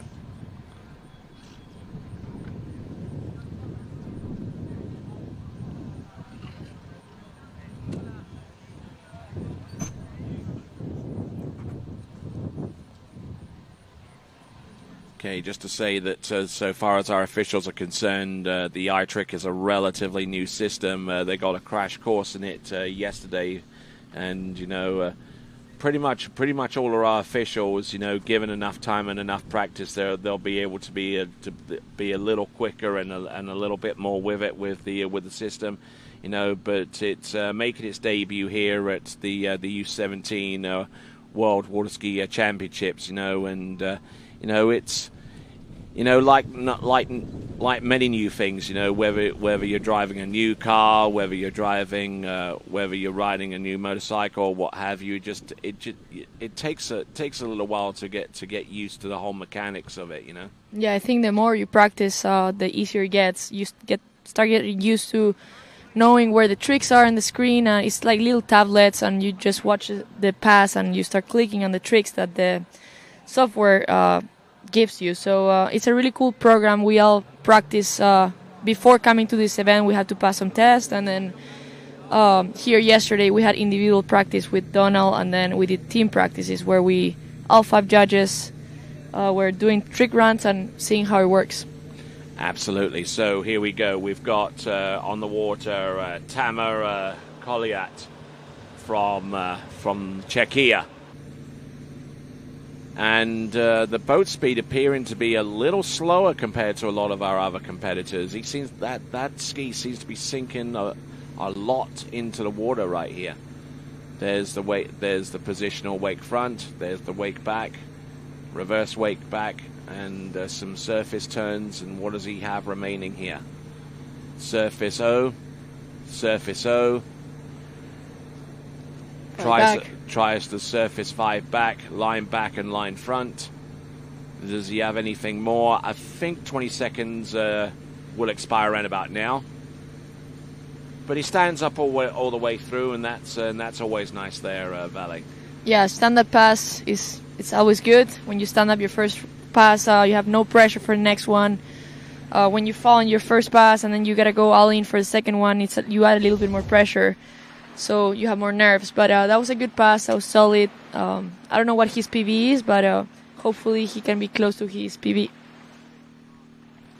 Right. Well, we'll see if that is the case, and looks like it's going to be somewhere in the region of about 940 points. Now these tricks are being judged in real time, and first of all, first step is identification, second step is judging, and the third step is timing.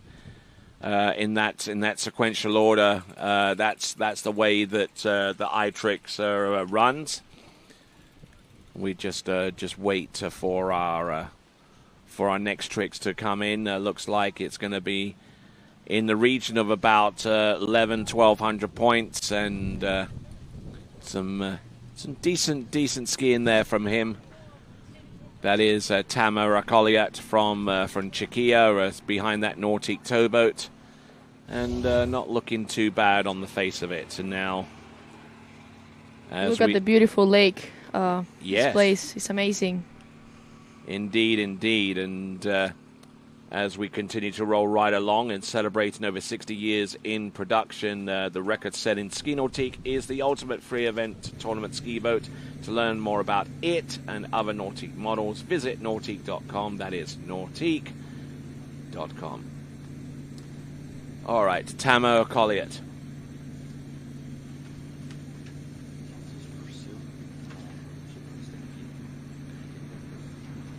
Couple toe side slides. He's going toe wake back, toe wake front. He's going for the wake line back, looks like, and a fall. All right, falling about halfway through that run, and that is Tamer Koliat from Czechia. We're going to get the point score for him very, very soon, but in the meantime, let me tell you about a taste of the Calgary Stampede, the Stampede breakfast in the afternoon. And as mentioned a little bit earlier on today, Calgary is the host of the greatest outdoor show on earth, the Calgary Stampede, and it's been around since 1923. And for over 100 years, this 10-day event features the world's largest rodeo parade, midway, stage shows, concerts, and chuck wagon riding, attracting over 1 million visitors each year. That's grown into one of the world's richest rodeos, one of Canada's largest festivals, and a significant tourist attraction for the city. Calgary is known as the Stampede City or Cowtown. It was only 3 weeks ago, therefore, that the Calgary Stampede was in town with a party atmosphere where office buildings and storefronts were painted in cowboy themes. Calgarians and visitors were dressed in Western gear, and events were held across the city, including hundreds of pancake breakfasts. And speaking about pancake breakfast, today the Batter Boys from the Calgary Stampede are here to give all of us here a taste of the Calgary Stampede, the Stampede breakfast in the afternoon. And everyone is encouraged, those that are here, to head on over to the Batter Boys chuck wagon down the middle of the lake near the ski ramp from 4:30 to 7:30 p.m. for some tasty pancakes and participate in the Calgary Stampede spirit. Now, of course, if you're going to have pancakes, especially if you have them on in the afternoon, you've got to have syrup, and you've got to have maple syrup. And one place that does it better than anywhere else is Canada. Maple syrup. Gotta love it. Need to take some of that home. Absolutely, I'll certainly will. So there we go. We've got our next competitor to go. I believe it is going to be Damien Eade. Which he already slalomed this morning. Got a 4 at 11 meters. Pretty good score. Yes, indeed, it was enough to in the final. Yeah, keeps him in third place right now in the slalom event. And his brother Jaden Eade set in a new under 17 World Slalom Championship record with his 4 buoy count at 10.75 meters, and one of the very few to even get past 12 meters, let alone 11. So well done to him, and we look forward to seeing that boys slalom final will take place on Sunday alongside the other finals that are scheduled to happen that day.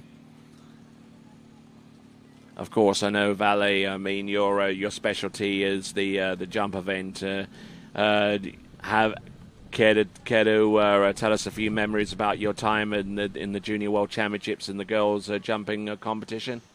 Yeah, I have good memories skiing Junior Worlds in general. I had a bronze medal actually in 2015 in Peru in jump, and the next Worlds were in Chile. I was almost 18 years old.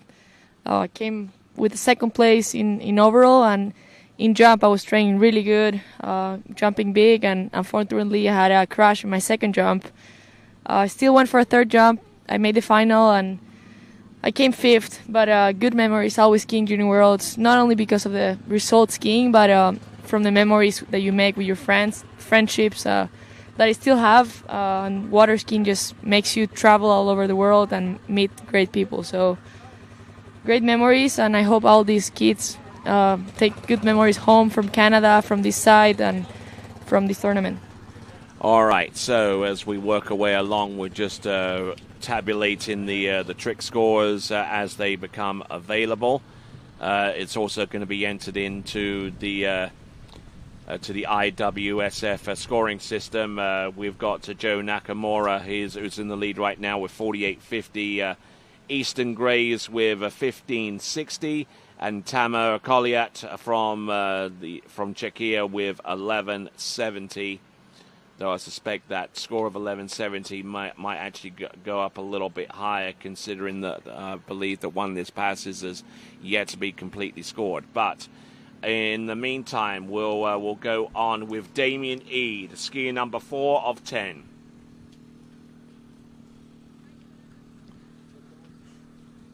So there we see the inside of the judges' tent, and 5 officials working feverishly to get the trick scores out, not only in a timely manner but also accurately too.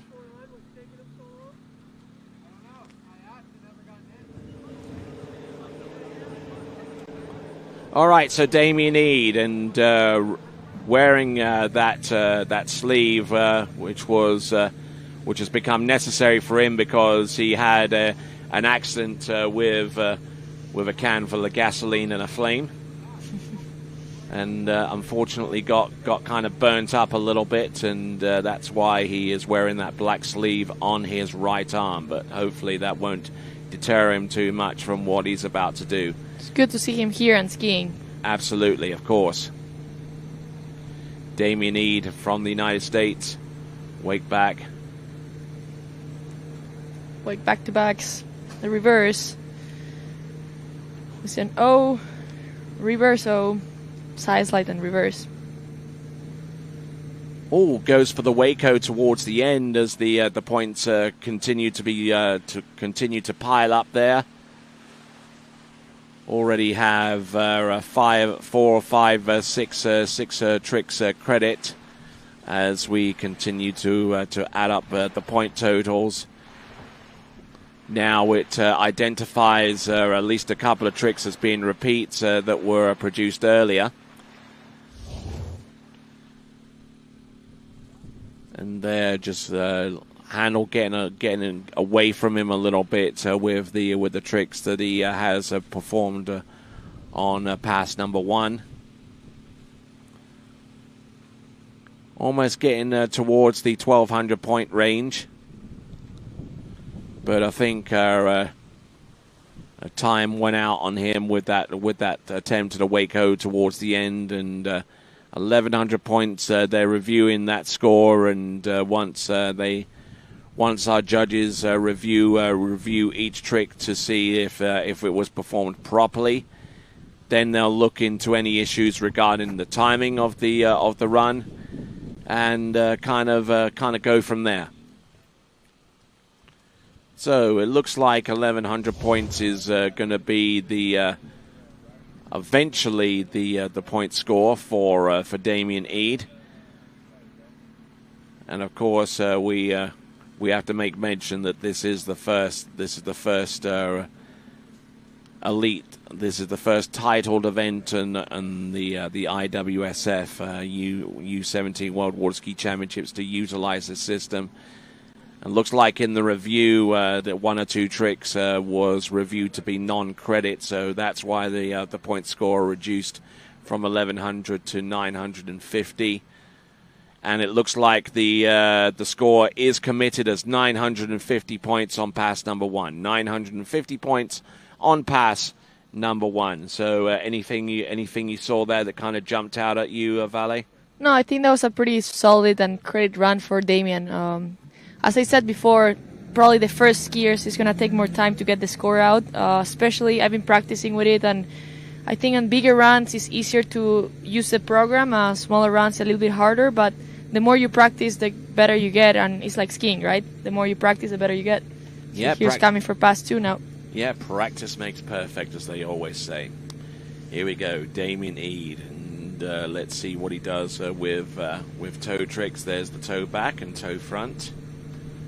There's a toe side, a reverse toe side, toe wake back, and there's the toe wake front. We're about halfway through timing here. Reverse toe back and toe front, toe back, and trying to work his way through the toe back to backs, and I think he's probably resigned to the fact that he's not going to get too much out of that run, but he certainly gives it a good try nonetheless.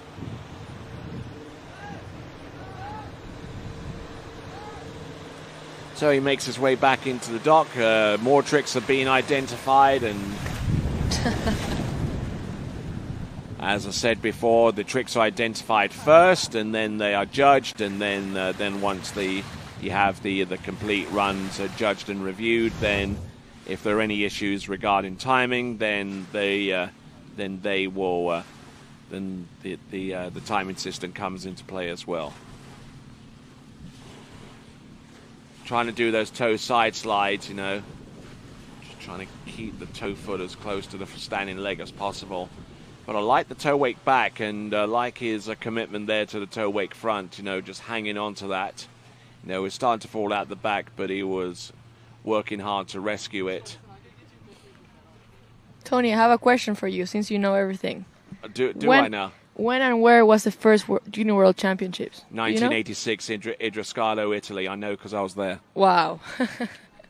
No, and I did not set her up on this one at all. All right, then let me ask you some questions about those World Championships, okay? All right, who won the men's overall? Do you think I know? I was not even born by then. Stefan Wild. Oh, and he's here too. Yeah, who won men's slalom? Tony, I have no idea. Men's slalom was won by Brett Hodgkins. Men's tricks. Jarrett Llewellyn. Wow. Men's jump, J.D. Wiswell. So Jarrett didn't win overall. Yeah. Wow. How did you ski that world? Horribly. Horribly. I was last in tricks. No, seriously, I was. I was absolute. I completely and utterly bombed that tournament, and I was an absolute mess up until about the second to last tournament of that season. And then I skied a personal best, and my name made it into a national newspaper. But anyway, we have Lorenzo coming up. Lorenzo Nelson, who narrowly missed being a part of the boys' slalom final not too long ago via that runoff situation. Let's see what he's got for toe tricks. It's going to be a toe 5 back. Let's see what he's got. What do you say here? Toe 5 back, yes.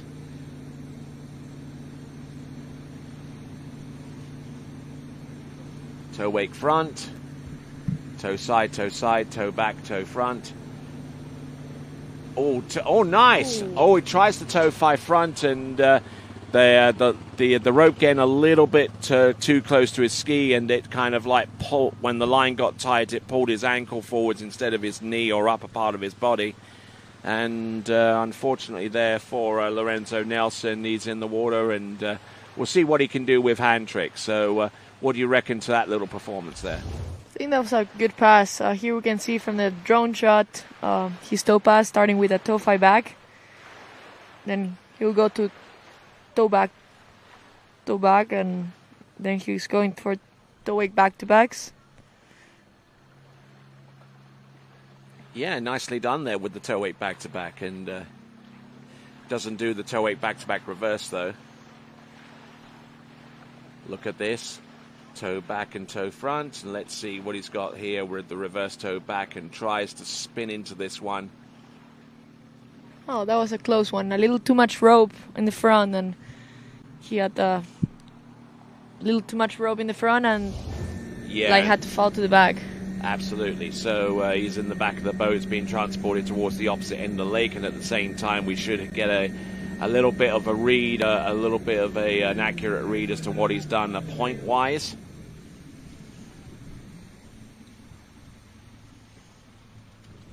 There is Giovanni Andronico, our boat driver in for this event, and Lorenzo Nelson. I see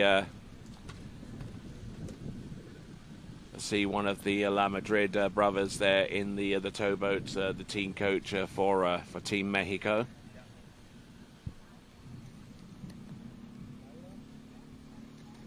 I think it's cool to have team captains that were skiers that probably skied the open worlds here in 2009, coaching the kids. We have Alejandro La Madrid in the boat right now for Team Mexico. Yes, indeed, and this site here, the Lakes of Cast and Stone, was host to the World Elite Water Ski Championships way back in 2009.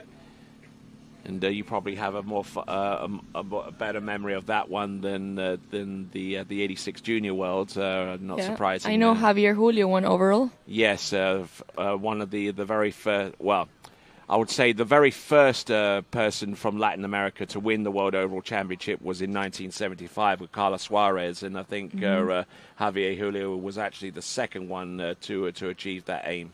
Yep, that's probably right. You know more than me, so. Not necessarily. Anyway, let's. All right, then. Here we go. This is Lorenzo Nelson. There we go. There's the Waco to the back, wake back to back, and here's the reverse. Trying to stay close to the wake here. Still judging the tail end of the toes. We're about 960 points. Whoa. And unfortunately on that first attempt at a backflip there for 500 points, unable to get that situated. So I reckon that his best effort there is going to be in the around the region of maybe about 2,000 points at best, a little over. But a nice dramatic start there with the Waco, and able to transition confidently into the edge there with the wake back to back, and then the surface turns. There we go. And see how he's exactly pointing at the boat to put the speed up there. Now, normally in this situation, you'd normally work with your coach, and the coach would then convey that to the driver in time, so that by the time you land in the speed, it was already on its way up. Because I mean, you can hit the speed up for like about 3-4 beeps, but it takes a good split second or so afterwards, after that fourth beep, go from one speed to the next. It doesn't do it at the same time as you hit the button. Yeah, you gotta go slow and clicks. Like they probably go 4 clicks up there. That's what most of the people do. And then there are some that drop the speed as well, like a trapdoor. You know, you drop the speed and you just go boom from the flips into the ski lines, as is typically the case.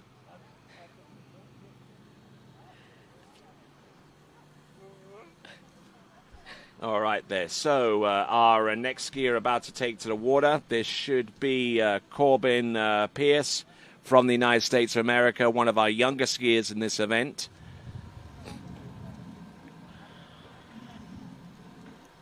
And riding that Radar Joel Poland special.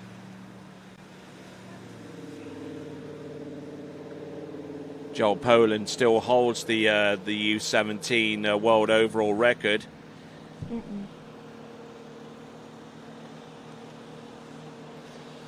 Tournament record, you mean? Yeah, probably. tournament. Yeah, for the tournament record. Yeah, for the men's tournament record, you say on that one because yeah, I know my countryman. Martin Labra with overall record based upon 3.5 and 11.25 meters, 11.760 in tricks, 55.2 in jump, for a total of 27.03.46. So. Whoa! And not getting anywhere near that is our skier on the water, unfortunately falling on that attempt on a backflip there, I believe. Yeah, he tried to hold on like Joel at Masters a couple of years ago. Yeah.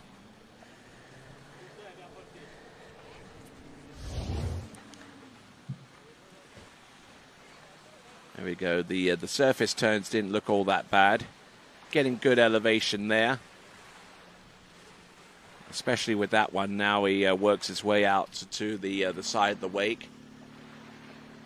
And Fink took off just a little bit too early. He took off from about the middle of the wake and couldn't get the elevation and the type of landing that he would need in order to carry on with that move there. Yeah, that's right. He missed the top of the wake where it shoots you up, so his flip was a little bit shift to the side instead of up. But that's okay. He's going to have a second pass, hopefully with a toe pass. Indeed, as we continue to roll right along.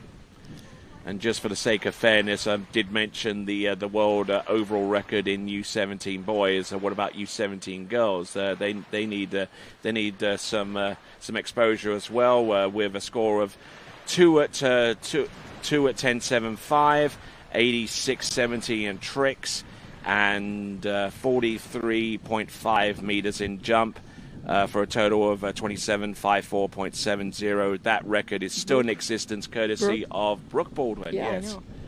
Yes. Great skier, great friend of mine too.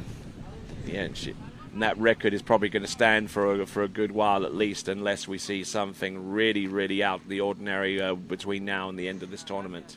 But that's a world record. What is a tournament record? Junior World Championship record. That's another one.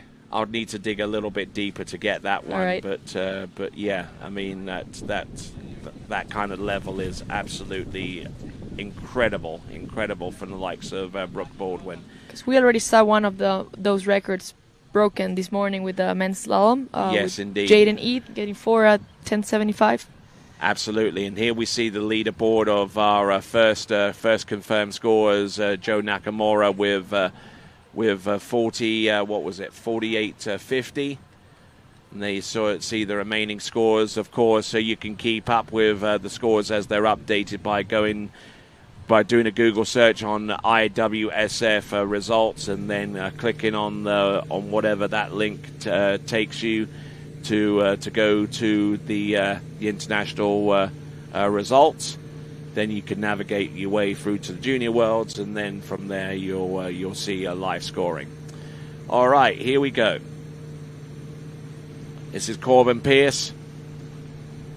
I don't think he has much in the way of toe tricks to speak of, and I think he goes for a repeat of the hand moves.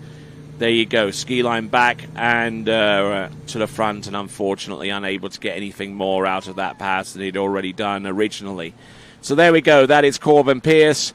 He will swim into shore, and we'll wait to see his scorer be posted in just a short while. So as we continue to rock away, for those of you that are wondering about tournament records, the junior world championship record, rather than just the plain junior record, is a little over 11,450. 11,450, and also during the course of these championships, I mean, you've got the likes of Jake Abelson and Matty Gonzalez. They'll be trying to smash that record, and also with it take down the course record right here at the Lakes of Castingstone, because that's still being held by Alexei Zernasek at the time where he won the 2009 World Men's Trick title.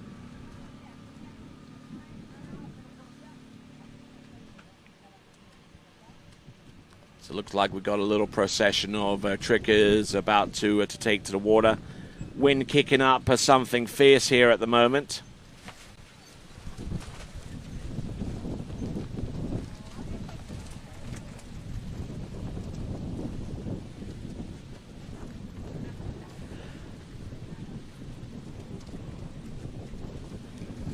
All right. Giovanni Andronico from Italy at the helm of that towboat. And Christos Petropoulos, he's through to his slalom final. We secured that after learning the score of our very first competitor in Series 1. In the elimination round in the men's slalom competition. So he's already on a high right now. Let's see if he can expand upon that with the tricks. There we go. That's the Waco for starters. There's the wake back. Some surface moves. Surface back to back. What does he have? Look at him go. He'll be the first to admit that tricks isn't quite his bag, but dropping the handle there on the 5 front, but I think he got the majority of the tricks that he really wanted to on that one. Yeah, that was probably his last trick on his run. I think 20 seconds were close there. Yes, absolutely. Absolutely. No two ways about it. And I think if he makes it through to a trick final, it'll be a minor miracle, but I think he would rather take getting into the men's slalom final over tricking, but we'll see how things play out as we work our way through the tricking scores. How's that I-tricks going?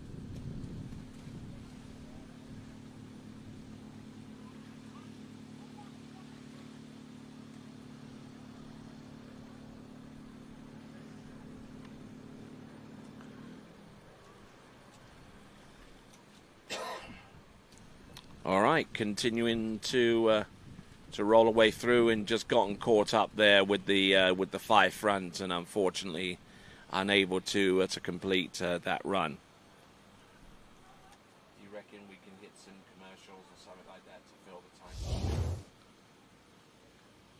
All right then, as we continue on with coverage of the 2024 IWWF World U17 World Water Ski Championships, we'll be back with the concluding pass of Christos Petropoulos coming up next. For over 20 years, Houston has been setting the standard of automotive excellence. Hi, I'm Dave Houston. I'd like to welcome you to the Houston family. We are committed to offering exceptional Cadillac models like the all-new electric Lyriq, redesigned XT4, and the legendary Escalade. At Houston, our personalized service and friendly staff will exceed your expectations. Feel the thrill of buying a new Cadillac from Houston Cadillac.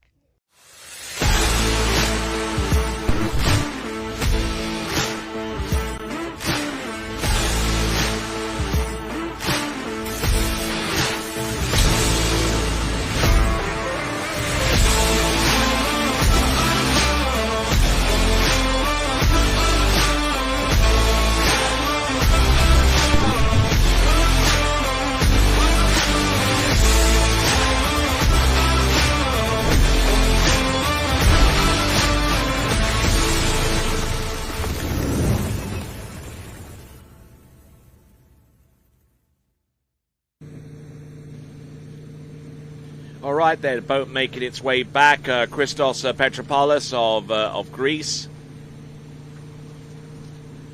All over the show here. There's the tow wake front. Just trying to stay on top of the water here. There's the line back and line front. Oh, and not fully committed himself to the wake line back there. That's one of those tricks which is like full on edge, full on commitment. Because if you back off at any given time, then the wake is just going to eat you up and spit you out.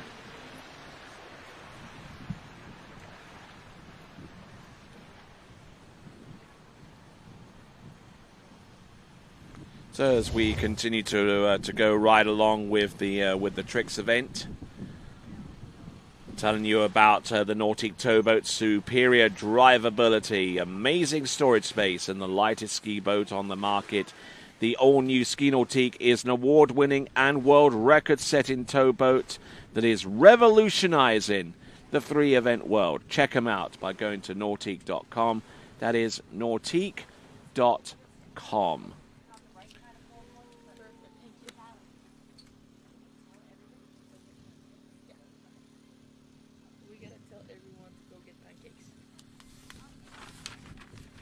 All right, then, as we continue to move right along and see our skier Christos go through his run, let me tell you that you can now start to head on over to the Batter Boys Chuck Wagon in the middle of the lake near the ramp from 4:30 to 7:30 for some tasty pancakes and participate in the Calgary Stampede spirit. Make your way over there right about now and grab yourself some pancakes. I don't know if we have any gluten-free pancakes, but we're certainly wanting to try for the sake of Vince.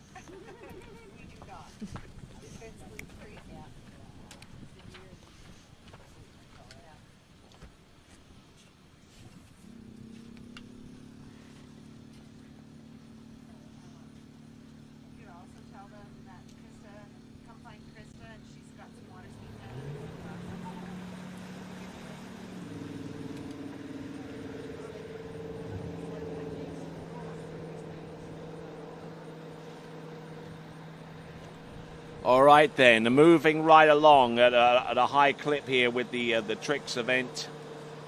Looks like I'm getting a pair of sunglasses as well with these pancakes. I mean, a 2-for-1 deal, wonderful. All right, then, so here we go. Coming on in, we got Maximilian Wienerreuter from Austria. Maximilian Wienerreuter. Hand tricks, looks like we've got eye tricks back up and running again. They'll look back at some of our previous scores that we have yet to publish and going through each of the hand tricks. Pretty solid run there. Yeah, absolutely. And I think that most of those tricks are going to be credit from one first trick all the way down through to the final.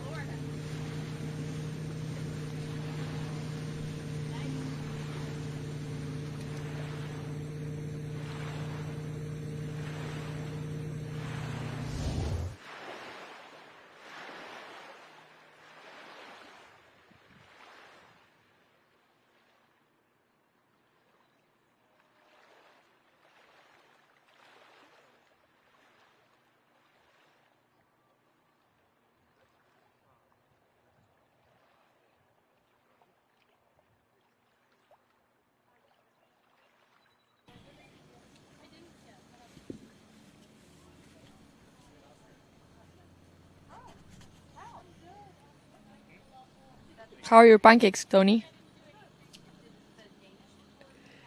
Pancakes are good. Hot banana. Although actually that wouldn't be a bad idea. All right, then, continuing to roll through the tricks, we've just seen Max Wienerreuter, our third from last competitor, out in the boys' series 4 tricks as we look down from our tower camera. We give a big shout out to Simon, boom camera. TWBC getting better and better every day, eh? Yeah, we try. It's already really good, and now putting it even better. Absolutely, we certainly try to please. We aim to please here. All right then. So on the starting dock, Noan Borrell from Switzerland.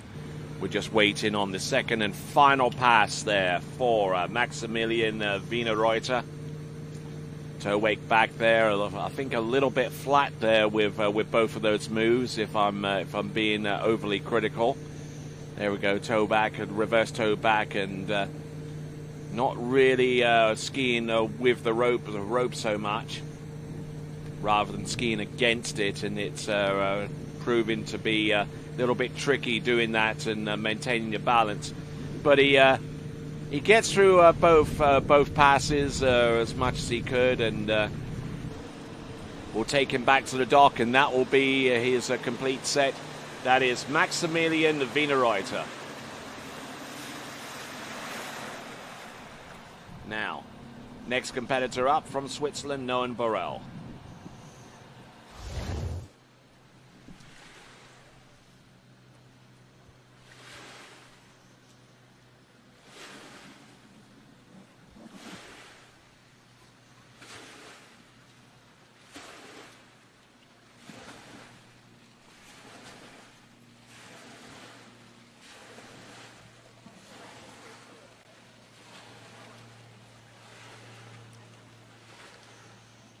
A little hesitant there with the reverse toe back. It's one of those gateway tricks that once you get past that point and you can do it confidently, then the remaining tricks should be a little bit easier to contend with. But that is Maximilian Wienerreuter, and only has a few toe tricks in his run, so ending his pass off earlier than 20 seconds.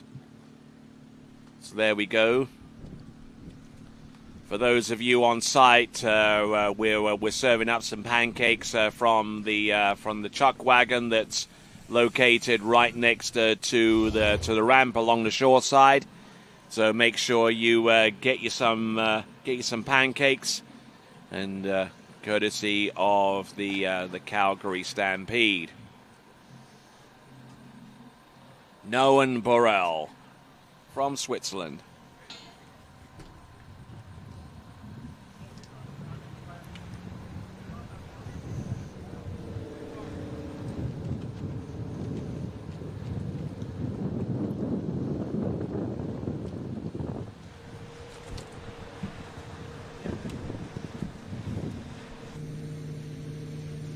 All right, here we are.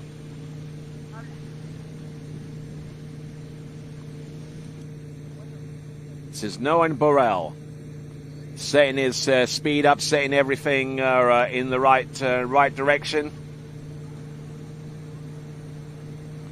There's the wake back-to-back. Continue. Oh, wake five. Oh, through the handle across the back of his body. Now. Yeah, his ski was a little bit far behind. He went straight with his shoulder, so. Yeah, he just tried to kick there. He just tried to kick the crud out of that wake five front to try and initiate the spin, and unfortunately, when you overdo a trick, that's generally what happens.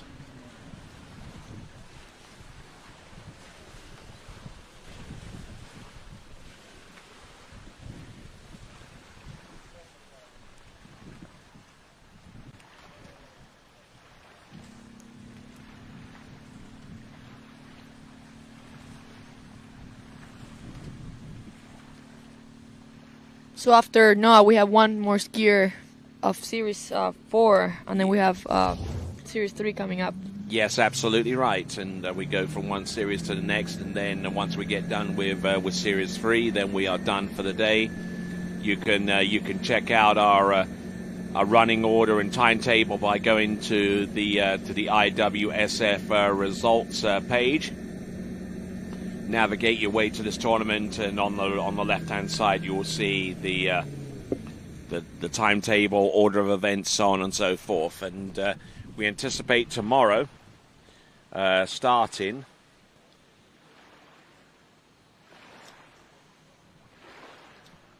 Looks like Noam Burrell, 440 points, 440 points there. Just a reminder that tomorrow's schedule starts at 8 a.m. with Series 2 men's tricks elimination round, followed by Series 1 tricks elimination round. I'm sure you have plenty of interest in that one there, Valet. Yeah, sure I do. Indeed. It's going to be good prelims, good skiers. I mean, Jake, there's French skiers that are always good. Axel, Matti, really good skiers coming to this event, and it's going to be an exciting day tomorrow, I think.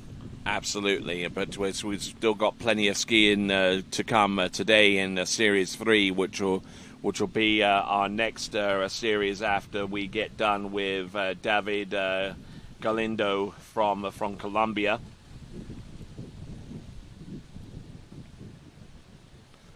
We're waiting on some scores to be published, and once we get those out, then we'll put up a leaderboard for you with the current scores as they stand.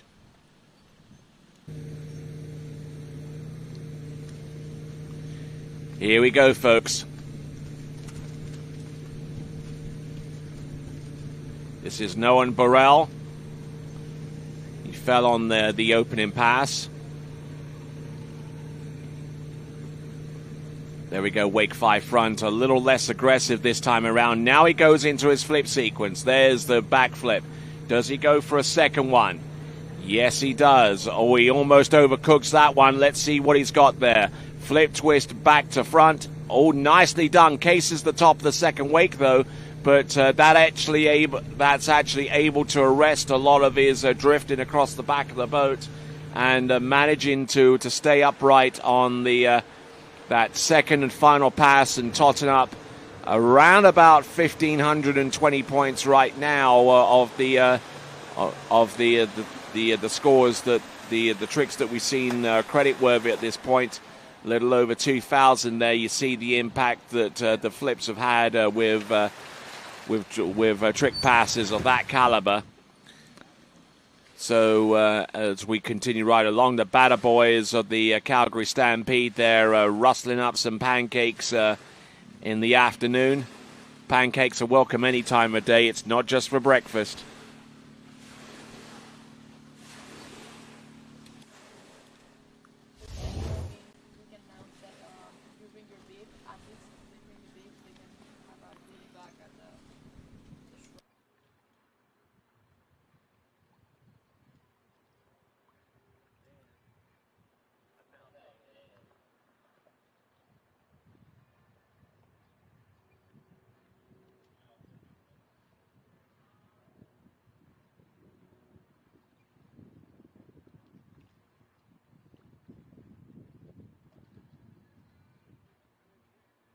Okay, as we continue right along, I've just been informed that that those athletes that are currently in possession of the bib, if they take that along with them and go along the shoreline of our facility here and make your way to one of the white and blue tents, they'll get themselves an exclusive goodie bag. But yet those athletes that go over to that area can get themselves an exclusive goodie bag with all kinds of stuff there relating to the Calgary area.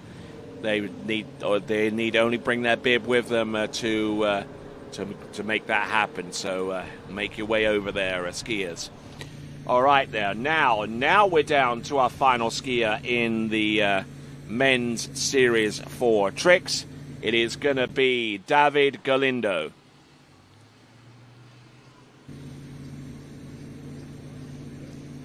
Hopefully I pronounced the last name right, at least by Latin American standards. Starting wrap for toes. Going to for a toe 5 back probably. Oh, toe O.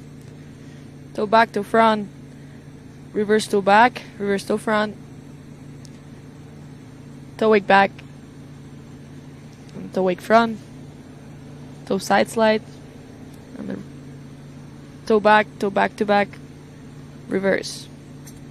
Oh, fall at the end. Yeah, and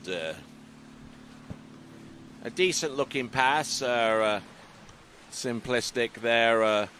in terms of points and execution there, but not too bad on the face of it. He should be getting somewhere around about 600-700 points, maybe 800 points when all of the scores, when all of the tricks come in to be scored. And this trick there looked like it was going to be a toe 5 back, but it ends up being a toe O at best, maybe even a partition spin that separated between the toe back and toe front. There we go, reverse toe back and reverse toe front. Toe wake back and a toe wake front. And managing to keep his weight centered over the tip of the ski. And just looking at this reverse toe back. Trying to go for the toe surface back to back. Getting into a little bit of difficulty there with the recovery of the toe reverse back to back.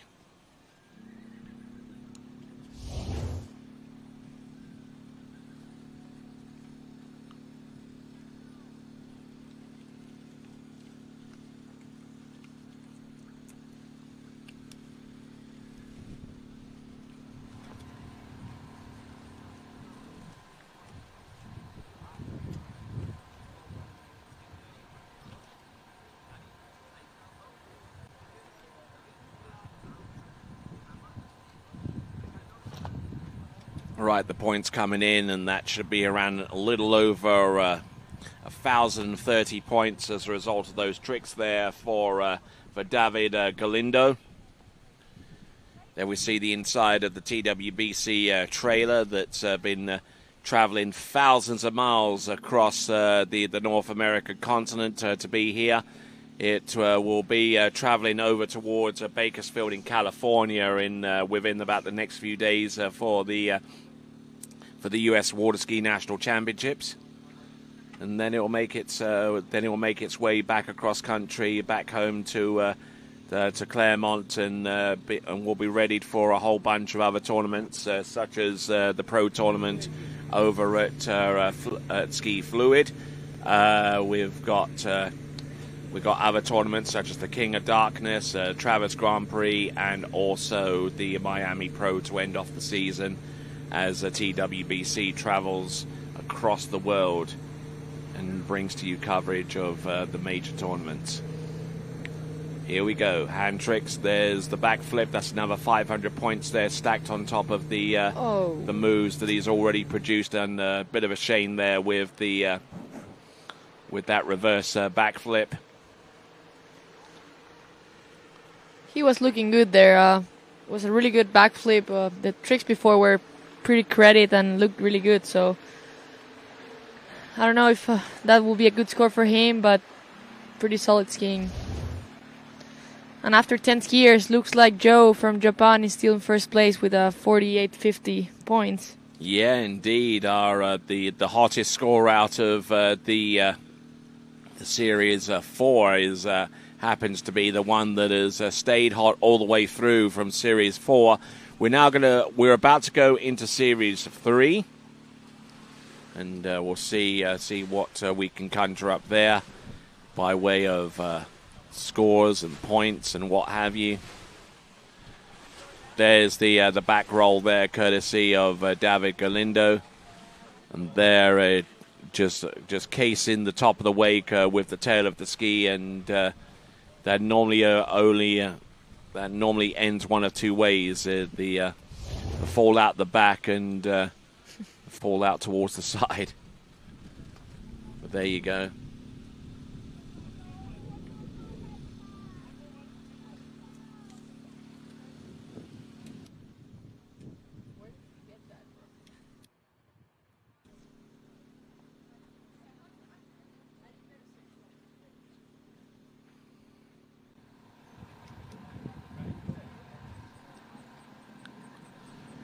All right, looks like we're holding the boat a little bit, and whilst we do that, let's give you the list of skiers in Series 3. Peter Steiner, followed by Charlie Fern. Then Daniel Botero, James Cosgrove, Bryce Smith, Luca Runciman. Then we got Cristobal Miranda, Joshua Vasagi, and Carter Millwood. 9 skiers in this series. But the big hitters will get things up and running tomorrow as we complete the boys tricking elimination round with series 2 and 1 starting the events tomorrow. Looks like we got a boat and it's making its way in towards the course.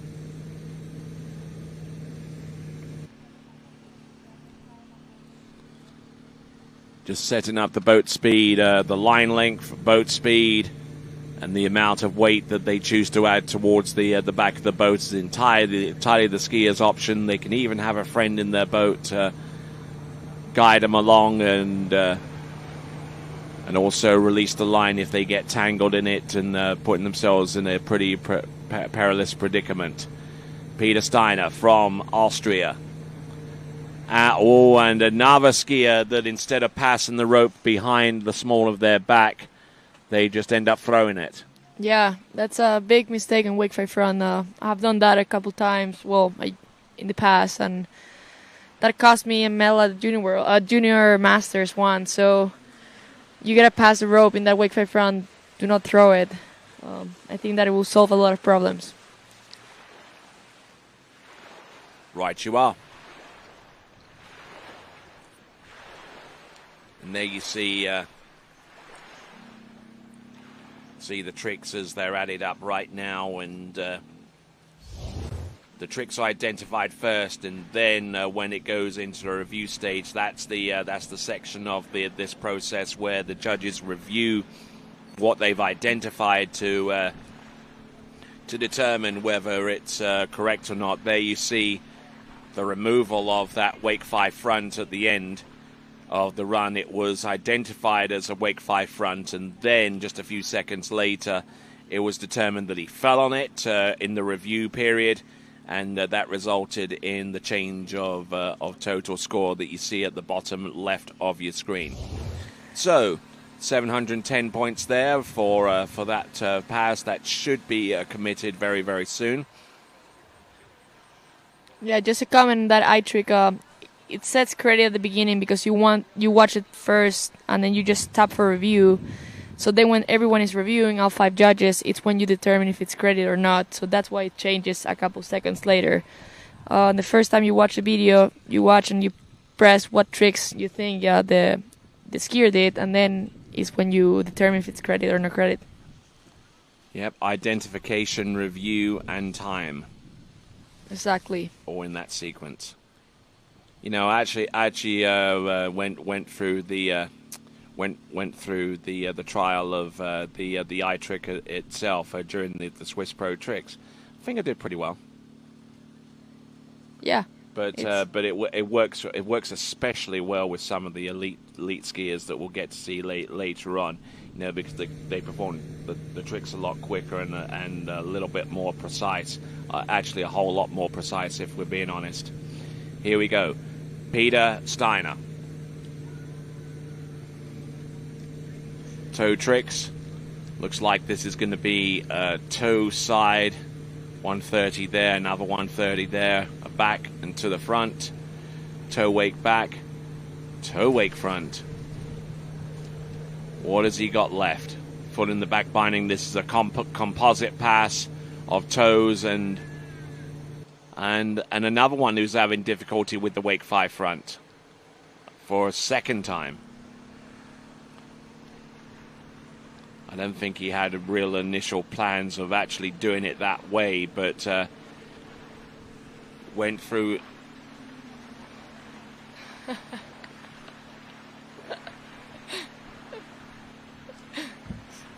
I'm back. Where's the camera, though? Oh, I see it.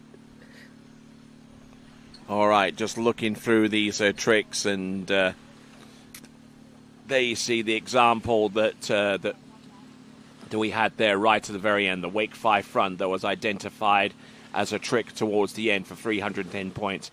but it's going to be determined that he fell on that trick, and it will go from So one. you can see review now. Yeah, it's going to go in review now. And there it's you fall. see, yeah, and it results in the fall, which deletes that trick out from the original score of a little over 1,000 points.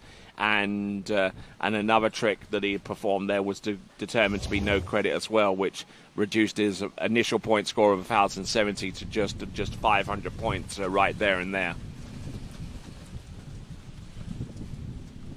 But we're entering into the brave new world of computerized scoring, courtesy of iTrick, and if I think as a skier, it's always nice to know the score that you need to be able to win if you're like top seed, or knowing what you need to make a final. So I think iTrick is making that possible. We used it at a tournament at Botas Pro-Am, and it was like by the time you did your first pass, you stop and you change your ski, you already had the score from your first pass. So I think that's changing the sport in a good way, and it's pushing it to maybe having more viewers, and even with you guys doing an amazing job with TWBC, it's going to be even better. All right then, yes. And I recall, you actually spent a little bit of time in Europe. How was that little trip for you? That was fun. I actually left my jump skis at home and took my slalom and trick ski there for 2 weeks. So it was fun to be part of the Pro Tour in Europe. Hopefully next year we can have a jump event there, so all the girls and guys jumpers can go and be part of a Pro Tour in Europe, because it's a lot of fun. Good group of people, good events, and amazing sites hosting tournaments. I was able to go to Monaco and Botas, and it was great scores and really fun event, and I got to watch my brother win one of the two events, so that was fun. Yes, indeed, and obviously you're talking about Monaco. One of the major incidences in that event dealt with Freddie Winter, which a side of the sport that we never really want to see, and we certainly wish him the best of luck going forward. I'm sure that he's watching this event. Yeah, hoping Freddie's doing better, and his injuries are tough, but it makes you stronger. So I had an injury last year, and I feel way stronger this year. So hoping Freddie's doing good and on his way to being back on the slalom ski in the next months. What was it that Kelly Clarkson sang? What doesn't kill you makes you stronger. Exactly. Indeed. All right there. So we're continuing to tot up some points. Looks like we've got some outstanding point scores coming forward. Obviously, Joe Nakamura with 48.50. But we'll try and get them up on the leaderboard at this time. And looks like we see Charlie Fern from Great Britain about to take to the water.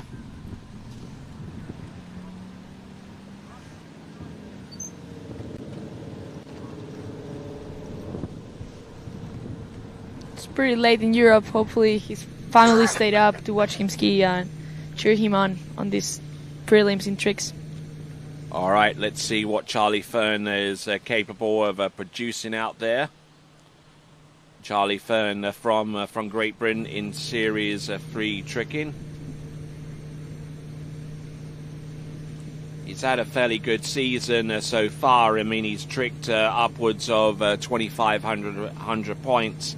Did that at the youth trials over at Gosfield Lake on about the 1st of June this year. Let's see what he can do with the backflip. Now, oh no, he sends it up high.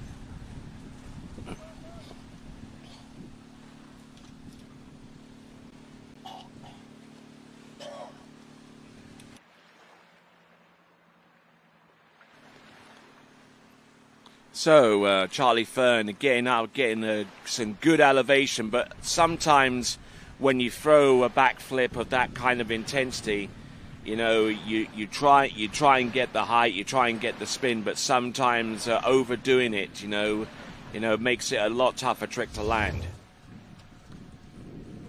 But there you go. There's Charlie Fern going through the surface back-to-backs once again on the instant replay. Wearing some very stylish socks, I do have to say. I think that wake back-to-back. I'm not too sure whether he fully completed it before he went on to the next trick. And here comes the backflip. He really sends it up like that. And unfortunately, because he did send it up with that hard, he over-rotated and just wasn't able to ride that move away. That was a Charlie Fern. And we see our folks there, courtesy of TWBC. All right. Let's have a look at this leaderboard. We should be pointing that up. Joe Nakamura still there with 48.50. Lorenzo Nelson with 23.90. Noan Burrell with 2200. Damien Eade with 1970. And Christos Petropoulos with 1960. So those are your top 5 right now. You see the remaining trickers. These are scores courtesy of men's series 4. We're into about the second or so skier in men's series 3. 12 skiers make it through to the men's tricking final. So we won't know until tomorrow who has made it through and who's on the outside looking in. Can see my team there, Team Chile. Yes. And, Chile making some real big inroads in tournament water skiing, and they're looking to try and assert themselves and do some major damage in the team overall standings. Yeah, we have good skiers, people coming up. Like, we have Cristobal on the team. He's only 10 years old, so he probably has like 3 more junior worlds. We have Samuel Brown, good slalom skier. Trinidad Espinal, she will be fighting to hopefully maybe take that gold home. And like Chile won the last girls in last Worlds, the gold medal in slalom. So hopefully Trinidad can take that one home too. Yep, let's have a look and see. Charlie Fern stomping that toe wake front down.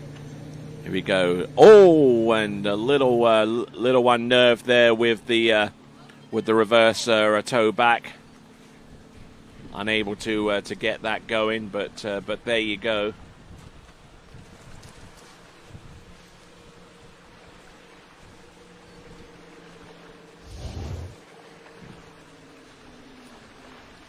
But looking good and looking okay, at least for the first couple of tricks, especially that toe wake front. It's a very tricky move to keep the weight on the tip of your ski when you do that. But there's a reverse toe back, and I don't know, he just didn't look all that committed to it. He pulled just enough to make the turn, and nothing more than that there, Valet. Yeah. Oh, wait. Can you hear me? Yeah.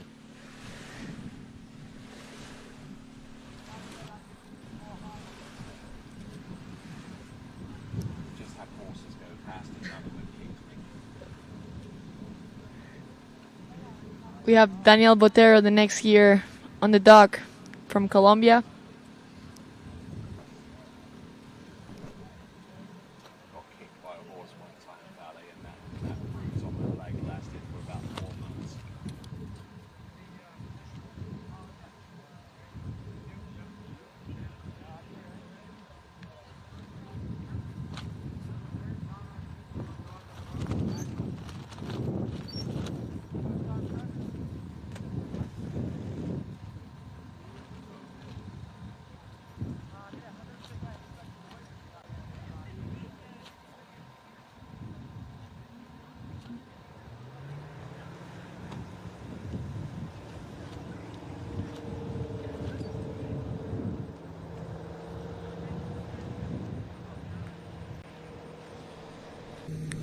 All right then, so let's continue on with the tricking event right here, right now. We've got Daniel Botero. Now, Valet, you're from Latin America. I don't know how much you know about Daniel Botero, but what kind of tricks can we expect from him? Yeah, I don't really know him that much. I met him at the Latin American Championship at the beginning of this year. I think he can probably do 1 or 2 flips maybe. Here he comes for his first flip, actually back to front. No. Squashed the landing a little bit. One skier taking it up too high and the other one not high enough, I don't think. Yeah, I think he rushed a little too much on that flip and missed the wake. Yeah, hopefully he can stand up his second pass and get a good score. All right, we'll look forward to that and see a few equine examples there along the shore side. This area known the world over as Stampede City, the home of the Calgary Stampede every single July. And had the opportunity to take a trip through the city of Calgary, and certainly a very cosmopolitan and very picturesque city right in the middle of the Canadian Rockies.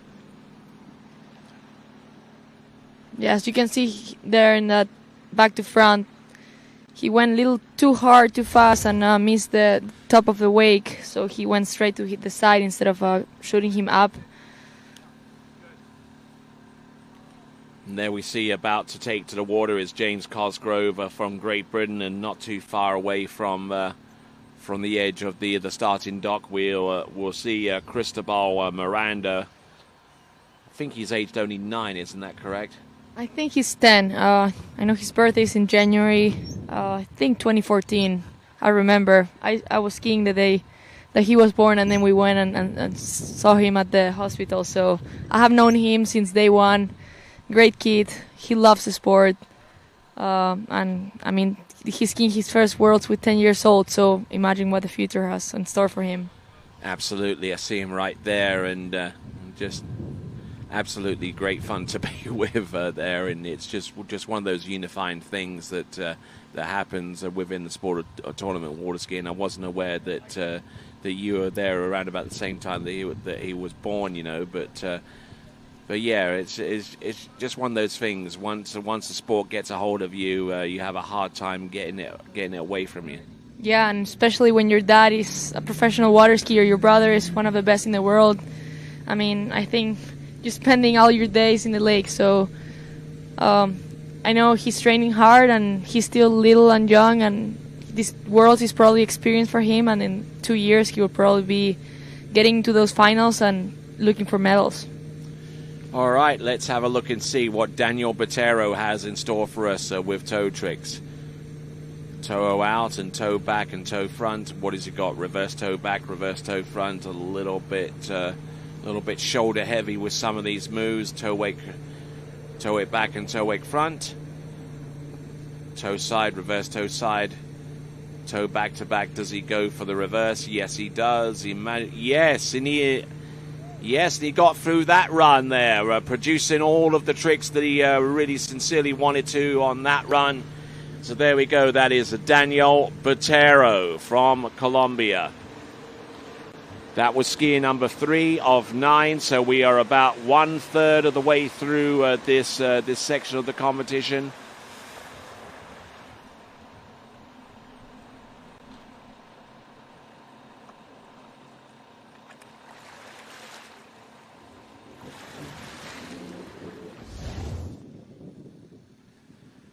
So looking at these tricks here and totting up the points. They're identifying the tricks right now that have been seen, and now the second stage of the system comes into play. The reviewing of each trick to determine whether the tricks are performed correctly.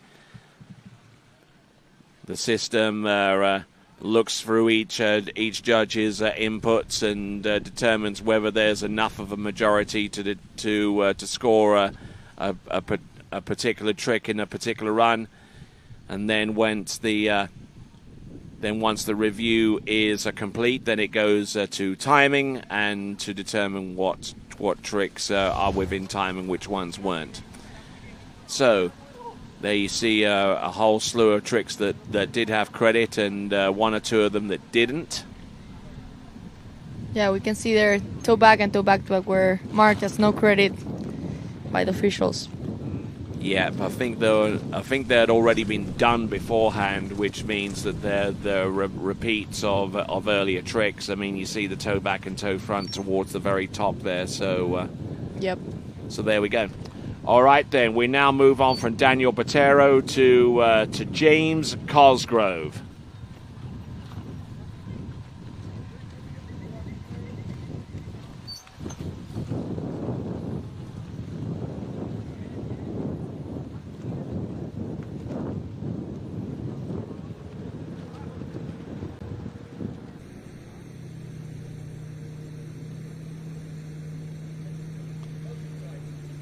Okay, so Vince Turpin inside that towboat, relaying some instructions there for James Cosgrove, just trying to get him to focus on what he's going to do. The wrap in for, I believe, either a Waco or a Wake 5 back. There's the Waco, there's the back, positional to the front.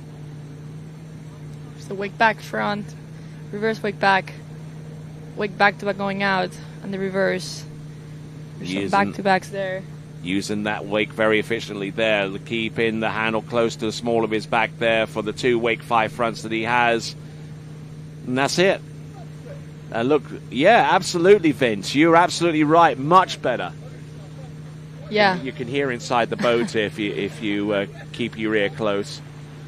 Yeah, we saw finally some Wake 5 fronts being done. Yeah, absolutely. Keeping the hand very, very close. And, I mean, this first one looked good enough to spin towards the back. He had enough line tension, and it was close enough to his body to do it. But he decided to open up with the Waco to start off with. Now, let's have a look at those of the remaining moves towards the end. I think most of these were clean enough to be credit-worthy.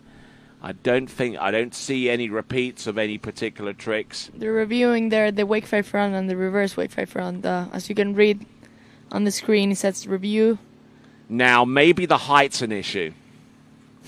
Maybe the height is an issue, and maybe that one as well. I mean, I'm just trying to play a little bit of devil's advocate here in terms of trick scoring. I'm trying to think if they're still reviewing the trick and it's not completely clean, then we want to know why. Well, it's not only about the height of how high you do a trick. It's about how you do it. Like, I mean, if you slit in the water or you don't fully make the coming out of the back, there's pre-turn. There's a lot of things taking consideration there. That was probably high enough, but maybe the skis slide a little bit, and that's up to the judges. I mean, we have the best judges in the world here, and they're doing their job right now. Okay, those 2 Wake 5 fronts are gonna be the killer here for James Cosgrove. Looks like they're adjudged to be no credit towards the end. So what is that? That's 620 points that are completely gone, and therefore James Cosgrove resulting in a provisional score of 1,130 points. So there we go. I mean, we thought that those Wake 5 fronts looked pretty decent, but for one reason or another, the judges had other ideas. All right, here we go. This now is going to be the, I believe the toe 5 back, but it ends up being a toe O. There's the toe side reverse, toe wake back, toe wake front. Now let's see what he's got. Toe back and toe front. Reverse toe back. Reverse toe front. What has he got? Toe back to back. Oh, and falls there on the reverse toe back to back, and got a little bit of a running commentary there from Vince in the towboat. You know, just trying to encourage his skier every single step of the way, and you know that's always good to hear that the coaches and those that are in the boat have investment in what's going on the water as well. Yeah, when you're in the boat pitting for an athlete, of course you want the best, and you're trying to give them confidence. You're trying to make them feel confidence on themselves and being comfortable on the water. So all the positive comments that you can give them, it's always good, and that's what Vince was doing there. Absolutely, as he steps out the boat and leaves the way clear for our next competitor to go. It should be Bryce Smith out of Australia.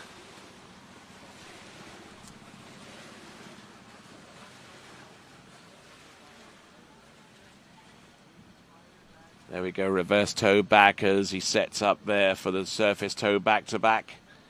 And once again, the try is the reverse, spinning into the toe the reverse toe back.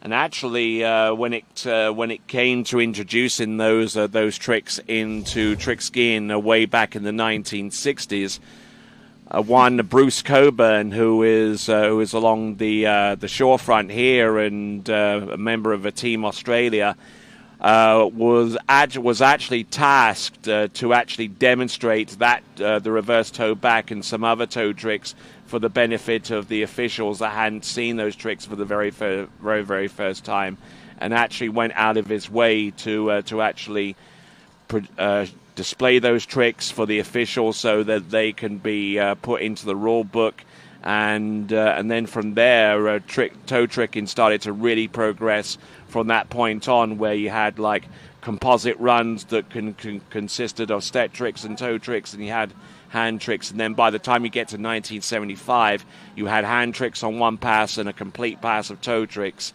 Way back in 1975, when Carlos Suarez won the men's world tricking title.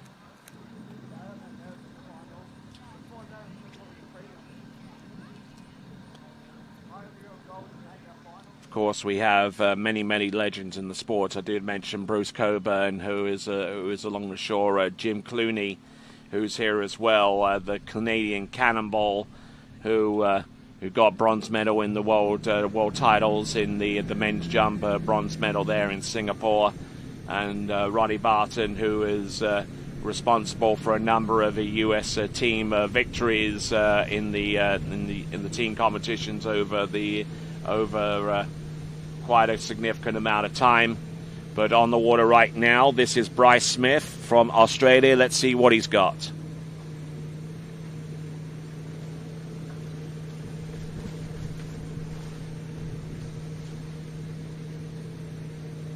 Starting with some wake back-to-backs here, his first pass.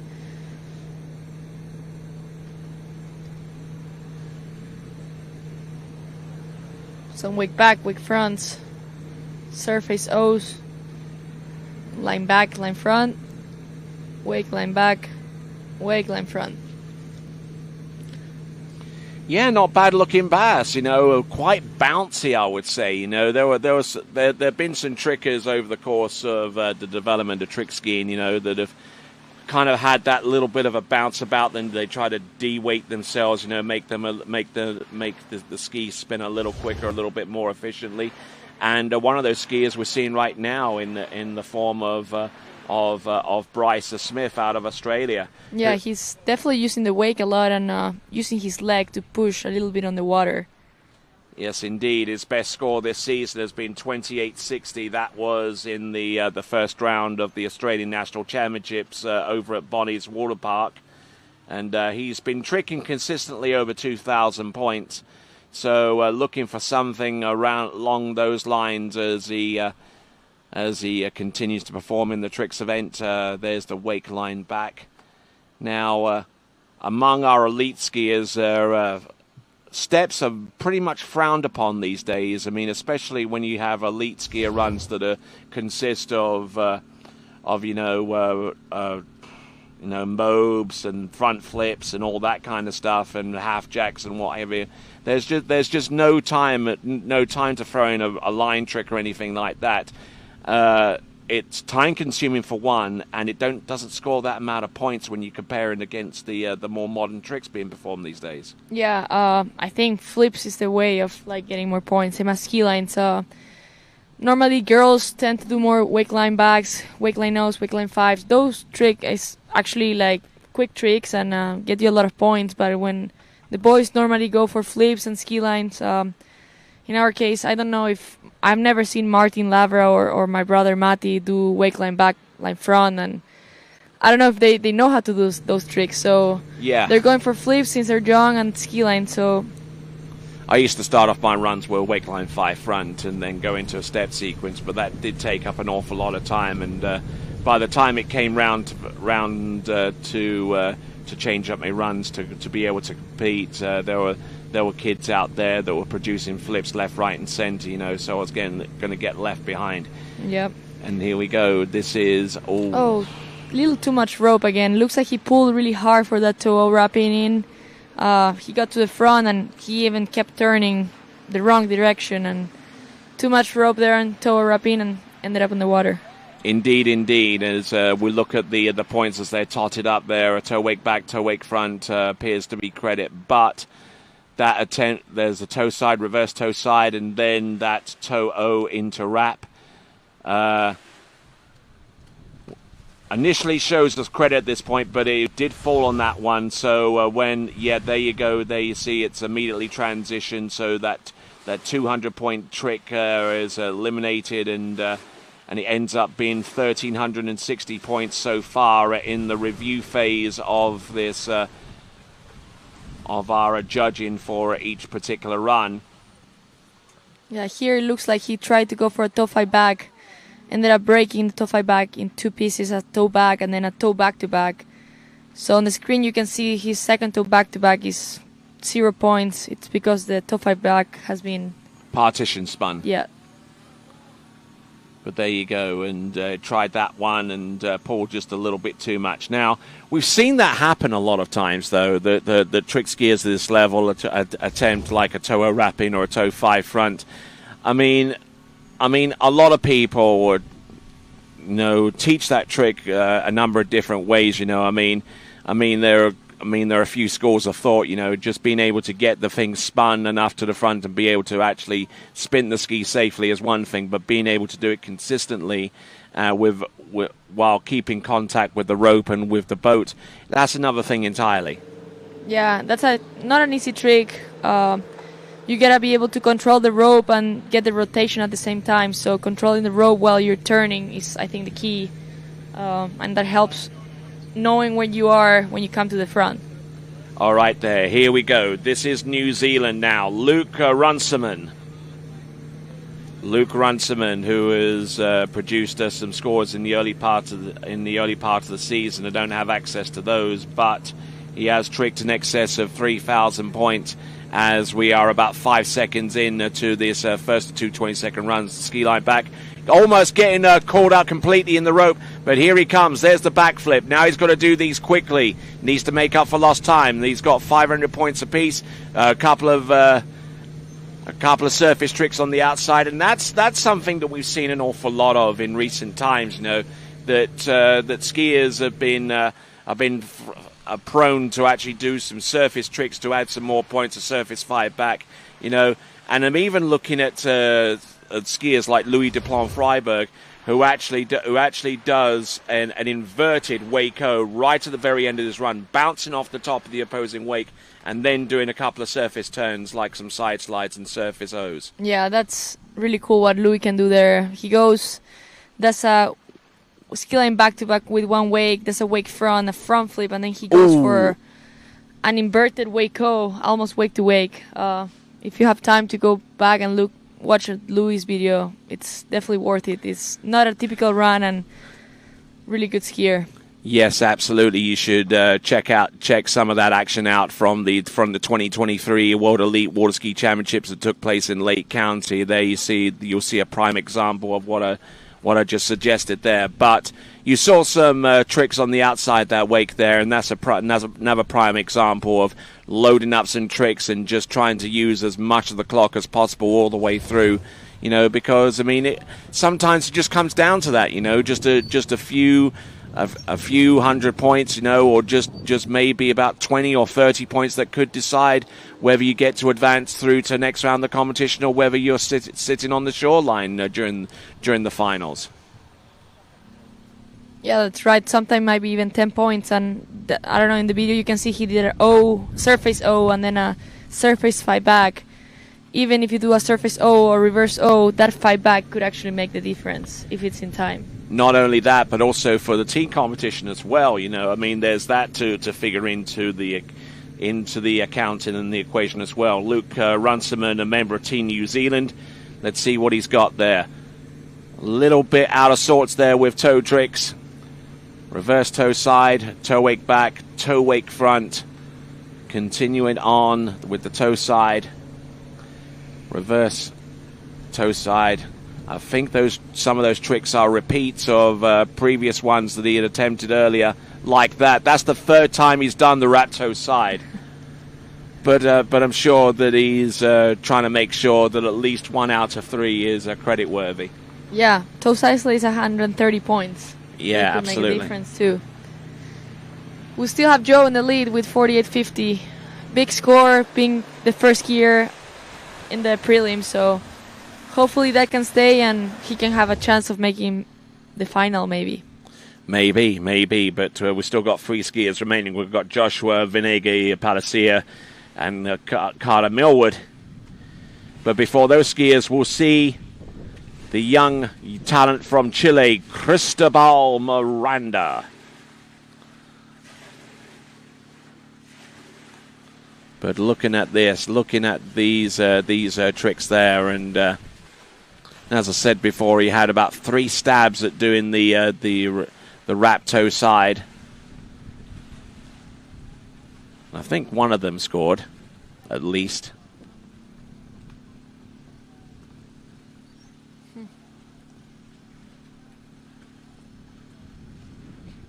There you go. They were really clean. Yeah, they were. I give them to him. I don't know why he's so insecure about them. That's my thing. Do the trick, do it once, and then get on with your life. We have Toval in the dock. He's probably the youngest skier of the entire tournament. He's only 10 years old. Skiing for the first time at 58 kilometers today. Lots of effort and great kid too.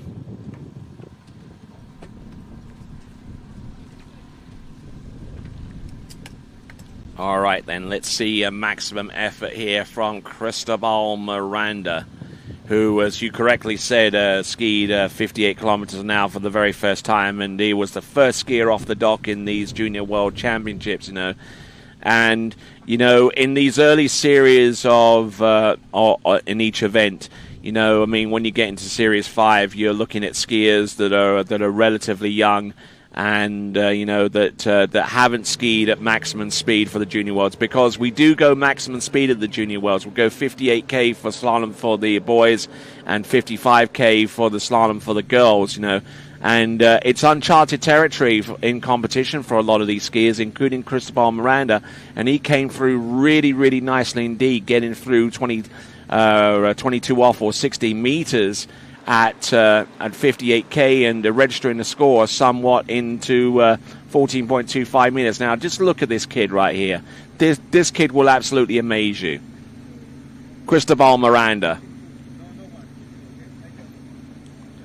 Here we go. Let's see what he's got. He's going to edge away, wake 5. Oh, no, it's not a wake 5. It's a wake O. Surface, looking in to go. Wake back to back.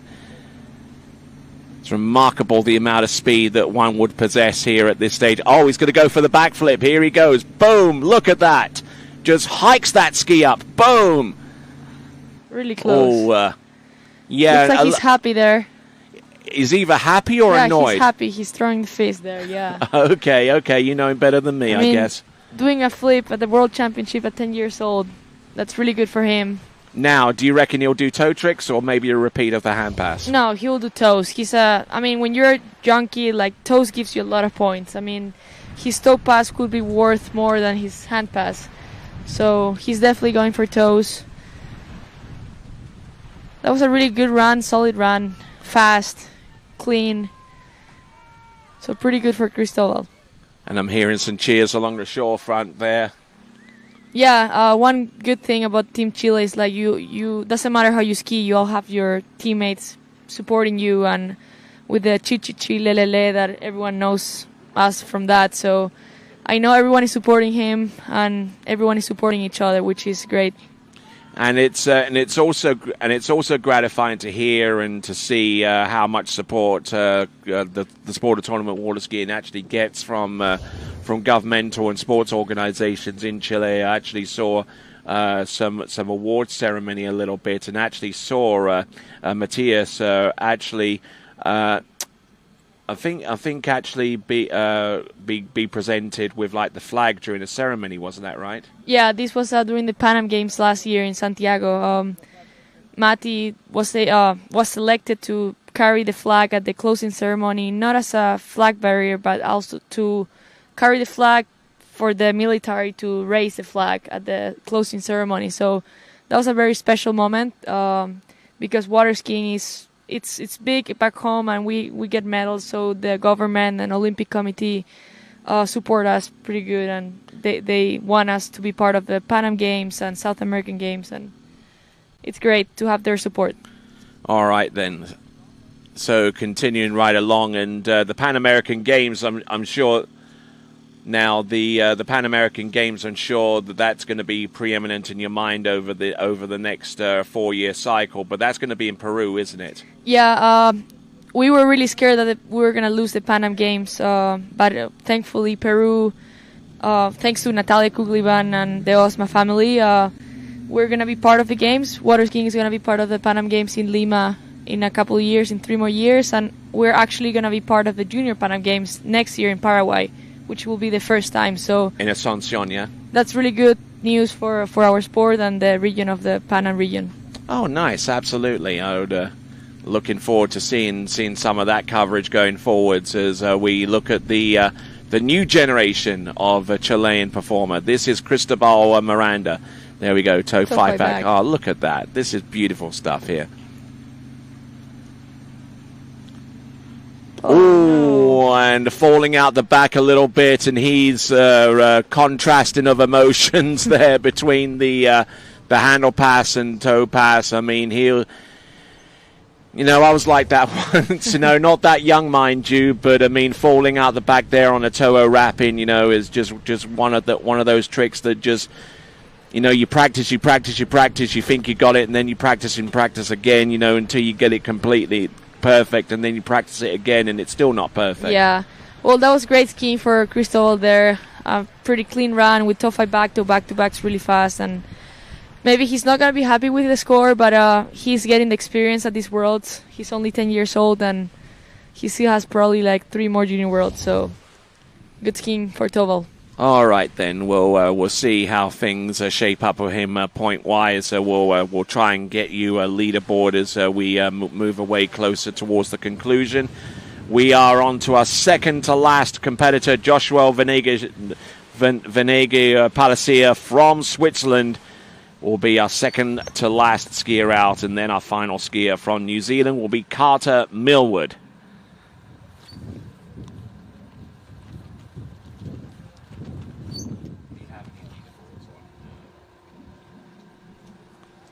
Here we go. We've got a limited leaderboard of some of our scores. We've got Nakamura with a 48.50, our very first skier out, and he's still there in the lead. Then we see Bryce Smith with his score of 28.40. Then we see 23.90 there from Lorenzo Nelson. Then Cosgrove right there, James Cosgrove in 4th place with 22.90. Noam Burrell with 2200. Those are your top 5 at this time. There you see the remaining scores, and as the point scores are published and made final, you'll find them on the IWSF results scoring service.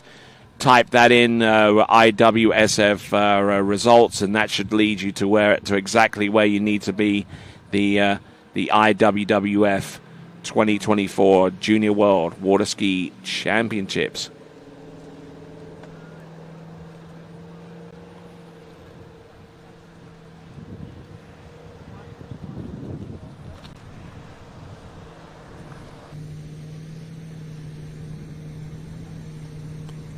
Continuing to roll here.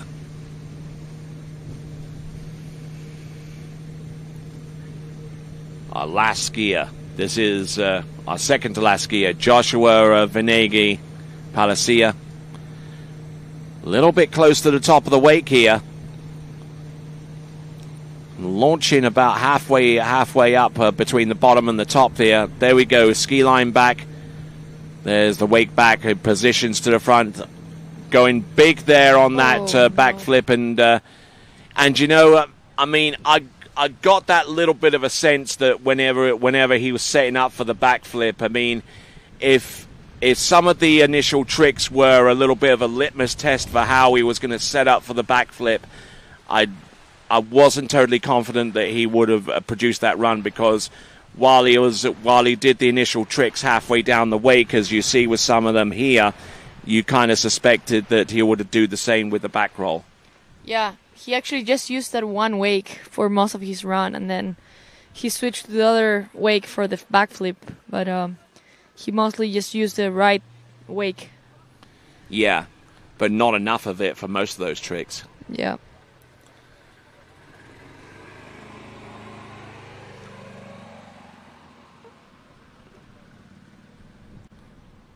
And I also don't believe he got enough whip off that ski off the top. You know, he kind of came in and kind of ramped the trick a little bit. He threw it like a tail to toe on that trick rather than pushing the ski behind him and initiating the spin that way. Yeah, he just kind of like threw the flip and landed kind of in the flat, and it's hard to land when you're coming from that high and you land flat. You kind of gotta land coming a little bit going out.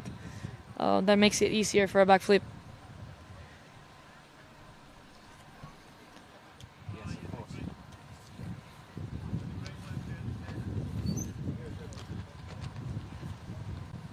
All right, looks like we've got a message here from Mati Gonzalez. Vamos, Toddy or some. Vamos Tobal, he commented. That's his nickname. That's Cristobal nickname. Tobal. Yes. Nice. Like okay. Cristobal, Tobal. Tobal. A tow ball is what you use to deliver boats on trailers, right? A tow ball. I don't know. Coming from, that's his nickname, Cristobal Tobal. Tobal. It's actually in Spanish is Tobal, not Tobal. Okay, all right then.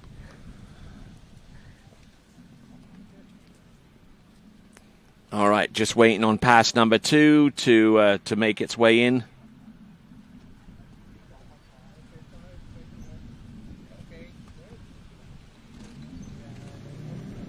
Again, a few messages coming through from a number of different sources. It looks like Jacqueline Reynolds there has decided to message you personally. Oh yeah, that's a skier from Chile. It's saying that it's good that I'm here helping you commentating a little bit. Okay, I'm not getting much love, but you're getting all the love here. Because you're here all day, Tony. I'm never here. Ah. It's coming from toe wake back to back right now. Toe wake back to back, and it's toe wake front. Yeah, there we go. Toe side, reverse toe side first. Actually, funnily. Whoa! Get it, go! Hey, boom! Whoa, he saved it though. He got those 200 points there. Oh my word! He was in all kinds of shape on that one, and not particularly good in any of them. See, as you see, like most of the skiers during the last 2 series, they're pulling way too hard for toe wrapping in. So they have too much rope in the front and they just don't know what to do with it. So he just came back to do a toe back after the toe wrapping and tried to hold it there and ended up turning more.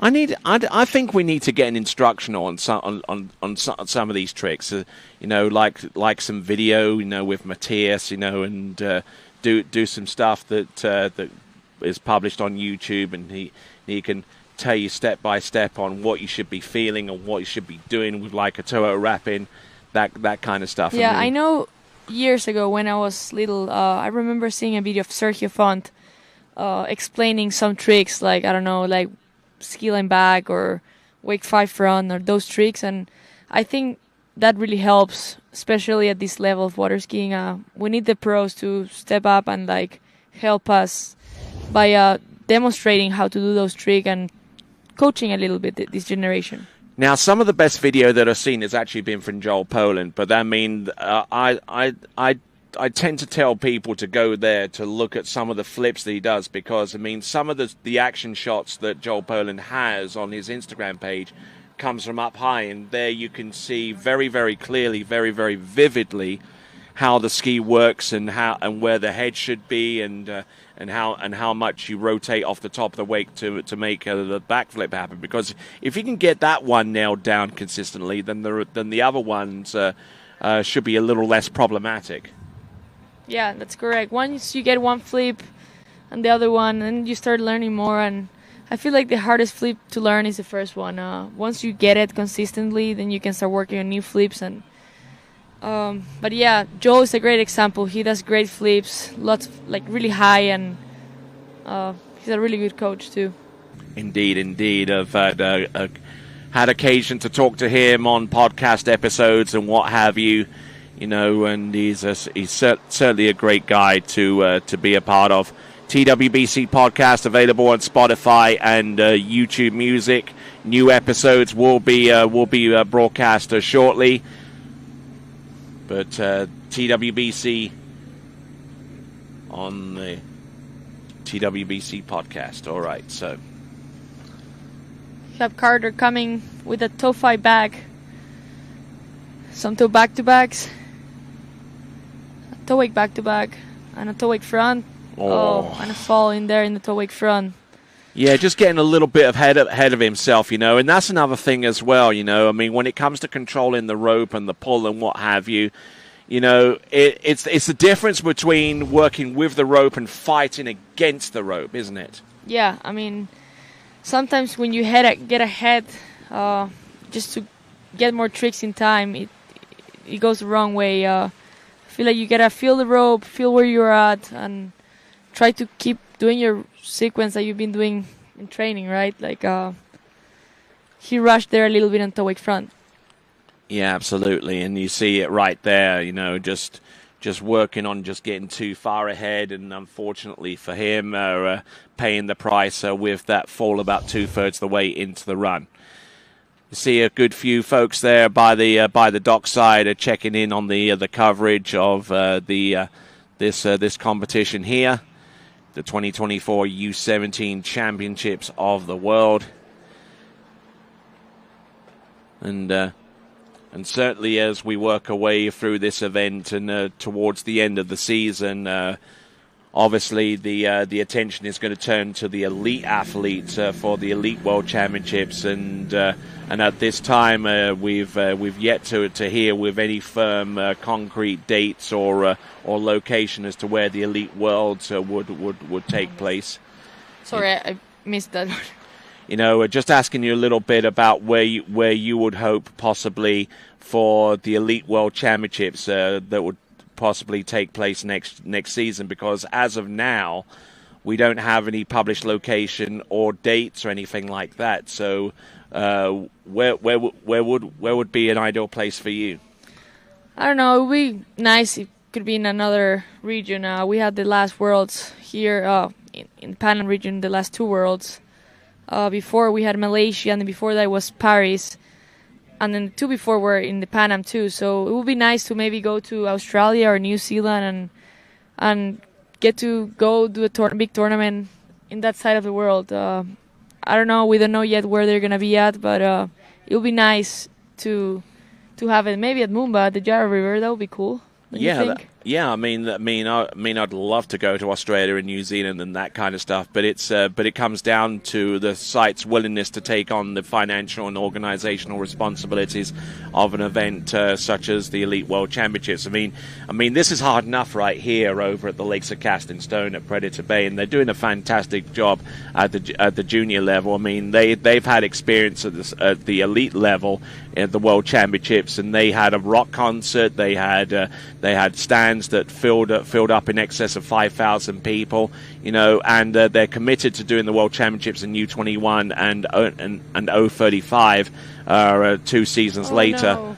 We had a skier going. Yeah, and just fell ski line back. Yeah, absolutely. I mean, it's just. Yeah, but going back to your question about Worlds, we don't know yet where they're gonna be at. But yes, definitely, Canada is doing a great job with these Worlds. The organization of it's amazing. Here, everyone at Predator Bay hosting us, they're really welcoming us really good, and they're actually going to host the next Under 21 and Senior Worlds here. So I would like to thank everyone here, Waterski Canada and Predator Bay, and everyone that has done an amazing job to have these worlds here, because it's not an easy task, and they have over 100 skiers. So thank you to everyone here in Waterski Canada and Predator Bay. Absolutely, I certainly echo that sentiment, and that brings to a conclusion the action for today. So far as the on action on the water, there's still plenty of activity going on in the judges area to determine the last few point scores. We'll stay with you on that one. But first of all, we're going to step at one side, take a brief break, and once we get enough point scores, then we'll publish them for you. But my thanks to Vale Gonzalez. Always a pleasure having you here in the announcing section, and giving us your perspective and your views on tricking and a whole slew of other pertinent issues regarding tournament water skiing. Thank you very much. Yeah, thank you, Tony, and thank you to everyone in TWBC for promoting the sport so well, and also helping these young athletes have their family and friends watching from home. It's a great webcast, and it keeps getting better and better. So thank you guys for doing an amazing job. Why, thank you very much, and that brings to a conclusion the on-action activity. And like I said, we'll hold on for a few minutes for the last few results. But in the meantime, we're going to take a quick break as we continue to provide coverage of the 2024 IWWF U17 World Water Ski Championship. And when we return after this break, we'll have a few more results as we continue to tot up the totals in this event. We'll be back right after this.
For over 20 years, Houston has been setting the standard of automotive excellence.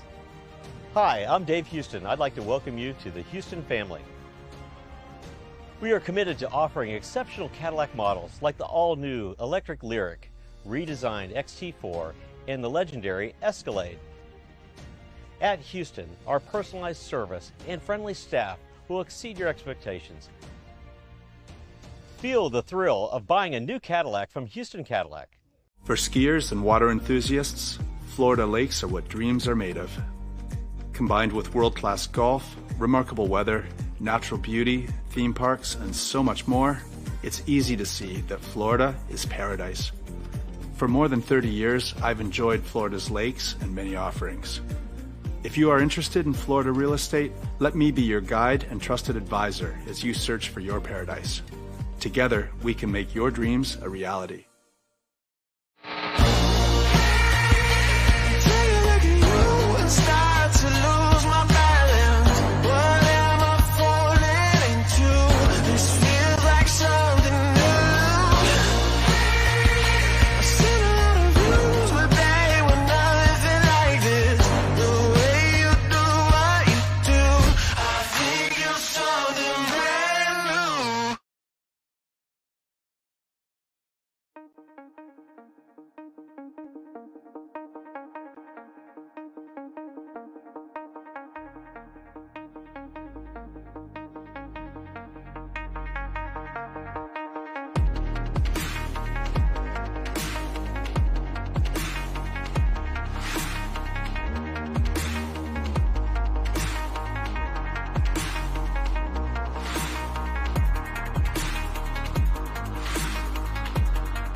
As the broker of Dayland Real Estate and a professional water skier, I understand what clients are looking for in their dream water ski home.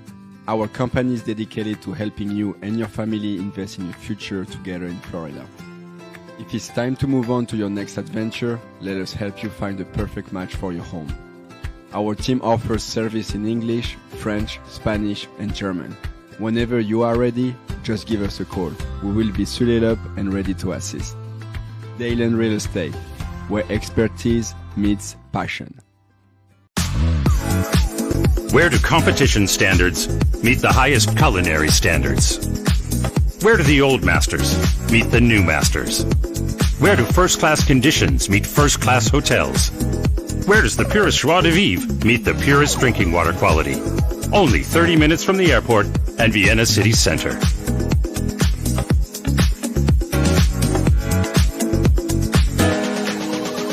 See you in Vienna.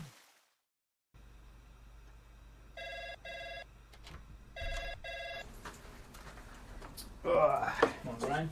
Hey, morning. You have a good weekend? Yeah, got out on the water a couple times. How about you? Yeah, I got to set in. Just gonna make a quick phone call here. Oh, of course. Can you get that, Will? Yeah, man, I got it. Thanks for calling Wake House. This is Will. Yeah, looks like we've got those in stock. At Dillinger Insurance, we have over 50 different carriers to shop your home, auto, and recreational vehicle insurance needs. We would love the opportunity to save you money. We insure $1 million mansions, condos, mobile homes, rental homes, and everything in between. We know all about wind inspections, 4-point inspections, and how to get you the right coverage for your particular home. You've got questions, we've got answers. Can you remember the last time you had a rate decrease with your auto insurance? Let's take a look and see what we can do. We know all the ins and outs of getting our customers the best rates, coverages, and discounts, so put us to the test. Don't monkey around with your insurance. Call Dellinger Insurance today. We've got tons of companies to help find you the best prices and the best coverage for your particular needs on home and auto insurance. Go Knights!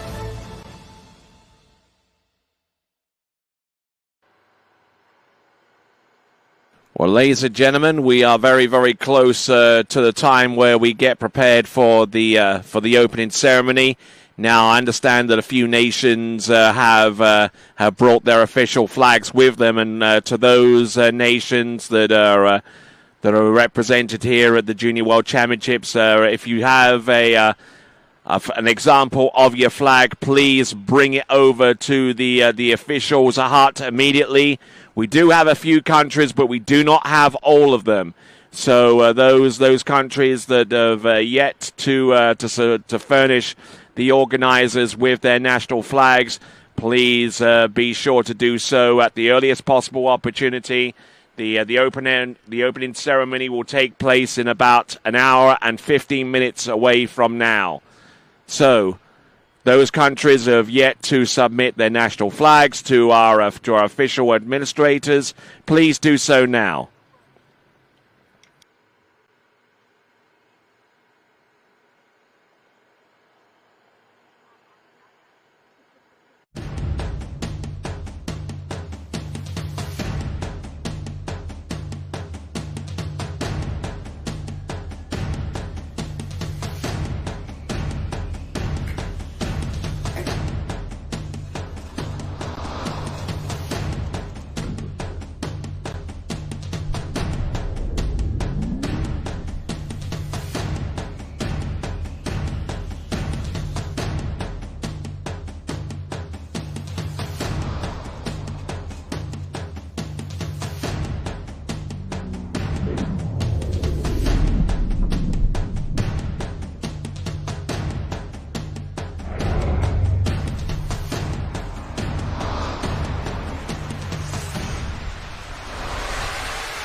For over 20 years, Houston has been setting the standard of automotive excellence. Hi, I'm Dave Houston. I'd like to welcome you to the Houston family. We are committed to offering exceptional Cadillac models like the all-new electric Lyriq, redesigned XT4, and the legendary Escalade. At Houston, our personalized service and friendly staff will exceed your expectations. Feel the thrill of buying a new Cadillac from Houston Cadillac. For skiers and water enthusiasts, Florida lakes are what dreams are made of. Combined with world-class golf, remarkable weather, natural beauty, theme parks, and so much more, it's easy to see that Florida is paradise. For more than 30 years, I've enjoyed Florida's lakes and many offerings. If you are interested in Florida real estate, let me be your guide and trusted advisor as you search for your paradise. Together, we can make your dreams a reality.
All right, looks like we've got a demonstration from Splash, the adaptive skier initiative, courtesy of Water Ski and Wakeboard Alberta.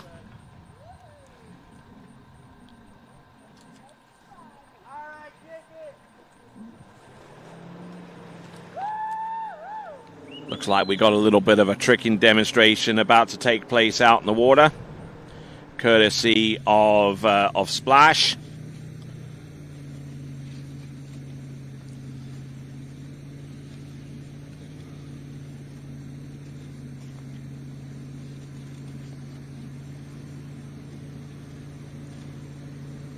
So representing Splash Adaptive Water Skiing, Splash is an inclusive program designed to make the exhilarating sport of water skiing accessible to individuals with physical disabilities. This initiative aims to break down barriers to water sports, offering adaptive equipment and specialized training to ensure that everyone, regardless of their physical abilities, can experience the joy and freedom of water skiing.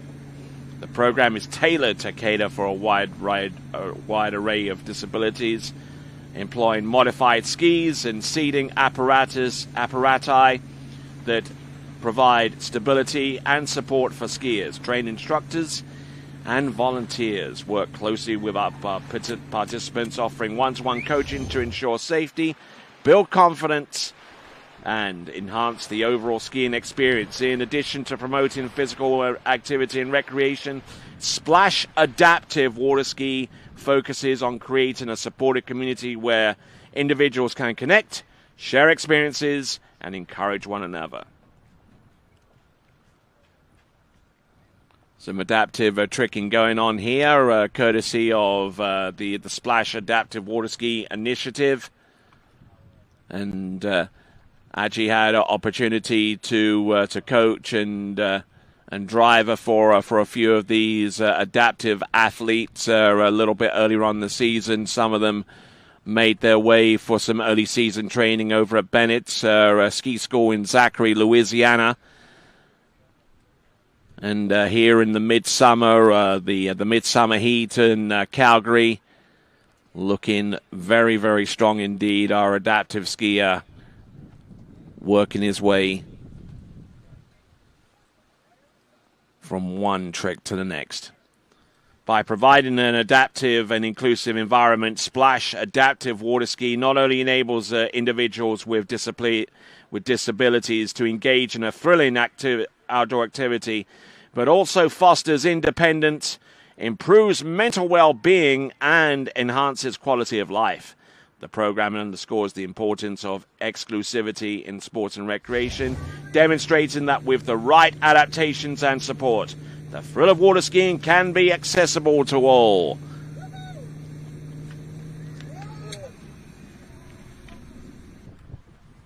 And there you go, using that modified wakeboard as a sit ski, and doing a fine job there, trying to go there for I believe a wake back. I think he actually tried to clear with the wake front and just getting popped forward out of his situation there. And here is our boys trick leaderboard after 2 complete series.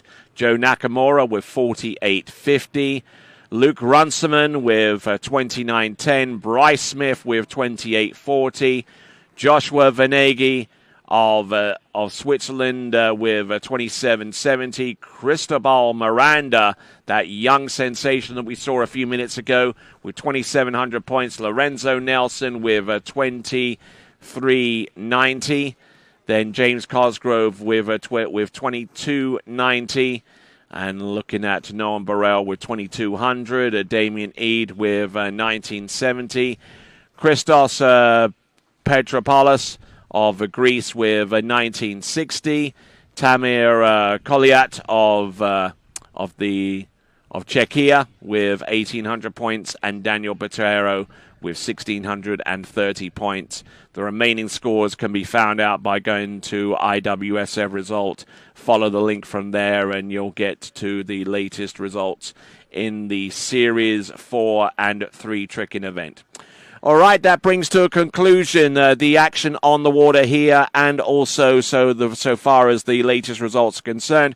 My name is Tony Lightfoot. We'll be back at 8 a.m. sharp tomorrow morning, 8 a.m. sharp, for the remaining 2 series of boys tricks to start things off, and then we'll go into the remainder of the slalom event as we continue on with our schedule tomorrow. That schedule can also be found at the same online location at IWSF results.